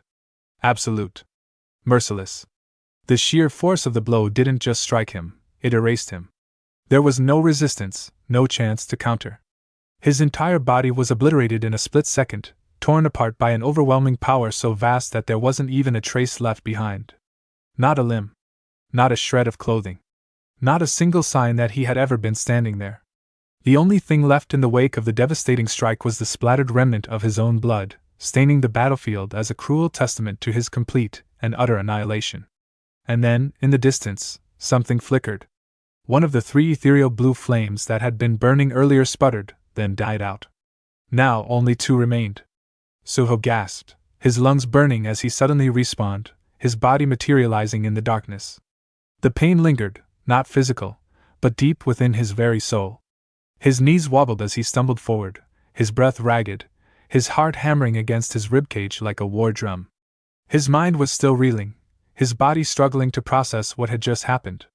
He clutched at his head, trying to ground himself as a terrifying realization settled in. His voice was barely a whisper, shaking with the weight of what he had just experienced. "This place, is this where I respawn after dying?" Sweat dripped down his face, his pupils still shaking from the shock of what had just transpired. He forced himself to take a deep breath, but his thoughts remained scattered, his emotions still in turmoil. If this was the true nature of the advancement quest, then, no. He refused to believe it. The idea alone felt impossible. Was he really supposed to defeat himself? The version of him that had been strong enough to take on Bura? His hands curled into fists. No. The system had always existed for his growth, to push him forward, to make him stronger. If his class change quest required him to defeat the being beyond the gate, then there had to be another way. He wasn't going to waste time despairing over an impossible challenge. He needed to analyze. To adapt. His eyes flickered toward the maze-like passages stretching endlessly before him. Unlike the tutorial, this dungeon wasn't a single straightforward battlefield. It had multiple hallways, multiple rooms. The more he thought about it, the stranger the boss room's placement felt. It didn't make sense for it to be in that location. Unless there were other boss rooms. If that was the case, then there was still hope. He clenched his jaw and took off running, his feet pounding against the cold stone floors as he raced through the dimly lit corridors. The moment his eyes locked onto another massive gate standing at the end of a hallway, a sharp smirk tugged at his lips. Just as he had suspected, another boss room. His chest rose and fell heavily as he wiped the sweat from his forehead, his heartbeat slowing as he steeled his nerves. There was still a path forward. But just as his fingers hovered over the door, his instinct screamed at him to stop. His entire body tensed, every muscle locking in place as an unexplainable feeling of dread washed over him. Something was wrong. His mind whispered a quiet warning. Wait. What's inside? A small part of him hesitated. Should he really just rush into another fight without knowing what awaited him? But no, there was no point in hesitating now.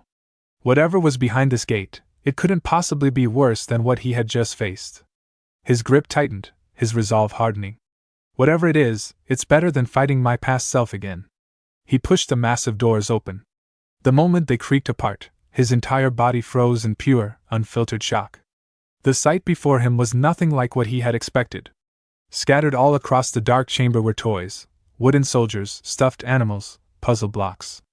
They lay strewn across the cold stone floor, an eerie contradiction to the suffocating darkness surrounding them. His heart pounded faster as his gaze slowly shifted forward, scanning the unsettling scene before him. And then his breath hitched.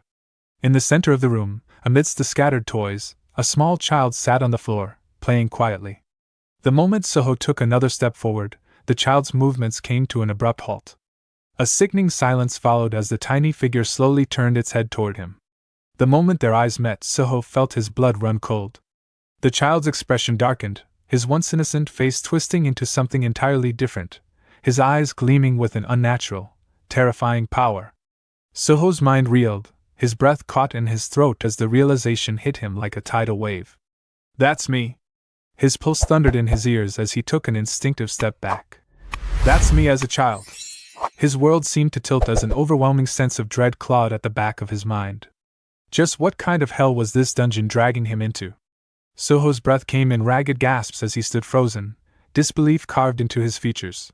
His mind struggled to process the absurdity of what was happening. Was the system actually telling him to fight a child version of himself? He tried to dismiss the thought, shaking his head slightly. Facing a kid was one thing, but fighting him? That was. Before he could even finish his thought, the kid's Suho moved.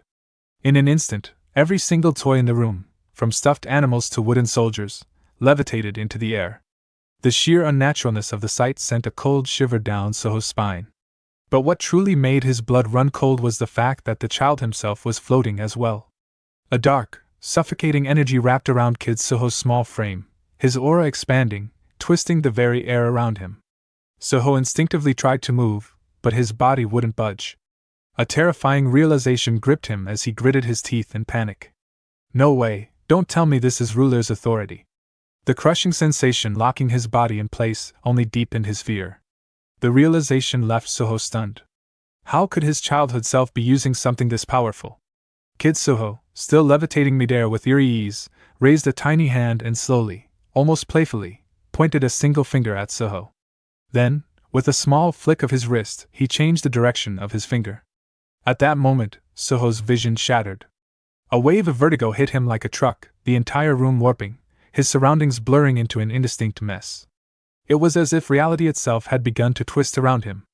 And then, with a sickening snap, his neck twisted violently to the side. A sharp, unbearable pain exploded through his entire body. His breath caught, but he never got the chance to exhale. His vision blurred further, dark spots consuming his sight as his thoughts fragmented into nothingness. He couldn't even comprehend what had just happened before his body went limp, collapsing into a cold void. His consciousness snapped out like a light. And just like that, he was dead. Somewhere in the darkness, another blue flame flickered and went out. Now, only one flame remained. Suho's lungs burned as he respawned, his body materializing once more in the familiar cold darkness. He gasped, his hands flying to his neck as if expecting it to still be broken. His fingers trembled as he ran them over his skin, his breath coming out in uneven, panicked bursts. He was sitting on the floor, his knees weak, his entire body drenched in sweat. His mind reeled, trying to comprehend what had just happened. His stomach twisted in sheer disbelief as the reality of his situation settled deep into his bones. I died instantly, from having my neck snapped, by a kid version of me. A shudder crawled down his spine, his fingers digging into the stone floor beneath him. This was insane. It didn't matter whether it was the past version of him, or this twisted child form, both were completely beyond his current strength. He wasn't even standing a chance. His head pounded as frustration and panic crashed into him all at once. How the hell am I supposed to clear something like this? His breathing quickened, and then another thought slammed into him. His chest tightened, his heart lurching violently. Wait!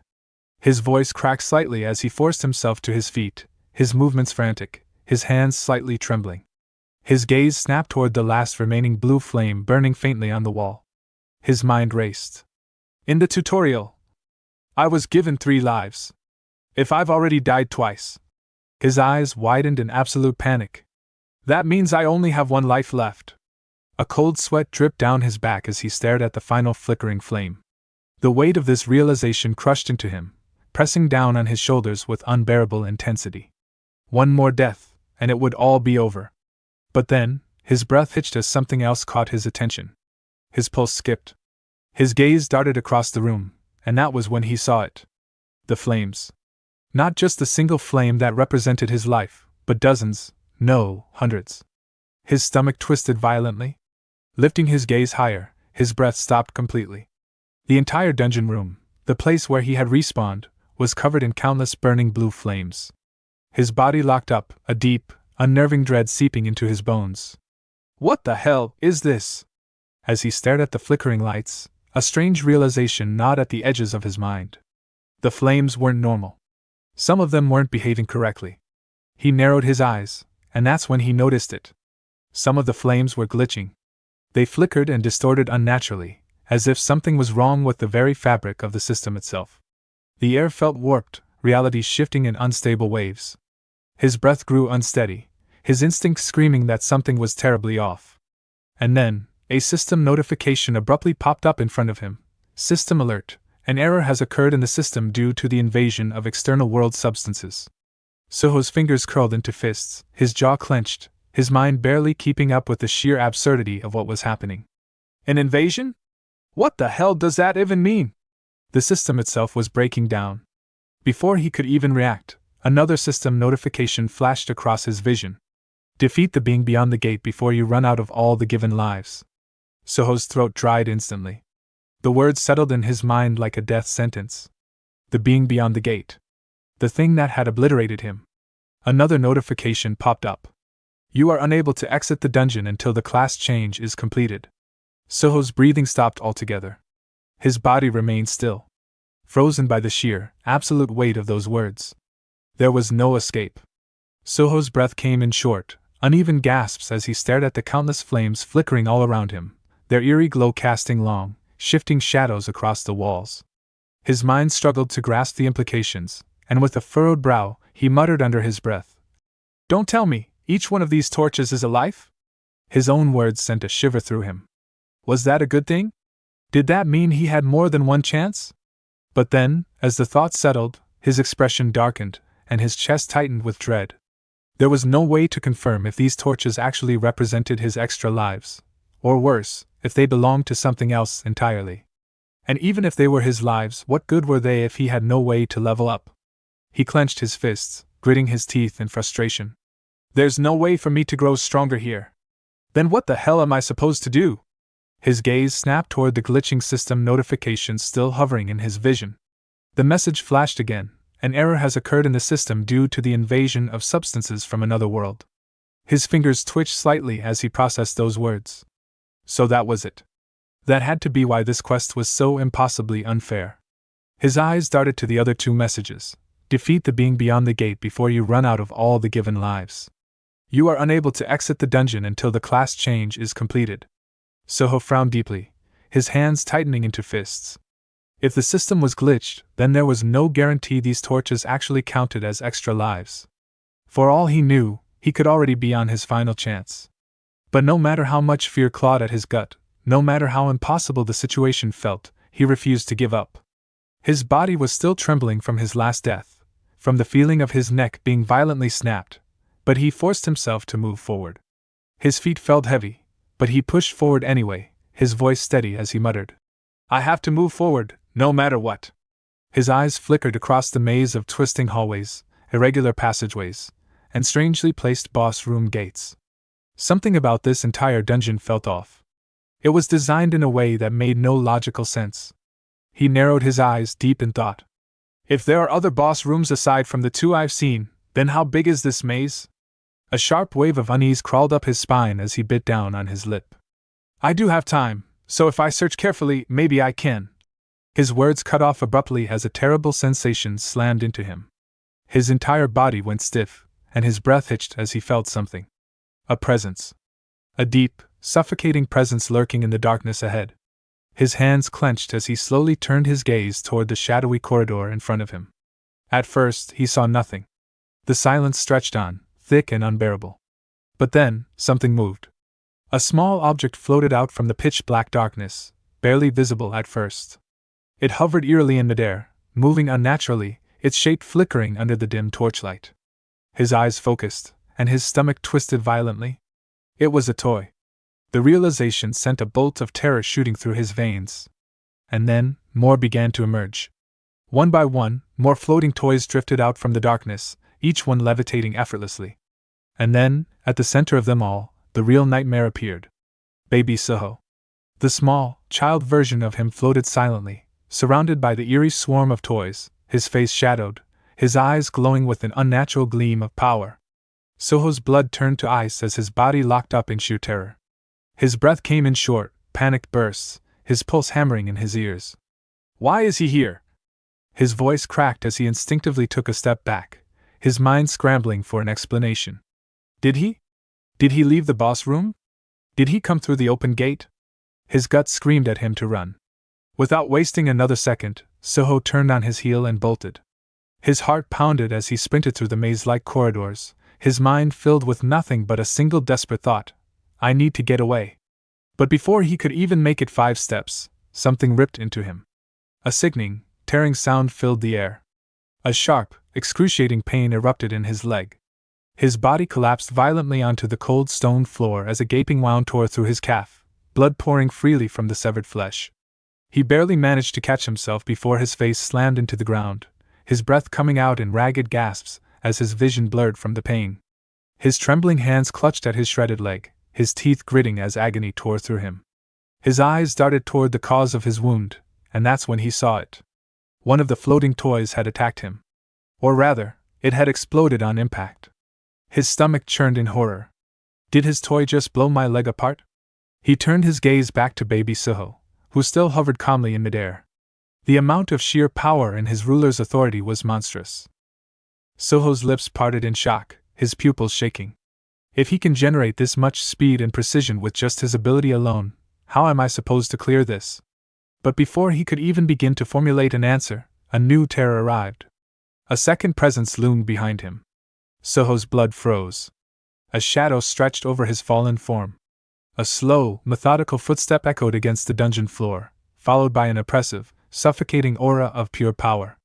He knew who it was before he even turned around. And when he did, his soul nearly left his body. Standing behind him, radiating an overwhelmingly lethal aura, was none other than Tutorial Suho. Terror, unlike anything he had ever felt before, gripped him like a vice. He was already crippled from baby Suho's attack, and now, his past self, the one who had annihilated him in a single strike before, stood before him once again. His body trembled uncontrollably as a shuddering breath escaped him, his voice barely above a whisper, raw with desperation and fear. No way! But there was no time to act. No time to beg for mercy. No time to even think. Tutorial Suho didn't waste a single second. With one devastating, merciless swing of his Vulcan gauntlets, he severed Suho's head from his body. Suho respawned once again, his body materializing in the same dimly lit starting location. The moment he gained form, frustration exploded inside him.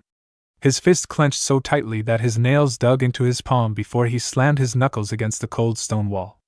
His hands slowly moved to his forehead, dragging down his face as he exhaled heavily, trying to process the sheer absurdity of the situation. His voice was thick with frustration as he muttered, "This is complete.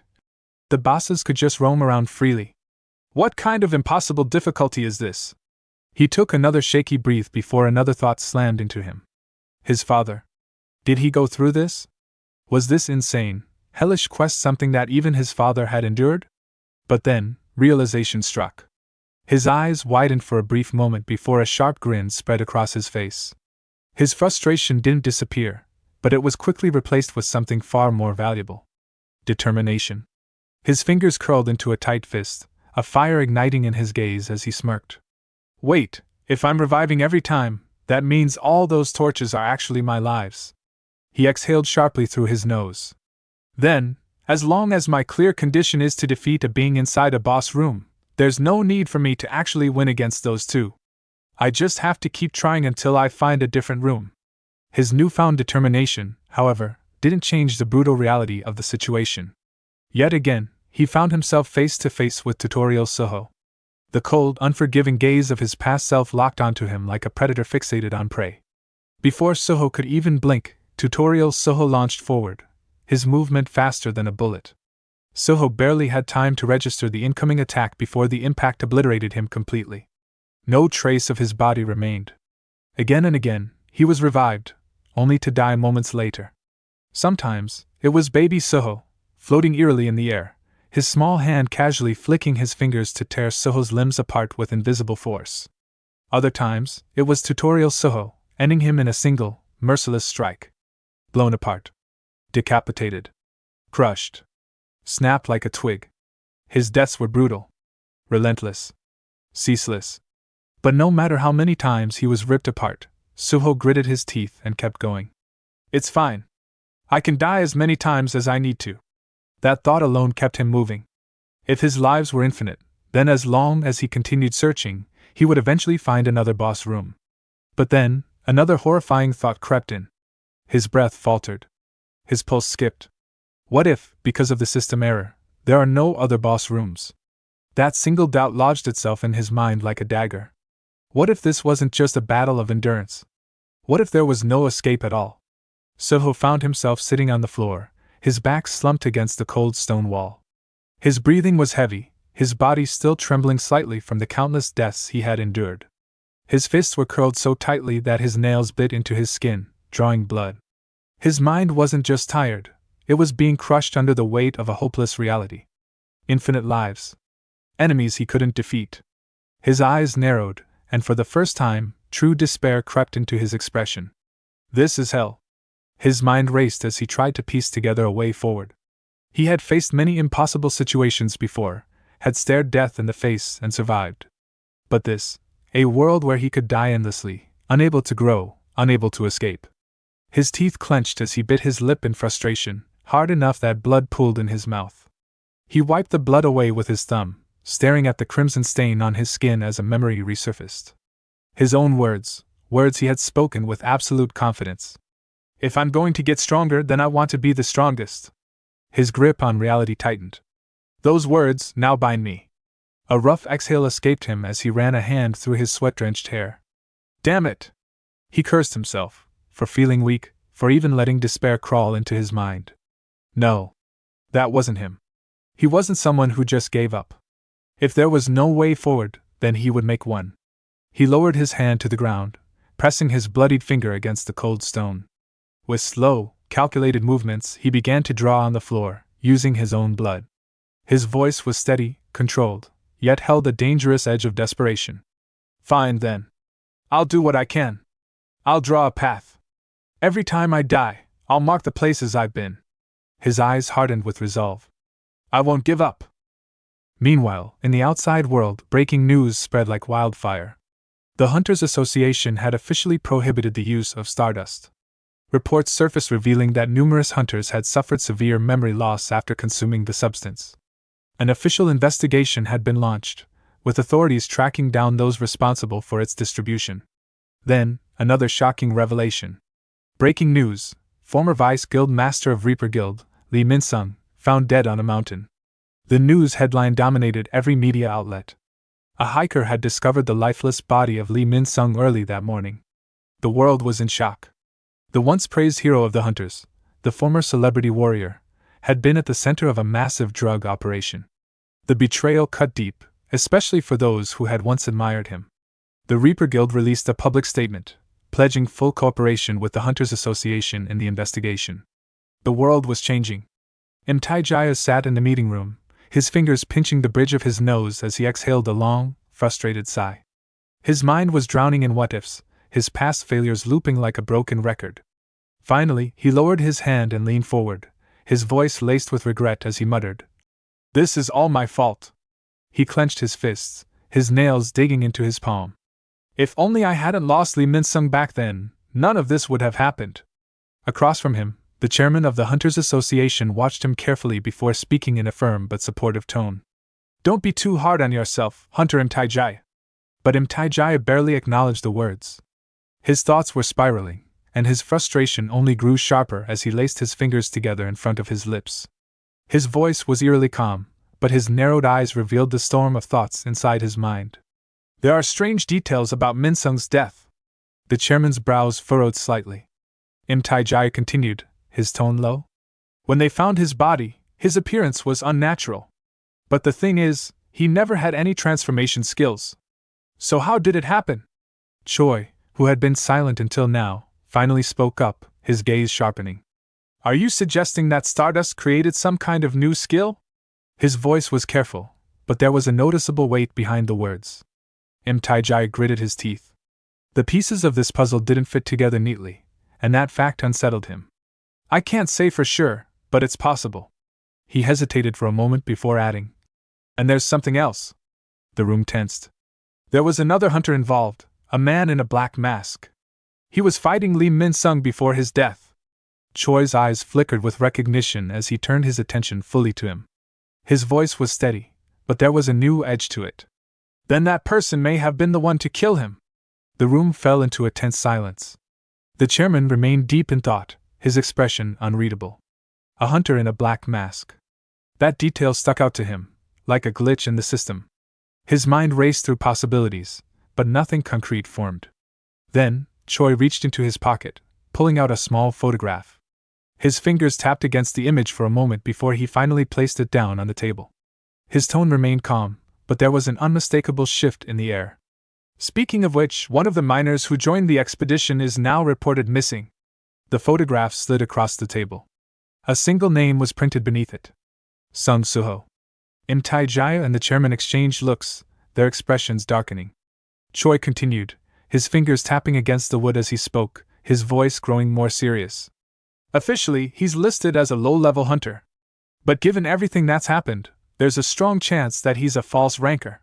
The weight of those words hung in the air. From the far end of the table, the apostle finally reacted. Up until now, he had merely been listening, his presence eerily quiet. But at the mention of Suho's name, he leaned forward slightly. His expression remained unreadable, but there was a flicker of something dangerous behind his eyes. His voice was cold, devoid of emotion, as he finally spoke. May I see the picture? Choi glanced at him before nodding. Of course. You're involved in this incident as well, Hunter Park Dojin. Without hesitation, the apostle picked up the photograph, turning it in his hand. His sharp gaze lingered on Suho's face, taking in every detail. His fingers slowly rested over the lower half of the image, covering Suho's mouth. A second passed. Then, a sinister grin stretched across his face. In that moment, he knew. The black-masked hunter was Sung Suho. And now, he had a target. Deep within the twisting labyrinth of the dungeon, Suho sat on the cold stone floor, his back resting against the wall. His breathing was calm, but his eyes were sharp. Focused. The floor around him was covered in a massive, hand-drawn map, sketched in his own blood. Every passage he had explored. Every path he had taken. Every death he had suffered. All of it, meticulously recorded. His fingers ran along the markings, tracing the lines over and over again, filtering through the information like an AI running millions of calculations. This was no longer a chaotic maze. It was a puzzle. And somewhere within it, the answer was hiding. For the longest time, he stared at the blood-stained markings. His breathing slowed. Then, his eyes narrowed. His mind clicked. His grip on his knee tightened. A slow, knowing smirk crept onto his face. His shoulders squared. His posture straightened. The faint traces of frustration vanished. As if the pieces had finally fallen into place. All this time, he had thought he was stuck in an impossible loop of death. But now, he looked as if he found the way forward. This wasn't just blind survival anymore. Now, he was hunting for the exit. And he wouldn't stop until he found it. The scene cuts sharply to the shadow dungeon, the oppressive darkness broken only by the faintest glimmer of red as Amit stood with his arms crossed, an unmistakable irritation lacing his voice. Hey you bug! He snapped, his tone a cold slap in the silence. Flying around in circles won't bring back the young monarch, so why don't you calm down a bit? His words dripped with exasperation, but Baru, frantic and restless, was a blur of motion as he zipped through the air, his wings beating the air in an erratic frenzy. His eyes were wide, a storm of anxiety and fear swirling behind them, and as his voice cracked, the desperation within him was undeniable. You cold-blooded reptile! He barked, the words trembling with the weight of his worry. How can you tell me to calm down when we have no idea how the young monarch is faring right now? His voice broke, a tremor of helplessness creeping in as tears welled in his eyes. Young monarch. Baru can't even sleep from the concern. Essel, standing beside Amit, lowered her head, her gaze clouded with unease. She understood Baru's anxiety all too well, and her voice reflected it. "I get why Baru is acting like this," she murmured, her tone heavy. "It's already been 2 weeks since the young monarch entered the gate." Her words hung in the air, thick with a quiet dread that neither could ignore. Amit, unmoved, simply tightened his arms across his chest, his voice as cold as stone. "So you're worried too?" His gaze was steady, unflinching, as if the weight of his words meant nothing in the face of the larger picture. Essel's eyes narrowed, a spark of irritation flickering in them. She shot him a glare, her words laced with a sharpness that matched her gaze. "Aren't you being too heartless? You're a companion just like us." Her voice dropped, barely above a whisper, but it carried the weight of betrayal. Amit's eyes softened just slightly, though his tone remained unyielding, as if set in stone. "I understand your worry, but tell me," he began, his voice carrying the gravity of experience. "Are you even really looking at the young monarch?" His words landed like a heavy blow, the room stifling with silence as he continued. "I know you view him as just a child compared to the vast power of the Shadow Monarch. But I've never met the Shadow Monarch."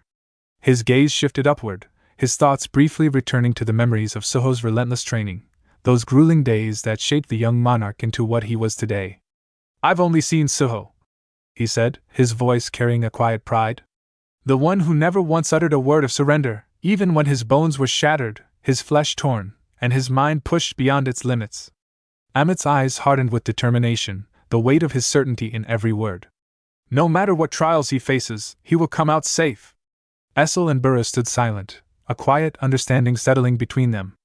Amit's words offered a fragile flicker of hope, a reminder that belief in the young monarch was their only anchor in the storm. Essel let out a soft, relieved sigh, her lips curving into a faint, almost imperceptible smile. "Well, you're not wrong. All we can do is believe in the young monarch." The scene shifted, the cold, tense atmosphere of the shadow dungeon giving way to the chaos of the class change quest. Suho, pulse racing and heart pounding, surged forward with fists clenched in unrelenting focus, his eyes locked on his target, Tutorial Suho. The tension in the air was palpable, thick enough to cut, as Suho growled, a low, guttural sound that echoed with defiance. "Do you think I'll just keep dying to you?" The words dripped with anger, his fists propelled forward with a ferocity that could shatter mountains. But just as his punch neared its mark, Tutorial Suho moved with a speed that bordered on mockery, casually lifting a hand to intercept the blow. The force of his counter was overwhelming, an effortless strength that obliterated Suho's form in an instant, his body crumbling into countless shattered pieces as though he were nothing more than glass. The scene flicked, shifting in a heartbeat, and Suho found himself respawning, only to face a new, even more harrowing challenge, baby Suho. His heart hammered in his chest, the surge of determination almost palpable as he leapt into the air, poised for another strike. This time, there was no hesitation, no doubt. Confidence coursed through him like a torrent. This time, he would land the blow. But just as he was about to make contact, baby Suho raised his hand. A ripple of power surged through the air, and with the crushing weight of the ruler's authority, baby Suho's telekinetic force slammed into Suho. Time seemed to slow as Suho was crushed midair, the sickening crack of bones breaking in a symphony of agony. His body crumpled under the weight, the pain too excruciating to comprehend. As he lay dying once again, Suho's mind twisted in agony, the unbearable weight of his circumstances sinking in. "I gave up long ago on counting how many times I've died." But even in the midst of his suffering, something strange began to take root in his mind. He began seeing their status windows. The baby version of him, the one with the unholy power to tear apart the very fabric of reality with a thought, had no player level, but his ruler's authority was maxed out. Then there was the tutorial version, the monster, level 99 Soul Striker, capable of obliterating anything with a touch, a true force of nature. Suho couldn't help but let out a breath of bitter amusement. A true monster. A thick, suffocating sense of dread pressed down on Suho, but with it came an unsettling realization. No matter how many times he died, no matter how many times his body was broken and torn apart, he was learning. Each death, every agonizing moment, was chiseling away at the fear that once paralyzed him. Shaking off the remnants of his grim thoughts, Suho snapped back to the present. He sprang to his feet with urgency, his muscles protesting the motion, but his resolve was ironclad. He couldn't waste a second. The dungeon stretched out before him like an endless maze, but Suho was determined to find a way out, or at least uncover something new. As his feet pounded against the cold stone floor, he thought to himself, I didn't get far enough to mark it on the map. The thought gnawed at him, a reminder of his failure to make meaningful progress. Fighting both versions of himself over and over again, Suho began to feel the creeping familiarity of his own fear. I'm slowly getting used to it, I guess, he mused, his thoughts tinged with grim determination. With every death, something shifted within him. One time, during a brutal clash, his gut had been violently torn open, his insides spilling out, but all Suho could think was, damn it, I'll have to go for the next. Another time, he'd come so close to baby Suho he could almost touch him, but the infant's telekinetic power had crushed him before he could act.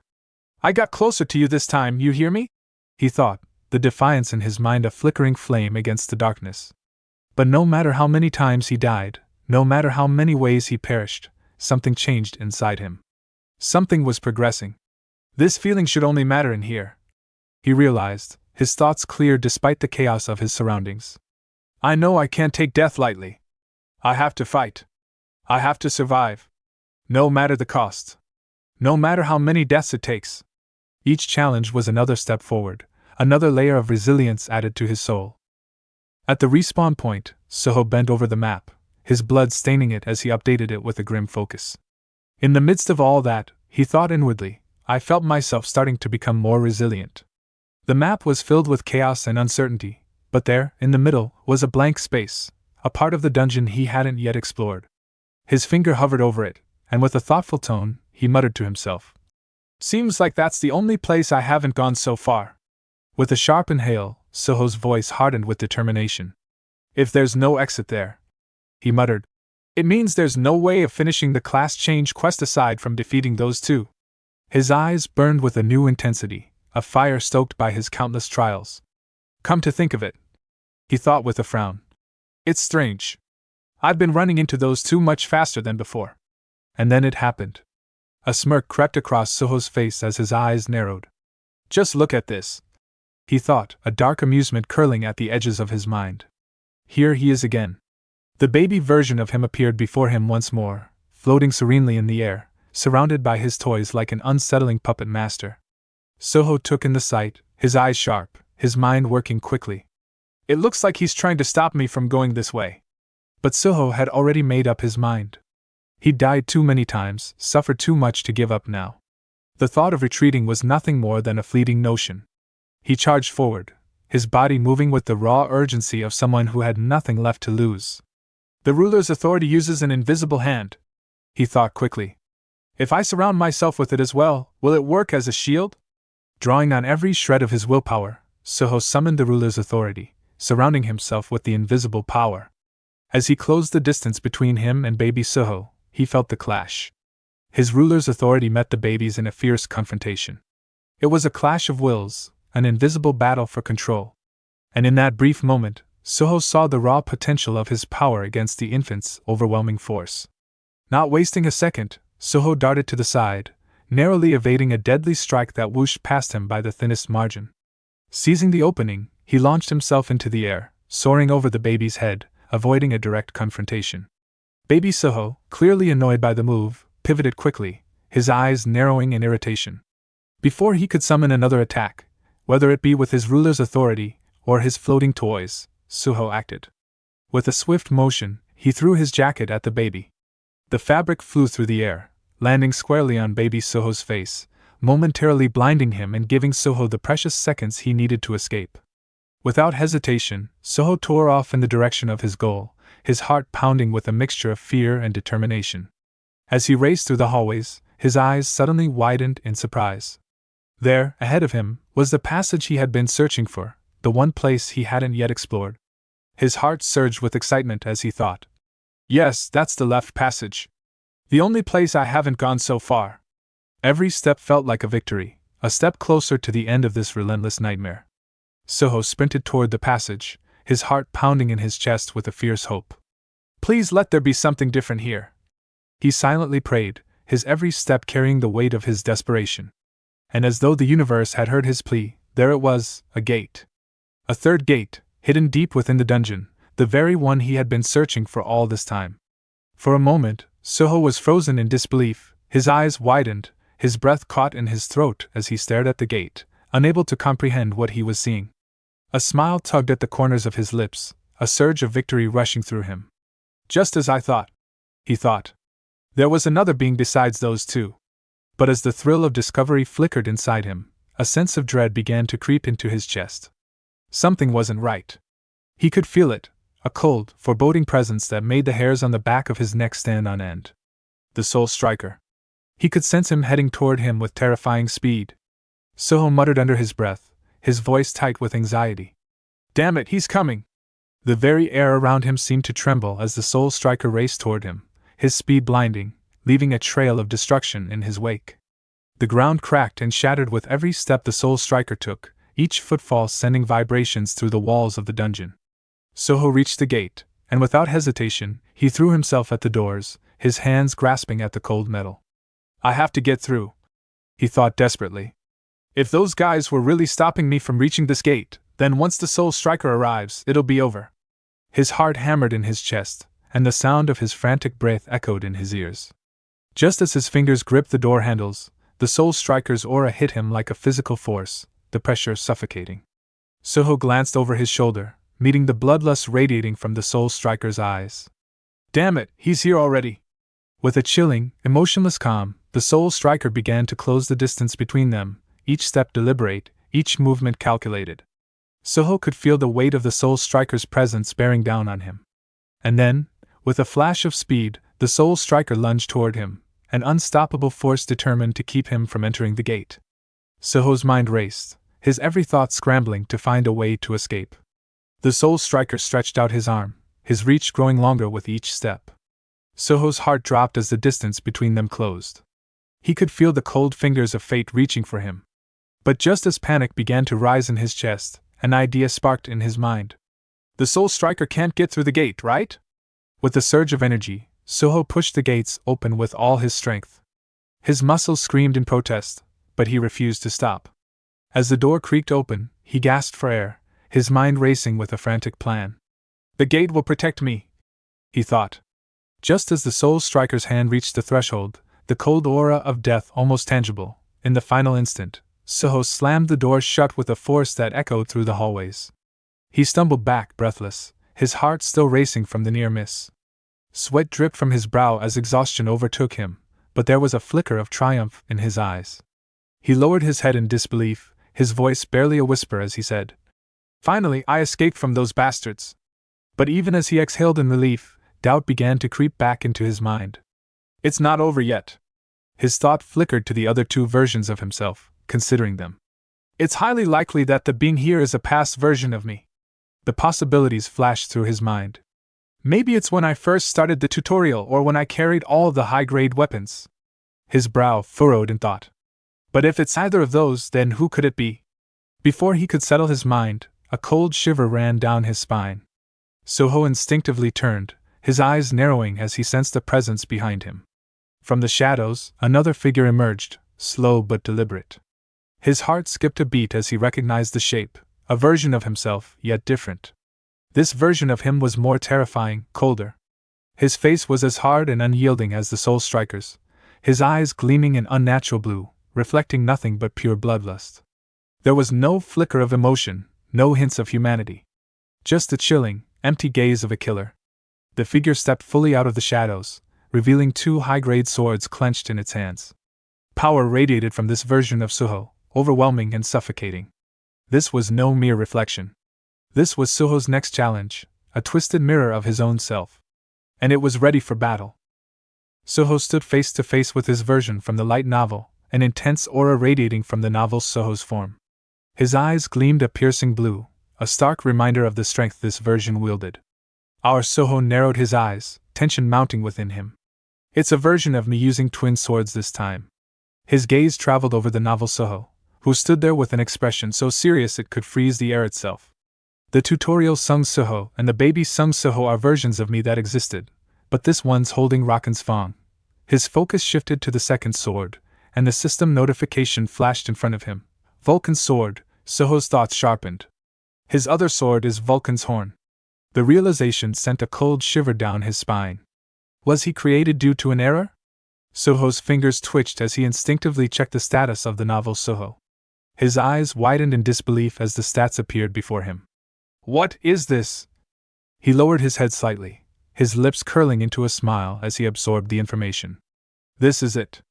I can do this. Without wasting another second, Suho surged forward, charging at the novel Suho with everything he had. He lunged, his kick landing with incredible force, but the novel Suho blocked it effortlessly with his twin swords.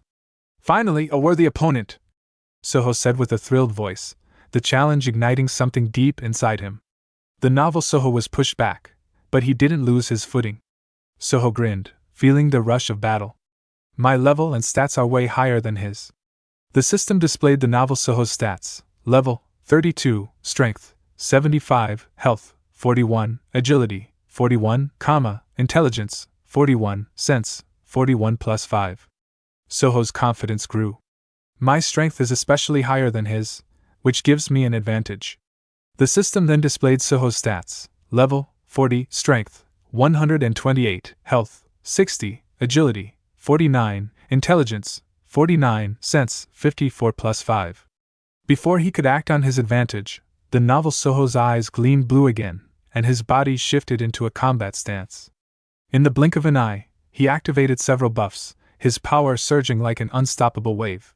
The system flashed the details: skill, iron body reinforcement, skill, grassland gale, skill, giant's armor. Suho's eyes widened in shock. Iron body reinforcement? Isn't that Amit's skill? And why does he have so many buffs? Before Suho could make sense of it, the novel Suho closed the distance between them, swords drawn, and unleashed a flurry of strikes. Suho's agility kicked in, allowing him to dodge each of the attacks, but the force behind them was undeniable. He's getting stronger. Then, the novel Suho lunged at him with an emotionless expression, pulling back Rocken's fang for a devastating attack. The system flashed again, skill, storm/activated. Suho's eyes flared with anger. This guy even has storm slash? What the hell? Both versions of Suho activated storm slash simultaneously, their weapons colliding in a clash that sent shockwaves through the entire boss room. The impact was so fierce that the air around them seemed to tremble. In that moment, it felt as though they were equally matched. Suho's focus was razor-sharp, determination burning in his chest as he prepared for another swing. Good thing I saved my weapon in case my original broke. But what Suho didn't realize was that the novel Suho's attack had grazed him. It wasn't just any grazing wound, it was something far more sinister. In that moment, a memory surfaced. Suho recalled a time when the novel Suho had mercilessly slashed Boki with his weapon, leaving brutal marks. It was a memory eerily similar to his own, but with a chilling twist. The connection hit Suho with the force of a freight train. This battle wasn't just about winning. Suho's mind raced with confusion as his eyes widened in shock. A sense of dread gnawed at him as he thought. What are these memories? They're not the same as when I defeated Boki. Is this some kind of mental attack? For a brief moment, his focus wavered, lost in the turmoil of unfamiliar memories. The novel Suho saw the opening and struck again. Suho managed to block the attack, but not completely. His hand was cut, and the shock of the blow sent a new memory flashing before his eyes. He saw himself riding on Miho's back. Another memory that doesn't belong to me. Suho's thoughts spiraled. Am I getting hit by more mental attacks the more he injures me? Frustration and confusion clouded his mind. Suho quickly stepped back, creating distance between himself and the novel Suho, trying to compose himself for the battle that was far from over. But the novel Suho was relentless. His expression darkened, and for the first time, he spoke. Arise. Suddenly, the ground trembled, and the shadow beneath the novel Suho began to stretch and expand. From it, a figure emerged, a shadow knight. The knight wasted no time, charging straight at Suho. The battle shifted into a chaotic frenzy as the two blades clashed violently. Even when Suho attempted to create more distance, the knight, relentless as a predator, kept pursuing him. No matter where Suho went, the shadow knight was right behind him, pressing on with unyielding attacks. Suho blocked each strike, his teeth gritted and his expression tense, his gaze locked onto the shadow knight, whose sinister grin only added to the pressure. The system's notification flashed. Quay, Knight rank. Suho parried one of Quay's attacks, his mind racing. Knight rank Shadow. Before he could think further, the pressure on him doubled. The novel Suho joined the fight, leaping into the air with swords drawn. He attacked with the Vulcan sword, and Suho barely dodged the blow in time. Quay didn't stop his assault, unrelenting as he kept Suho on the defensive. Suho moved in a blur of agility, blocking and dodging attacks from both the novel Suho and Quay. Inside, his thoughts were tight with focus. The fact that he summoned a shadow soldier out of thin air means his shadow storage is at level 32. Gritting his teeth, Suho met the cold gaze of the novel Suho. The longer we fight, the clearer it becomes, Suho thought, frustration creeping in.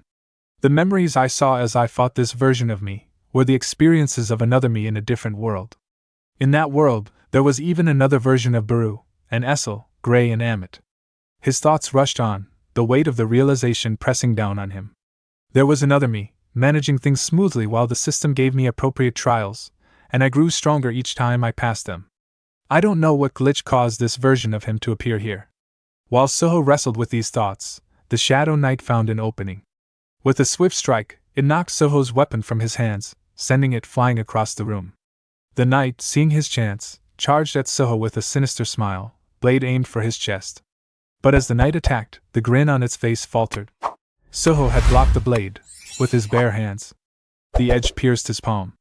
With a frustrated growl, Suho shouted, "Why do you always give me these incredibly difficult trials?" Suho's palm clenched around the Shadow Knight's fist, holding it in place. Despite the pain, he continued, his voice a mixture of anger and exhaustion. "Why do you always push me to my limits?" At that moment, the novel Suho saw an opening. With a swift movement, he moved behind Suho, swords at the ready. Suho remained still, his pierced hands still clutching Quay's fist. He continued to speak, his voice strained but resolute.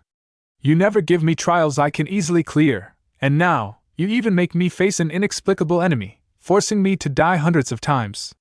As the novel Suho charged at Suho, his sword pulled back to slash, something extraordinary started to happen. The Shadow Knight standing beside him shifted uneasily, its teeth gritted in disbelief. Something was off.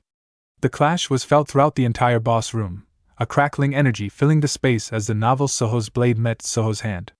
A hand that had absorbed the Shadow Knight. The hand transformed, taking on the Shadow Knight's essence, becoming a formidable shadow gauntlet. Suho's voice broke the silence, his words heavy with conviction. "But what I've learned from those countless deaths and moments of despair." His expression darkened, his eyes gleaming a ferocious blue with bloodlust.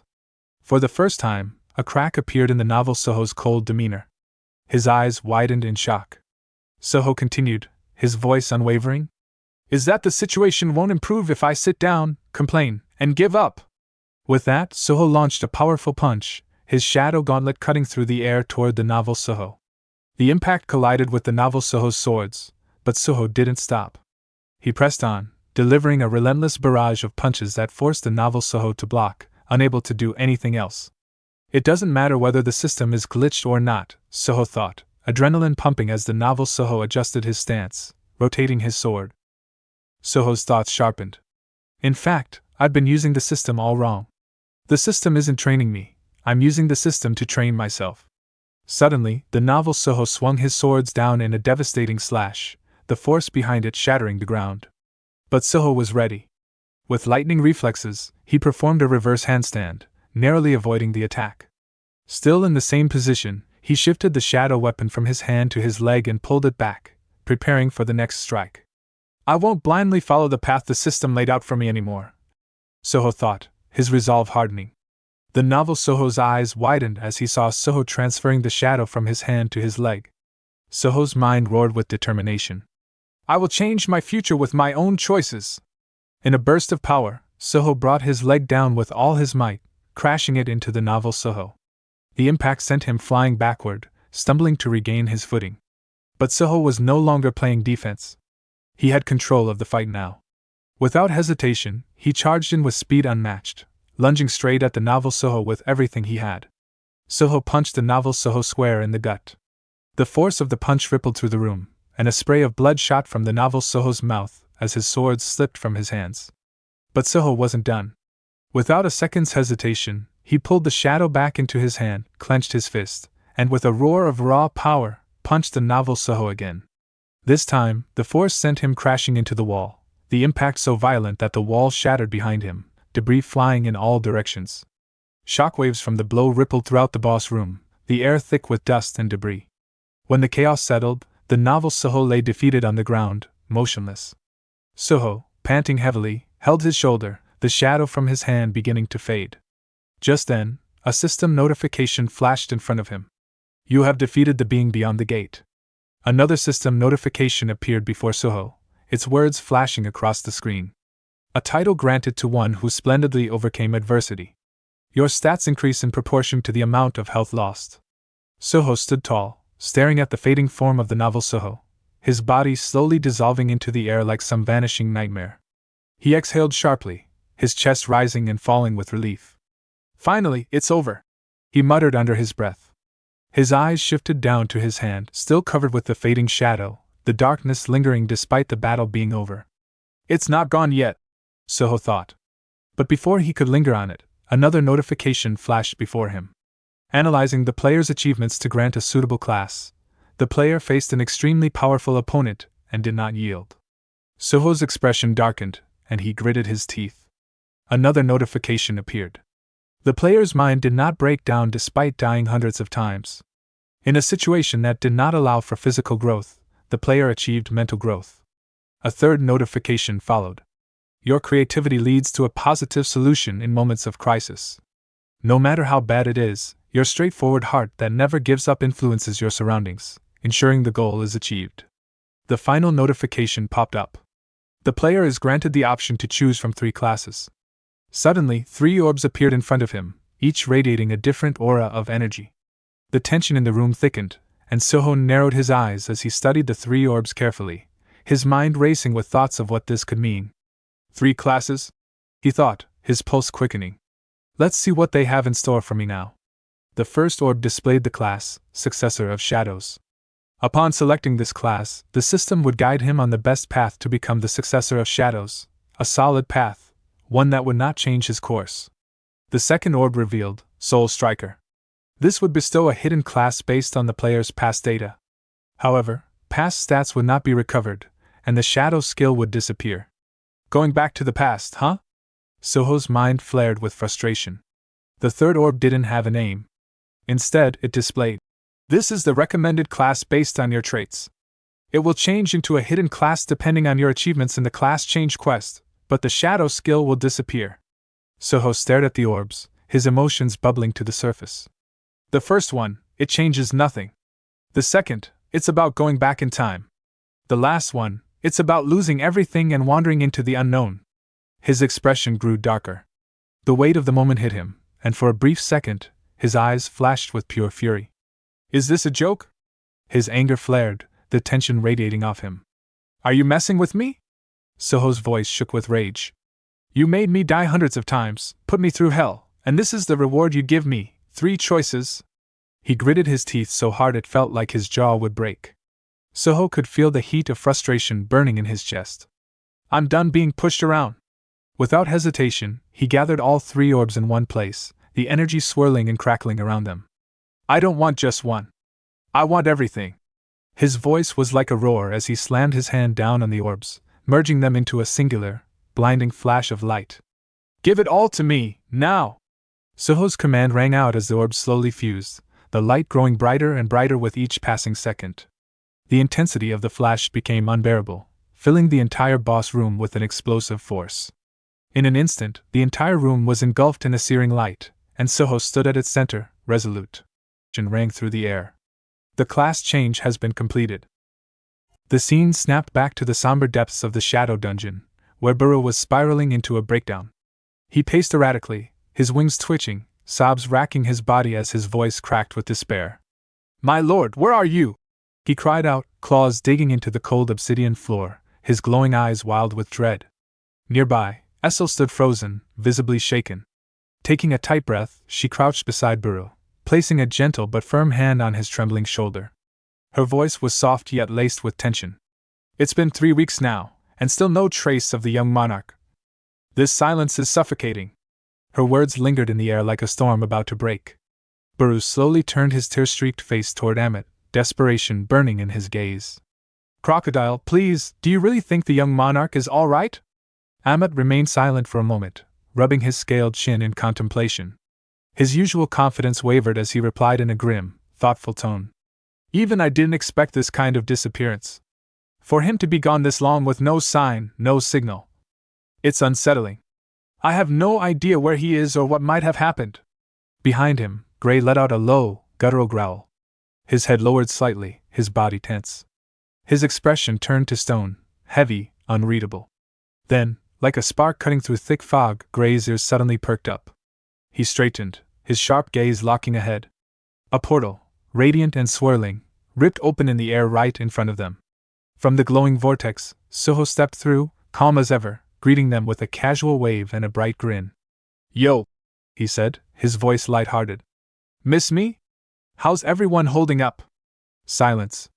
Baru, Essel, Amit, and Gray all stared, wide-eyed in disbelief, jaws slack. Suho looked untouched, no, radiant, as if he had stepped out of a dream. 3 weeks of silence, and now he appeared without a single scratch. Baru gasped first, followed by a flood of tears. Essel choked up, clasping her hands over her mouth. Gray's eyes narrowed, a rare flicker of emotion breaking through his usual stoicism. Amit, ever the warrior, crossed his arms and gave a proud nod, the barest smirk forming at the edge of his jawline. In perfect unison, Baru and Essel sobbed out, their voices trembling with relief and fury. "Young monarch! Where have you been? Do you have any idea how much you made us worry?" Meanwhile, the scene cut to the tense, sterile atmosphere of the Hunter Association headquarters. Inside, Jinho stood hunched over a table, tension etched deep into his face. His brow furrowed, fists clenched, his voice barely above a whisper. "Still no sign of Suho, is there?" The chairman, equally grim, exhaled heavily, guilt pooling in his eyes. "I hate to admit it," he murmured, "but we haven't heard a whisper. Not even a rumor. It's like he's vanished from the world entirely." His gaze darkened, the weight of recent events pressing on his shoulders. "And to make matters worse, the atmosphere in the association has shifted. Whispers are growing louder. People are starting to believe Suho is behind the murder of Lee Min-sung." Jinho shot up from his chair, rage flaring like a volcano. "That's insane!" he barked, slamming his hands against the table. "There's no way Suho would ever do something like that. Not in this world, not in any." The chairman held firm, but his face betrayed his unease. "I don't believe it either," he said. "But I think it's connected to the invader. The apostle of the Iterim, the one Suho warned you about." A heavy silence settled over the room. Both men lowered their heads, shadows stretching across their faces. Jinho's voice cracked as he whispered, "In the last world, I stood by and did nothing. He fought alone. I can't let that happen again. This time, I need to stand with him, no matter the cost." Suddenly, the chairman's phone buzzed violently. A bright red alert flashed on the screen. He grabbed it quickly, scanning the message. His expression turned to stone. His thoughts spiraled like wildfire. How many times has it been now? He wondered. Another dungeon break. Even with the association on high alert, it kept happening. Something is deeply wrong here. Elsewhere in the city, the camera of the story cut to pure chaos. A massive dungeon break had torn open the sky, and from its gaping maw, towering green monsters poured forth like demons unleashed. Without hesitation, they rampaged through the city, toppling buildings, smashing vehicles, hunting down any civilians unlucky enough to be in their path. Screams echoed as hunters rushed onto the scene, forming defensive lines in a desperate bid to hold back the wave. But these creatures weren't ordinary dungeon fodder. One hunter, brave but outmatched, raised his shield to block a crushing blow. The beast's strike shattered his defense like glass. The impact sent him flying across the street, his body ragdolling through the air before crashing into the pavement. The monster let out a guttural roar and stormed toward the fallen man. With a fist like a wrecking ball, it grabbed the battered hunter, and ignoring his pained cries, crushed him with a sickening crunch. His bones snapped like dry twigs. More high-ranking hunters arrived on the battlefield, forming a perimeter as the tide of monsters poured through. One of them, his face twisted with fury and disbelief, shouted over the chaos. "Why the hell is a full-scale dungeon break happening in the middle of the damn city? What is the Hunter Guild even doing? This is their territory." Perched casually on a rooftop overlooking the chaos below, the apostle sat with one leg crossed over the other, completely unfazed by the thunder of screams echoing through the city and the desperate cries of hunters locked in battle. He tilted his head slightly, listening to the panicked voices, and murmured in a bored tone, "How utterly dull!" But then his expression sharpened, his gaze narrowing with a calculated chill. "To pierce into the heart of the Hunter Association, I'll need achievements. Mass devastation equals visibility.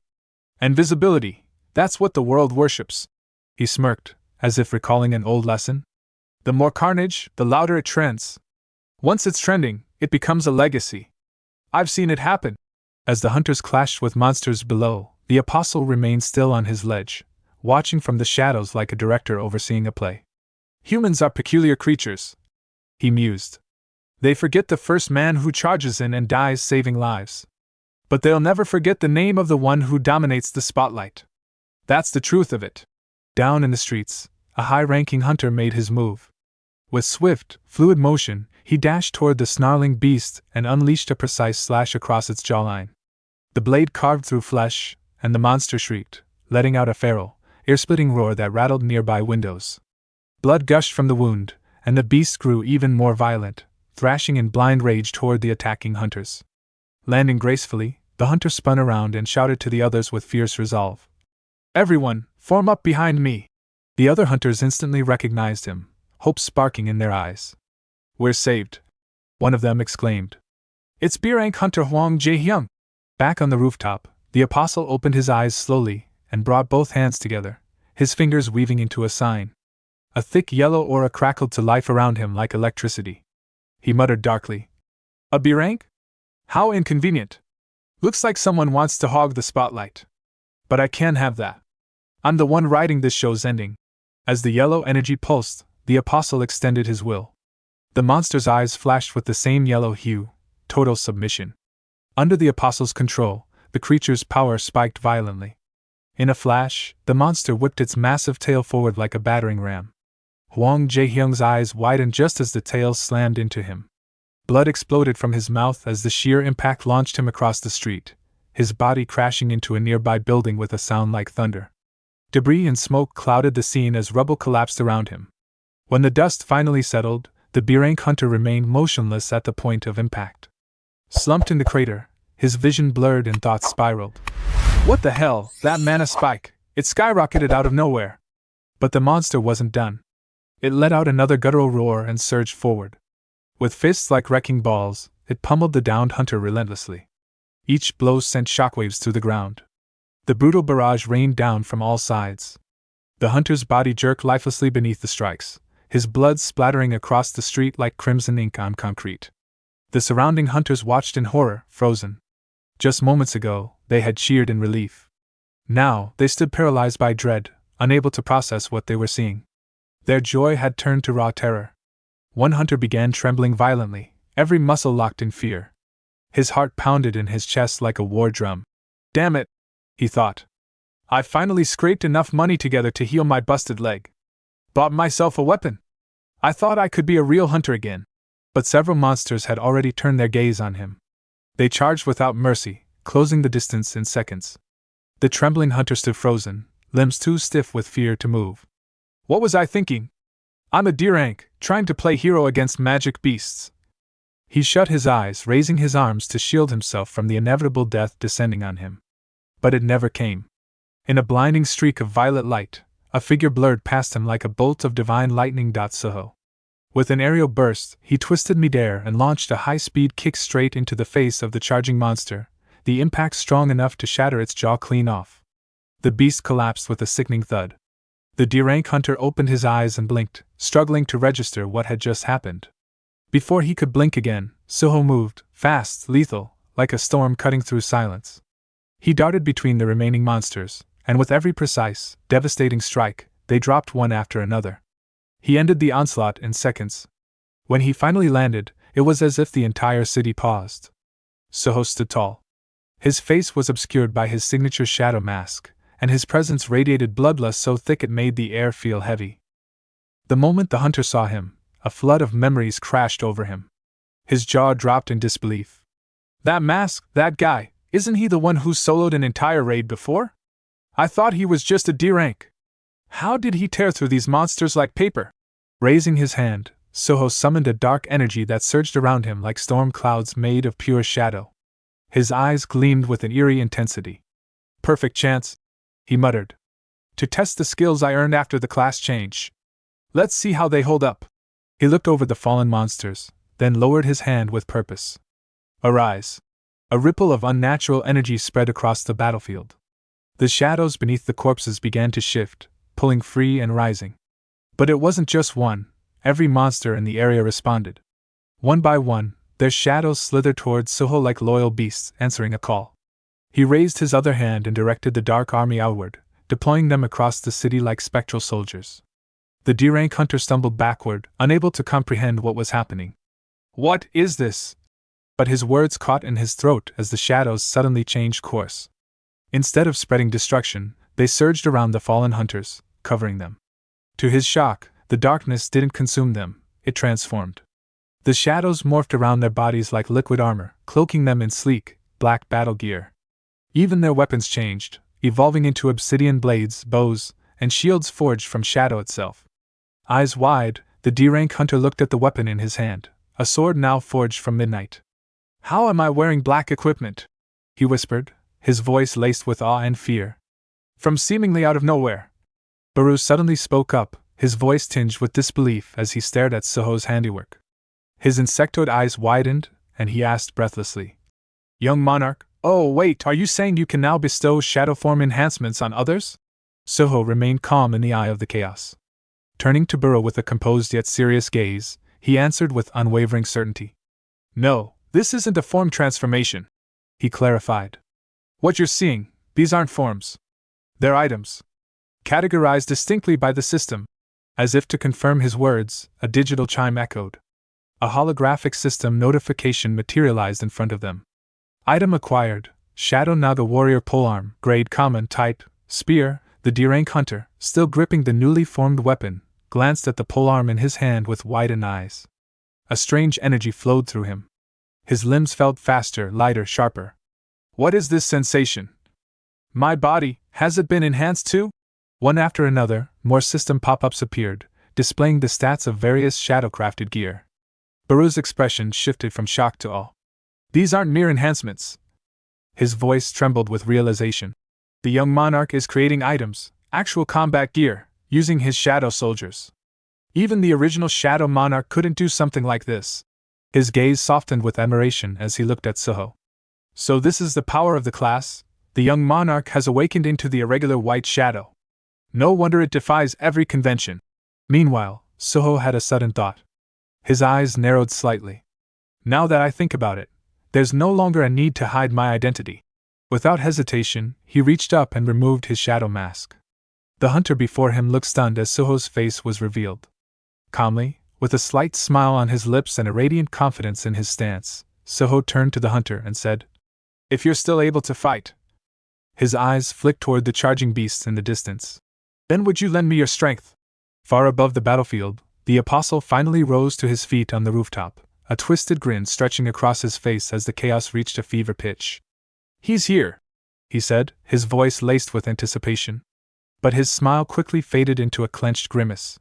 His fists tightened at his sides as his teeth ground together. That ability, I've never seen it before. His eyes narrowed, drilling into Suho from afar like a sniper sighting a target. He's definitely not ordinary. A dark smirk returned to his lips. Sung Suho, is this your declaration? Your way of screaming to the world that you're not like darkness, the lonely monarch who carried the weight alone? Down below, Suho and the surviving hunters readied themselves for the next wave. They formed up quickly, taking their stances. Suho stood at the front, his eyes now glowing with an intense violet light, pulsing with fury and bloodlust. The incoming monsters stormed toward them, but Suho didn't flinch. System notification, player, Sung Suho, level 42, class, irregular white shadow, title, one who overcame adversity. Another alert followed closely behind. Skill unlocked, shadow creation, level 1, class exclusive skill, no mana required, effect, convert shadow into a creation based on the player's imagination. Shadow used for creation cannot be restored as a soldier. The scene cut sharply across continents. Now to India. At the headquarters of the famed Astra Guild, a massive explosion had torn through the building, leveling parts of it to rubble. Dust and smoke clouded the once mighty halls. The aftermath was devastation. Craters torn into marble floors, walls reduced to splinters. Among the debris, a familiar hunter, the same one who had once met Suho in a field dungeon, lay broken, his body beaten and soaked in blood. Through cracked lips, he whispered in a fading voice, "Suho, forgive me, this is how I repay your kindness." Around him, members of the Asura Guild lay lifeless. The destruction was absolute. From within the carnage, a man emerged, massive, muscular, radiating fury. It was none other than Thomas Andre. His eyes swept the wreckage, his tone deathly serious as he growled, "So, the bastard who may have killed my men is in Korea." Without hesitation, he stormed out of the ruined building, speaking to his assistant beside him. His voice was low, dangerous, and final. "We're heading to Korea," he said. "And I'll never forgive anyone who dares mess with what belongs to me." As he vanished from view, the scene drifted upward, high into the sky, where clouds rolled thick and endless like white waves. Amid the stillness, a shimmering portal appeared between the heavens. Standing within the celestial veil was a woman, her figure indistinct, obscured by light and mist. But one thing was clear. She wasn't alone. Beside her loomed the shape of a massive dragon, its shadow coiling like smoke across the clouds. And with that, Season 1 of Solo Leveling Ragnarok comes to an end. We'll upload the second season as soon as it's available, so be sure to like and subscribe to the channel. We got plenty more where that came from. Hit the subscribe button and stay tuned for even more amazing content.